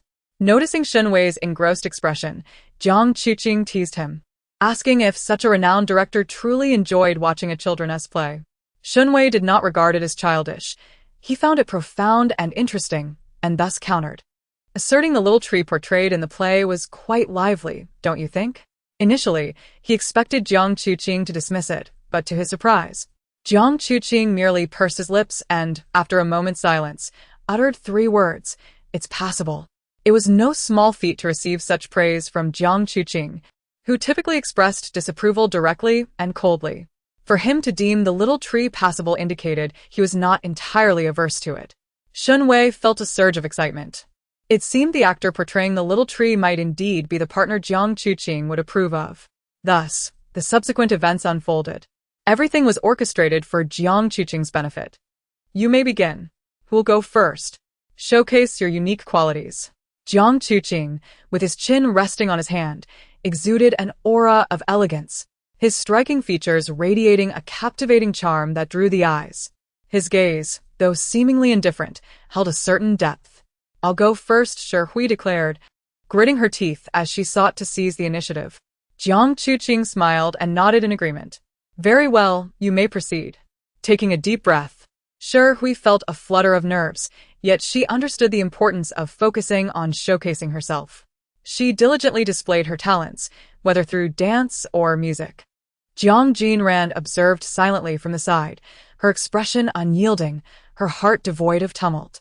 Once Shi Hui concluded her performance, Jiang Chuqing maintained his smile, revealing no discernible emotion, neither approval nor disapproval. Just as Shi Hui anticipated a critique from him, he remained silent, his dark gaze shifting to Jiang Jinran. With a playful smile, he said, "It's your turn now, classmate." His voice was melodious, resonating with a deep magnetism. Yet, Jiang Jinran felt a shiver under his intense scrutiny. What was this? The plan had changed. She released a barely perceptible sigh, then feigned a look of regret. I suddenly feel I might not wish to participate in the variety show. I think it may not suit me. So, may I withdraw from this audition? After the revelation of the false heiress's sentiments, the 5 brothers were taken aback. Chapter 69. A personal designation seemingly caught off guard by Jiang Jinran's sudden declaration, Shinwei's eyes widened in astonishment. A fleeting expression of disbelief flickered across his face before he managed to respond. Why such a sudden decision? Hui could not help but turn her head, gazing at Jiang Jinran's fair profile. She intended to withdraw? This would mean Hui's fingers clenched tightly as a wave of exhilaration surged within her. However, Jiang Chuqing on the screen remained silent, his penetrating gaze fixed on Jiang Jinran. Suddenly, he smiled, his radiant expression akin to a blooming rose, captivating and eye-catching. "Why do you wish to withdraw?" he asked lazily. Although he posed the question, Jiang Chuqing understood perfectly well that this girl was reluctant to partner with him. Such an ungrateful child. He had kindly provided her with medicine last time, and now she regarded him with disdain. In truth, he had not anticipated Jiang Jinran's presence in today's video audition. Wei had only informed him of 2 candidates to choose from. To his surprise, this young lady had appeared in the audition. At this moment, the curve of Jiang Chuqing's lips deepened. Like a rebellious child, he smiled at Jiang Jinran, saying, "If you wish to withdraw, that only makes me more inclined to select you." Jiang Chuqing snapped his fingers and abruptly rose from his seat, his features illuminated by a charming and radiant smile.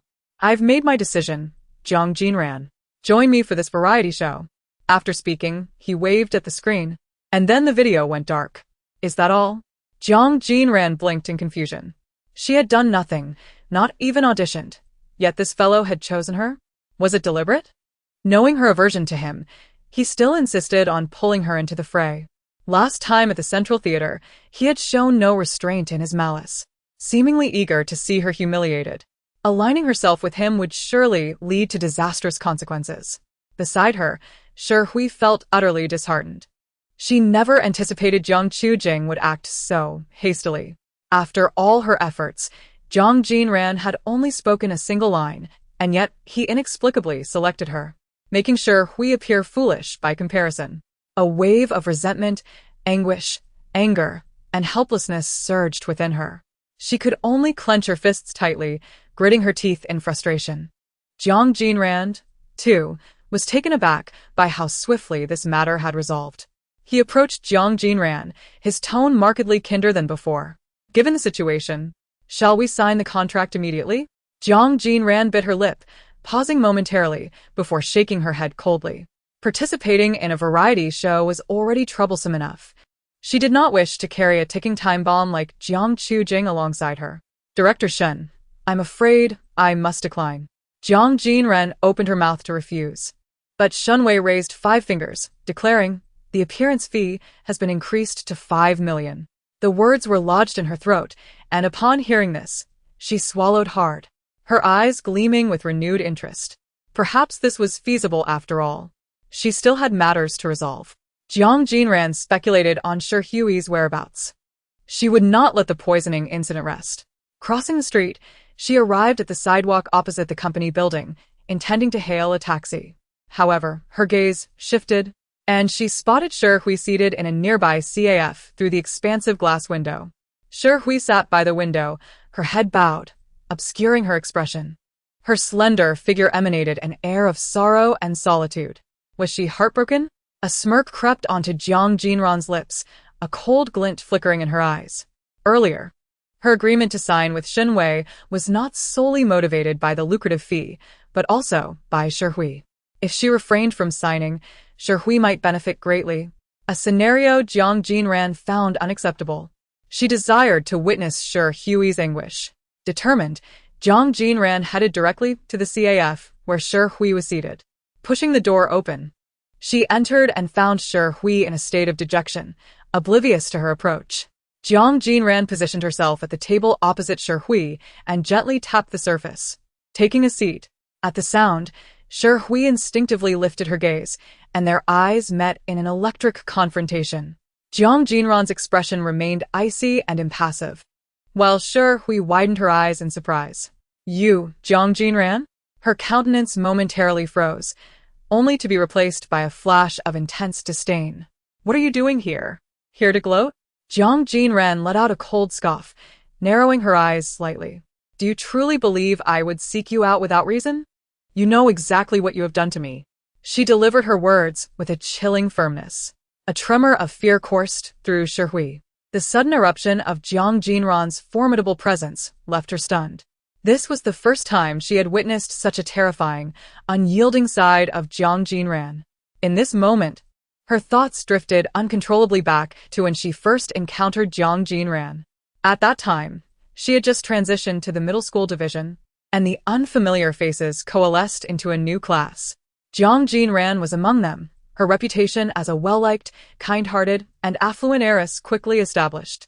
Consequently, She effortlessly integrated with her new classmates and successfully campaigned for the position of cultural committee member. However, Jiang Jinran was an undeniable anomaly. Quiet and unobtrusive, she barely registered on anyone's radar unless one paid close attention. Shi Hui, brimming with misplaced confidence, believed she could win over the taciturn Jiang Jinran, seeking to conquer the seemingly impenetrable. How impressive it would be to claim such an elusive person as her friend. Yet reality proved starkly different from her initial expectations. After revealing her true self, her 5 brothers were thrown into a panic. She actively sought Jiang Jinran's friendship, showcasing her gentle and benevolent nature, only to be met with indifference. She vividly recalled the frigid gaze Jiang Jinran had cast upon her, detached, apathetic, and devoid of warmth, as if she were merely an inconsequential stranger. Shi Hui's overtures were met with utter disregard, marking one of the few significant defeats in her life. It was a memory etched in her mind, a painful reminder of humiliation witnessed by the entire class as Jiang Jinran coldly snubbed her. This heavy blow to her self-esteem ignited a deep-seated animosity towards Jiang Jinran, transforming mere dislike into a fervent hatred. While other classmates ridiculed and ostracized Jiang Jinran, Shi Hui was determined not to let her off easily. She delighted in covertly sabotaging Jiang Jinran, tearing pages from her completed assignments to mislead teachers into thinking she hadn't done her work, disposing of her student ID, and even placing dead insects in her desk. To Shi Hui, these were merely harmless pranks, a way to torment Jiang Jinran without crossing the line. However, poisoning Jiang Jinran marked her boldest move yet. In the past, she would have hesitated, but her growing disdain for Jiang Jinran pushed her to act recklessly. The betrayal during the Hope Cup had solidified her animosity, intensifying her desire to harm Jiang Jinran. Now, she loathed this individual more than ever. The depth of her yearning for retribution, coupled with her escalating hatred, led her to inflict the most grievous injury upon Jiang Jinran. She did not regret her actions. In fact, she found herself frantically wishing she had been more audacious, believing that if she had been, Jiang Jinran would not be present today to thwart her plans. As her thoughts spiraled, the reality of Jiang Jinran's penetrating gaze bore down on her. Shi Hui smirked, her demeanor deceptively relaxed as she met Jiang Jinran's stare with an air of calm indifference. "I know," she retorted. "Why should I? How could I possibly know what thoughts occupy your mind?" Jiang Jinran gently pinched her fingers, her lips pressed into a straight line, emanating an intense aura of pressure. "Shi Hui, must I spell it out for you? You resorted to poisoning me for this variety show audition." Shi Hui's heart sank, her face momentarily turning pale. She struggled to maintain her calm exterior, though her mind was tumultuous. So, she had already known. No wonder she recovered so quickly. But how did she realize it was her own doing? After all the evidence had been obliterated by her own hands. Shi Hui understood that she absolutely could not falter now. Even if she were guilty, she could not confess. Jiang Jinran would have no evidence against her. Not even the surveillance footage from that day, which she had erased. It was merely conjecture on Jiang Jinran's part, without proof. There was no need for her to admit guilt or feel fear.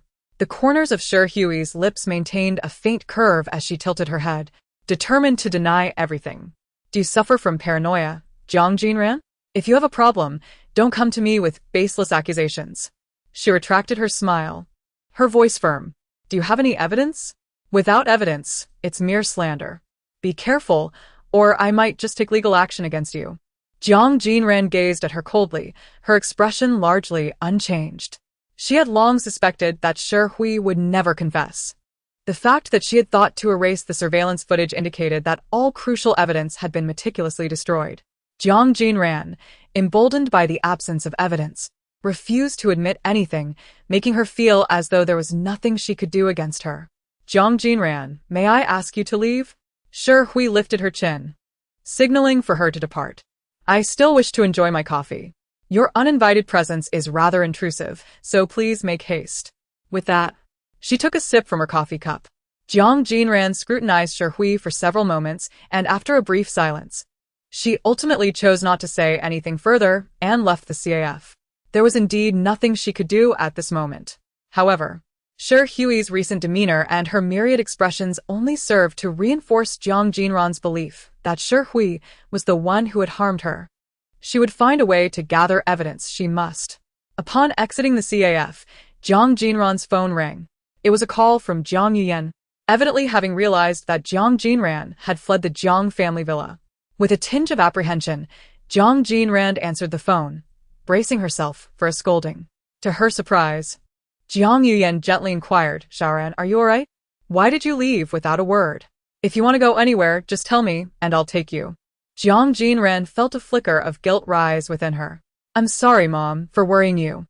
I thought you wouldn't allow me out so soon after being discharged. Why would I? I'm not unreasonable, Jiang Yuyan replied softly. For reasons she couldn't quite comprehend, warmth blossomed in Jiang Jinran's heart. She confided in Jiang Yuyan, explaining that she needed to visit the school before returning home, assuring her not to worry. Jiang Yuyan listened without pressing further, only reminding her to take care of herself and to call if anything arose. After hanging up, Jiang Jinran hailed a taxi and headed to Dixing Academy alone. Shi Hui must have struck at her in the classroom. The route to tampering with the surveillance was no longer viable. She had to devise another plan. Upon arriving at the academy, it was well past the end of classes. The streetlights flickered on, and the premises were deserted. The students had long departed. Even the main gate was locked. Jiang Jinran approached the security guard, brazenly fabricating a story about leaving her textbook in the classroom. Fortunately, the guard, seeing her anxious demeanor, did not question her and handed her the key. After expressing her gratitude, Jiang Jinran hurriedly made her way to Class 3's classroom.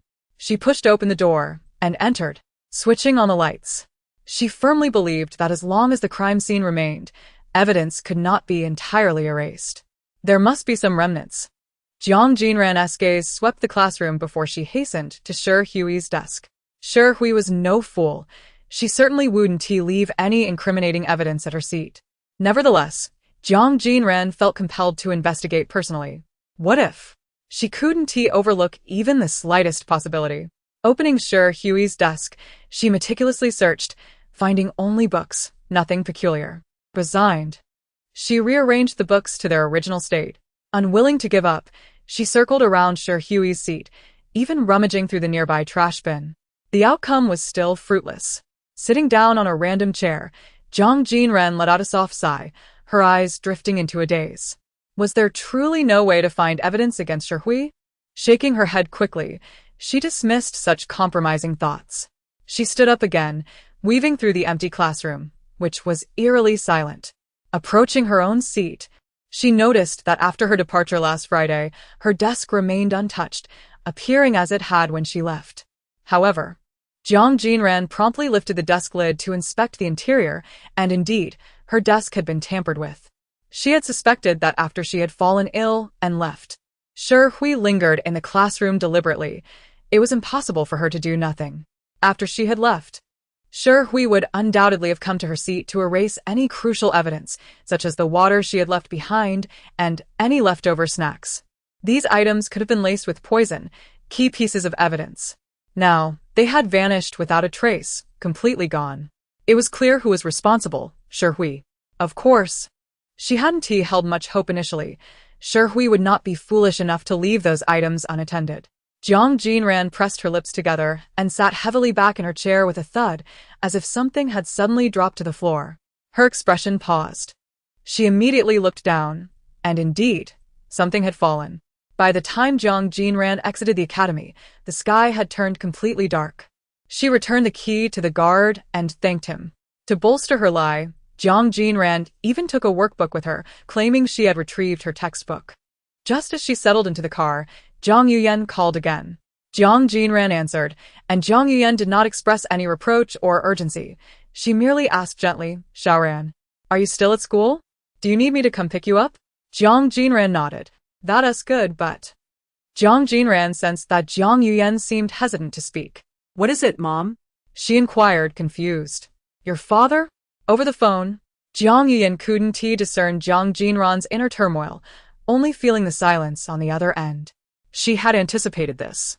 Shaoran was privy to many matters and harbored numerous secrets.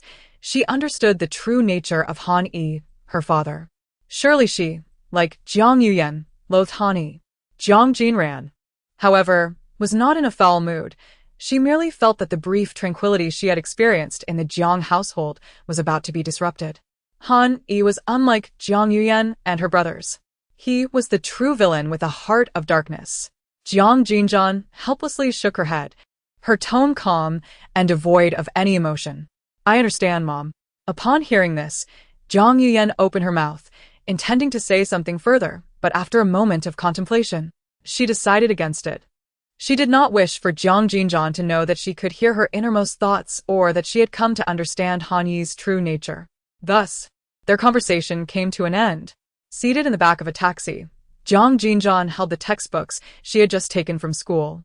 As she gazed out the window at the swiftly passing scenery, a wave of mild irritation washed over her. Meanwhile, in the Jiang family villa, Jiang Yuehan and the other children were absent, leaving only Jiang Yuyan and Han Yi together. Jiang Yuyan remained in her gym, avoiding any encounter with Han Yi. The mere sight of him reminded her of the scene she had witnessed at the Rose Manor, which was utterly nauseating. At times, she had contemplated employing the most direct means to dispatch Han Yi, the unfaithful man, through the services of an assassin. In doing so, all her problems would be resolved. However, such an act would only appease her anger. Many real issues would remain unsolved. Knowing Han Yi as she did, it was improbable that he would leave behind no will, and he had likely already predetermined who would inherit his assets upon his demise. Surely, even in death, he would never leave his fortune to her. Furthermore, even if he were alive, he likely wouldn't dare to register much property in his name, having probably transferred it elsewhere long ago. Jiang Yuyan believed she must not act impulsively. Thus, though her heart brimmed with the urge to expel Han Yi, she recognized that she could not do so at this moment. On the other side, Han Yi sat before the floor-to-ceiling window in the living room, idly flipping through a book in boredom. He was aware of Jiang Yuyan's habit of exercising, but it seemed she had spent an inordinate amount of time at the gym today. Unable to visit Bai Ling and her daughter at will, he decided to spend a few days with them instead. He had purchased a discreet yet luxurious villa in the suburbs of the capital city, which would serve as their residence moving forward. Upon returning, he had the rare opportunity to see Jiang Yuyan. Her appearance and demeanor remained as he remembered, unchanged in essence. Yet for some reason, Han Yi felt that Jiang Yuyan had altered in some subtle way, an unidentifiable sensation lingering in the air. Suddenly, footsteps echoed from the entrance. He squinted and looked closely. It was none other than his youngest daughter, Jiang Jinran. Han Yi seldom interacted with Jiang Jinran, and the little one rarely spoke to him. Their relationship was marked by a profound distance, which he found rather agreeable. He had never cared much for this daughter, preferring her to stay away from him and avoid being a nuisance. As Jiang Jinran traversed the living room, she originally intended to head straight for the stairs. However, her gaze shifted and she noticed Han Yi seated there. This was her first encounter with this disappointing father, prompting her to halt in her tracks. Han Yi, taken aback by her sudden pause, found her standing there, motionless, staring at him. This was not the Jiang Jinran he had come to know. What was she gazing at? He could not help but turn his head to meet Jiang Jinran's profound, icy gaze. Her eyes conveyed a disdain akin to that reserved for an unpleasant stranger, igniting a flicker of irritation within Han Yi. Previously, she had merely ignored him, but now she regarded him with such disdain. How uncouth. It seemed Jiang Yuyan's teachings had only worsened Jiang Jinran's demeanor. The gap between her and Bai Shui was simply too vast. Han Yi shook his head in disbelief and, with a serious tone, inquired, "What are you staring at?" His brow furrowed, revealing the cold disdain brewing within him. Jiang Jinran pressed her lips together, remaining silent. Yet her mind was filled with scorn. "What are you looking at? You insufferable, odious man." Han Yi's eyes widened in disbelief, initially thinking he had misheard. Yet the voice that reached his ears was unmistakably clear, evidently belonging to Jiang Jinran. He was baffled by the situation before him, fixating on Jiang Jinran as he demanded, "What did you just say?" Jiang Jinran, startled by Han Yi's outburst, blinked in confusion. "Oh, so the live-in son-in-law has quite the temper, doesn't he? You." Han Yi nearly choked on his own fury, his lips trembling as he sought to respond, but only managed to utter a single word. For a moment, he was at a loss regarding how to effectively retort. As his turbulent emotions began to settle, Han Yi rose and stepped closer to Jiang Jinran, towering over her. Confronted with the reality of her earlier remarks, anger surged within him once more. He clenched his fists, fighting the urge to slap this daughter of his and teach her a lesson. Jiang Jinran felt an overwhelming sense of injustice. "I haven't done anything. How am I uncouth? Don't tell me you're angry just because I didn't greet you first," she continued, incredulously. Surely, a grown man wouldn't be so petty. Yet simultaneously, she realized one crucial point. Throughout their exchange, she had never actually spoken aloud. Had he been privy to her thoughts? A flash of astonishment crossed Han Yi's eyes. Such a phenomenon existed in this world. However, he quickly regained his composure. Ah. So this taciturn daughter harbors such thoughts about me. Han Yi's irritation intensified, his teeth grinding together. Jiang Jinran, undeterred, coolly replied, "I haven't done anything. Why are you unjustly angry at me? What does it mean that you accuse me of being uncouth? Have you gone mad from being a live-in son-in-law?" Han Yi. "Don't take your frustrations out on a child. I suggest you consider self-harm instead." Han Yi. "Furthermore, if you claim I lack upbringing, doesn't that reflect poorly on you as a father, making you a complete failure?" Jiang Jinran. Han Yi's patience wore thin, fury coursing through every nerve. He stood at the brink of losing control, raising his hand to deliver a slap, intending to discipline this rebellious daughter. Jiang Jinran was caught off guard, watching as Han Yi's hand approached her. Just then, Jiang Yuyan appeared, swiftly intervening. With a powerful strike, she deflected Han Yi's arm, catching him completely off guard. The force was significant, causing Han Yi to instinctively step back, a sharp pain radiating from his arm, as if it had reached deep into his bones. Jiang Yuyan possessed considerable strength, something Han Yi was well aware of. Yet he hadn't anticipated her to strike him with such force. Meanwhile, Jiang Yuyan disregarded Han Yi's pained expression and pulled Jiang Jinran protectively alongside her, adopting a fierce demeanor. Narrowing her eyes, she confronted Han Yi, her voice laced with anger. "Do you even know what you were just doing? Were you attempting to hit a child? From childhood to adulthood, we have never struck a child. What has come over you? Suddenly, you are in such a rage. Can you not control your temper in front of a child?" Although Jiang Yuyan was angry, her words remained coherent. Han Yi, upon hearing her, gradually calmed down. However, he found himself at a loss for words, with nowhere to vent his frustration. He certainly could not reveal to Jiang Yuyan that the child had insulted him in her heart. She would likely think he was losing his mind. After much hesitation, he ultimately said nothing.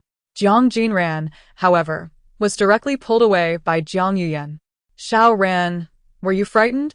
Jiang Yuyan grasped Jiang Jinran's hand as they ascended to the second floor, her brow slightly furrowed, her expression filled with tender concern. Indeed, he had gone too far earlier, even contemplating hitting you. Jiang Jinran shook her head, her demeanor relatively relaxed. "I wasn't frightened. It's just that this scoundrel has only deepened my preconceived notions about him." Hearing her daughter's thoughts, Jiang Yuyan couldn't help but breathe a sigh of relief. It seemed her emotional state was quite stable. She instinctively reached out to stroke her daughter's shoulder. Regardless of the circumstances, Han Yi was indeed a madman. She needed to expedite her actions to prevent this lunatic from harming her child any further. Meanwhile, Han Yi, still seething with rage, walked gloomily into his bedroom. At that moment, a video call came through. The screen displayed the name Bai Shui. What could she possibly want at this late hour? Han Yi's expression tightened immediately. He instinctively glanced around, pondering for a moment that his bedroom felt unsafe, so he cautiously entered his study and locked the door. The matter of speaking with Bai Shui must not be discovered by Jiang Yuyan. He approached the bookshelf in the corner of the study before pressing the answer button. After the revelation of the false young lady's true feelings, the five brothers were alarmed. Chapter 73. Bai Shue's Request Daddy. Bai Shue's adorable and obedient face appeared on the screen, her eyes shimmering with a dark, radiant glow, and her voice particularly docile. What is it, Xiao Shui? Han Yi's heart immediately softened at her appearance, which starkly contrasted with the unfilial daughter from earlier. His previously furious heart was somewhat soothed. Just tell me what you need, he said, his tone having softened, his serious demeanor replaced by the affectionate smile of a caring father. Bai Shui bit her lip, cautiously stating, returning to the country for development? She informed him of her desire to enter the entertainment industry. She did not wish to lead an ordinary academic life, but aspired to showcase her talents in showbiz. Naturally, the only person she could rely on to enter the industry was Han Yi. With his connections in the Jiang family in Dijing, he was her sole hope of stepping into the entertainment world. Bai Shui had specifically video called Han Yi today, fearing he might forget about this matter. Oh, I remember now. Han Yi nodded knowingly. Xiao Shui, you mentioned wanting to become a child star in the entertainment industry, right? Upon hearing this, Bai Shui eagerly nodded her head. I thought you had forgotten, Daddy. Her tone carried a hint of grievance, mixed with playful reproach. Han Yi's heart warmed further, a smile gracing his lips, his eyes reflecting gentleness. How could I forget?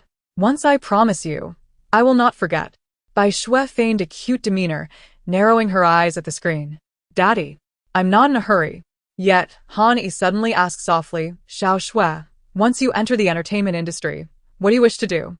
Singing, acting, or variety shows? Bai Shui's eyes widened slightly, joy radiating from her gaze. She had not anticipated Han Yi would consider arrangements for her so soon. Actually, I can do anything, Bai Shui replied, her voice bright and clear. What I need most right now is an opportunity to make my face known. Han Yi listened attentively to her words, nodding thoughtfully. I understand, Xiao Shui. Upon hearing Han Yi's remarks, Bai Shui felt an overwhelming surge of joy, her excitement nearly spilling over. She tightened her grip on her phone, her eyes shimmering with brilliance. However, as she was still on the video call with Han Yi, she maintained a demure and calm expression, knowing that this was how he preferred her to be. Only in this manner could she endear herself to her father. After concluding the video call, Han Yi stepped out of the study, committing Bai Shui's words to memory, preparing to inquire further the following day. The next day, Han Yi directly arranged a meal with the head of the television station.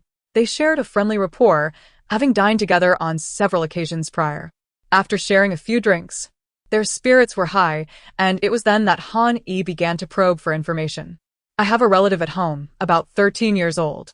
Of course, he couldn't reveal that she was his daughter, so he vaguely referred to Bai Shui as his relative. The station head smiled broadly. Let me think. He pursed his lips, contemplating seriously. After a moment, his eyes widened slightly. I think I have someone quite suitable. We are currently preparing a new variety show and have invited someone you are very familiar with. A person I am very familiar with? Han Yi's smile faltered, and he furrowed his brow, politely inquiring, please don't keep me in suspense. Who is this familiar person? I cannot guess. The station head's smile deepened, his eyes narrowing. It's your son, Jiang Jinran. Jiang Jinran? Ani yesagasa pausa momentarily. He had not seen this son in quite some time. Their relationship was mediocre, not particularly close. However, if Bai Shui were to encounter Jiang Jinran, might there be complications? One was his concealed illegitimate daughter for over a decade, and the other was his legitimate son. Should Bai Shui accidentally expose her identity, it would spell disaster. Nevertheless, Bai Shui was quite sensible, with a little reminder. She should not make such a foolish mistake. After considerable thought, Han Yi ultimately decided to accept this opportunity for Bai Shui. So it's Chu Jing, he managed to smile. That sounds excellent. My son is indeed quite popular now. Let us confirm this, station head. At that moment, Jiang Jinran was en route to school. It was the afternoon, and the sun shone brightly. She sat in the back seat of a Rolls-Royce, holding a box she had prepared that morning.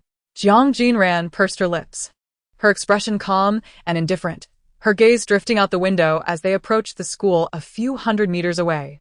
The Rolls-Royce stopped, as customary, at a corner not far from the Imperial Star Academy.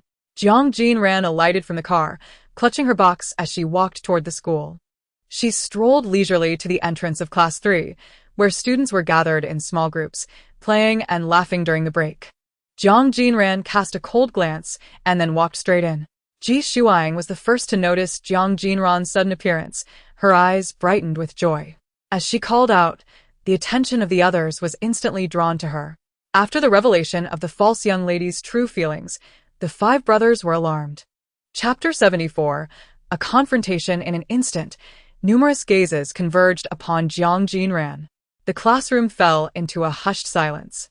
Lu Tingxian, who had been reading, instinctively lifted his head at Ji Shuang's voice, his gaze fixed intently on Jiang Jinran at the entrance. Once again, Jiang Jinran had not attended school for several days. She had taken numerous sick leaves, and he wondered what ailment she might be suffering from. As this thought crossed his mind, Lu Tingxian's fingers unconsciously tightened, and his brow slightly furrowed. Meanwhile, Shi Hui was watching Jiang Jinran with a cold and indifferent gaze, a fleeting glimmer of disdain flickering in her eyes. That irritating individual had come to class again, truly a nuisance. Shi Hui once again regretted not having increased the dosage when she poisoned her. She should have made this person suffer for 10 or 15 days to keep her away from her sight. Just then, the previously silent Jiang Jinran suddenly spoke.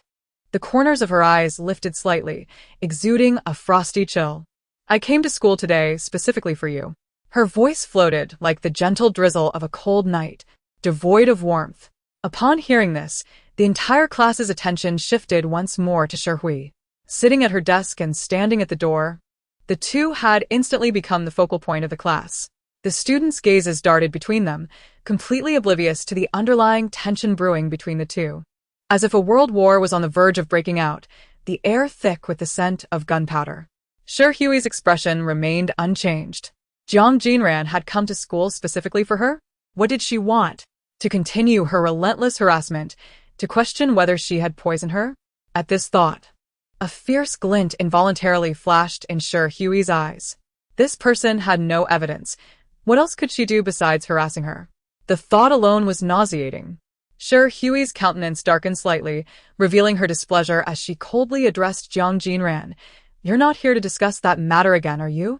After speaking, she couldn't help but scoff. "I've made it abundantly clear. Please refrain from making baseless accusations against me." The classmates listened, utterly bewildered. It was evident there was some significant issue between the two, yet it was shrouded in ambiguity, leaving them perplexed. The onlookers grew increasingly anxious, eager for clarity in the unfolding drama.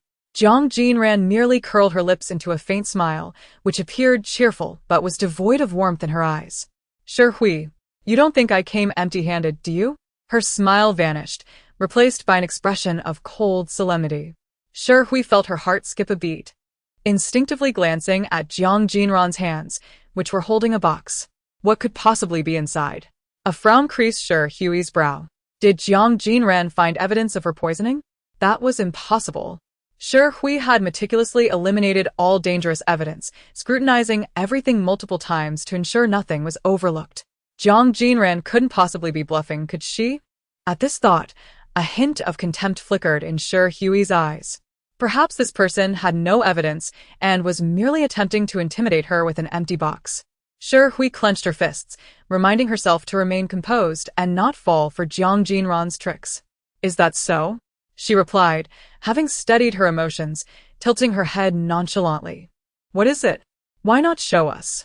She narrowed her eyes, speaking with conviction. Everyone around them halted their actions, captivated by the escalating tension between the two. The atmosphere grew taut with anticipation, each person on edge. Although they were unaware of the specifics, the seriousness of the confrontation drew them in, stirring their emotions. Jiang Jinran wasted no time in revealing the contents of the box. As she opened it, a transparent plastic bag lay inside, containing half-eaten snacks. At that moment, all eyes turned to the box, Shi Hui included. Her mind raced as she tried to recall any memory of the snack, but she found herself drawing a blank. No, that couldn't be right. Shi Hui pinched her fingers, reminding herself to stay calm. It was highly likely that Jiang Jinran was attempting to deceive her, trying to make her feel guilty and confess. She guessed correctly that Jiang Jinran was claiming she had poisoned her snacks. So she brought this unrelated snack as a supposed piece of evidence to rattle her. Feeling she had deciphered Jiang Jinran's scheme, Shihui relaxed. It was no big deal. As long as she remained composed, Jiang Jinran could not create any real trouble. Meanwhile, the curiosity of the onlookers reached a fever pitch. What was the significance of the snack in the box? What was the nature of the conflict between these two? They yearned for clarity, desperate for answers. At that moment, Jiang Jinran leisurely called out Shihui's name, her eyes filled with a chilling intensity mixed with fury. Last Friday, around noon, while everyone was at the cafeteria, you poisoned my water cup and snacks. The classroom erupted in uproar. Shocked gasps filled the air as students widened their eyes in disbelief. What was happening? Initially, they thought it was merely a spat between two girls, but it had escalated to accusations of poisoning. The gravity of the situation far exceeded their imaginations. Poisoning in their midst? The students looked at Shihui with complex expressions. Someone with a good reputation was now being accused of such an atrocious act. Though they were reluctant to believe Shihui could do something so heinous, Jiang Jinran's claims seemed to carry weight. At this moment, they found it difficult to align entirely with Shihui. After all, this was a matter of poisoning, a genuine threat to their safety. They could not blindly take sides nor hastily draw conclusions. Regardless of whether Shihui was guilty, she needed to provide a clear explanation for their peace of mind. Shihui, did you really poison her? Someone could no longer contain their fear and asked. This is a bit much. We never expected such a thing. Another voice chimed in, expressing the need for an explanation to ease their fears. Poisoning is something I've only seen in dramas. It's terrifying, a female classmate said, hugging her shoulders in fright. Shihui, what is going on? If you didn't do it, just say so. If Jiang Jinran is slandering you, we will certainly stand by you. But if you did, a male classmate spoke up, urgency evident in his tone. Shihui felt her anger boil over at their accusations. Of course, I didn't, she retorted, her face stern and resolute. How could I possibly do such a thing? Fury surged within her as she realized that her classmates, whom she had thought were supportive, were swayed by Jiang Jinran's words. Despite feeling disheartened and wronged, she masked her emotions, merely expressing disappointment. Don't you trust me? Of course, we believe you. Upon hearing Shihui's firm denial, their anxiety began to ease. They felt assured that Shihui would not lie to them. But Jiang Jinran, how can you prove your claims? Don't spread baseless rumors. The classmates chose to believe Shihui, turning their suspicions toward Jiang Jinran. Accusations of poisoning were too serious to be made lightly. You must truly harbor hatred for Shihui to project such falsehoods onto her. That's rather cruel. Jiang Jinran, you need to provide some explanation. Jiang Jinran pointed at the half-eaten snack in the box, looking at Shihui with a smile that lacked anger. This half-eaten snack is the evidence of your poisoning. Shihui, you are indeed quite cautious. Jiang Jinran retracted her smile, her tranquil gaze betraying an icy chill reminiscent of frost. The surveillance had been destroyed, along with a multitude of crucial evidence. However, as she narrowed her eyes slightly, her sharp gaze pierced through the distance toward Shihui, indicating that her luck had run out. A half-eaten snack had inadvertently slipped between the crevice of the chair. Last night, just as Shihui was on the verge of giving up in her search for evidence, she sat down in frustration. This half-consumed snack, perhaps disturbed by the sudden weight of her descent, tumbled out from the chair's recess and fell to the ground. Upon careful inspection, she recognized it as the same kind she had consumed last Friday, the batch that had been poisoned. This snack had likely fallen due to her careless movement, becoming lodged in the chair's gap. Thus, Shihui had failed to notice it and had not destroyed it. Jiang Jinran's lips moved, solemnly articulating this fact. So? Shihui's eyes revealed a flicker of realization. Jiang Jinran was evidently attempting to deceive her. It was merely a half-eaten snack. How could one ascertain whether it was the one she had carelessly purchased anew, or the very one left behind that day? The latter seemed nearly impossible, given the improbability of it falling between the chair's crevice. How could she prove that the snack was toxic? Jiang Jinran's eyes radiated a frigid intensity. I have already sent it to the Research Institute for testing and have received the report. It indeed contains toxic substances identical to those detected in my hospital examination. Jiang Jinran's demeanor exuded determination, causing an inexplicable flutter in Shi Hui's heart. An unsettling sensation surged from the depths of her being. Was there truly a testing report? What if all of this were fabricated, a mere tactic to provoke her?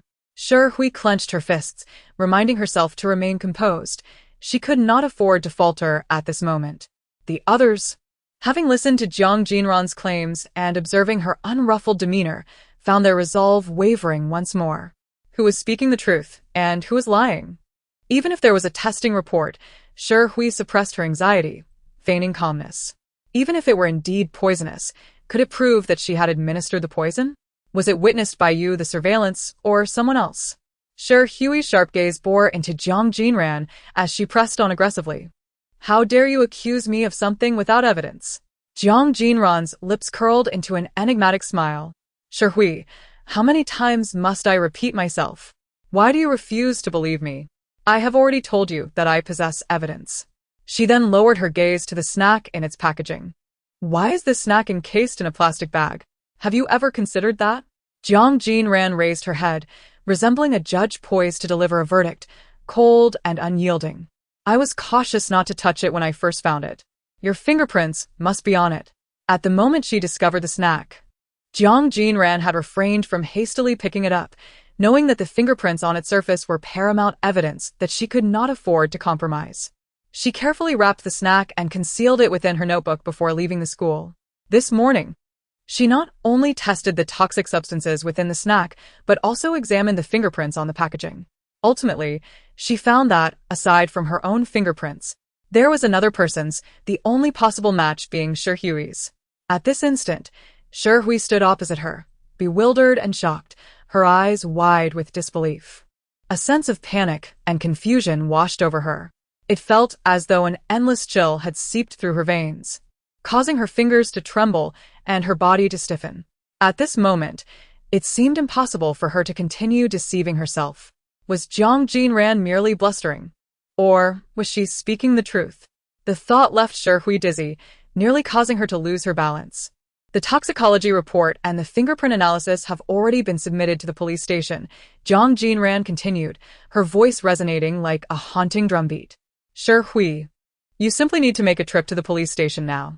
A cold, piercing smile graced Jiang Jinran's lips. Shi Hui stood frozen, her mouth agape, struggling to voice her thoughts, but words lodged in her throat, refusing to come forth. The air around her seemed to thin, and under the immense pressure, she felt as though she was suffocating. As the crowd observed Shi Hui's silence, her refusal to speak or counter, an understanding settled among them. She was utterly incapable of refuting the claims. Shi Hui had indeed poisoned Jiang Jinran. The revelation sent shockwaves through the crowd. One girl covered her mouth in disbelief, while others wore expressions of shock, fear, and confusion. Shi Hui, even if you despise Jiang Jinran, you cannot resort to poisoning her. While we may not be fond of her, how could one harm another's safety? Shi Hui, I never imagined you to be such a person. What if one day I offend you? Will you poison me too? Shi Hui's reputation and image crumbled in an instant, transforming from a well-liked heiress into a malicious poisoner. She remained silent, attempting to ignore the malicious glares directed at her. She sought to regain her composure, but chaos enveloped her mind, leaving her uncertain of how to respond. A tumult of pain and nausea surged within her. She never anticipated that a single oversight would lead to her downfall. Just then, a firm sound of footsteps approached from the classroom door. The collective thoughts of the students were interrupted, their attention drawn to the entrance. At that moment, a group of uniformed police officers entered Class 3, their expressions grave and demeanor imposing. The atmosphere grew tense as the students instinctively stiffened. The officers approached Jiang Jinran, inquiring in a calm tone, "Is the suspect who poisoned you present here?" Jiang Jinran nodded toward the officers and then indicated Shi Hui with a pointed finger. "Officer, it is this one." They had arrived precisely at the right moment. Shi Hui involuntarily shuddered, overwhelmed by the officer's authoritative presence, her heart racing. Her complexion turned pale, as if all strength had been drained from her body, leaving her weak and trembling. "No," she whimpered, finally collapsing to the ground in despair. She had no idea what consequences awaited her if convicted, perhaps severe legal repercussions. Her life, which had yet to truly begin, could be irrevocably destroyed. Tears streamed down Sir Huey's face, her eyes reddening as regret washed over her. But it seemed far too late for that. What? The officer lowered his gaze to her. His voice stern. Do you not wish to cooperate with the investigation? Whether you are guilty or not, only an investigation will yield answers. Stand up. In this manner, Sir Hui was led away by the police. As Jiang Jinran watched her being escorted out, a thought suddenly crossed her mind. She bit her lip and promptly dashed after them. She rushed to the doorway of the classroom and politely stopped the police officer, inquiring, "Officer, I have something I wish to discuss privately with this classmate. Could you grant me just a moment?" As she spoke, Jiang Jinran cast a fleeting glance at Sir Hui. A subtle smile graced her lips as she thanked the officer. "Thank you, officer." Upon hearing this, the officer stepped aside into the corridor, leaving Jiang Jinran and Sir Hui standing in place. Sir Huey's eyes were cast down, her eyelids reddened, and her demeanor was one of despair, appearing utterly devoid of spirit. "Sir Hui," Jiang Jinran suddenly called out, her tone cold and detached. Chivi remende responsive.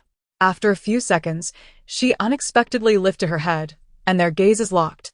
Tears brimmed in Sir Huey's eyes, filled with desperation and resentment. Her shoulders trembled slightly. "What do you want to say? To gloat over my misfortune? To mock me?" During the summer vacation, when she heard the words art building, Sir Hui instinctively flinched. Her eyes widened, and a flurry of distressing memories raced through her mind. "What about the art building? What do you wish to convey?" Jiang Jinran's smile twisted into something both mischievous and audacious, akin to a poppy blooming in the night. Leaning closer to Sir Hui, she whispered in a low tone, "It was all me, Sir Hui." Although Jiang Jinran did not possess the original owner's memories, the night banquet had revealed to her that the revenge against Sir Hui and Huang Junran in the art building was orchestrated by her. Essentially, it was her own doing. By sharing this secret with Sir Hui, she aimed to deliver a small shock, making her aware that the source of her nightmares was closer than she had realized. As expected, upon hearing this, Sir Huey's eyes widened in disbelief. A torrent of emotions surged from within her, merging into a hue of shock, astonishment, and pain. "You did it?" Her voice trembled as her thoughts involuntarily drifted back to that fateful day during the summer vacation. On that day, she, Huang Junran, and several other classmates had ventured to the art building to explore the instruments within. Later, she and Huang Junran had gone out to buy water when suddenly, voices echoed from within a classroom, calling their names. Assuming it was a classmate, they entered without caution, only to find themselves ensnared in a colossal trap. As soon as they stepped inside, the door slammed shut behind them. Realizing something was amiss, they rushed to reopen it, but it was sealed tightly, unyielding to their attempts. Consequently, they resolved to open a window, only to discover that it too was firmly locked. The classroom had transformed into an inescapable chamber. A wave of intense panic engulfed them. They yearned to escape, yet found themselves utterly powerless, pounding desperately on the door, but no one came to their aid. In the end, the lights within the classroom extinguished abruptly, plunging them into an impenetrable darkness.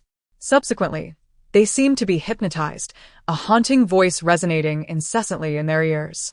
Their consciousness began to blur, their vision dimming, until they fell into a bizarre nightmare. In this dream, they were confronted with their most abhorrent fears: the corpses of animals, blood, vermin, and skeletons, an immense nightmare that felt simultaneously surreal and frighteningly real. Trapped within, they could only endure the horrific and bloody scenes. Their spirits crushed within this nightmarish realm, their consciousness shattered. The school eventually intervened, launching an investigation into the incident.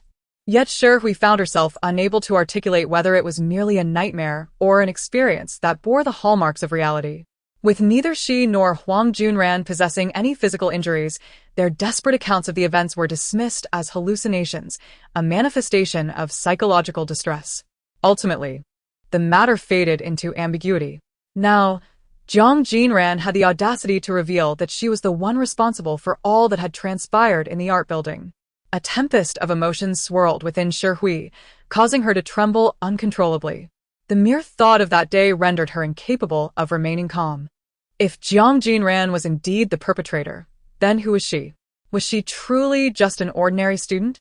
This hypnotic sorcery, where had she acquired the ability to manipulate the minds of others? She must be something other than human, a demon. Unbeknownst to Jiang Jinran, Hui's mind was racing with turmoil at that very moment. She had no inkling of the original owner's actions toward Hui. All she sought was to unveil the truth to her. Jiang Jinran, Hui managed to smirk through her distress, suddenly contorting her expression into a deranged smile. You truly are a freak. With that, she dashed past Jiang Jinran, heedless of her surroundings, and rushed toward the nearby officer, exclaiming, "Officer." Her eyes widened in terror. Mingled with madness, her voice shrill and piercing, "You must arrest that demon at once." As she shouted frantically, her finger pointed accusingly at Jiang Jinran. She is the villain. She harms her classmates. Hui's voice cracked with suppressed sobs, her emotions spiraling beyond control. Officer, you must apprehend her. She is the worst of them all. Amidst her frantic cries, tears streamed down her cheeks as she had just acknowledged the misdeeds she had committed. The officers exchanged puzzled glances, their brows furrowing in confusion as they decided to calm Hui. Please, try to remain composed. Regardless of the situation, we need substantiated evidence and an objective analysis. Mere shouting will not suffice. I have no evidence, but she confessed. Hui clenched her fists, her voice resolute. The officers observed her mounting hysteria and could not help but glance at Jiang Jinran, who approached with an unhurried demeanor. What did you say to her? Why is she suddenly so agitated? One officer inquired, his brow furrowing in perplexity. Jiang Jinran shrugged, her expression calm and unperturbed, simply stating that she advised Hui to repent and strive to be a better person. You're talking nonsense. She virated. Her eyes aflame with fury as she lunged toward Jiang Jinran, claws bared. Yet, before her hands could reach Jiang Jinran, she was firmly restrained by the officers. Calm yourself, they urged, as Hui struggled, exhibiting the frenzied behavior of a deranged individual. Jiang Jinran observed the scene with an indifferent gaze, her expression devoid of emotion. Moments ago, she had deliberately lowered her voice, leaving the police oblivious to the true nature of her conversation with Hui. Everything that transpired in the art building left no trace upon Hui's hands. It was precisely this knowledge that emboldened her to confront Hui openly. At this moment, in the eyes of the police, Hui was merely a disturbed individual, devoid of any evidence to substantiate her claims, and could only succumb to impotent fury. It served her right, Hui. All of this was a consequence of your own misdeeds. A fleeting glimmer of vindictive satisfaction crossed Jiang Jinran's eyes. Ultimately, the emotionally unhinged Hui was taken away by the police. As they departed, they inquired with concern whether she had been frightened. Jiang Jinran obediently shook her head. How could she be frightened? She felt elated instead. Jiang Jinran received a call from the police, informing her that Hui's fingerprints had been collected and matched with those found on the snack bag, confirming the poisoning incident. The police further conveyed that the Imperial Star had received the news and was utterly shocked and dismayed by Hui's actions, declaring that such behavior would not be tolerated and deciding to expel her from the institution. Beyond expulsion, Hui would also face legal repercussions. Thus, the enmity between Jiang Jinran and Hui appeared to be thoroughly resolved. Hui would receive her due punishment, and for Jiang Jinran, it meant that Hui would depart from Imperial Star, completely vanishing from her world. In light of this occurrence, Jiang Jinran's mood remained relatively buoyant for several days. However, this pleasant disposition did not linger for long, as she soon received a call from Wei. He informed her that the variety show recording was about to commence and urged her to prepare. Upon hearing this, Jiang Jinran suddenly recalled that she had a variety show awaiting her participation. Having signed a contract and received the appearance fee, she had completely forgotten about it until Wei's reminder prompted her to acknowledge her obligation to fulfill the contract and earn her pay. Participating in the variety show meant Jiang Jinran needed to request leave from school. In fact, Imperial Star was more than willing to see students engage in popular and high-profile activities, as it served to promote the institution. Therefore, when Jiang Jinran reached out to her homeroom teacher to discuss the variety show, The teacher readily granted her leave. Soon. Shinwei sent a series of materials related to the variety show to her email. Jiang Jinran glanced through them and noted that the show was titled Celebrity Observation Room. She mentally repeated the title. Wait a moment. Her eyes widened in realization. If she wasn't mistaken, Celebrity Observation Room was indeed mentioned in the novel, and it featured prominently. In the narrative, Jiang Chujing participated in this variety show, but her partner was not Jiang Jinran but rather a girl named Bai Shui. Jiang Jinran furrowed her brow, struggling to remember. After some contemplation, she finally recalled that Jiang Chujing's partner was indeed Bai Shui. This Bai Shui was not an ordinary individual. Within the context of the variety show, she had caused significant harm to Jiang Chujing, leading to a severe loss of reputation and setting the stage for his future disgrace. However, due to her intervention, the storyline had dramatically altered. Instead of Bai Shui partnering with Jiang Chujing, it was now Jiang Jinran herself. Had Bai Shui not appeared, could Jiang Chujing have avoided the narrative's calamities? That would indeed be fortuitous for him. Jiang Jinran pouted, feeling almost sorry for Jiang Chujing. But what of Bai Shui? Would this originally intended participant still make an appearance? This question would likely remain unanswered until the recording commenced. If Bai Shui were to be entirely absent, Jiang Chujing's life trajectory would be irrevocably transformed. He ought to be grateful to her. Jiang Jinran stifled a large yawn and returned to her computer to peruse the variety show materials further. The show's premise, involving pairs of stars teaming up with ordinary children, entailed the celebrities leading the children through various life experiences while the observation room guests provided commentary. Jiang Jinran was to be the ordinary child paired with Jiang Chujing. It sounded relatively straightforward. Jiang Jinran simply hoped the variety show would conclude smoothly, without the tumultuous chaos depicted in the novel. After reviewing a few more pages of information, she noted that the show would be recorded partially live. Having absorbed sufficient details, she exited her email. With only 2 days remaining until the variety show commenced, Jiang Jinran planned to get a good night's sleep, rest well, and then pack her belongings in preparation for her departure. She feared her mercurial father might act out unexpectedly, especially after their last encounter nearly escalated to violence. Jiang Jinran did not fear Han Yi, she merely wished to avoid unnecessary trouble. In 2 days, when she participated in the variety show, she would not have to face Han Yi at all. Meanwhile, Bai Shui was also reviewing the materials related to the variety show, seated at her computer and meticulously examining the details. Just days prior, she had received a call from Han Yi. Will it absolutely be a hit? Initially, Bai Shui thought Han Yi was being overly dramatic until he revealed that.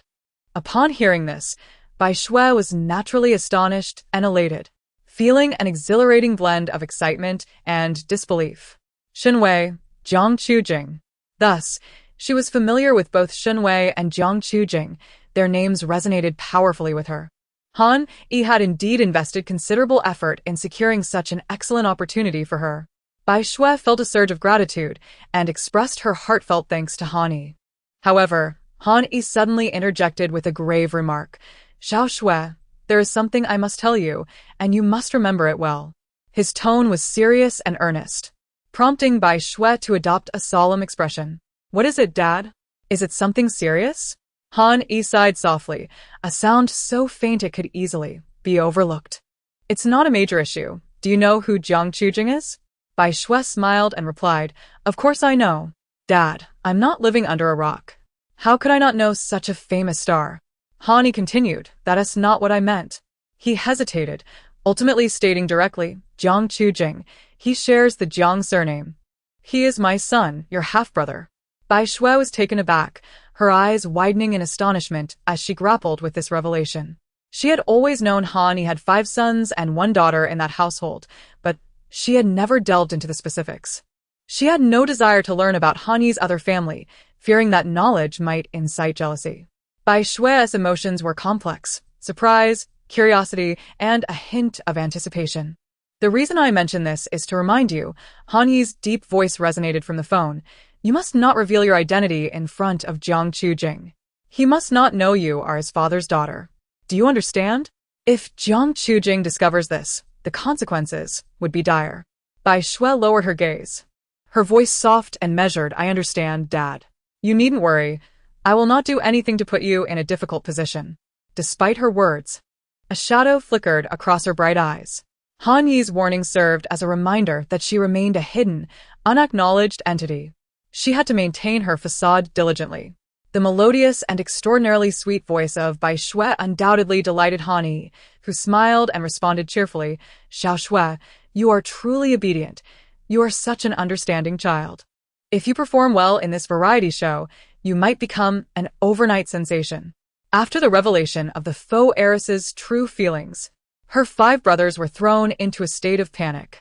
Bai Shui understood that she had no right to refuse or complain. Han Yi was offering her this once-in-a-lifetime opportunity that others could only dream of, and she was deeply content. It was merely a matter of concealing her true identity, which was not a difficult task. At this moment, various materials related to the show were spread across the computer screen. Bai Shui had already gathered a significant understanding of its content. She would be teaming up with a celebrity to participate in the show. With whom would she partner? Bai Shui's eyes sparkled with anticipation. 2 days later, Jiang Jinran departed from the Jiang family's villa, her luggage neatly packed. Almost everyone in the Jiang family was aware of her participation in the variety show. Jiang Jinran had no intention of hiding it, especially since her appearance would be broadcasted live on television. When Jiang Yuyan heard the news, she asked in surprise, Is it Jiang Chuji who helped you secure a spot on the show? The thought of her son, Jiang Chuji, instantly brought his bright smile to her mind. He was a cheerful child, yet Jiang Yuyan knew that his laughter was merely surface level. The corners of his lips often curled into a smile, but genuine joy was seldom reflected in his eyes. With this in mind, Jiang Yuyan quickly dismissed her previous question. However, Chuji is not like that. Jiang Jinran nodded vigorously in agreement, affirming, Yes, how could he help me? I earned this opportunity on my own. I see. Jiang Yuyan couldn't help but smile, her eyes revealing a sense of pride. Our little Ran is truly impressive. After Jiang Jinran left the villa, Han Yi belatedly learned of her participation.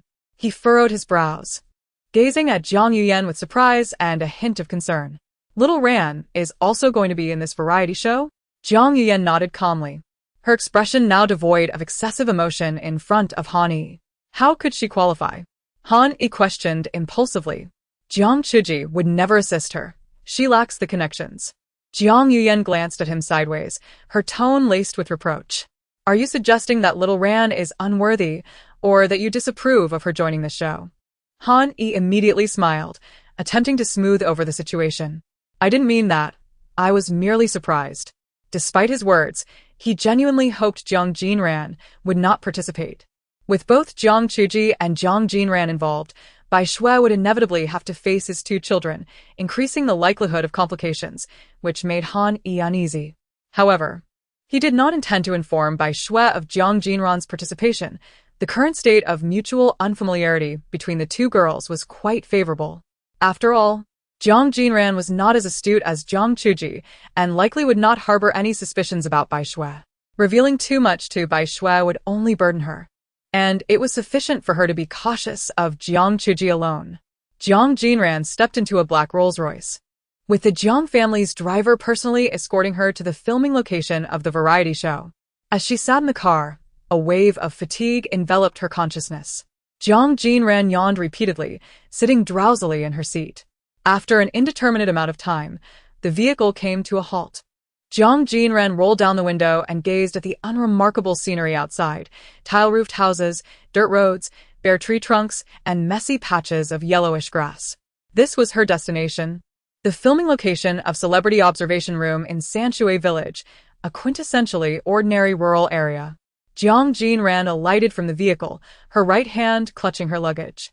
As the driver drove away, she found herself standing alone. However, it wasn't long before a black van sped towards her, coming to a halt merely 2 meters away. What are you standing there for? The van's window rolled down, revealing Jiang Chuji's exceptionally handsome face, flawless and captivating. Clad in a deep blue denim outfit, with silver headphones around his neck and a pair of sleek black sunglasses perched on his nose, he exuded an aura of coolness. Jiang Jinran instinctively looked up, meeting Jiang Chuji's intense gaze hidden behind his sunglasses. She pouted in annoyance, as if she hadn't seen him, and turned her face away nonchalantly. Jiang Chuji smirked with intrigue. Oh, so you're ignoring me. Suddenly, the van's door swung open. Jiang Chuji tilted his head, gesturing towards the seat beside him with a casual smile. Hey, Are you planning to stand there forever? The director's team hasn't arrived yet, and the temporary resting spot is quite far from here. Why not come sit in my car for a while? Jiang Jinran pondered this for a moment. It did seem logical. Oh no, I shouldn't have gotten off here. There's no village ahead or store nearby. The only respite is indeed Jiang Chuji's van. Jiang Chuji, listening to Jiang Jinran's thoughts, nodded in agreement. Exactly. Aside from my car, where else could you possibly go? Are you really that afraid of him? Quite amusing. Jiang Jinran bit her lip, showing signs of hesitation. She felt conflicted. However, she couldn't help but glance back at her second brother with a complicated expression. Jiang Chuji dislikes me. He might even want to torment me. What's the difference between approaching him and courting disaster? The smile on Jiang Chuji's lips deepened. At that moment, he seemed to regard her as an intriguing toy, his eyes brimming with interest. Are you afraid of me? He raised an eyebrow, feigning ignorance. Jiang Jinran merely cast him a fleeting glance, neither affirming nor denying. Jiang Chuji, feigning hurt, replied, But I didn't do anything to you last time, did I? I even kindly offered you some ointment. His voice was as clear and pleasant as a bubbling spring. Were it not for his true nature, Jiang Jinran would find it difficult to dislike someone so strikingly beautiful and melodiously voiced. Jiang Jinran recalled their previous encounter at the Central Theater. It appears he indeed didn't do anything to harm me. But who knows what he might do in the future? Jiang Chuji realized that she was wavering and continued to pat the seat beside him, inviting Jiang Jinran to enter the car. She glanced around, reasoning that Jiang Chuji likely wouldn't act improperly in broad daylight. After a moment's hesitation, she finally climbed into his van. Standing around was indeed tiring, and she had a pile of luggage to manage. Jiang Chuji's van was undoubtedly the most suitable refuge for Jiang Jinran at that moment. She settled down beside him, enveloped by the delightful scent of fresh fruit that wafted from him, filling her nostrils. No wonder he was a superstar. He was impeccably adorned from head to toe. In contrast, Jiang Jinran felt somewhat shabby, realizing how unrefined she appeared next to Jiang Chuji. What are you looking at? Jiang Chuji turned to her, his slightly curved brows visible through his sunglasses. He was aware of her thoughts, yet he relished the opportunity to feign ignorance. Is it wrong to look at you? Jiang Jinran spoke with a hint of defiance. Then, she pressed her lips together and lowered her gaze, her voice cool and firm. There are some matters I wish to clarify with you beforehand. Such seriousness, Jiang Chuji chuckled, his tone notably relaxed in contrast. Well, do go on. I am all ears. With a playful wink, he made it seem as though they were clandestine lovers. Jiang Jinran's expression suddenly stiffened, her ears instinctively flushing crimson. Could you refrain from making such irrelevant remarks? Jiang Chuji, rarely obedient, nodded in agreement, though the mischief in his eyes remained. All right, Jinran is right. I shall heed your words. However, he abruptly shifted the conversation. We will be in a group shortly, so we must get acquainted. Jiang Jinran nodded. I understand. What I mean is, before we form this team, we are nothing but strangers. Upon hearing this, Jiang Chuji couldn't help but reach out to ruffle her hair, still smiling. Fine as you wish. If Jinran wishes to pretend not to know me, I shall fully cooperate. Jiang Jinran shifted away with a hint of disdain. Don't touch my hair. How childish. Despite their banter, the atmosphere between them was far from dull, and time passed quickly in their playful exchanges. Before long, Shenwei and the film crew arrived at Sanshui village. Upon his arrival, Shenwei's first act was to meet with Jiang Chuji, anxious not to neglect the star. However, upon seeing Jiang Jinran beside him, Shenwei's eyes widened in surprise. Although Jiang Chuji appeared perpetually cheerful, Shenwei understood that he maintained strong boundaries and did not easily allow unfamiliar individuals to approach. What's going on? Have these two become so close so quickly? Though puzzled, Shenwei did not show any sign of his surprise and refrained from asking. Come, there's a decent local restaurant nearby. Let's eat first. Everyone must be hungry. Shenwei warmly invited Jiang Jinran and Jiang Jinran to join him at a restaurant he had found, as Sanshui village was quite remote, lacking any proper hotels. Indeed, we ought to eat, Jiang Jinran remarked with a smirk, suggesting that this might be the most sumptuous meal they would have in the coming days. They were to stay in the dilapidated village, sharing the same dining conditions as the locals. This indeed could be their last lavish meal. Jiang Jinran followed Jiang Jinran and Shenwei to the local eatery, which turned out to have quite palatable food. She devoured several bowls of rice, feeling somewhat unsatisfied even after finishing. Once they had eaten, Jiang Jinran and Jiang Jinran, as guests, could only endure the hardships of village life until the show commenced. Seated in a corner, they occupied themselves with their phones while waiting for the other guests to arrive. Just then, a commotion arose at the entrance. Jiang Jinran instinctively lifted her gaze toward the door. A slender, beautiful woman walked in leisurely. Her long legs and skin, as fair as milk, gave her a pristine appearance, exuding an exceptional grace and innocence. Chun Yao has arrived, someone exclaimed. Jiang Jinran blinked in realization. This was indeed the popular rising star of the entertainment industry. Of course, her presence here confirmed that Chun Yao was also a guest on Celebrity Observation Room. With Jiang Jinran and Chun Yao both present, the lineup for this show was impressively luxurious. Shortly thereafter, a tall, handsome man with deep-set features entered. Clad in a casual jacket, he stood visibly tall, around 190 centimeters. Li Chenghan has also arrived, a staff member cheerfully announced. Li Chenghan was a prominent male model, having participated in renowned fashion weeks worldwide, naturally boasting a substantial fanbase. Following him was a slightly shorter, somewhat portly middle-aged man who entered with a broad smile, his cheeks round and amiable. From his conversation with the staff, Jiang Jinran learned his name was Fengzheng, a well-known comedian. Jiang Jinran realized that the original owner of this body seemed quite knowledgeable about the entertainment industry. Although she found the names unfamiliar, the remnants of the original owner's memories aided her understanding. From what she could gather, the guest lineup for Celebrity Observation Room was undeniably impressive, especially with Shenwei personally overseeing its production. It was hard to imagine the show not becoming a hit. Turning her head, Jiang Jinran noticed that Jiang Jinran remained engrossed in his phone, seemingly oblivious to the bustling crowd around him, fully absorbed in his game. Truly a superstar, exuding confidence as a top-tier talent. With so many guests present, he doesn't even bother to greet anyone, just immersed in his game, Jiang Jinran thought, shaking her head in exasperation. At that moment, Jiang Jinran suddenly lifted his head, his intense gaze locking onto Jiang Jinran's. "What are you thinking about?" His nonchalant tone reached her ears. He was well aware of her thoughts, but feigned ignorance to see how she would react. Jiang Jinran pressed her lips together and shook her head vigorously. "I'm not thinking about anything." Jiang Jinran smirked, his voice low and teasing. "But you seemed lost in thought just now." Jiang Jinran raised an eyebrow, ready to retort, but Jiang Jinran unexpectedly reached out to ruffle her hair again. "At your young age, you shouldn't ponder such things." His exquisite features, bathed in soft light, appeared almost ethereal, his smile dazzling. "If you have any questions, feel free to ask me directly. Don't overthink it." Jiang Jinran instinctively tried to push his hand away, her expression one of disdain. Hey, "Didn't I tell you not to mess with my hair? Why is he suddenly acting so nice? His words are so sweet. Just ask me directly. As if I would believe him. This guy must still be up to no good." Jiang Jinran halted his teasing, his eyes narrowing slightly as he regarded his sister. This little one still stubbornly believed he was scheming against her. He had never intentionally harmed her.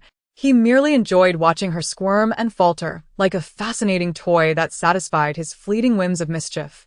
Yet, a subtle shift lingered in Jiang Jinran's expression. Something felt different, though he couldn't quite articulate it. If one had to describe it, he now finds joy in watching Jiang Jinran's dazed yet happy demeanor, as well as her contented expression while she devours her meal. It is rather peculiar. His preferences are truly elusive. He himself cannot fathom how, all of a sudden, he has changed. No matter where Jiang Jinran goes, he remains the most radiant focal point in the crowd. At this moment, although he is seated inconspicuously in a corner, Surrounded by individuals who dare not disturb him, many are straining to eavesdrop and observe every nuance of Jiang Jinran's actions. The interaction between Jiang Jinran and Jiang Jinran has undoubtedly captured the attention of everyone present, evoking both surprise and curiosity. Who exactly is this little girl by Jiang Jinran's side? The seemingly unattainable Jiang Jinran is not known for his affability. He is akin to a star in the distant sky, forever out of reach. Yet now, he reveals an unexpected side to a mere child. How strange indeed.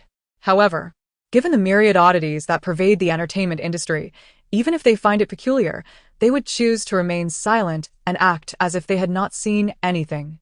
At that moment, a flurry of hurried footsteps echoed from the entrance. A girl, strikingly beautiful and doll-like, entered, pulling a suitcase and breathlessly making her way inside. Who are you? A staff member queried, somewhat perplexed. Hello, everyone, the girl replied politely, bowing to the gathering. Her fair complexion, perhaps kissed by the outdoor sun, bore two faint rosy blushes, making her appear even more adorable. I am Bai Shui, here to participate in the variety show. Oh, so you are Bai Shui? Shunwei remarked, immediately halting his actions and stepping closer to scrutinize Bai Shui. Bai Shui was someone the director had specifically mentioned. Yet Shunwei had never encountered her before. Seeing that the young girl was both pleasant-looking and courteous, he felt a wave of reassurance wash over him.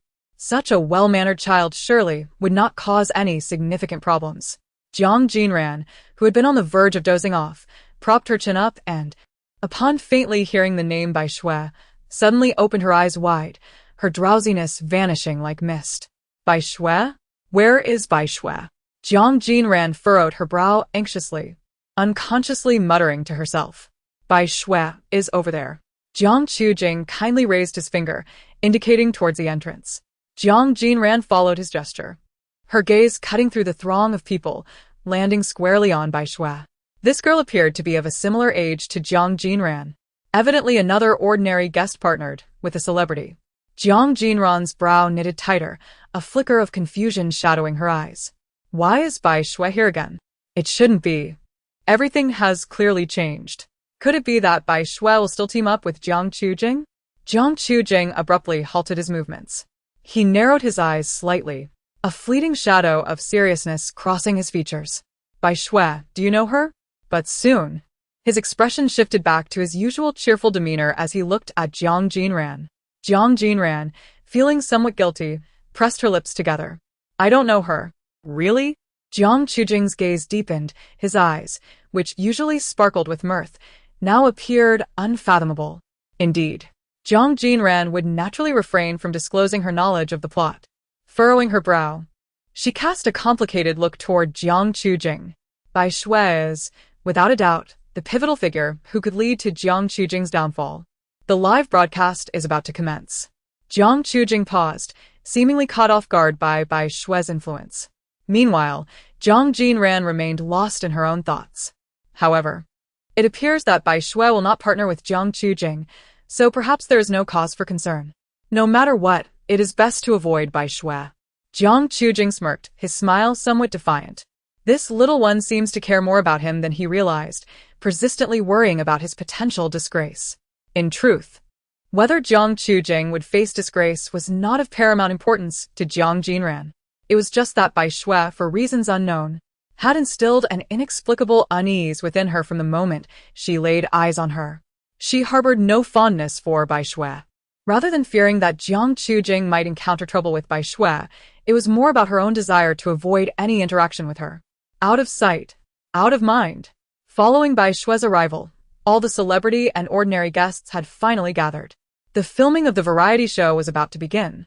Simultaneously, on various social media platforms, numerous viewers and fans eagerly anticipated the live broadcast of Celebrity Observation Room. Shunwei's new variety show had been in the pipeline for quite some time, and the announcement sparked a flurry of discussions online.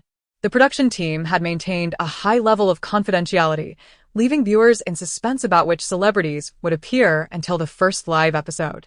The secrecy surrounding Celebrity Observation Room is over the top. There hasn't been a whisper of news until now. Who says there hasn't been any news? Insiders have let slip that an award-winning actress will participate. An award-winning actress? You must be joking. She is abroad filming a movie and is unavailable. I've heard some rumors too, suggesting they've invited unexpected guests. Your words are just empty talk. You've added nothing of value. I'm more concerned about which ordinary guests are invited. How enviable it must be to team up with celebrities. Can we please fast forward to the live broadcast? My curiosity is insatiable. I hope I can make it onto Celebrity Observation Room. Hehe. Although I know he might not be on Director Shinwei's radar, it wouldn't be too much to hope for, would it? If they don't announce the guests soon, I might just lose my mind. Meanwhile, Jiang Jinran sat before the makeup mirror as the makeup artist applied a light layer of makeup. After all, being on camera meant she could not appear completely barefaced. Not just her, but the other guests were also making final preparations. Some were changing outfits. Others were touching up makeup, and a few were fixing their hair. Jiang Jinran was not by her side. The powder-dusted brush glided across Jiang Jinran's face, and she idly glanced around.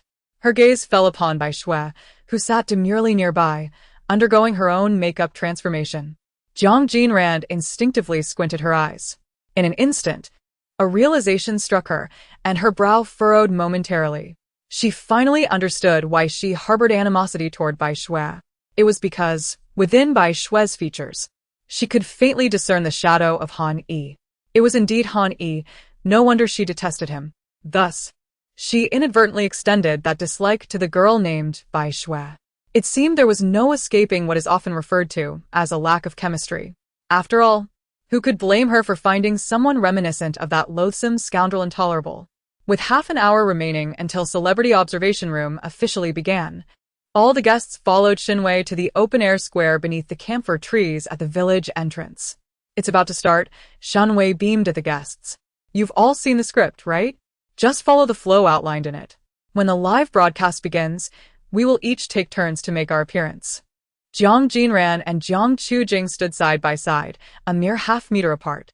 Yet, this proximity appeared exceptionally conspicuous and striking to onlookers. Do you two know each other?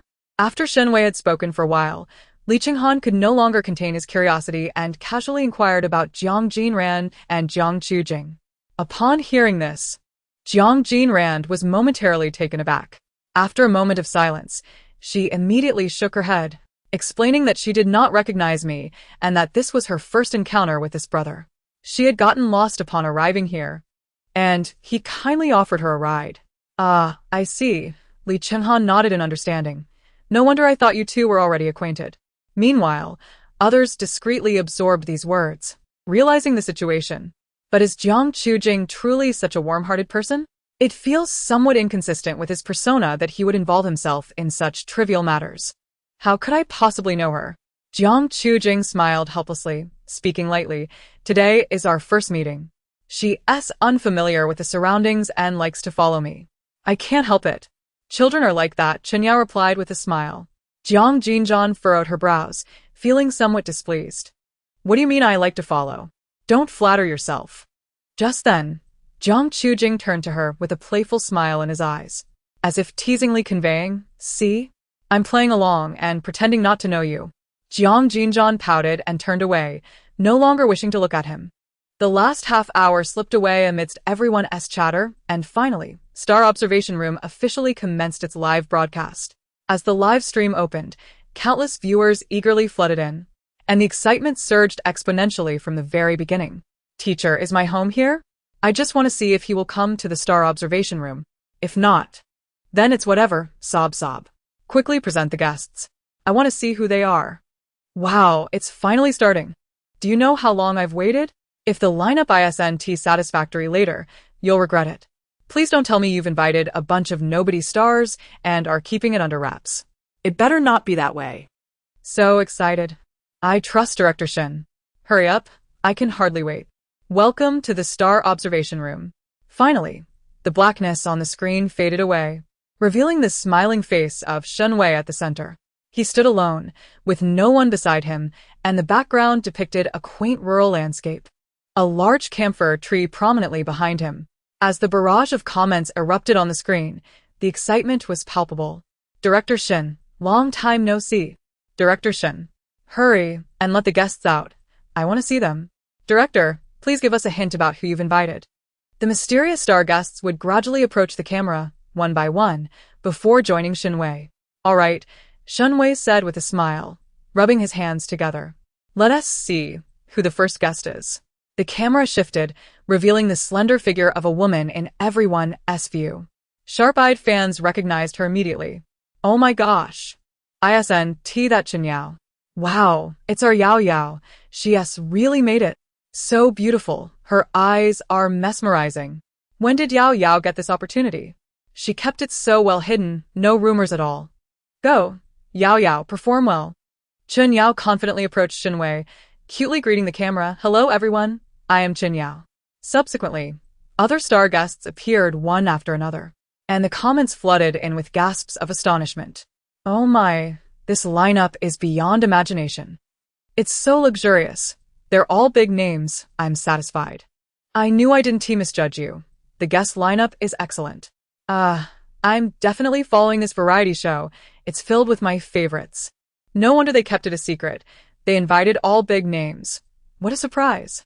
Is there more? Is there more? This variety show is bound to be a hit. All star guests had made their appearances, except for Jiang Jinran, who was to be the final surprise guest. The barrage began to flood with question marks. There are still more? How big of a star must the final guest be to overshadow all these big names? Unless it's Jiang Jinran, nothing else can impress me. Jiang Jinran is unlikely. He rarely participates in variety shows. Let us be realistic. It better not be that rumored actress. Stop keeping us in suspense. I'm dying of curiosity about who the last guest is. Hurry up and reveal them. Jiang Jinran noticed Shenwei gesturing for him to come on stage. He faintly smiled and casually walked over, still clad in a relaxed denim jacket, his cool black sunglasses perched on his nose. Entering the camera's view with an air of confidence. As he faced the camera, he slightly pulled down his sunglasses, revealing his bright, dark eyes. He gently arched his brows and playfully waved at the camera. The comments erupted in chaos. Did I just see that correctly? Am I hallucinating from hunger? This person. Whoa, whoa, whoa. Oh my, it's really Jiang Jinran. No way. It's really my brother Jinran. The secrecy was so well kept. I follow his schedule daily and had no idea he was coming. Oh my gosh, I'm so happy I might faint. This can't be a dream, right? It was worth the wait today. I finally saw my favorite brother Jinran. Please don't smile at the camera like that. I can't handle it, it's too much. Brother Jinran is so handsome. I don't need to watch anything else on this show. Just staring at him is enough. Your greeting to the camera is totally unfair, Jiang Jinran. It means come back for more. I'm a fan. So it turns out the last guest is Jiang Jinran. That makes sense. He truly deserves to be the finale. Now my eyes are only on Jiang Jinran. No one else can compare. With all the star guests having made their appearances, the comments in the live stream overwhelmingly focused on Jiang Jinran's name. Meanwhile, the related trending topics for the Star Observation Room quickly ascended the Weibo trending list. The terms Jiang Jinran and Star Observation Room were trending explosively, dominating the top 2 spots. Other guest names filled the top 10, with the entire list being monopolized by this variety show. This variety show has finally aired. With Jiang Jinran, I must watch it. Brother Jinran, I'm here. Any kind-hearted person, please share the live link. Wow, I'm going to watch it. The live broadcast continued. Jiang Jinran stood not far beneath a tree with other ordinary guests, the sun filtering through the leaves and casting direct rays upon everyone, making it a bit warm. Jiang Jinran instinctively squinted her eyes. Bai Shui stood a short distance to her right, separated by a few others. There were several star guests, each paired with an ordinary guest of similar age, their youthful faces radiating innocence. At that moment, Shenwei gestured towards their direction, and the staff promptly signaled them that it was their turn to appear. They were to go out in order and not forget to smile for the camera. As first impressions mattered, Jiang Jinran, following the sequence, would be the last to appear. Watching the children approach the camera one by one, she shifted her ankle out of boredom. She held little interest in the variety show itself. Her involvement was solely due to the contract and the money. She had already planned that once the show formally commenced, she would resolutely adopt a laid-back approach. No contention, no spotlight. Just relax and enjoy while letting Jiang Jinran handle all the hard work. This plan was truly splendid. As Jiang Jinran contemplated, she nearly burst into laughter. Soon, Jiang Chuji would be waiting to be at her beck and call. How delightful. Finally, a staff member gently tapped Jiang Jinran on the shoulder, signaling her to take the stage. With an air of ease, Jiang Jinran approached, the camera drawing nearer, until she stood before it, gracefully curving her lips into a smile. This ordinary girl is so vibrant. I adore her. Wait, she seems somewhat familiar. I feel the same. Have we seen her somewhere? Isn't she the one who gained fame from the Hope Cup, the one who played the little tree? Yes, that's her. I barely recognized her in this outfit. It really is her. I absolutely loved the little tree. After the revelation of the fake rich girl's heartfelt thoughts, the five brothers grew anxious. What is your name? Please introduce yourself, Shunwei asked, with a warm smile directed at Jiang Jinran. Jiang Jinran turned to the camera, her eyes sparkling, and cheerfully waved her hands. Hello everyone, I am Jiang Jinran. Her demeanor was naturally adorable, her eyes radiating a bright and lively glow in the sunlight. The audience immediately erupted with excitement. So cute. So adorable, like a little plush toy. I could just eat her up. Can this little darling be paired with my brother Chuji? They seem like a perfect match. I love her charm and appearance. She's so naturally sweet. Go, little one. I look forward to your performance in the variety show. So, your name is Jiang Jinran. What a lovely name. I will remember it. The so-called pairing was straightforward, determined solely by a draw. However, Jiang Jinran knew that while others relied on chance, her pairing with Jiang Chuji was predetermined. After all, she was personally selected by Jiang Chuji himself. Though the drawing would ostensibly take place, Shunwei would ensure they would end up together. In other words, she and Jiang Chuji were already bound, rendering the drawing an exercise in futility for her. Before the official drawing commenced, Shunwei took the opportunity to interview the other ordinary guests. Before the draw, why don't you share with us who you most wish to team up with? After this, the several young guests displayed bashful smiles. Bai Shui's eyes sparkled as she glanced around, uncertain of whom to look at. Jiang Jinran remained the calmest, maintaining her composed expression. After all, I have no choice. Just as she thought this, Jiang Jinran sensed that Jiang Chuji was watching her with a smile in his eyes from a distance. She pursed her lips in response. What are you staring at? Taking advantage of the camera's focus elsewhere, Jiang Chuji exaggeratedly widened his eyes at her. Jiang Jinran slightly turned her head, choosing to ignore him. At that moment, a young guest spoke candidly to the camera, expressing their desire to team up with Jiang Chuji.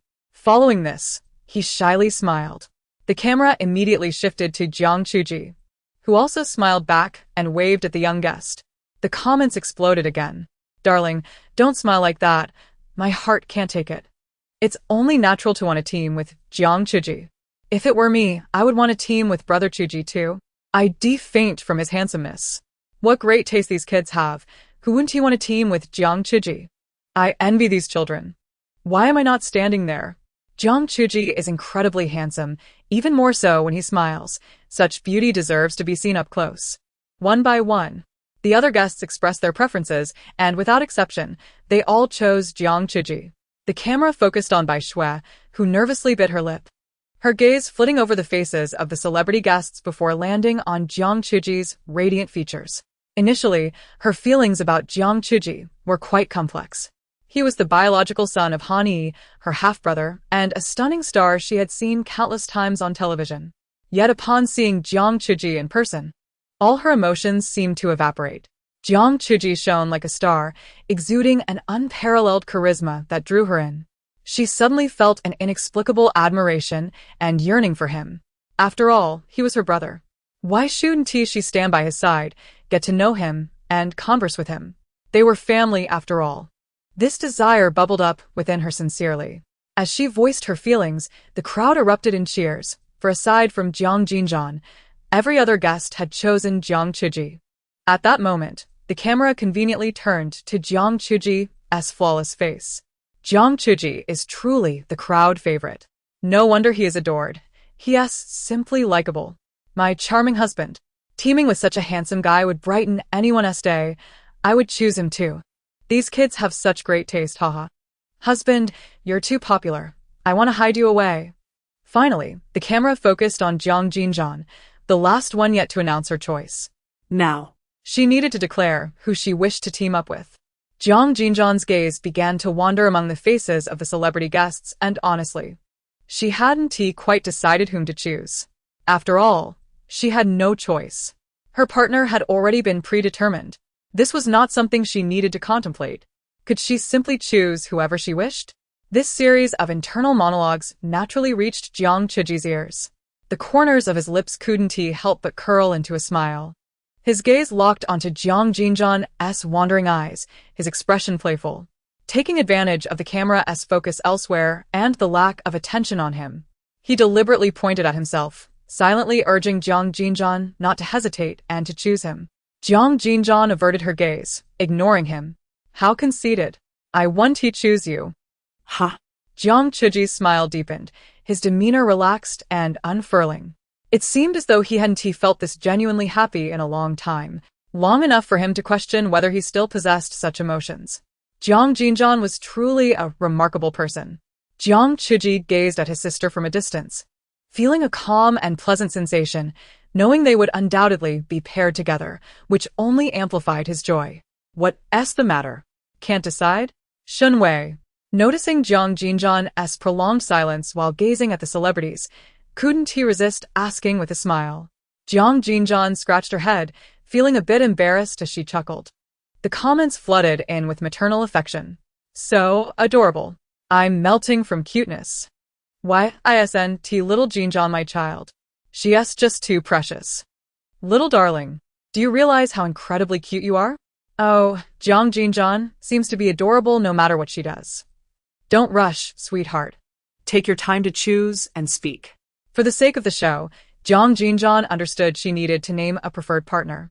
Her gaze swept across Jiang Jinran's face before quickly shifting away, finally pointing to the man not far away.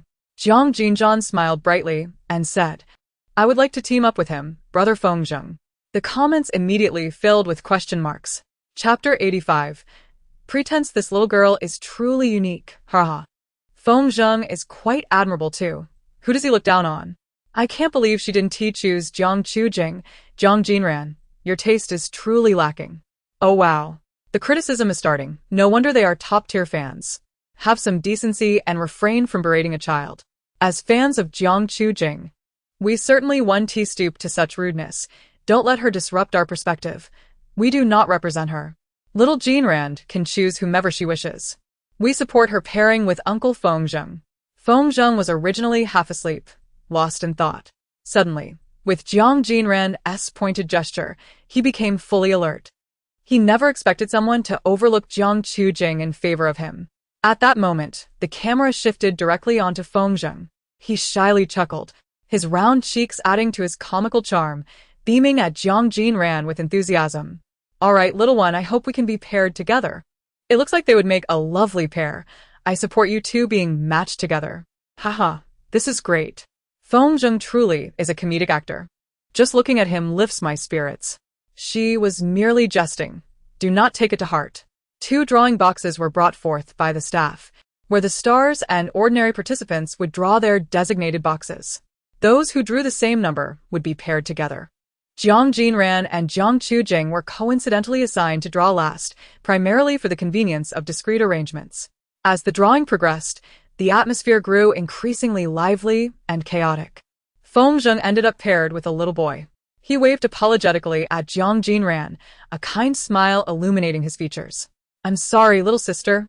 I'll be going ahead. Jiang Jinran found his demeanor amusing and waved back with a smile, cheering him on. Her gaze inadvertently drifted to Jiang Jinran not far away. He stood there, rigid, with an unusually cold and indifferent expression, lacking any semblance of a smile. Why isn't he smiling? What's going on? Jiang Jinran was puzzled. Thankfully, the camera isn't on him. Otherwise, his fans would surely cry out in disbelief at this deviation from his persona. Jiang Jinran pursed his lips, maintaining his icy demeanor. When he didn't smile, the delicate contours of his face appeared somewhat frosty, creating a palpable sense of distance. It wasn't a significant issue. He was simply a bit displeased. Jiang Jinran, this little one, not only chose not to select him but also displayed disdain toward him while engaging warmly with Feng who, after all, is her brother. Jiang Jinran felt a twinge of discomfort in his heart. At that moment, Bai Shui tore open the slip of paper she had just drawn, revealing the number 7. Meanwhile, the celebrity guest who drew number 7 was Chen Yao. Bai Shui and Chen Yao, you are paired together, announced Shen Wei with a cheerful smile after glancing at the results. Chen Yao, grinning widely, hastened to Bai Shui's side, softly encouraging her. We'll work together on the task. Let us do our best. Though she feigned happiness, Bai Shui couldn't suppress her disappointment. She hadn't drawn Jiang Jinran. She instinctively glanced over at Jiang Jinran, who stood there wearing sunglasses, enveloped in a radiant aura, his beautiful face obscured from view. Finally, the drawing was nearing its conclusion. At this moment, aside from Jiang Jinran and Jiang Jinran, everyone else had completed their draws. The last 2 remaining could only pair with each other. Oh my. The only ordinary participant who didn't wish to team up with Jiang Jinran ended up matched with him. With only Jiang Jinran and Jiang Jinran left, they can only be a team now. I envy Jiang Jinran. Her luck is extraordinary. I wish I could switch places with Jiang Jinran. I'm so jealous. What luck is this? She hasn't done anything and is already paired with Jiang Jinran. Go, brother Jinran. I hope this little girl doesn't hold you back. Jiang Jinran seems to have some good fortune. Both little cuties, dear best. I like you both. How fortunate to be in a team. Jiang Jinran approached Jiang Jinran. The icy demeanor he had worn earlier vanished entirely, replaced by his customary charming smile for the camera. Please take care of me, he said, lowering his gaze to Jiang Jinran and extending his hand with a languid elegance, his long, fair fingers poised gracefully. Jiang Jinran raised her eyes to meet her brother's. Why so formal? You're really good at putting on an act. Jiang Jinran raised an eyebrow subtly. Jiang Jinran, with no other option, forced a smile, extending her hand to shake his. Please take care of me, brother Jiang.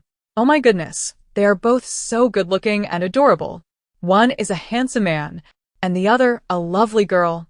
You two do well, I'll cheer for you. One is charming, and the other delightful, such a feast for the eyes. You two are so cute, it's overwhelming. I'm so smitten. I could faint from cuteness. Everyone held a map of San Shui village, marked with accommodations prepared by the production team. The first goal upon entering the village was to settle into the living quarters. Shen Wei stood amid the crowd, clearly articulating the rules. However, the quality of each accommodation varied. Some were pleasant, while others were less so. Who could secure the better lodgings would depend on their own skill and speed. Wow, how thrilling! How poor could the accommodations be? Are we expected to stay in a doghouse? I'm suddenly a bit concerned for Brother Jinran. Will he manage? Go, Brother Jinran, grab a good place to stay. Or I fear you won't sleep well. Is there such fierce competition right from the start? Everyone do your best. Haha, this is so entertaining. I just ordered spicy hot pot. I'm ready to eat while watching. Suddenly, Shen Wei shouted, begin. Jiang Jinran was caught off guard, while everyone else dashed forward like arrows released from a bow. I must secure the best suite. I have to rush. Feng Zheng shouted towards the camera, leading his ordinary partner swiftly ahead. Bai Shui, not to be outdone, was determined not to end up in a dark, damp rural mud house. So, she needed to select a good house as quickly as possible. Sister Chen Yao, let us hurry. Bai Shui urged, glancing at Chen Yao, who was frantically gathering her luggage, her tone gently encouraging. She extended her hand to assist Chen Yao with the bag, making it considerably easier for her. The comments flooded in with praise. Is this little girl named Bai Shui? She is so considerate and capable. Truly impressive. What a kind-hearted child. My heart melts. Bai Shui is really giving it her all. I admire her spirit. Go, darling. I have faith in you. Bai Shui is simply too adorable. As the other guests had mostly scattered, only Jiang Jinran and Jiang Jinran remained in place. Why aren't you running?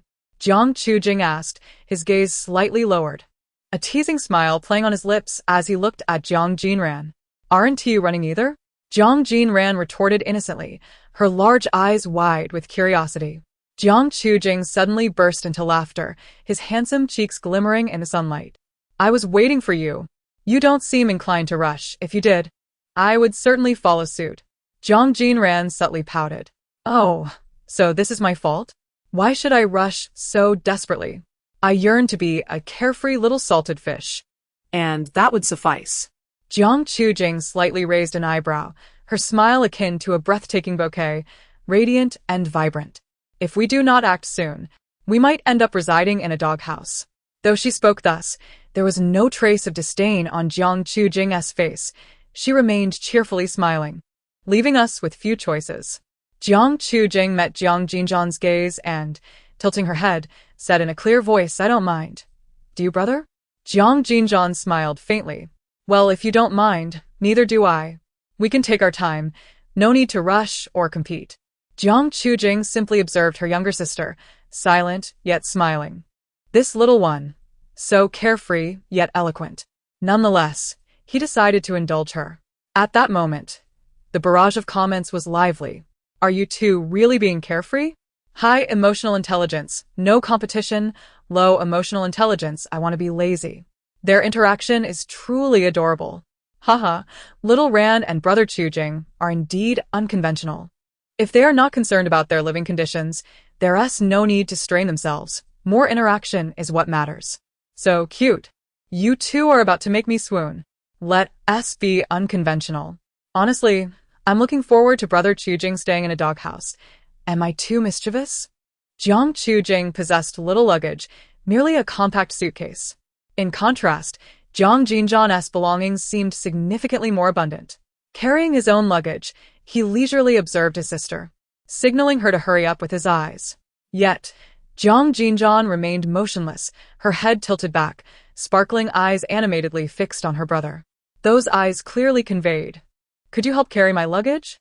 Jiang Chujing gazed into Jiang Jinran's eyes, and at that moment, he found her akin to a little puppy wagging its tail and pleading.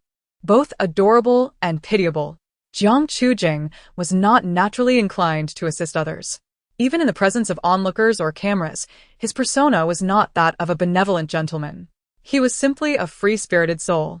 Yet now, gazing into Jiang Jinran's round eyes, he remained silent for several seconds before finally reaching out to take her luggage.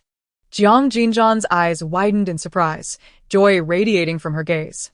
Oh, Jiang Chujing is quite astute, knowing to help me with my luggage. After all, I want to lounge comfortably. However, I can't directly express this request. I can only hint with my eyes, or else his fans will scold me. Jiang Chujing silently scoffed. You are quite self-aware, knowing you might be scolded. Yet, he recognized his own inclination to indulge her. He could have easily ignored her pleading gaze. But his good mood compelled him to play the role of a caring brother. My goodness, these two are so affectionate. Brother Chujing is surprisingly gentle. I envy Jiang Jinran. You two shootin' TV so adorable. Your interaction is too cute. Brother helping sister with her luggage. So heartwarming. You both are doing just fine. There's no need to chase after achievements. Last place is still a place. Take your time. No need to tire yourselves out, brother and sister. As the barrage suggested, Jiang Jinran and Jiang Chujing took their time, utterly unhurried. They meandered along the rustic cobblestone path. Jiang Jinran, resembling a tourist, had no luggage to carry and eagerly scanned her surroundings. Jiang Chujing, carrying 2 bags, found it no burden at all. Their pace was leisurely, unlike others who rushed ahead. They strolled as if enjoying a leisurely walk. Suddenly, Jiang Jinran spotted a local convenience store, its freezer filled with colorful popsicles. Jiang Chujing once again noted the glimmer in Jiang Jinran's eyes. Do you want one? He inquired lightly. Before the show officially commenced, they had surrendered their wallets and phones. Together, their pockets contained only the 200 yuan provided by the production team. This meant they had to be frugal, or else they would be left with nothing. Yet, Jiang Jinran truly longed for a popsicle. Uncertain whether Jiang Chujing would be willing to spend money on her, she resorted to her pleading gaze, staring intently at him. Let us buy it then. Get as many as you wish, Jiang Chujing said with a sudden generosity. Jiang Jinran blinked in astonishment. But there's no need to buy too many. You do recall we only have 200 yuan. Jiang Chujing smirked, his expression carefree. I haven't forgotten. Let us enjoy life. We'll deal with the lack of funds later. If we run out of money, will you go work on a farm to earn some? Jiang Jinran suggested whimsically. Jiang Jinran chuckled, a soft glow in his beautiful eyes. That could work. I'll work on the farm and you can sell vegetables. Together, we can make a living. You're making me laugh. Brother Jiang is unexpectedly humorous. How are your dialogues so amusing? Two little cuties, you've won my heart.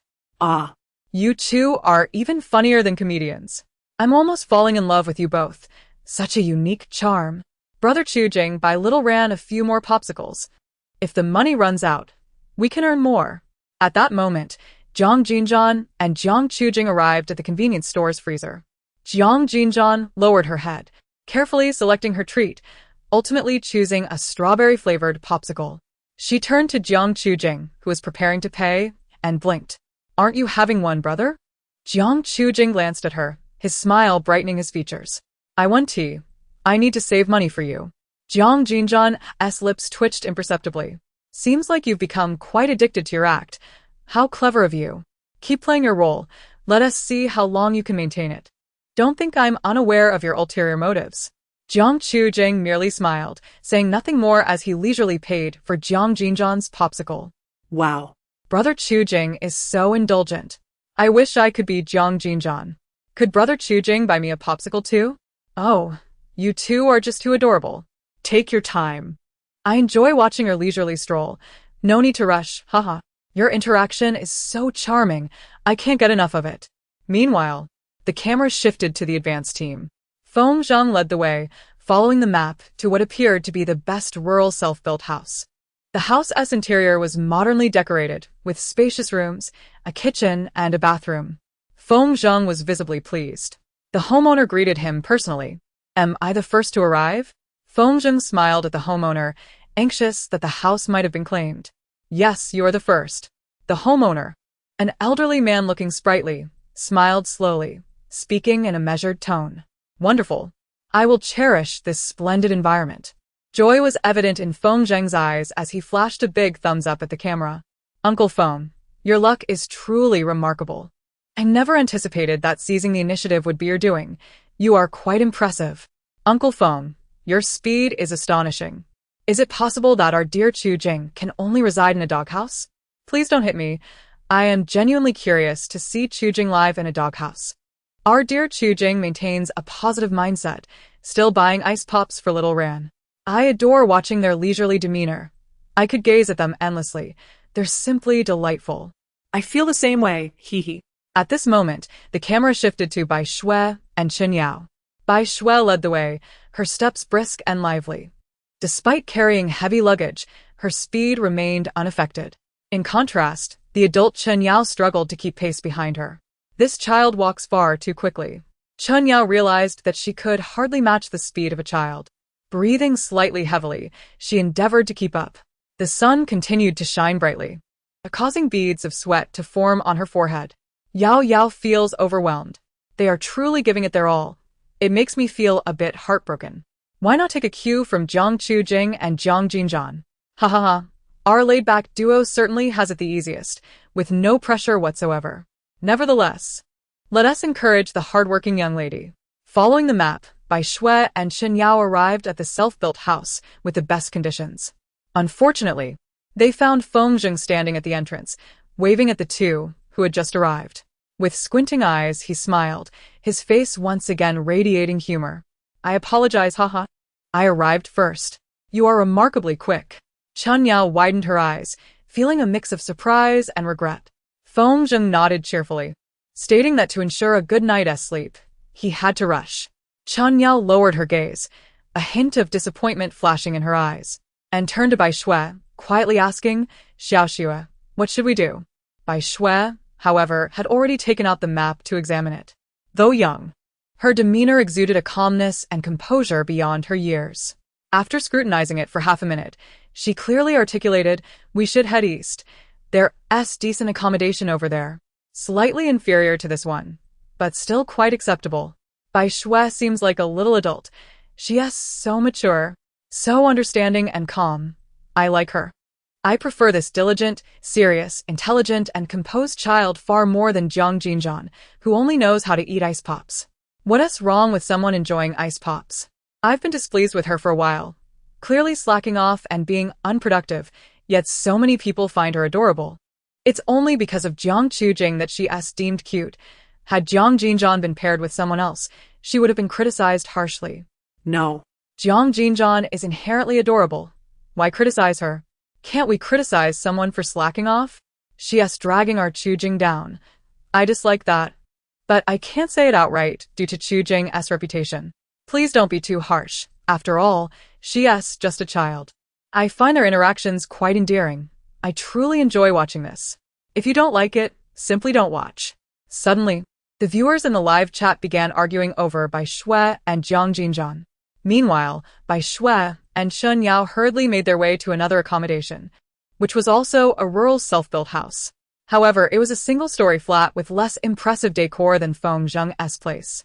Nevertheless, they were content, despite the subpar decor. The house had all the necessary amenities, and it was certainly preferable to those mud-walled homes. The two sighed with relief, happily checking in with their luggage. At that moment, Jiang Jinran leisurely followed Jiang Chujing while enjoying her ice pop. The two strolled at a leisurely pace. Jiang Chujing, studying the map, headed towards the nearest accommodation, which appeared quite unimpressive, likely with a poor environment. However, at this point, they had no choice. Jiang Jinran trailed behind, and the two ambled to the accommodation. Indeed, the conditions were lacking. Jiang Jinran and Jiang Chujing stood side by side, simultaneously lifting their gazes towards the mud-walled house. The air fell silent for a few seconds as they both pursed their lips, sharing a moment of unspoken understanding. The barrage of comments erupted in laughter. Two little fools. Are you stunned now? Huh, this is hilarious. Who told you to move so slowly? Chujing and Jinran, you'll have to bear this yourselves. How disgusting, Jiang Jinran. You're dragging Chujing down. Why are their fans getting defensive? This has great variety show appeal. As long as everyone enjoys watching, that's what matters. I only find it adorable. Whereas the disgust. I just can't stand Jiang Jinran's demeanor. Can we refrain from insults? She is obviously a very cute girl. I'm amazed that this can be criticized. It's clearly a funny and adorable scene. After the revelation of the faux rich girl's true feelings, the five brothers panicked. The faux rich girl's true feelings have been revealed. Chapter 88. Becoming the Control Group. The barrage of insults continued, but Jiang Jinran and Jiang Chujing remained oblivious. Jiang Jinran broke the silence, but after uttering 3 words, she hesitated, her body language conveying her reluctance. She looked at Jiang Chujing, chuckling awkwardly. Brother, can you accept this? She had anticipated that the remaining accommodations would be in poor condition, but she never expected them to be this bad. Jiang Chujing, having grown up in comfort, probably had never set foot in a place like this. Jiang Chujing pressed his lips together, his expression revealing no discernible emotion. Internally, he found the situation somewhat amusing. So now she is concerned about him? Just a moment ago, she was carefree and indifferent. Is this a sudden awakening of conscience? Although Jiang Chujing had been sheltered throughout his life, he had encountered relatively harsh environments while working in the entertainment industry for filming. He was not as detached from reality as people imagined. Furthermore, he had a strong capacity for accepting new experiences and would not overly reject them. The mud-walled house before him, though unfamiliar, was not entirely unacceptable. Jiang Chujing understood that his capacity for acceptance was influenced by his mood. Fortunately, he felt quite good at the moment. Thus, he viewed the mud-walled house as tolerable. Under normal circumstances, he would have lacked the patience to step inside. As for why he felt good, Jiang Chujing couldn't help but glance at his sister beside him. It was quite remarkable. Being with Jiang Jinran lifted his spirits. Of course, I can accept it, Jiang Chujing replied with a smile, shrugging. But what about you? Are you okay with it? I'm quite afraid that Jiang Chujing might resent me for this, but as long as he doesn't mind staying in a mud-walled house, that's fine. Jiang Chujing smirked, finding her thoughts amusing. Jiang Jinran forced a smile, her expression lightening. Of course, I'm fine. I can stay anywhere. All right then. Let us go in, Jiang Chujing said. With that, the two grabbed their luggage and entered the mud-walled house, one after the other. At this moment, The hot search rankings on Weibo were dominated by the variety show Celebrity Observation Room. The current hottest topics revolved around Jiang Jinran and the two ordinary guests, Bai Shui and Jiang Jinran. The stark contrast in attitudes and behaviors between the two ordinary girls sparked fervent discussions among netizens. Only children like Bai Shui, who are earnest and diligent, truly deserve praise. Bai Shui maintains a proper attitude, refusing to slack off, effortlessly outshining Jiang Jinran's lackadaisical demeanor. Where exactly has Jiang Jinran slacked off? She is merely a child who does not vie for attention. Some individuals should temper their malice. She has her brother Chuji carry her luggage, buy ice pops, and even accompany her to reside in a mud-walled house. How can she be adorable? I utterly detest her. Can we not hinder Jiang Chushi? It's exasperating. I, too, find her unlikable. A throng sings her praises. Yet I fail to see what is so endearing. It's becoming tiresome. Jiang Chushi is quite unfortunate to be paired with such a partner. Oh, Chuji, I am in tears. Can he truly endure such a dilapidated dwelling? My heart aches for him. If only Chuji could be grouped with Bai Shui. Bai Shui is reliable and capable. She is the ideal companion. Please do not harbor too much animosity. Jiang Jinran has not committed any wrongdoing. She simply chose not to exert herself. Does it warrant such disdain? However, I genuinely find Jiang Jinran quite charming, akin to my sister. I would willingly buy her ice pops. Some individuals should practice kindness. I find their interactions delightful. Where one resides is inconsequential. I adore their natural and endearing exchanges. This discourse has ignited fervent debate online, catapulting Jiang Jinran to become the most talked-about guest on Celebrity Observation Room, second only to Jiang Chushi. Some criticize her, while others admire her. Controversy and popularity go hand in hand, leading Jiang Jinran to rise in notoriety. Unbeknownst to her, she is oblivious to this, as her phone has been confiscated, rendering her unable to access the internet. The mud-walled house that she and Jiang Chushi are about to settle into can only be described as dilapidated and primitive. From the exterior, it appears worn. The interior is even more dismal. The walls are stained black from an unknown source, mottled with varying shades of gray. The landlord has provided them with two bare wooden beds. The kitchen consists of a large iron pot requiring firewood for heating, with no gas stove in sight. More alarmingly, there is neither a bathroom nor a toilet. They must rely on communal facilities for their needs. It feels as though there cannot be a worse house than this. How terrifying. I would rather sleep on the ground outside than reside in such a place. Chuji and Xiaoran, is there any way you could request a change of accommodation? Seeing you in this house breaks my heart. However, I am quite curious to see Chuji living in such a house. It possesses a peculiar beauty. Haha, I agree. It seems rather amusing. As dusk descends, it becomes time for dinner. For every pair of guests, the most pressing issue is preparing the evening meal. They can procure ingredients from local farmers, harvest from nearby fields, or check if any supplies are available in the house. Bai Shui is remarkably efficient. She quickly gathers the necessary ingredients for dinner, and alongside Qin Yao, they begin their culinary preparations. Her movements in the kitchen are deft, exuding an air of both innocence and capability. This chapter has more to unfold. Please click the next page to continue reading. More excitement awaits. Bai Shui's mother, Bai Ling, began teaching her how to cook at a very young age. This was partly because Bai Ling hoped her daughter would grow into a virtuous woman, and partly because she wanted Bai Shui to master the art of cooking, enabling her to prepare delicious meals for Han Yi and win his favor. At this moment, the comments are filled with admiration. Bai Shui is incredible. I am growing fonder of her. Bai Shui is so young yet possesses so many skills. I am older and not as talented. How disheartening. Let us praise Bai Shui. Remarkably talented young girl. Bai Shui, you can do it. You are my favorite. It seems she will completely overshadow Jiang Jinran. Truly, she is Bai Shui. Can we not drag Jiang Jinran into this? Must we engage in such comparisons? Jiang Jinran is so inept. She deserves to be overshadowed. Jiang Jinran's cuteness is sufficient. Bai Shui is the diligent one. Can you all cease this bickering? It is quite chaotic. At this juncture, Jiang Jinran and Jiang Chushi sit face-to-face on small wooden stools in the mud-walled house, exchanging glances. The live stream camera shifts to focus on them. What shall we eat for dinner? Jiang Chushi rests his chin on his hand, smiling gently as he gazes at his sister. Jiang Jinran blinks, responding honestly, I am fine with anything.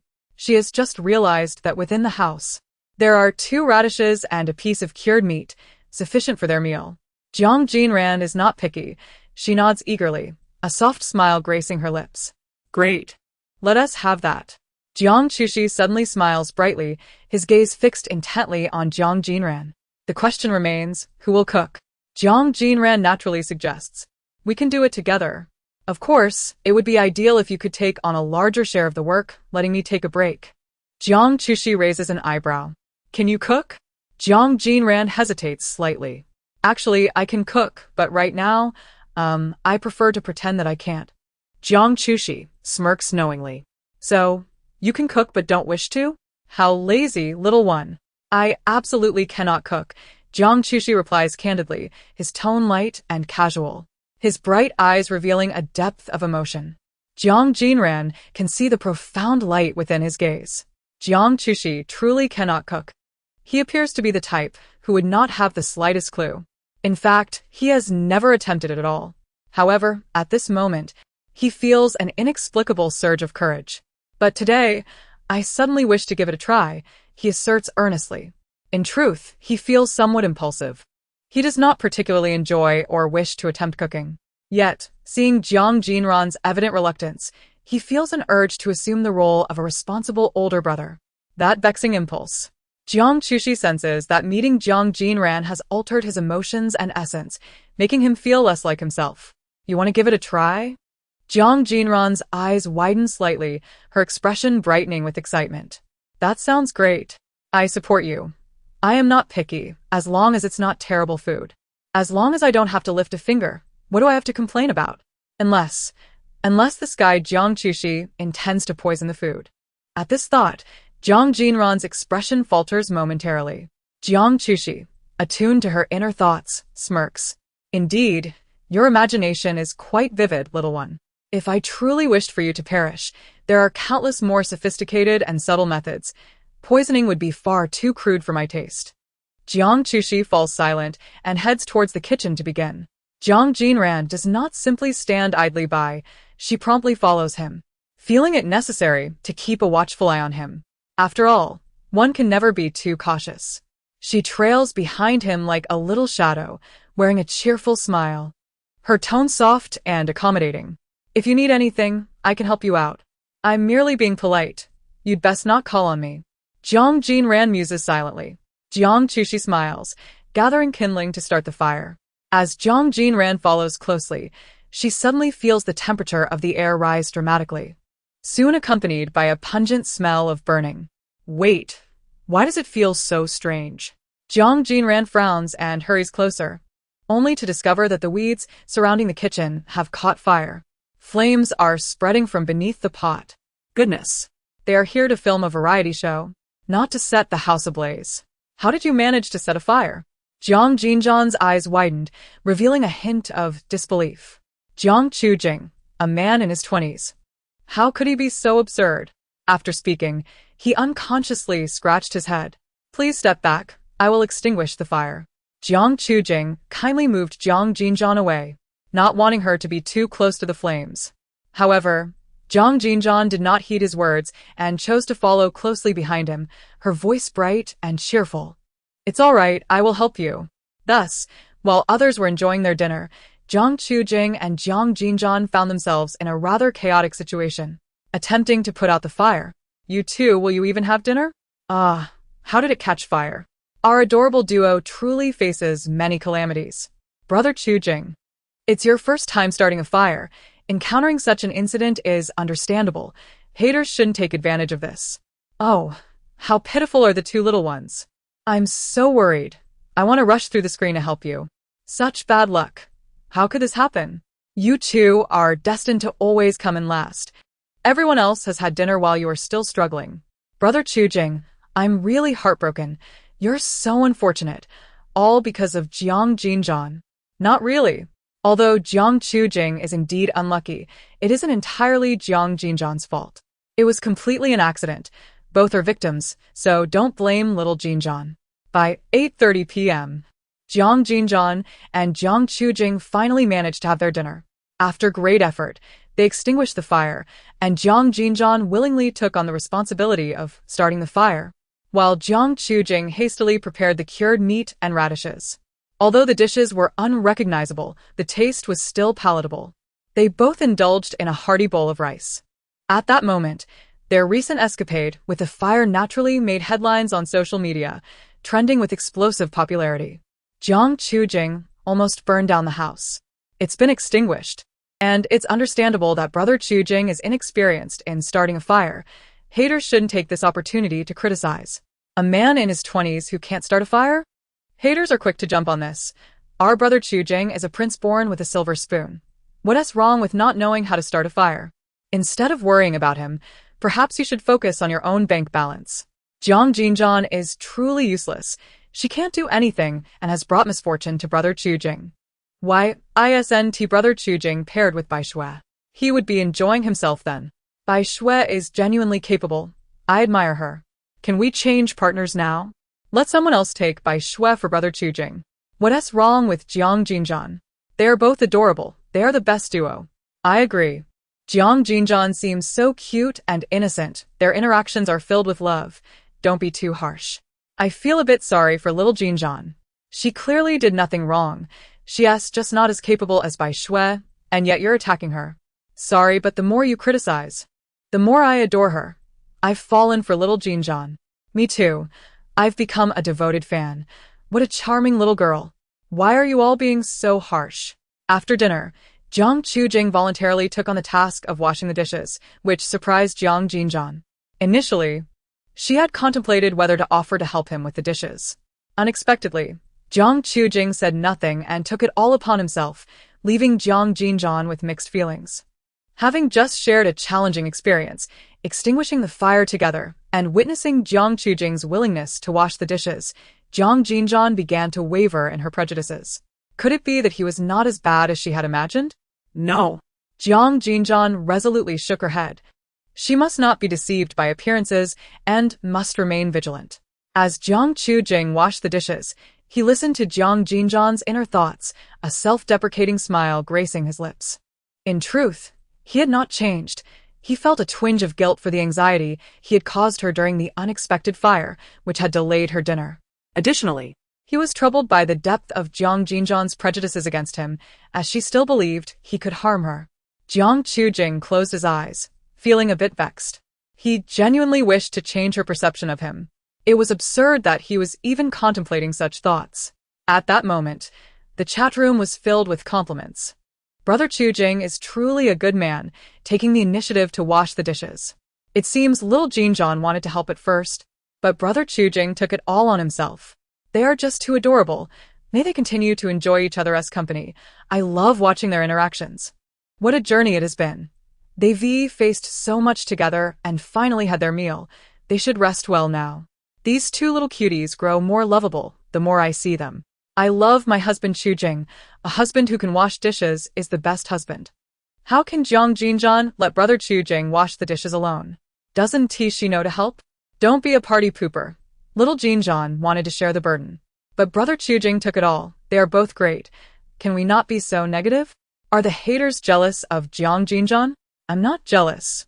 What useful thing has Jiang Jinran done from the beginning? It's all Brother Chujing. Brother Chujing is happy with her. As an old fan, I can feel that he is genuinely happy and willingly does these things. Yes, on the surface, Brother Chujing is taking on everything, but if he had a different partner, he might not be doing anything. As an old fan, I understand Brother Chujing's character a bit. Exactly. I feel the same. These two have a great chemistry.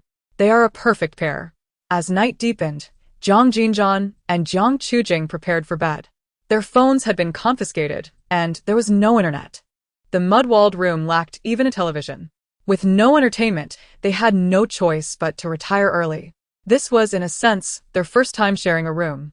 Jiang Jinran was wrapped up snugly, revealing not a hint of skin, while Jiang Chujing, being considerate, lay in bed without stealing a glance at Jiang Jinran. Around them were the cold, crumbling mud walls, and the bed creaked with every movement. painfully hard beneath them. Jiang Jinran never imagined he would one day sleep in such a place. Though he felt uncomfortable, curiosity prevailed. At that moment, he felt a profound tranquility. Listening to the rhythmic chirping of insects outside and the soft sound of Jiang Jinran's breathing nearby, bringing him a sense of long-lost peace. Sleepiness soon enveloped him. Compared to the more comfortable accommodations of others, their living conditions were quite poor, yet neither of them voiced a complaint as they quietly drifted off to sleep. Meanwhile, the chat room continued to buzz with activity. Ah, what adorable little ones. They truly soften my heart. Despite such a poor environment, they sleep so peacefully, which tugs at my heartstrings. Alas, this house is genuinely inadequate, and it saddens me to witness it. Good night and sweet dreams to Brother Chujing and Sister Jianran. Living in the most dilapidated house without complaints brings me a sense of tranquility. I adore you both and could watch you endlessly, hoping the live stream never ends. Although today has been somewhat unremarkable, I wish you both luck tomorrow. Sleep well. My heart is softened. As the guests gradually fell asleep, the live stream concluded. The audience felt a profound sense of reluctance. Although the broadcast had ended, discussions online continued unabated. The most talked about figure today was undoubtedly Jiang Jinran, who naturally drew attention, while Jiang Jinran unexpectedly became the second most popular guest. While she faced her share of criticism, many also appreciated her charm. Some believed she was incompetent compared to Bai Shui and a burden to Jiang Jinran, while others found her sweetly innocent, enjoying her interactions with him. In summary, Jiang Jinran's reputation is a blend of both commendation and criticism. Controversy breeds interest, and Jiang Jinran's name has thus become widely recognized. She has emerged as the center of heated discussions, and her endearing appearance and genuine demeanor have endeared her to many. Unaware of the external controversies, Jiang Jinran quickly drifted into a dreamless sleep. The next day, she awoke naturally, sunlight streaming across her half-reclined form. Blinking in confusion, she wondered if she had overslept. Just as she did, Jiang Jinran's gentle voice reached her ears. She turned her gaze toward the nearby, somewhat grimy wooden table, where 2 bowls of congee and a few salted duck eggs awaited her. "Where did you get those salted duck eggs?" she asked without a moment's hesitation. Jiang Jinran smiled faintly, replying, "I just took a stroll outside, and an elderly man gifted them to me." What a kind soul, Jiang Jinran mused. He must have thought I looked appealing. Jiang Jinran arched an eyebrow, casually uttering those words. "Haha, narcissist," Jiang Jinran quipped, as Jiang Jinran arranged the chopsticks. "Hurry and wash up, otherwise, breakfast will turn cold." Jiang Jinran promptly sprang from the bed. After a leisurely breakfast, they made their way, as directed, to the clearing beneath the camphor tree where they had gathered the previous day. Meanwhile, the new day's live stream commenced. "Today, we shall embark on an adventure to Ying Mountain," Director Shinwei announced as Jiang Jinran approached. "Wait, Ying Mountain?" she gasped, her eyes widening. If I recall correctly, that incident occurred at Ying Mountain. A slight furrow appeared on her brow, her eyes reflecting unease. Jiang Jinran glanced at her, curiosity piqued, yet she remained oblivious, lost in her thoughts. Will that incident occur again? If it does, it would be a tremendous blow to Jiang Jinran. Suddenly, Jiang Jinran placed a reassuring hand on her shoulder, his expression still adorned with a gentle smile. "What are you pondering? The live stream has already begun. Don't lose focus." Jiang Jinran's worries were of little concern to him. From early on, he had foreseen his own downfall. Rather than worry, he felt an intriguing curiosity about how exactly that downfall would unfold. "Good morning, everyone," Shinwei greeted, his smile radiating energy akin to the morning sun. "How did everyone sleep last night? Are you accustomed to it?" he asked, his gaze dancing among the guests. The guests enthusiastically responded, raising their voices in affirmation. "Director, I slept soundly, better than I expected. Thanks to you, I had a good night's rest." Jiang Jinran and Jiang Jinran remained the only silent observers, somewhat out of sync with the lively atmosphere. Although they had fallen asleep quickly and rested well, they could not bring themselves to claim they had enjoyed a pleasant night's sleep, given their abysmal living conditions, far inferior to the others. Thankfully, their adaptability was strong. Otherwise, it would have been impossible to find rest in that drafty mud-walled house. At this moment, Numerous viewers flooded into the live stream, and the comments began to flood the screen. Poor Jiang Jinran and Jiang Jinran, it's evident they didn't sleep well. Both appear disinterested. After all, who could sleep in such a mud-walled house? Director Shin Wei, your questions are truly piercing the hearts of brother Jiang and sister Jinran. Haha, it's hilarious. Jiang Jinran and Jiang Jinran are eerily silent, likely due to a poor night's sleep.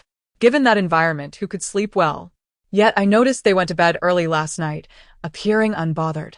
On the surface, yes, but they're likely cursing inside. Following some light banter, Shin Wei shifted to the main topic, announcing, now that the adjustment period is over, today we will face some unique challenges. Besides Jiang Jinran, who had overheard some pertinent information, the other guests were completely in the dark.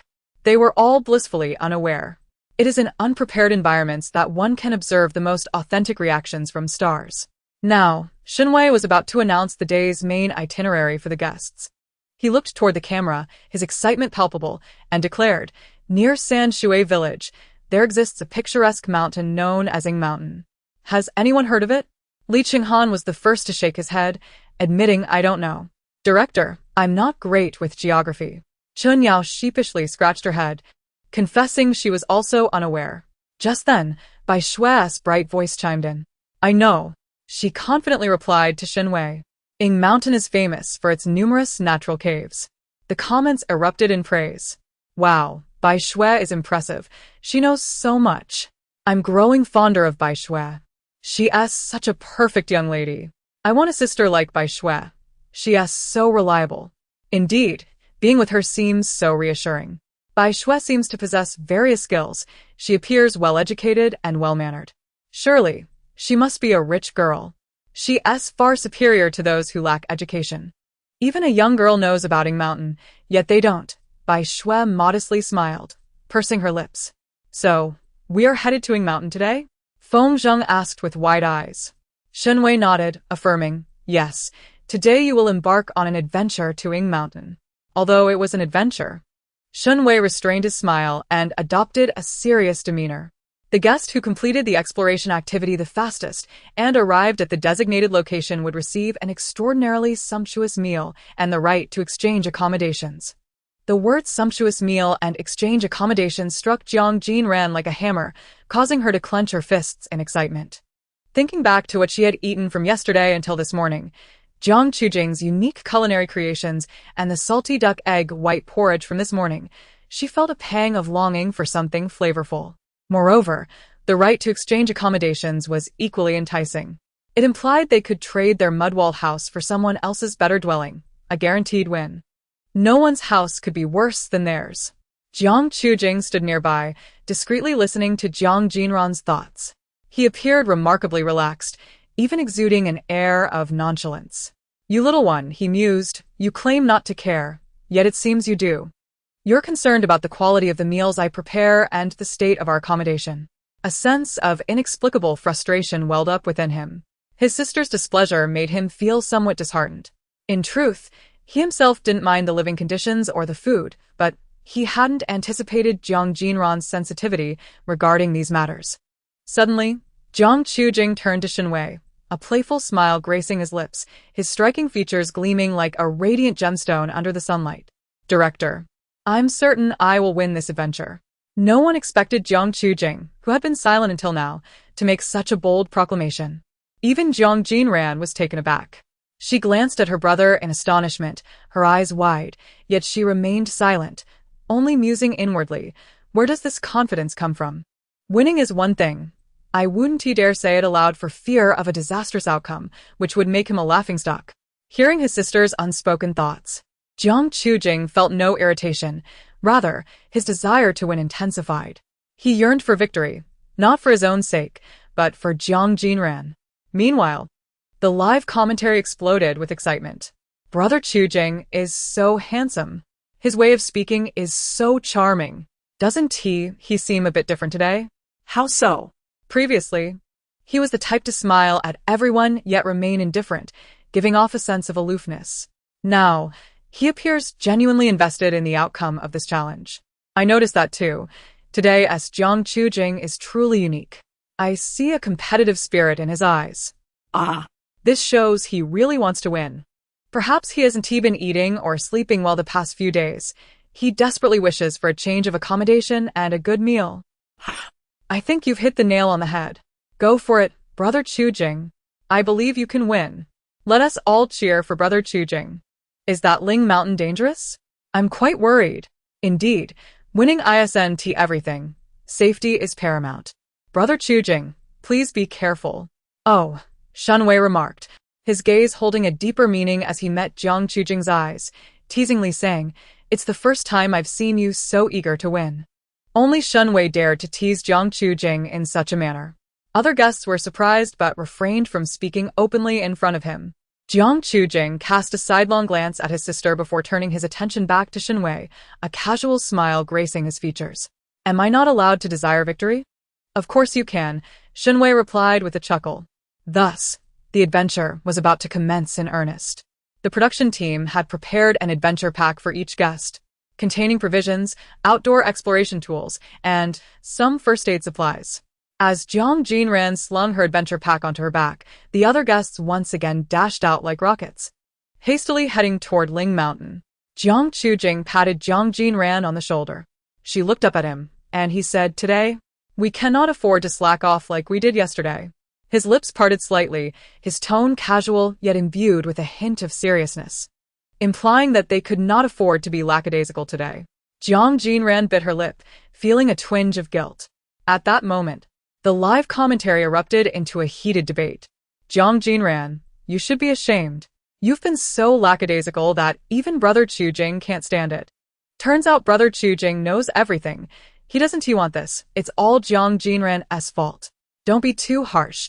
Brother Chujing isn't blaming Jiang Jinran. He just hopes she will cooperate today. Regardless, if Brother Chujing loses today, I'll blame Jiang Jinran." "Why blame Jiang Jinran? You fans need to chill. It's not helpful. Brother Chujing would be better off without Jiang Jinran. He'd have a better chance of winning alone. Can the haters stop harassing little Jinran? Do you think your insults have any effect? All it does is boost her popularity. She's on fire. You want to win too, don't you?" Jiang Chujing gently adjusted the backpack behind Jiang Jinran, his melodious voice cascading down from above. Jiang Jinran felt somewhat unaccustomed to his sudden tenderness. Remembering his earlier question, she nodded earnestly. "I want to win too." Jiang Chujing smiled broadly, his radiant grin illuminating his face. "Then let us strive together, sister." The viewers in the live stream witnessed this moment, and their earlier hostility dissipated instantly. ah, How adorable. Every time I see their interactions, my heart melts. They're so cute. Let us cheer them on. Two little darlings. The haters are blind, only knowing how to argue, completely oblivious to how well these two get along. The haters are getting wrecked. Come out and say something if you dare. Jiang Chujing and Jiang Jinran are the best partners, irreplaceable. Both little treasures want to win so badly. Sadly, I can't help you. I can only cheer for you from the screen. oh, How I wish I could scoop up these two cuties. Finally, Jiang Jinran and Jiang Chujing were ready to set off. They approached the sightseeing electric vehicle and quickly boarded, which would take them to the foot of Ling Mountain. The other guests had already departed, making them the last team to set off today. However, Jiang Chujing understood that being slightly behind now was inconsequential. Ling Mountain was the true battleground, and he was confident he could overtake the others. 15 minutes later, Jiang Jinran and Jiang Chujing arrived at the foot of Ling Mountain. The majestic peaks loomed before them, a vast expanse of green stretching into their view. Strangely, though the mountain appeared like any other, it exuded an unsettling chill that made Jiang Jinran uneasy. The tunnels within Ling Mountain were not particularly dangerous, however. She recalled the incident that had tarnished Jiang Chujing's reputation, which had taken place in Ling Mountain. And Bai Shui was here too. Everything had been disrupted. Yet it would continue along its predetermined course. At that moment, Jiang Chujing patted her shoulder again. "What are you thinking?" His eyes were like a tranquil deep sea, revealing no discernible emotion. He chuckled softly. "Don't lose focus. We have important matters to attend to." Jiang Chujing understood what Jiang Jinran was worried about. She was preoccupied with thoughts of things that had yet to happen, which was not in his nature. He wanted to concentrate solely on their current objective. Upon hearing Jiang Chujing's words, Jiang Jinran nodded earnestly, quickly discarding the chaotic thoughts that clouded her mind, her expression revealing a newfound seriousness. Determined to secure a better accommodation and relish one last grand meal, she was resolute. The two hastily ascended the mountain. Given their earlier departure, they could ill afford to waste any more time. They must ascend swiftly and surpass their competitors on Ing Mountain. As they entered the mountains, Jiang Jinran felt enveloped by layers of dense forest. The vibrant greenery surged into her vision, while the sunlight above appeared significantly dimmed by the thick canopy. The camera followed their every move, allowing the audience to witness the unfolding scenes on Ing Mountain in real time. Comments flooded in. Why does it feel a bit eerie? I'm getting goosebumps. Could this be dangerous? I'm so worried. Jiang Chujing and Jiang Jinran, I command you to prioritize safety over everything else. Safety first. I hope Brother Chujing remains unharmed. Wow, this is a bit frightening. I'm scared just watching. It's broad daylight. Please don't scare us. At that moment, the camera shifted, capturing the advance party gathered before a massive, dark tunnel. No one dared to take the first step. The unknown is always the most terrifying. What could possibly lie within the depths of that ominously dark tunnel? Chen Yao pressed her lips together tightly, her gaze filled with apprehension as she looked toward the tunnel, her eyes betraying a hint of unease. Being a girl, she felt particularly wary, especially with Bai Shui, a younger girl beside her. They both wondered if they would safely emerge after entering the tunnel. Even Feng Zheng, who was usually the first to charge ahead, hesitated at this moment. He lingered outside the tunnel, glancing at the nearby staff with a smile, asking, "There isn't anything strange in there, is there?" The staff member reassured him softly. "We've sent people in to check, you needn't worry. It's just a bit dark. There has to be some challenge, otherwise it wouldn't be an adventure, right?" After hearing this, Feng Zheng's expression relaxed slightly, but soon he furrowed his brow again, asking, "If we encounter danger inside, can we withdraw?" The staff member nodded with a smile. "Of course. Just use the walkie-talkie, and rescue personnel will escort you out immediately." "Seriously, you're thinking of withdrawing before it even begins? Could you show a little courage?" "Well, it's understandable. Those tunnels do look quite frightening." "Uncle Feng, are you scared too? Aren't you supposed to be brave? Why so indecisive? Just charge in and be done with it.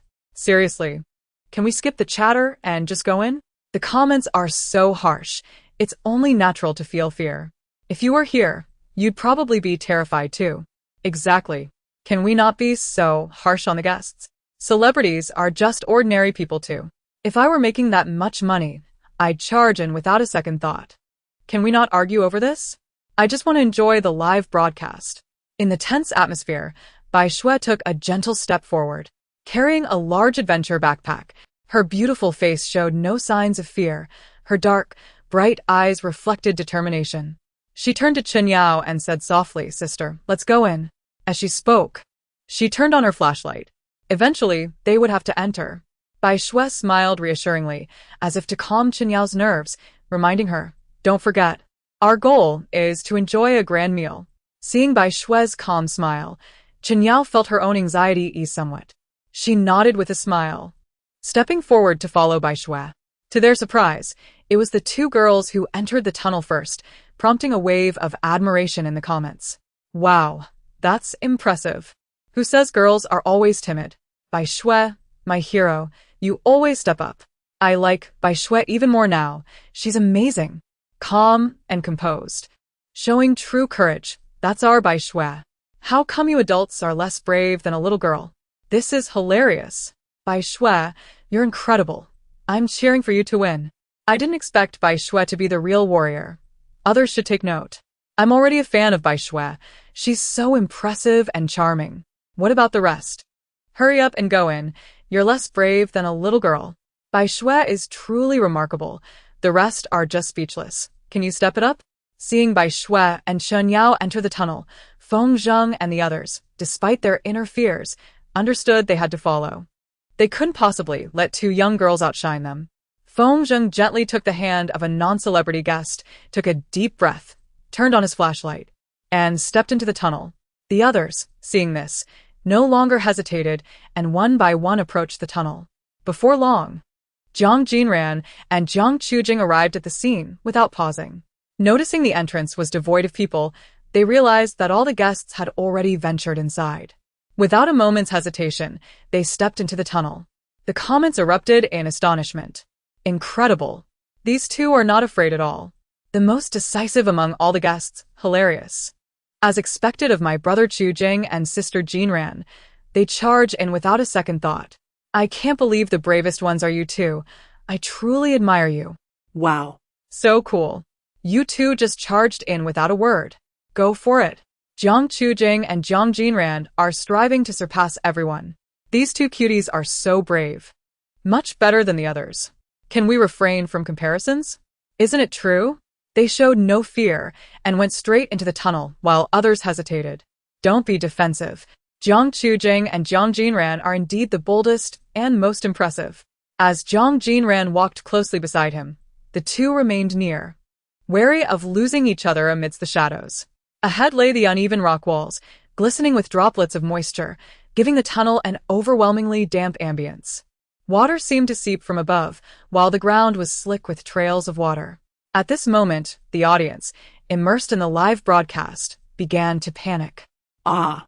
This is a bit scary. Why has it suddenly turned into a horror film? Jiang Jing and Jiang Jinran, how are you both managing to not tremble or feel weak? I'm terrified. As the New Day's celebrity observation room trended once more, the topic of the Ying Mountain adventure became the focal point of everyone's attention. I have grown up hearing about the mountain of Yingshan for the very first time. Yingshan is not entirely obscure. I have heard of it before. The idea of exploring Yingshan is intriguing. Are reality shows really this thrilling nowadays? However, the tunnel is genuinely terrifying. I wouldn't be able to handle it. Yet. Considering how much celebrities earn, what is the big deal about crawling through a tunnel? The young girl, Bai Shui, truly stands out. She possesses an unusual maturity for her age, which I find quite endearing. Nevertheless, I find myself more fond of Jiang Jinran. She is simply adorable and seems quite eager to win today. I never expected to witness Brother Chuji venturing into the mountains. It is quite a delightful scene. But frankly, I am quite worried about him. I hope nothing unfortunate occurs, or my heart will be deeply pained. The thrill is what makes it interesting. Previous reality shows have been rather mundane. This one is engaging, and I suggest intensifying the excitement. I enjoy watching celebrities face fear. Haha. Jiang Jinran and Jiang Chuji continued to navigate through the long tunnel. Their vision seemed to be gradually consumed by darkness, rendering everything dim. The sound of persistent dripping water filled the air. Jiang Jinran felt inexplicably restless. She forced herself to calm down as her thoughts began to drift, inundated by various ideas. Her foremost concern remained with Bai Shui. Previously, within the same tunnel of Yingshan, Jiang Chuji and Bai Shui were paired as partners. Jiang Chuji momentarily paused as he held the flashlight. He had heard Jiang Jinran musing multiple times about Bai Shui and the entanglement they seemed to share. Yet, the specifics of this entanglement had never been disclosed. To be honest, his curiosity was piqued regarding how Bai Shui had brought him to disgrace. Jiang Jinran furrowed her brows, deep in contemplation. After they entered the tunnel for exploration, a verbal conflict arose between them, leading Bai Shui to run off in frustration, becoming lost in the pitch-black tunnel. Jiang Chuji, being a responsible individual, did not abandon the young girl. Instead, he searched diligently for her, with rescue personnel joining the effort. After an extensive search, they ultimately found no trace of her and were left with no choice but to exit the tunnel. To their surprise, Bai Shui emerged just after they exited, albeit in a poor state, having sustained some injuries. A fleeting look of disdain crossed Jiang Jinran's eyes upon hearing this. Jiang Chuji's deep gaze momentarily faltered. He felt a wave of nausea wash over him, as if something foul had crawled onto him, causing discomfort. Meanwhile, Jiang Jinran remained lost to her thoughts. Bai Shui's revelation had caused a significant uproar, and without a doubt, the online community began to vilify Jiang Chuji. The fact that Bai Shui was a minor and a girl ignited public outrage, triggering a collective fury against him. Jiang Chuji's brow furrowed deeply. A chilling coldness began to emanate from his striking eyes. As Jiang Jinran sighed softly while walking, it became evident that, in the absence of evidence, the public was more inclined to side with Bai Shui, leaving Jiang Chuji as the target of public condemnation. Eventually, the Jiang family intervened to suppress the backlash. However, this very action incited further resentment among the masses, leading them to despise Jiang Chuji even more. Thus, his reputation crumbled, resulting in the loss of numerous endorsements, marking the initial step towards his utter disgrace. Jiang Chuji pressed his lips together, forming a straight line, his countenance radiating a chilling seriousness. At that moment, he finally comprehended the essence of Jiang Jinran's words regarding his downfall. How intriguing, he thought with a slight smirk, reminiscent of a cold rose blooming in the night. Although he felt a twinge of disgust, it also seemed quite interesting. Bai Shui, was it? He was somewhat curious to see if this young girl could indeed bring him such trouble. Jiang Jinran remained focused on her path when, quite suddenly, she stumbled over something. Her balance faltered, and she let out a soft cry as she fell to the side. Xiao ran. Jiang Chuji sensed something amiss with Jiang Jinran. Rarely did he display such surprise, his eyes widening as he called her name, his arm instinctively reaching out to catch her. Yet he fell just short. Jiang Jinran did not manage to grasp Jiang Chuji's hand. She instinctively braced herself against a nearby rock to cushion her fall, but still tumbled to the ground, rolling several times. Fortunately, she intelligently protected her head. After an indeterminate time rolling on the ground due to anxiety, Jiang Jinran slowly opened her tightly shut eyes to find herself enveloped in utter darkness. At that moment, she lay on the cold rock surface, feeling the dampness seeping through her clothes. The chilling moisture seemed to penetrate her attire, and she noticed several minor abrasions on her body, radiating a subtle, fragmented pain. Jiang Jinran furrowed her brows in irritation, decisively half rising to retrieve her flashlight from her exploration pack. Upon illuminating her surroundings, she was startled to discover that she was encircled by rugged, towering rocks, as if ensnared in an impenetrable chamber. There seemed to be no exit. How had she even rolled in here in the first place? Surely, there must be an escape route. Jiang Jinran's brows knitted tightly. No wonder she felt utterly isolated. Jiang Chuji, the crew, and the rescue personnel seemed to have vanished completely, leaving her confined in this strange, sealed space. No sounds from others reached her ears. Struggling to her feet, Jiang Jinran began to circle the rocky walls, gripping the flashlight firmly, desperately searching for a glimmer of hope amidst the overwhelming stone. She could not simply perish in this abyss. Regrettably, after circling for an eternity, all she encountered was an unyielding expanse of rock, devoid of any visible hope. Disheartened, she let her eyes fall. With a casual swipe of her hand against the stone, her spirits dipped further. Just then, she remembered the walkie-talkie in her exploration pack. A spark of excitement flickered in her eyes as she swiftly opened her backpack.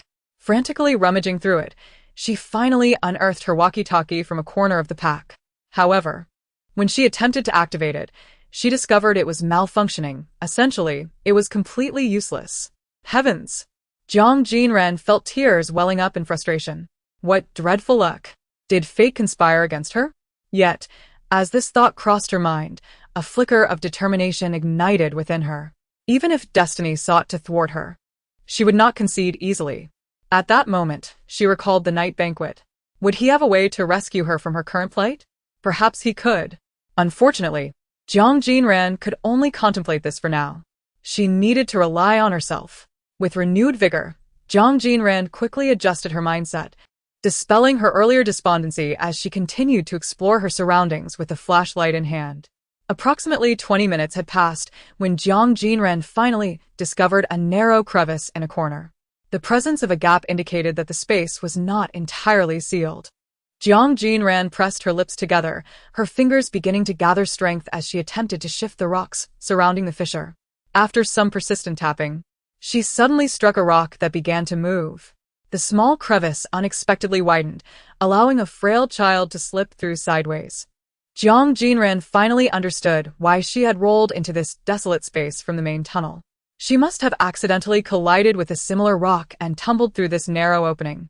As for the others, their larger physiques rendered them incapable of entering. Jiang Jinran let out a soft sigh, realizing her unfortunate predicament was a culmination of numerous coincidental mishaps. However, at this moment, she glimpsed a flicker of hope. With her exploration pack secured on her back, she cautiously endeavored to squeeze through the gap, instinctively holding her breath and contracting her body as much as possible. After a series of intermittent struggles, she successfully emerged. Jiang Jinran exhaled a long breath of relief. Yet, at that moment, the sight before her left her momentarily stunned. To her astonishment, upon emerging, she was confronted by a massive boulder. The walls surrounding her remained impervious, indicating that she had merely transitioned from one enclosed space to another. Jiang Jinran felt an absurd sense of being toyed with by fate. Gritting her teeth, she summoned a fierce determination. The more dire the situation, the less she could afford to be defeated. Like before, Jiang Jinran brandished her flashlight, scanning her surroundings. Fortune favored the diligent, for soon she discovered another crevice between the rock walls. However, drawing upon her experience, she pushed against the surrounding rocks with all her might, only to find them utterly immovable. The crevice was too small for her to escape. Jiang Jinran realized she was truly trapped this time. Biting her lip, she bent down, pressing her face against the crevice, attempting to glimpse the outside world. Suddenly, a brilliant beam of light shot through. Jiang Jinran instinctively stepped back, shielding her eyes with her hand. In the next moment, she heard distinct footsteps. There were people in the space beyond the rock. This might mean that Jiang Jinran was merely a step away from freeing herself from her predicament. She immediately pressed her face against the crevice and called out, "Is anyone there?" As her voice echoed, the footsteps abruptly ceased. Moments later, the beam of light shone again. This time, Jiang Jinran did not retreat, merely squinting against the brightness. Then, she heard cautious footsteps approaching. Someone was tentatively drawing near. Jiang Jinran widened her eyes, catching a glimpse of a familiar face illuminated by the flashlight. It was Bai Shui. Holding the flashlight, Bai Shui approached with her eyes slightly widened and a wary expression. A complex mix of emotions surged within Jiang Jinran. How could it be Bai Shui? Did this mean her only chance of escape lay with her? Deep down, Jiang Jinran was reluctant to associate with Bai Shui, knowing that the seemingly capable and intelligent Bai Shui was far from benevolent. Yet, given the current circumstances, there was no animosity between them. As Jiang Jinran wrestled with her thoughts, Bai Shui spoke. "Who are you?" Her voice trembled slightly, revealing her own unease and even fear. "I am Jiang Jinran." Bai Shui paused, her eyes darting around before she asked, "Jiang Jinran, how did you end up here?" Jiang Jinran pressed her lips together. In light of the current predicament, her only recourse was to seek Bai Shui's assistance. No matter what, surviving was the most crucial thing. Resolving herself, she recounted her recent misadventures to Bai Shui. "I'm trapped here and can't get out," Jiang Jinran implored. "Could you please relay a message to the rescue team?" Bai Shui remained silent, her lips tightly pressed together. For some reason, instead of feeling sympathy for Jiang Jinran's tragic plight, a strange sense of satisfaction welled up within her. In truth, she harbored resentment towards Jiang Jinran. Why should this inept individual enjoy such good fortune, being paired with Jiang Chujie and benefiting from his care? Now, With Jiang Jinran trapped, Bai Shui felt she deserved it. Seeking to escape her own predicament was out of the question. After all, she was alone, having also lost track of Chen Yao. The tunnel was so dark that two people could easily become separated unless they stayed close together. The rescue team likely hadn't noticed her absence, and worse still, her walkie-talkie was in Chen Yao's bag. Thus, Bai Shui's situation was not much better than Jiang Jinran's. With her own survival at stake, she had no capacity to assist Jiang Jinran. "I also got separated from them." Bai Shui feigned a pitiful expression. "I'm afraid I can't help you. You're lost too?" Jiang Jinran furrowed her brow, her expression turning serious. "I'm exhausted and feeling dizzy. I'm sorry. I truly can't help you," Bai Shui replied, her tone low and heavy. With that, she slowly turned away, leaving Jiang Jinran with only a fading silhouette. "Wait, Bai Shui." Jiang Jinran called out, but she could do nothing but watch as Bai Shui's figure receded into the darkness. Jiang Jinran pouted in frustration. Why was she leaving so quickly? Initially, she had hoped to brainstorm solutions together with Bai Shui. She had not anticipated Bai Shui would depart so swiftly, perhaps fearing that Jiang Jinran would be a burden. Jiang Jinran chose not to dwell on the matter any longer. In this situation, relying on anyone was futile, and she would have to find her own way out. Bai Shui continued onward into the darkness, tightly gripping her flashlight as if it were her lifeline. In truth, her circumstances were considerably better than Jiang Jinran's, as she could still navigate the tunnel freely. If luck were on her side, she might find her way out. Jiang Jinran's situation was quite the opposite. A glint of coldness flashed in Bai Shui's beautiful eyes. She secretly wished for Jiang Jinran's misfortune to deepen. Just then, she unexpectedly stumbled over something. Bai Shui lost her balance and fell heavily to the cold, damp ground. A sharp pain shot through her leg, and she gasped, the metallic scent of blood filling her nostrils. Bai Shui knew without looking that her calf was bleeding. What terrible luck! She inhaled sharply several times, her brow furrowed tightly, and her entire face turned pale with pain. At that moment, a bright beam of light suddenly illuminated her. Shortly thereafter, the sound of hurried footsteps echoed around her. Bai Shui. Someone exclaimed in surprise, calling her name. Bai Shui slightly lifted her head, meeting the anxious gaze of the rescue personnel. However, her eyes seemed to wander uncontrollably past them, fixating on a tall figure approaching. Jiang Jinran followed the rescuers, hastily making his way toward Bai Shui. Upon recognizing the fallen individual as Bai Shui, a flicker of disappointment passed through his eyes. It was Bai Shui, not Jiang Jinran. Originally, Jiang Jinran and the rescue personnel had been searching this area for Jiang Jinran, but unexpectedly, they had stumbled upon another missing person, Bai Shui. Are you alright, Bai Shui? The rescuer crouched down, inquiring patiently. Bai Shui pressed her lips together, her peripheral vision constantly darting toward Jiang Jinran, who merely stood rigidly to the side, not approaching to check on her injuries. His exquisitely handsome face bore an inscrutable frost, cold and indifferent, revealing no trace of emotion. Jiang Jinran's reaction left Bai Shui feeling a sense of disappointment. Clearly, he did not treat Jiang Jinran this way. He exhibited profound concern and tolerance for Jiang Jinran. Yet, by blood relation, she was his true sister, although a sister hidden from the light.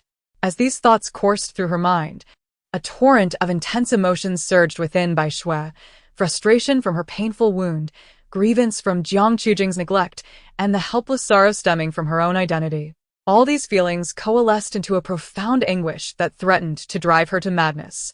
Her fingers instinctively clenched into a fist, her eyes reddening, her lips trembling. I just fell. My leg is bleeding. Upon hearing this, Jiang Jinran furrowed his brow and quickly turned to the rescue personnel, decisively stating, her wound needs immediate attention. Take her out quickly. I will search for Jiang Jinran alone. Jiang Jinran pressed his lips together lightly, asserting, I can manage. I won't overexert myself. Bai Shui, however, could hardly believe her ears, her body trembling even more violently. She was unsure what exactly she was angry about. Clearly, she and Jiang Jinran were almost like strangers at this moment. Yet, upon hearing that he intended to leave her with the rescuers while he sought Jiang Jinran, an even fiercer blaze of unnamable fury ignited within her. Her heart felt as though it were being fried in a hot oil pan, making her nauseous. Jiang Jinran was unwilling to acknowledge her injury, solely focused on rescuing Jiang Jinran. Realizing this, Bai Shui suddenly felt an overwhelming and complex resentment rise within her. At this moment, she felt a greater hatred for Jiang Jinran than for Jiang Jinran, her brother by blood, who completely dismissed her existence. Unaware of Bai Shui's turmoil, Jiang Jinran observed as the rescue personnel skillfully lifted Bai Shui into their arms and then ventured deeper into the tunnel with his flashlight. Jiang Jinran had vanished from his sight.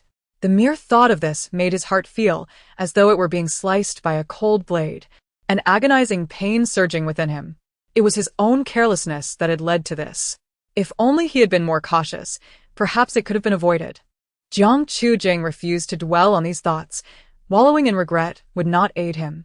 He needed to gather himself and find Jiang Jinran as swiftly as possible, even if it meant turning over the entire mountain. Due to the unexpected incident involving Jiang Jinran and Bai Shui, the live broadcast of Celebrity Observation Room had been abruptly interrupted. The production team promptly issued an apology, yet it did little to quell the public's panic and outrage. The term celebrity observation room live broadcast interrupted had surged to the top of the trending topics, accompanied by a fiery explosion emoji. Names like Jiang Jinran, Jiang Jinran, and Bai Shui also skyrocketed on the trending list, overwhelming the charts related to the celebrity observation room. Thankfully, brother Jing is safe, but what about sister Jinran?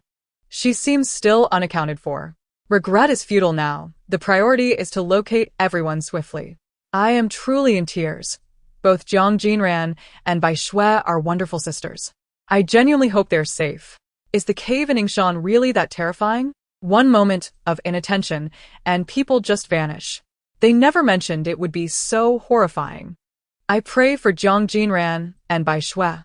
They must be safe, both adorable young ladies. Why did this happen? Everything seemed fine at first. I am truly baffled. Hurry and release our brother Jing. What if something happens to him in this danger? Brother Jing, please stay safe. My heart cannot bear it. Bai Shui had been found. This was undoubtedly a tremendous piece of good news, providing a glimmer of solace to the anxious netizens. This is wonderful.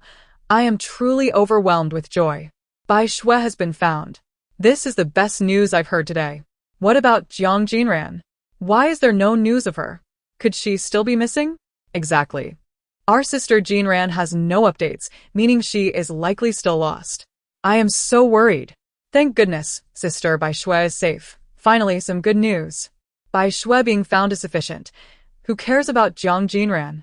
It's better if she remains lost. How can you say such a thing? Do you have any humanity left? Are you a monster? How could you utter such cold-blooded words? The internet is rife with scum, isn't it? Jiang Jinran has always been a disaster. I can't stand her and wish her misfortune. With such bitterness online, your life must be quite miserable, huh? Scum and perverts should be expelled. Are you foolish? She is just a little girl and has done nothing wrong. Is such hatred truly necessary? I reported you. Are you insane? I have truly witnessed the diversity of species. Can we refrain from being flippant about life and death matters? Get lost, you lunatic. Jiang Jinran sat on the ground, hugging her knees, her back against the cold rock wall. Her eyes gently closed. A damp atmosphere enveloped her, refusing to dissipate. Unable to find a way out for the time being, she settled in a corner, resting her eyes. This did not signify her surrender. Once she regained her strength, she would continue to seek a way out. Moreover, she believed that someone would come from the other side of the rock wall. After all, if Bai Shui could inadvertently arrive here, others could as well. As long as she could see someone, she would not fear being trapped. At this moment, Jiang Jinran's emotions were not tense but rather calm, even slightly relaxed. Suddenly, she heard the faintest sound of footsteps. If she had not strained to listen, she would not have noticed them at all. Jiang Jinran's eyes widened in an instant, joy blooming from deep within her. This meant that someone else was coming. She quickly turned around, her face pressed against the rock wall, peering through a crack outside. Unexpectedly, she locked eyes with a pair of deep, beautiful eyes. At that moment, the two individuals by the rock wall exchanged glances through the gap. Jiang Jinran was startled by the sudden appearance of those eyes, instinctively taking a step back. Xiao Ran. The melodious and clear voice, akin to a gentle breeze wafting through the crack, belonged to Jiang Jing. Brother? Jiang Jinran tentatively called out, her voice tinged with excitement and joy. Though Jiang Jinran harbored lingering resentment towards her brother, in this moment, having experienced the tumultuous highs and lows of life, alongside feelings of despair, fear, and exhaustion, the sight of this familiar figure, her brother, inevitably stirred a complex array of emotions within her. It was akin to discovering a lifeline in an entirely foreign environment. Xiaoran, how are you? Jiang Jing's clear voice resonated through the crevices of the rocks. While Jiang Jinran could not discern his expression, she sensed an indescribable tremor in his voice.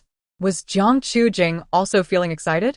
I'm fine, Jiang Jinran replied candidly, her hands gripping the rocks. She had sustained some minor scrapes, but otherwise, she was unscathed. Upon hearing this, Jiang Jing's heart, which had been suspended in anxiety, finally found solace. In that moment, he suddenly comprehended an emotion known as loss and recovery. This feeling surged through his heart, previously shrouded in bitterness, igniting a spark of exhilaration. He felt elated. That's a relief. Take care of yourself.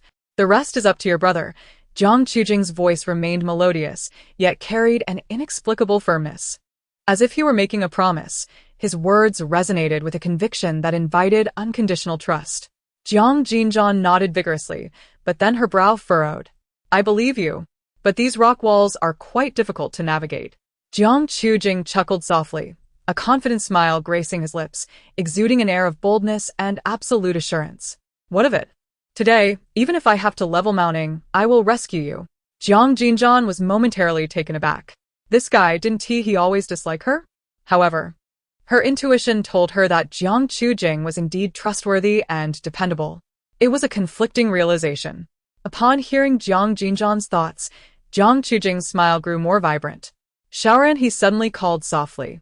Jiang Jinran's train of thought was interrupted by his voice, and she instinctively glanced towards the rock crevice. What is it? Actually, it's nothing. Jiang Jinran placed his hand on the rock, as if doing so would help him better sense Jiang Jinran's presence. In the past, I may not have been a good brother. I was immature back then, he said with a hint of self-deprecation, his voice deep and pleasant. But today, after experiencing this, I suddenly realized I want to be a qualified brother. Jiang Jinran pressed his lips together, determination and softness flickering in his gaze. I may not be very skilled yet, but I am making an effort. Haven't you noticed how I've been taking care of you these past few days? For a fleeting moment, Jiang Jinran's mind went blank.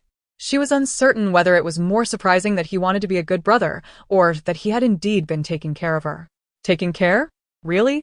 All I remember is you nearly burning down the house and making some rather strange specialty dishes. Jiang Jinran coughed lightly. Regardless, I will strive to be a good brother from now on, he said earnestly. Then, this handsome man transformed into a seemingly unassuming sheep, asking in a low, gentle tone. So, Shaoran, could you perhaps refrain from disliking me in the future?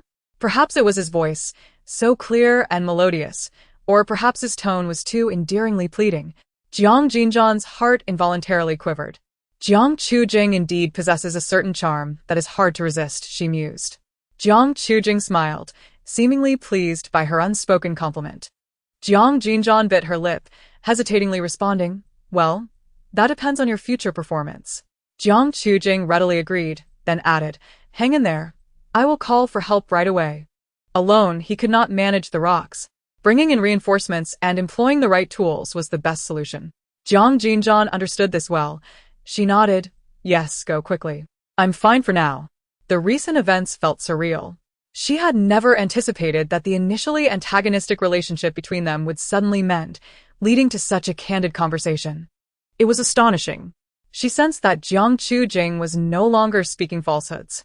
His previous words were not mere bravado, but were imbued with sincerity. This meant he was genuine. Jiang Jinran was not ungrateful. Since Jiang Jinran sought to mend their relationship, she had no reason to reject him. After all, from their first meeting until now, Jiang Jinran had never harmed her despite his bluster. Rather, he had helped her considerably. Thus, she was willing to grant him a chance for redemption. Approximately 20 minutes later, Jiang Jinran returned with a professional rescue team and equipment. In the face of such expertise, the rocks trapping Jiang Jinran crumbled like paper. It took little time before she was freed. The moment she regained the light, Jiang Jinran saw Jiang Jinran standing before her, the tall and handsome man resembling a deity, extending his hand toward her with a radiant expression. Jiang Jinran felt no aversion. She placed her hand in his palm. Jiang Jinran smiled and took her hand, leading her toward the tunnel's entrance. In an instant, the internet erupted with excitement. Finally, I've been waiting for this moment. Jiang Jinran, darling, thank goodness you're okay. I can't stop crying. Oh my, you have no idea how long I waited for this news. I was almost ready to pray for Shaoran. Shaoran, you're safe. My prayers were not in vain. I am so thrilled. Those haters must be furious now. Good riddance to them. The scum cannot have their way. Our Jiang Jinran is safe and sound. Although Jiang Jinran and Bai Shui had been successfully rescued, the show could not continue and was temporarily suspended. This was Jiang Jinran's longtime residence. Jiang Jinran thus enjoyed Jiang Chujing's attentive care, free from worry. Upon entering his bay apartment, she was greeted by expansive, transparent floor-to-ceiling windows, revealing the stunningly clear ocean. The view encompassed a deep blue sky, the modern bay bridge with vehicles racing across it, and the boundless, breathtakingly beautiful deep sea. The scenery was truly magnificent. Unable to resist, Jiang Jinran approached the windows, her eyes wide in quiet admiration. Gazing at such beauty, her heart seemed to find tranquility. Jiang Chujing, how could you live in such a splendid place and not tell us? She inwardly grumbled. Hearing this, Jiang Chujing chuckled softly behind her, shaking his head. If you like it, you can stay here as long as you wish, he said, tilting his head with a tone of fondness. Jiang Jinran quickly shook her head in response. Perhaps not. Too much of the scenery may become tiresome. After saying this, she turned and comfortably collapsed onto the soft sofa, sinking into its plush embrace. At that moment, the doorbell of the apartment rang unexpectedly. Jiang Jinran widened her eyes in confusion, while Jiang Chujing displayed a knowing smile. I know who it is. Wait here, I'll go answer the door and be right back. With that, he turned and strode toward the entrance. Jiang Jinran gazed at Jiang Chujing's retreating figure and quickly blinked. At that moment, who could it be? She pondered, her heart racing at the thought of the unexpected revelation of the faux heiress's sentiments, causing her 5 elder brothers to panic. In Chapter 99, titled The Predestined Conclusion, Jiang Jinran heard the sound of the door opening and closing. Her gaze fell upon the bag, furrowing her brow in confusion. What could it be? Jiang Chujing, with a slight smile, opened the bag for her to see. Inside were an array of delectable foods: pizza, cake, pasta, and fruits. Did you order takeout? Jiang Jinran's eyes sparkled with delight, her stomach rumbling slightly. She hadn't eaten since leaving Ying Mountain. No, I didn't tea. I asked my manager to run an errand. Jiang Chujing replied nonchalantly, proceeding to lay out the food on the coffee table. You must be hungry. After setting everything up, he settled onto the sofa opposite Jiang Jinran, his deep gaze slowly drifting towards her, a teasing smile playing at his lips. I had intended to cook for you, but recalling how my first attempt turned out, I thought better of it. You seem weary, so I had my manager prepare some dishes you children enjoy. The warm, dim light of the room cast a gentle glow on Jiang Chujing's exquisitely deep features, his expression unusually soft, with a subtle smile that was both faint and clear. Strikingly beautiful. Jiang Jinran found herself momentarily dazed. No wonder Jiang Chujing had become a sensation in the entertainment industry. His beauty was indeed extraordinary. Jiang Chujing paused slightly, puzzled by her unexpected transition from discussing food to complimenting his looks. However, despite having received countless praises for his appearance, the sudden acknowledgement from Jiang Jinran inexplicably pleased him. Thank you, brother. Jiang Jinran, aware of the age-old adage about accepting favors, flashed a smile and eagerly began to eat. At that moment, Jiang Chujing's phone rang, disrupting the peaceful atmosphere. He had been resting his chin on his hand, quietly watching her enjoy the food when the sudden ringtone caused his brow to furrow. He glanced down at his phone, noticing it was a call from his manager. Upon answering, his manager's anxious voice came through. I have bad news. What is it? Jiang Chujing's expression remained unfazed, his tone casual. Jiang Jinran, curious, lifted her head slightly, wondering what the troubling news could be. It's about a little girl participating in the variety show with you. She has leaked information about you on Weibo. The manager's voice was tinged with urgency and frustration. You should check Weibo yourself. I need to contact PR right now. After hanging up, Jiang Chujing's brow furrowed slightly. What was this all about? A leak? Confused, he quickly pieced together the situation. Wait, could it be that Bai Shui had exposed him on Weibo? His eyes narrowed, a glint of icy depth flashing within. This meant that, although the circumstances were different, the outcome aligned with Jiang Jinran's earlier predictions. Bai Shui had audaciously gone to Weibo to disclose information about him.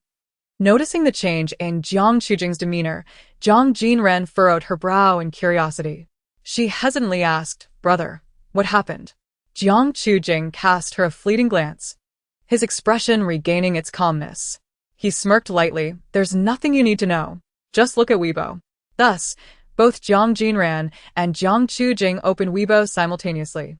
The trending topics prominently featured their names, Jiang Jing and Bai Shui. Oh no! Jiang Jinran's eyes widened in alarm. The anticipated had indeed arrived. Despite many circumstances shifting, Bai Shui's actions still unfolded as she had feared. Was this an inescapable curse? Rushing into the trending topic, she found the situation aligned with her worst expectations. Bai Shui had indeed used her Weibo account to publicly reveal Jiang Jing's actions. The contents of her post echoed her predictions. She claimed that during her disappearance in the Ying Mountain Tunnel, she had injured her leg and assumed she would perish alone, only to unexpectedly encounter Jiang Jing. She regarded him as her savior, only to be met with indifference as he chose to abandon her. Bai Shui's aim was to expose Jiang Jing's true nature, revealing the disparity between his polished exterior and his true self. Jiang Jinran meticulously read through Bai Shui's post, her tone charged with desperation and indignation, leading many commenters to believe her, as they lambasted Jiang Jing while offering comfort to Bai Shui. Is this for real? Jiang Jinran sighed internally. She had thought Jiang Jing had distanced himself from Bai Shui, believing the series of events would not transpire. Yet, dramatically, it had. Scrolling through Bai Shui's comments, she noted that in just a few minutes, the post had garnered tens of thousands of shares and comments, nearing 100,000. White Snow. I feel so sorry for you. Take care of yourself. I can't believe it. Jiang Jing? Is he truly this kind of person? Oh no, what a shocking revelation. Jiang Jing, hurry and apologize. Sister, rest well, don't be distressed. I truly misjudged Jiang Jing. Bai Shui, heiress, a hug, don't be sad. Is Jiang Jing dead? He should show himself. Bai Shui, I feel so sorry for you. This breaks my heart. We will help you share and amplify this. I used to admire Jiang Jing. Now I feel as if I've tasted something vile. Exiting Bai Shui's Weibo, Jiang Jinran sought to see how netizens were reacting to the trending topic. In stark contrast to the unanimous condemnation in Bai Shui's comments, opinions on Weibo were polarized. Jiang Jing boasted a massive fanbase, and his loyal supporters were reluctant to accept Bai Shui's claims. Jiang Jing has been my favorite for years. While he's not overly warm, he's not as bad as this. I want to hear his side. Right now, it's just Bai Shui's word. The main character hasn't spoken yet. Could all these people urging me to unfollow be from the opposing faction? My feelings are conflicted. Initially, I was shocked, but after reflecting, I choose to trust Jiang Jing. I believe in my judgment. Can some people hold back their harsh words for now? Wait until Jiang Jing addresses it before you criticize. I'm still supporting Jiang Jing. Take it easy on the insults. What if Bai Shui is fabricating this?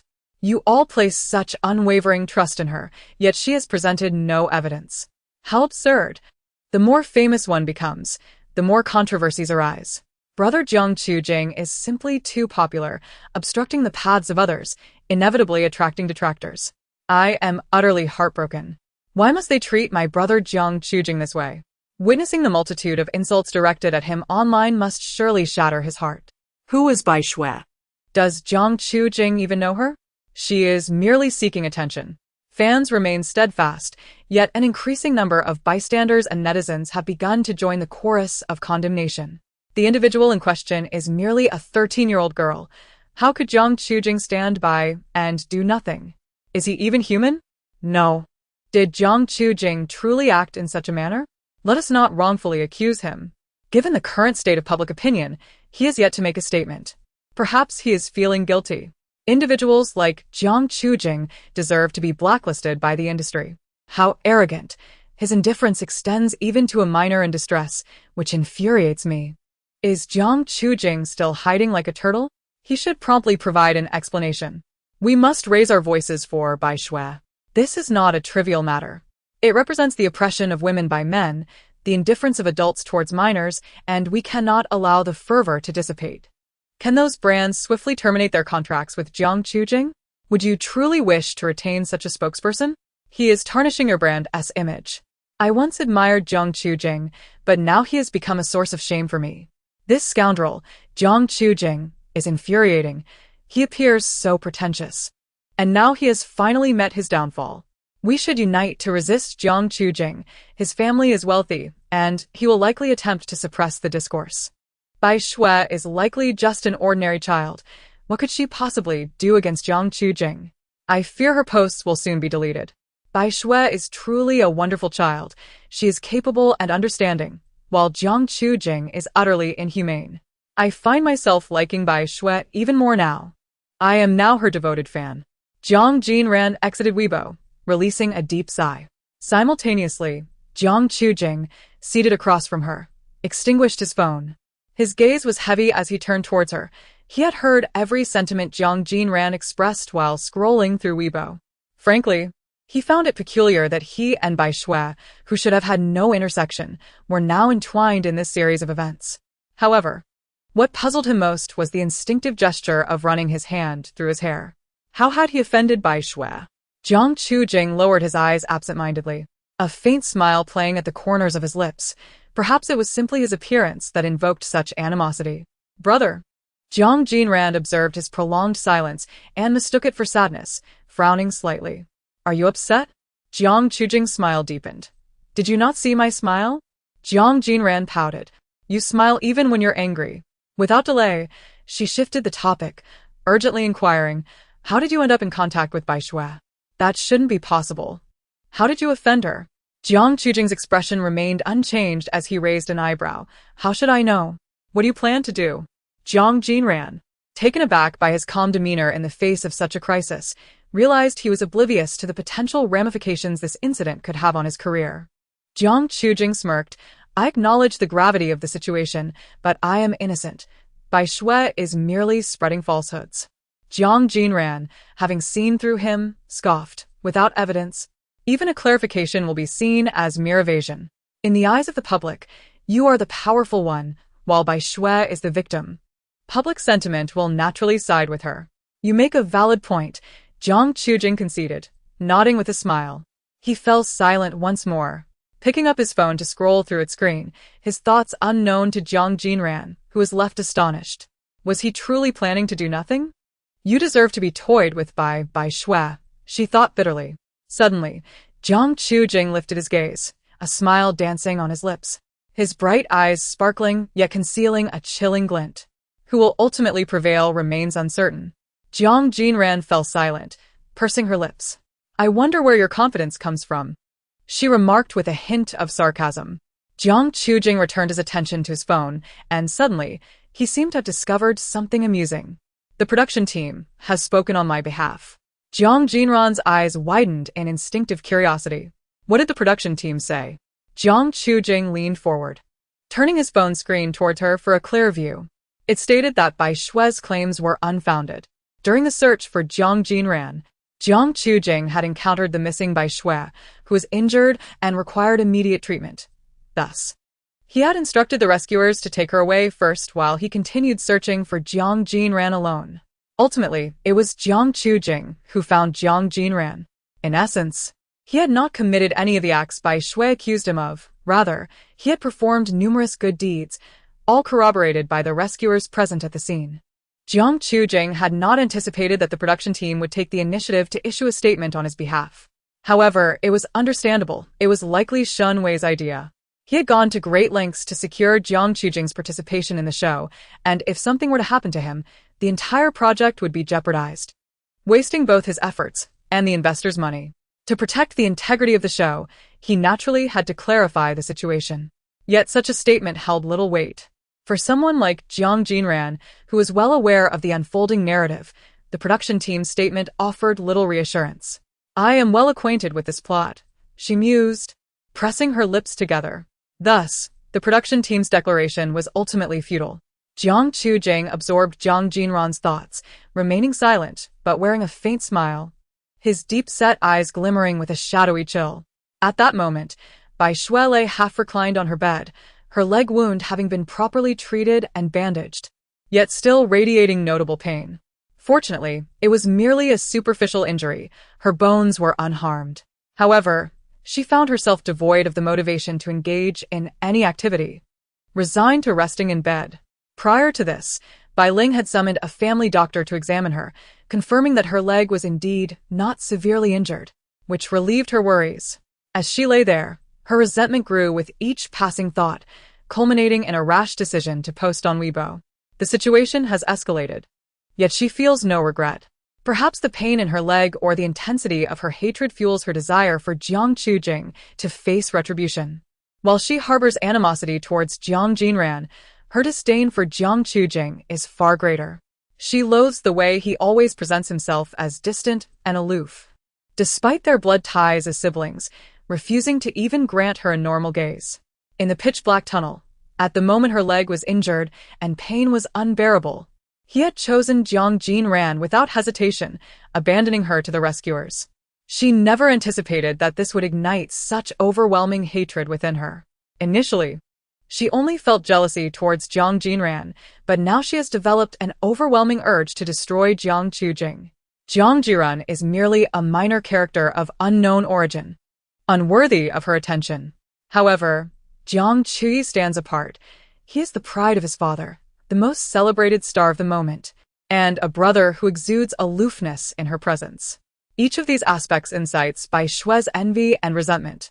She yearns to bring Jiang Jinran down from his lofty perch, to witness him stumble grievously, to compel him to lower his haughty head. This particular post on Weibo exceeded her expectations. To her astonishment, a multitude rallied to her side, uniting in their condemnation of Jiang Jinran. Bai Shue harbored no fear of her deceit being exposed. Jiang Jinran, even if he wished to refute her claims, could produce no evidence to the contrary. He was unable to prove that he had not abandoned her in the tunnel. Regardless of the circumstances, as long as she remained steadfast in her lies, public opinion would inevitably lean towards her, the perceived victim. With this thought in mind, Bai Shue retrieved her phone and opened Weibo, eager to gauge the current fervor of public discourse. She squinted, her expression revealing unmistakable displeasure. Nevertheless, the statement she made contained an element of truth. Indeed, she was spreading rumors, but so what if her mood was foul, and she felt compelled to do so? Bai Shue exhaled deeply, her brow furrowed with a cold, frosty demeanor. She would not concede defeat. What did it matter if the production team intervened? As long as there was no evidence, she could continue to weave her tangled web of lies. Bai Shue set about crafting a new Weibo post, swiftly editing and finalizing her thoughts before clicking send. Upon the release of her latest post, the comments and shares flooded in. Wow, I thought there would be a reversal. But it seems there isn't one. Jiang Jinran's fans, come see this. Is this what you call a clarifying reversal? The involved party doesn't even acknowledge it. The entertainment industry's capital colluding with a major star to bully a young girl. How shameful. Bai Shue, you are so brave. Standing up to speak out under such pressure. You are fighting against the capital. Don't be afraid. We will always support you. Bai Shue, you may lack backing, but we are your support. A poor 13-year-old girl, how can she compete with the entertainment industry as capitalists? I predict this will end without resolution. All swept under the rug. Even if they try to spin it, we must keep the heat alive and not let them succeed. I am truly fired up. I want to confront these capitalists to the end. I really want to cry. Why is it so difficult for ordinary people to defend their rights? Bai Shue, hold on. We will all stand by you. Jiang Jinran is such a scoundrel. He probably sought the production team's help for a false clarification. He has no shame left. Ah, poor little sister.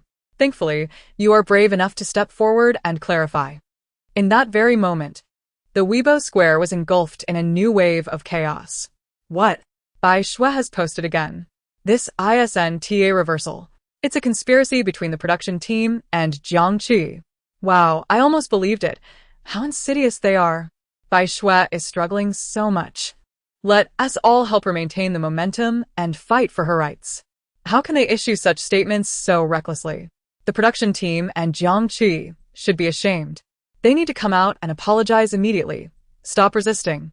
Resorting to such despicable tactics is truly disgusting. Simultaneously, fans were making their last-ditch efforts. Those who want to unfollow, do it quickly. Once gone, don't come back. I will always believe in Brother Chi. He would never do such a thing. Those unfollowing, hurry and show me your magazine-signed photos. I'm waiting. In the midst of the turmoil, Jiang Jinran and Jiang Jinran, who were attentively observing their phones in their apartment, were also aware of Bai Shue's latest Weibo post. After reading it, Jiang Jinran could only express one sentiment. Goodness, Bai Shui is so dramatic, so fond of playing the victim. How dare she type those words? Doesn't he her conscience ache? A soft chuckle escaped Jiang Qi's lips. Jiang Jinran glanced up, noticing Jiang Qi's relaxed demeanor, which elicited a slight scowl from her. How can he remain so unfazed? Doesn't he realize his reputation is at stake? However, Bai Shui's sudden display of victimhood was not something Jiang Jinran had anticipated. Clearly, this new post only served to exacerbate Jiang Qi's predicament. Xiaoran. Just as Jiang Jinran was lost in her thoughts, Jiang Qi's low voice broke through her reverie. Instinctively, she looked up to find his eyes sparkling with a hint of mischief, his smile nonchalant. Are you worried about me? Jiang Jinran blinked in surprise, then coughed lightly, feigning indifference. Not at all. Your affairs are of no concern to me. Jiang Qi smirked, his smile a blend of casual charm and allure, the embodiment of playful contradiction. As Jiang Jinran opened her mouth to retort, Jiang Qi's phone rang, interrupting her. He glanced down, his gaze falling on the screen. It was his manager calling. The timing of the call was all too predictable. His lips curved into a slight frown as he answered, his tone cool and detached. I take it the situation has become dire. The manager's voice was tinged with urgency. This is no joke. Numerous advertisers are reaching out. If this matter remains unresolved, they will terminate contracts and seek compensation for breach. Jiang Qi's expression remained impassive, yet a faint smile graced his lips. It seems you've assumed I am guilty without ever asking if I actually did those things. The manager fell silent, acknowledging the truth of his assumption. The individual who exposed Jiang Qi was a mere 13-year-old girl, a novice in the industry, likely compelled by genuine mistreatment to confront him. Furthermore, after working together for some time, the manager understood Jiang Qi's character. While not a villain, he was certainly not a paragon of virtue. He was someone who could be cold and indifferent when it came to those he deemed insignificant. Thus, the manager refrained from pressing further, accepting the unspoken truth that Jiang Qi had indeed committed the act in question. Even if he were innocent, Jiang Qi would undoubtedly insist on clarifying his name. He was not the type to suffer in silence. You haven't requested clarification for quite some time, the manager remarked, somewhat musing. That leads me to believe you are guilty. Jiang Qi shook his head slightly, exuding a sense of resigned amusement. The time has come. He raised his wrist to check his watch, his words imbued with an enigmatic meaning. The manager was left bewildered, struggling to grasp his intent. Jiang Jinran, upon hearing Jiang Qi's words, could not help but direct her gaze towards him, intrigued. His lips curled into a faint smile, devoid of any warmth, shrouded instead in a somber hue. It was clear that the moment had arrived for him to devise his counterattack. Jiang Jinran's eyes widened slightly, a glimmer of astonishment crossing her features. Could it be that he had already formulated a plan? As adverse public sentiment towards Jiang Qi escalated, news of advertisers and several signed productions preparing to terminate their contracts simultaneously surfaced. The netizens felt an overwhelming sense of satisfaction, believing that Jiang Qujing deserved this outcome.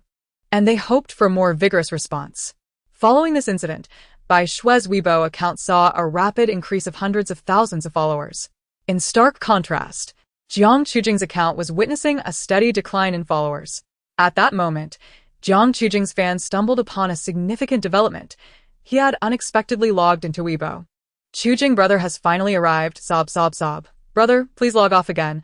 I truly hope you don't see all these malicious comments. They would surely sadden you. Why do I feel like crying? Pressing down on Jiang Qujing indicates he is about to clarify. He will not allow himself to be wronged. Finally, I've been waiting for you. Qujing brother, I will support you forever. Brother is finally logged in. I was on the verge of losing hope. Qujing brother, please ignore the comments of the haters. They are truly excessive. As the fans buzzed with excitement, Jiang Qujing unexpectedly published a post regarding today's series of rumors. I deny all of them. I will provide my evidence shortly. A simple statement ignited a tempest of reactions. The comment section on Jiang Qujing's post exploded with activity, reaching tens of thousands of comments and shares. The term Jiang Qujing post swiftly ascended to the top of trending searches, causing a frenzy among netizens who were left bewildered about whom to believe. Wait, how did this take another turn? Is this going to be a daily occurrence? Wow. Jiang Jinran himself has posted. This is getting interesting. What is the evidence Jiang Jinran speaks of? I'm dying to know. Ah. I knew I wasn't mistaken. Jinran brother has indeed come forward to deny it, with evidence in hand. Haters, hurry and disappear. He only says this and it's a turnaround? If Jiang Jinran has the ability, let us see the evidence. He wouldn't be stalling out of guilt. Would he? I still believe in Bai Shui. She wouldn't lie. Is Jiang Jinran's statement a prelude to a lawyer's letter? I've even mapped out the process for you. He has held back for so long only to say this. Don't think I'll be swayed. Everyone, let us continue to support Bai Shui. After the revelation of the false heiress's heartfelt thoughts, 5 brothers were left in a panic. Urging everyone to save, the false heiress's heartfelt thoughts had been leaked. Chapter 103. Heartfelt Warning. Jiang Jinran naturally saw Jiang Jinran's post. She furrowed her brow and immediately turned to the composed Jiang Jinran, unable to restrain herself from asking, "You say you have evidence? Is it true?" Upon hearing this, Jiang Jinran slightly raised his gaze, casting a lazy and relaxed glance at Jiang Jinran. "Really? You don't trust your brother?" Jiang Jinran scratched her head, not entirely disbelieving. "It's just that according to the plot, Jiang Jinran wouldn't have any evidence. Just wait and see." Jiang Jinran's tone was light and filled with confidence. Meanwhile, Bai Shui was closely monitoring the reactions on Weibo. Jiang Jinran's formal denial was entirely within her expectations. However, the claim that he possessed evidence was something Bai Shui had not anticipated. How could he possibly have evidence? Bai Shui's brow furrowed deeply, a wave of anxiety washing over her. Nonetheless, what Jiang Jinran said might not necessarily be true. Faced with tremendous pressure from various sources, it was entirely plausible that he was merely uttering intimidating words. Was he really just talking nonsense about having evidence? Bai Shui tightened her grip on her phone, feeling a mix of unease and skepticism. She had no idea what Jiang Jinran would do next. For now, she could only wait and watch. As the entire internet awaited Jiang Jinran's next move, he indeed dropped a bombshell. Upon clicking the link, it turned out to be an audio recording. Listening closely, 3 voices could be discerned: a strange male voice, Bai Shui's voice, and Jiang Jinran's voice. This was recorded in the Ying Mountain Tunnel when Jiang Jinran encountered the injured Bai Shui with the rescue team. The audio was remarkably clear, capturing Jiang Jinran instructing the rescue personnel to take Bai Shui away for treatment while he stayed behind to search for the still missing Jiang Jinran. This division of responsibilities was reasonable and entirely defensible. What was the situation? Is this recording synthesized? I'm a bit hesitant to believe it. Wow. Is this really Jiang Jinran's evidence? This is incredible. How did he think to record it? I think I'll wait a bit. This recording is rather shocking. If the recording is authentic, then Bai Shui is the one spreading rumors. How heartless. She would have perished in the tunnel without Jiang Jinran's help, and now she's throwing dirt on him. I might need to take a breather. This situation is flipping endlessly, and I no longer know who to believe. Wow, this recording is solid evidence. It cannot be fake. Claiming the recording is fabricated. Could you use your brain? This incident just occurred today. Even if it were to be synthesized, it would take time. Jiang Jinran releasing the recording now leaves no room for fabrication. What on earth? Have we all been deceived by Bai Shui? She's only 13. How can she be so scheming? Bai Shui is deliberately slandering Jiang Jinran, aiming to ruin his career. Why does she hate him so much? I truly cannot comprehend. Didn't he save her? I'm done. I feel like I've been toyed with. What is the truth? I still choose to believe in Bai Shui, unconditionally supporting the 13-year-old girl. I have no idea where this ridiculous recording came from. I too continue to believe in Bai Shui. I don't trust this recording. Laughing out loud. Some people kept saying they would present evidence if they had it. Now that evidence is out, they still refuse to believe it. If you want to target Jiang Jinran, just say it plainly instead of hiding behind the banner of justice. Jinran brother, you haven't disappointed me. The evidence is irrefutable. And the haters have nothing to say, haha. Those who don't believe the recording should just stay in their own world. If you can't believe this, what will you believe? Bai Shui's empty words? I'm so glad I didn't give up. I finally waited for Chujing brother to provide evidence and silence those who spread rumors. I never intended to unfollow, and now with the recording out, I admire him even more. Chujing brother is truly responsible and cares for his partner. At this moment, Jiang Chujing's Weibo comment section had accumulated tens of thousands of comments. Sitting on the sofa, Jiang Chujing briefly scanned the comment section before personally writing a comment. Wow. Jiang Chujing is commenting in the section. Oh my, the real person has appeared. Let us take a selfie. Darling, don't say anything. I believe in you. Love you. This recording is already undeniable. Some just want to malign you and refuse to accept the truth. I was a bit conflicted, but seeing this, it's clear Jiang Chujing did nothing wrong. Bai Shui, this scheming girl, actually spread rumors. It's disgusting. Bai Shui is an ingrate. Jiang Chujing saved her. How could she say such things? Bai Shui has gone too far. I was almost deceived by her. She has been playing with the netizens. A big liar. Will Bai Shui dare to post on Weibo again? Come forth and refute if you can. The statement issued by the program team, upon reflection, was not entirely erroneous. The rescuers indeed served as the most credible witnesses. Everyone had been misled by Bai Shui.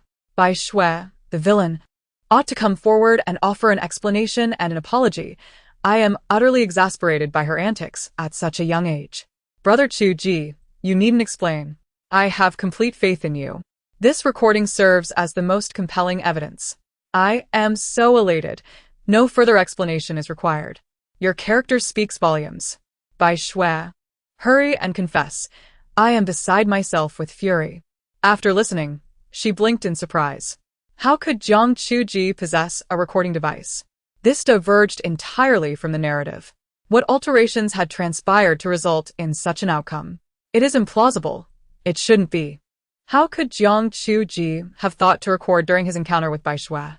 Was he somehow prophetic, foreseeing that Bai Shui would bring him harm and preparing for it? That seems excessively fantastical. Jiang Chuji sat opposite Jiang Jinran. His eyes narrowed as he quietly absorbed the perplexity etched upon his sister's face. In truth, Jiang Jinran's intuition was correct. He had indeed foreseen it all. But the insights came from the depths of Jiang Jinran's own heart. Her sentiments had provided him with a premonition. In the Yingshan tunnel, when he encountered the fallen Bai Shui, his foremost thought was not to rescue her, but to ponder whether she would indeed, as Jiang Jinran had warned, inflict harm upon him. A sense of caution arose within him, prompting him to activate the recording device. It was a simple task, and if nothing further transpired, all the better.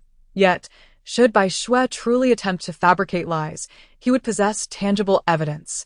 As anticipated, events unfolded precisely as Jiang Jinran had prophesied. Bai Shui did not hesitate to malign him.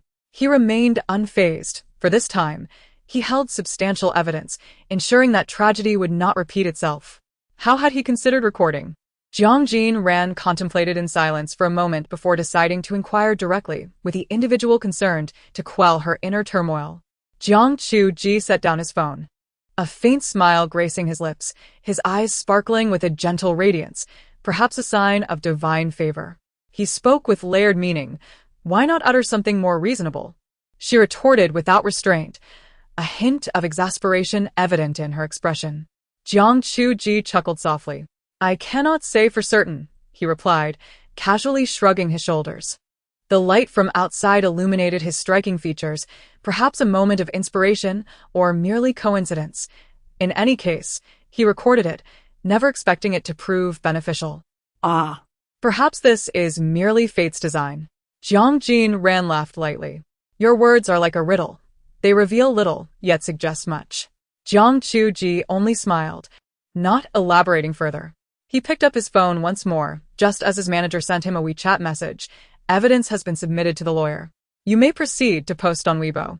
Jiang Chuji glanced at it and promptly opened Weibo, preparing to draft his third post of the day. Many celebrities delegate their social media management to teams and refrain from composing posts themselves. However, Jiang Chuji was different. He personally penned each of his posts, retaining control of his account. The content of his third post ignited a fervor among his fans. Darling, you are so handsome.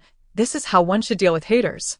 Finally, The day has arrived. Brother Chu Ji, you have taken a stand. This is such a relief. This is how it should be done. Bai Shui is a minor. I wonder if she will face consequences. I hope she receives her due retribution. Bravo. Standing ovation. Brother Chu Ji, you are simply magnificent. At this point, Bai Shui has already been thoroughly discredited, hasn't she? She has yet to refute on Weibo. If she were innocent, she would have posted a clarification by now. Her silence speaks volumes. Bai Shui, the deceitful charlatan, has played with my emotions. It's utterly despicable. I wrongly accused you. Brother Chu Ji, my apologies for doubting you at the outset. How could you doubt Brother Chu Ji? What kind of devoted fan are you, if your faith wavers? You should just unfollow. Well done. This is exhilarating. At last, I have awaited this moment for far too long. You have not disappointed me. The more I think about it, the angrier I become. Bai Shui, this scheming woman, is simply atrocious. Bai Shui, may you swiftly face your comeuppance. May the heavens strike you for your deceit. This cannot be reversed. It seems the dust has settled. Today has been consumed with gossip. I have accomplished nothing at work. Fascinating, truly fascinating. At this juncture, Jiang Ji's recording and clarifications flooded the trending topics on Weibo, dominating the screen. With 3 posts, Jiang Ji had decisively shifted the narrative, and nearly everyone now believed in his innocence. Meanwhile, Bai Shui's Weibo comment section devolved into chaos. The supportive comments that once championed her had vanished, replaced by a torrent of skepticism and vitriol. Bai Shui, are you watching? Are you hiding like a coward? Come out and clarify. Why have you gone silent? Did you hear the recording, Bai Shui? What do you have to say? I await your response. Are you now playing dead? You deceitful fabricator. Is playing dead going to help? Jiang Ji has already engaged a lawyer. You cannot escape. Why have you not uttered a single word? Have you truly been silenced? Are you out of your mind, or are you suffering from delusions? What has Jiang Ji done to deserve your wrath? Jiang Ji is your savior. How can you repay kindness with malice? You are a despicable ingrate. Shameless. At such a tender age, your mind is filled with schemes. Hurry and bow to Jiang Ji and apologize. Do you think you are someone of significance? No one knew you before you attempted to slander him. Where are you? Bai Shui, have you vanished? Come forth and speak. You were so vocal before. Exploiting the sympathy of netizens. What a disgrace. Bai Shui, watching the incessant stream of new comments on Weibo, felt her fingers tremble uncontrollably around her phone. Her complexion paled, and tension enveloped her entire being. Biting her lip, she was overcome with nausea. The harsh words indeed left her reeling. She hastily exited Weibo, refusing to subject herself to any further commentary. How could Jiang Ji possess a recording? This was a conundrum Bai Shui could not fathom. How could he have thought to record their conversation in such a brief span? It was all rather bizarre. Bai Shui could scarcely believe she had been defeated by this inexplicable recording. Had there been no recording, she would surely have emerged victorious. Alas, there were no ifs. At present, she found herself unable to refute the accusations, left with no choice but to feign silence. She felt as though everything had crumbled. Her reputation lay in tatters, besieged by public scorn, and she had offended the powerful within the entertainment industry, including a figure as significant as Jiang Ji. The doors of the entertainment world seemed irrevocably closed to her. Would anyone dare to employ her now? Bai Shui took a deep breath, feeling her eyes well up. Tears shimmered, threatening to spill over. Just then her phone rang. She lowered her gaze and caught sight of a familiar name on the screen, unable to suppress a slight widening of her eyes. Bai Shui's emotions were rather intricate. After the heartfelt confessions of the false heiress were exposed, her 5 elder brothers were thrown into a state of panic.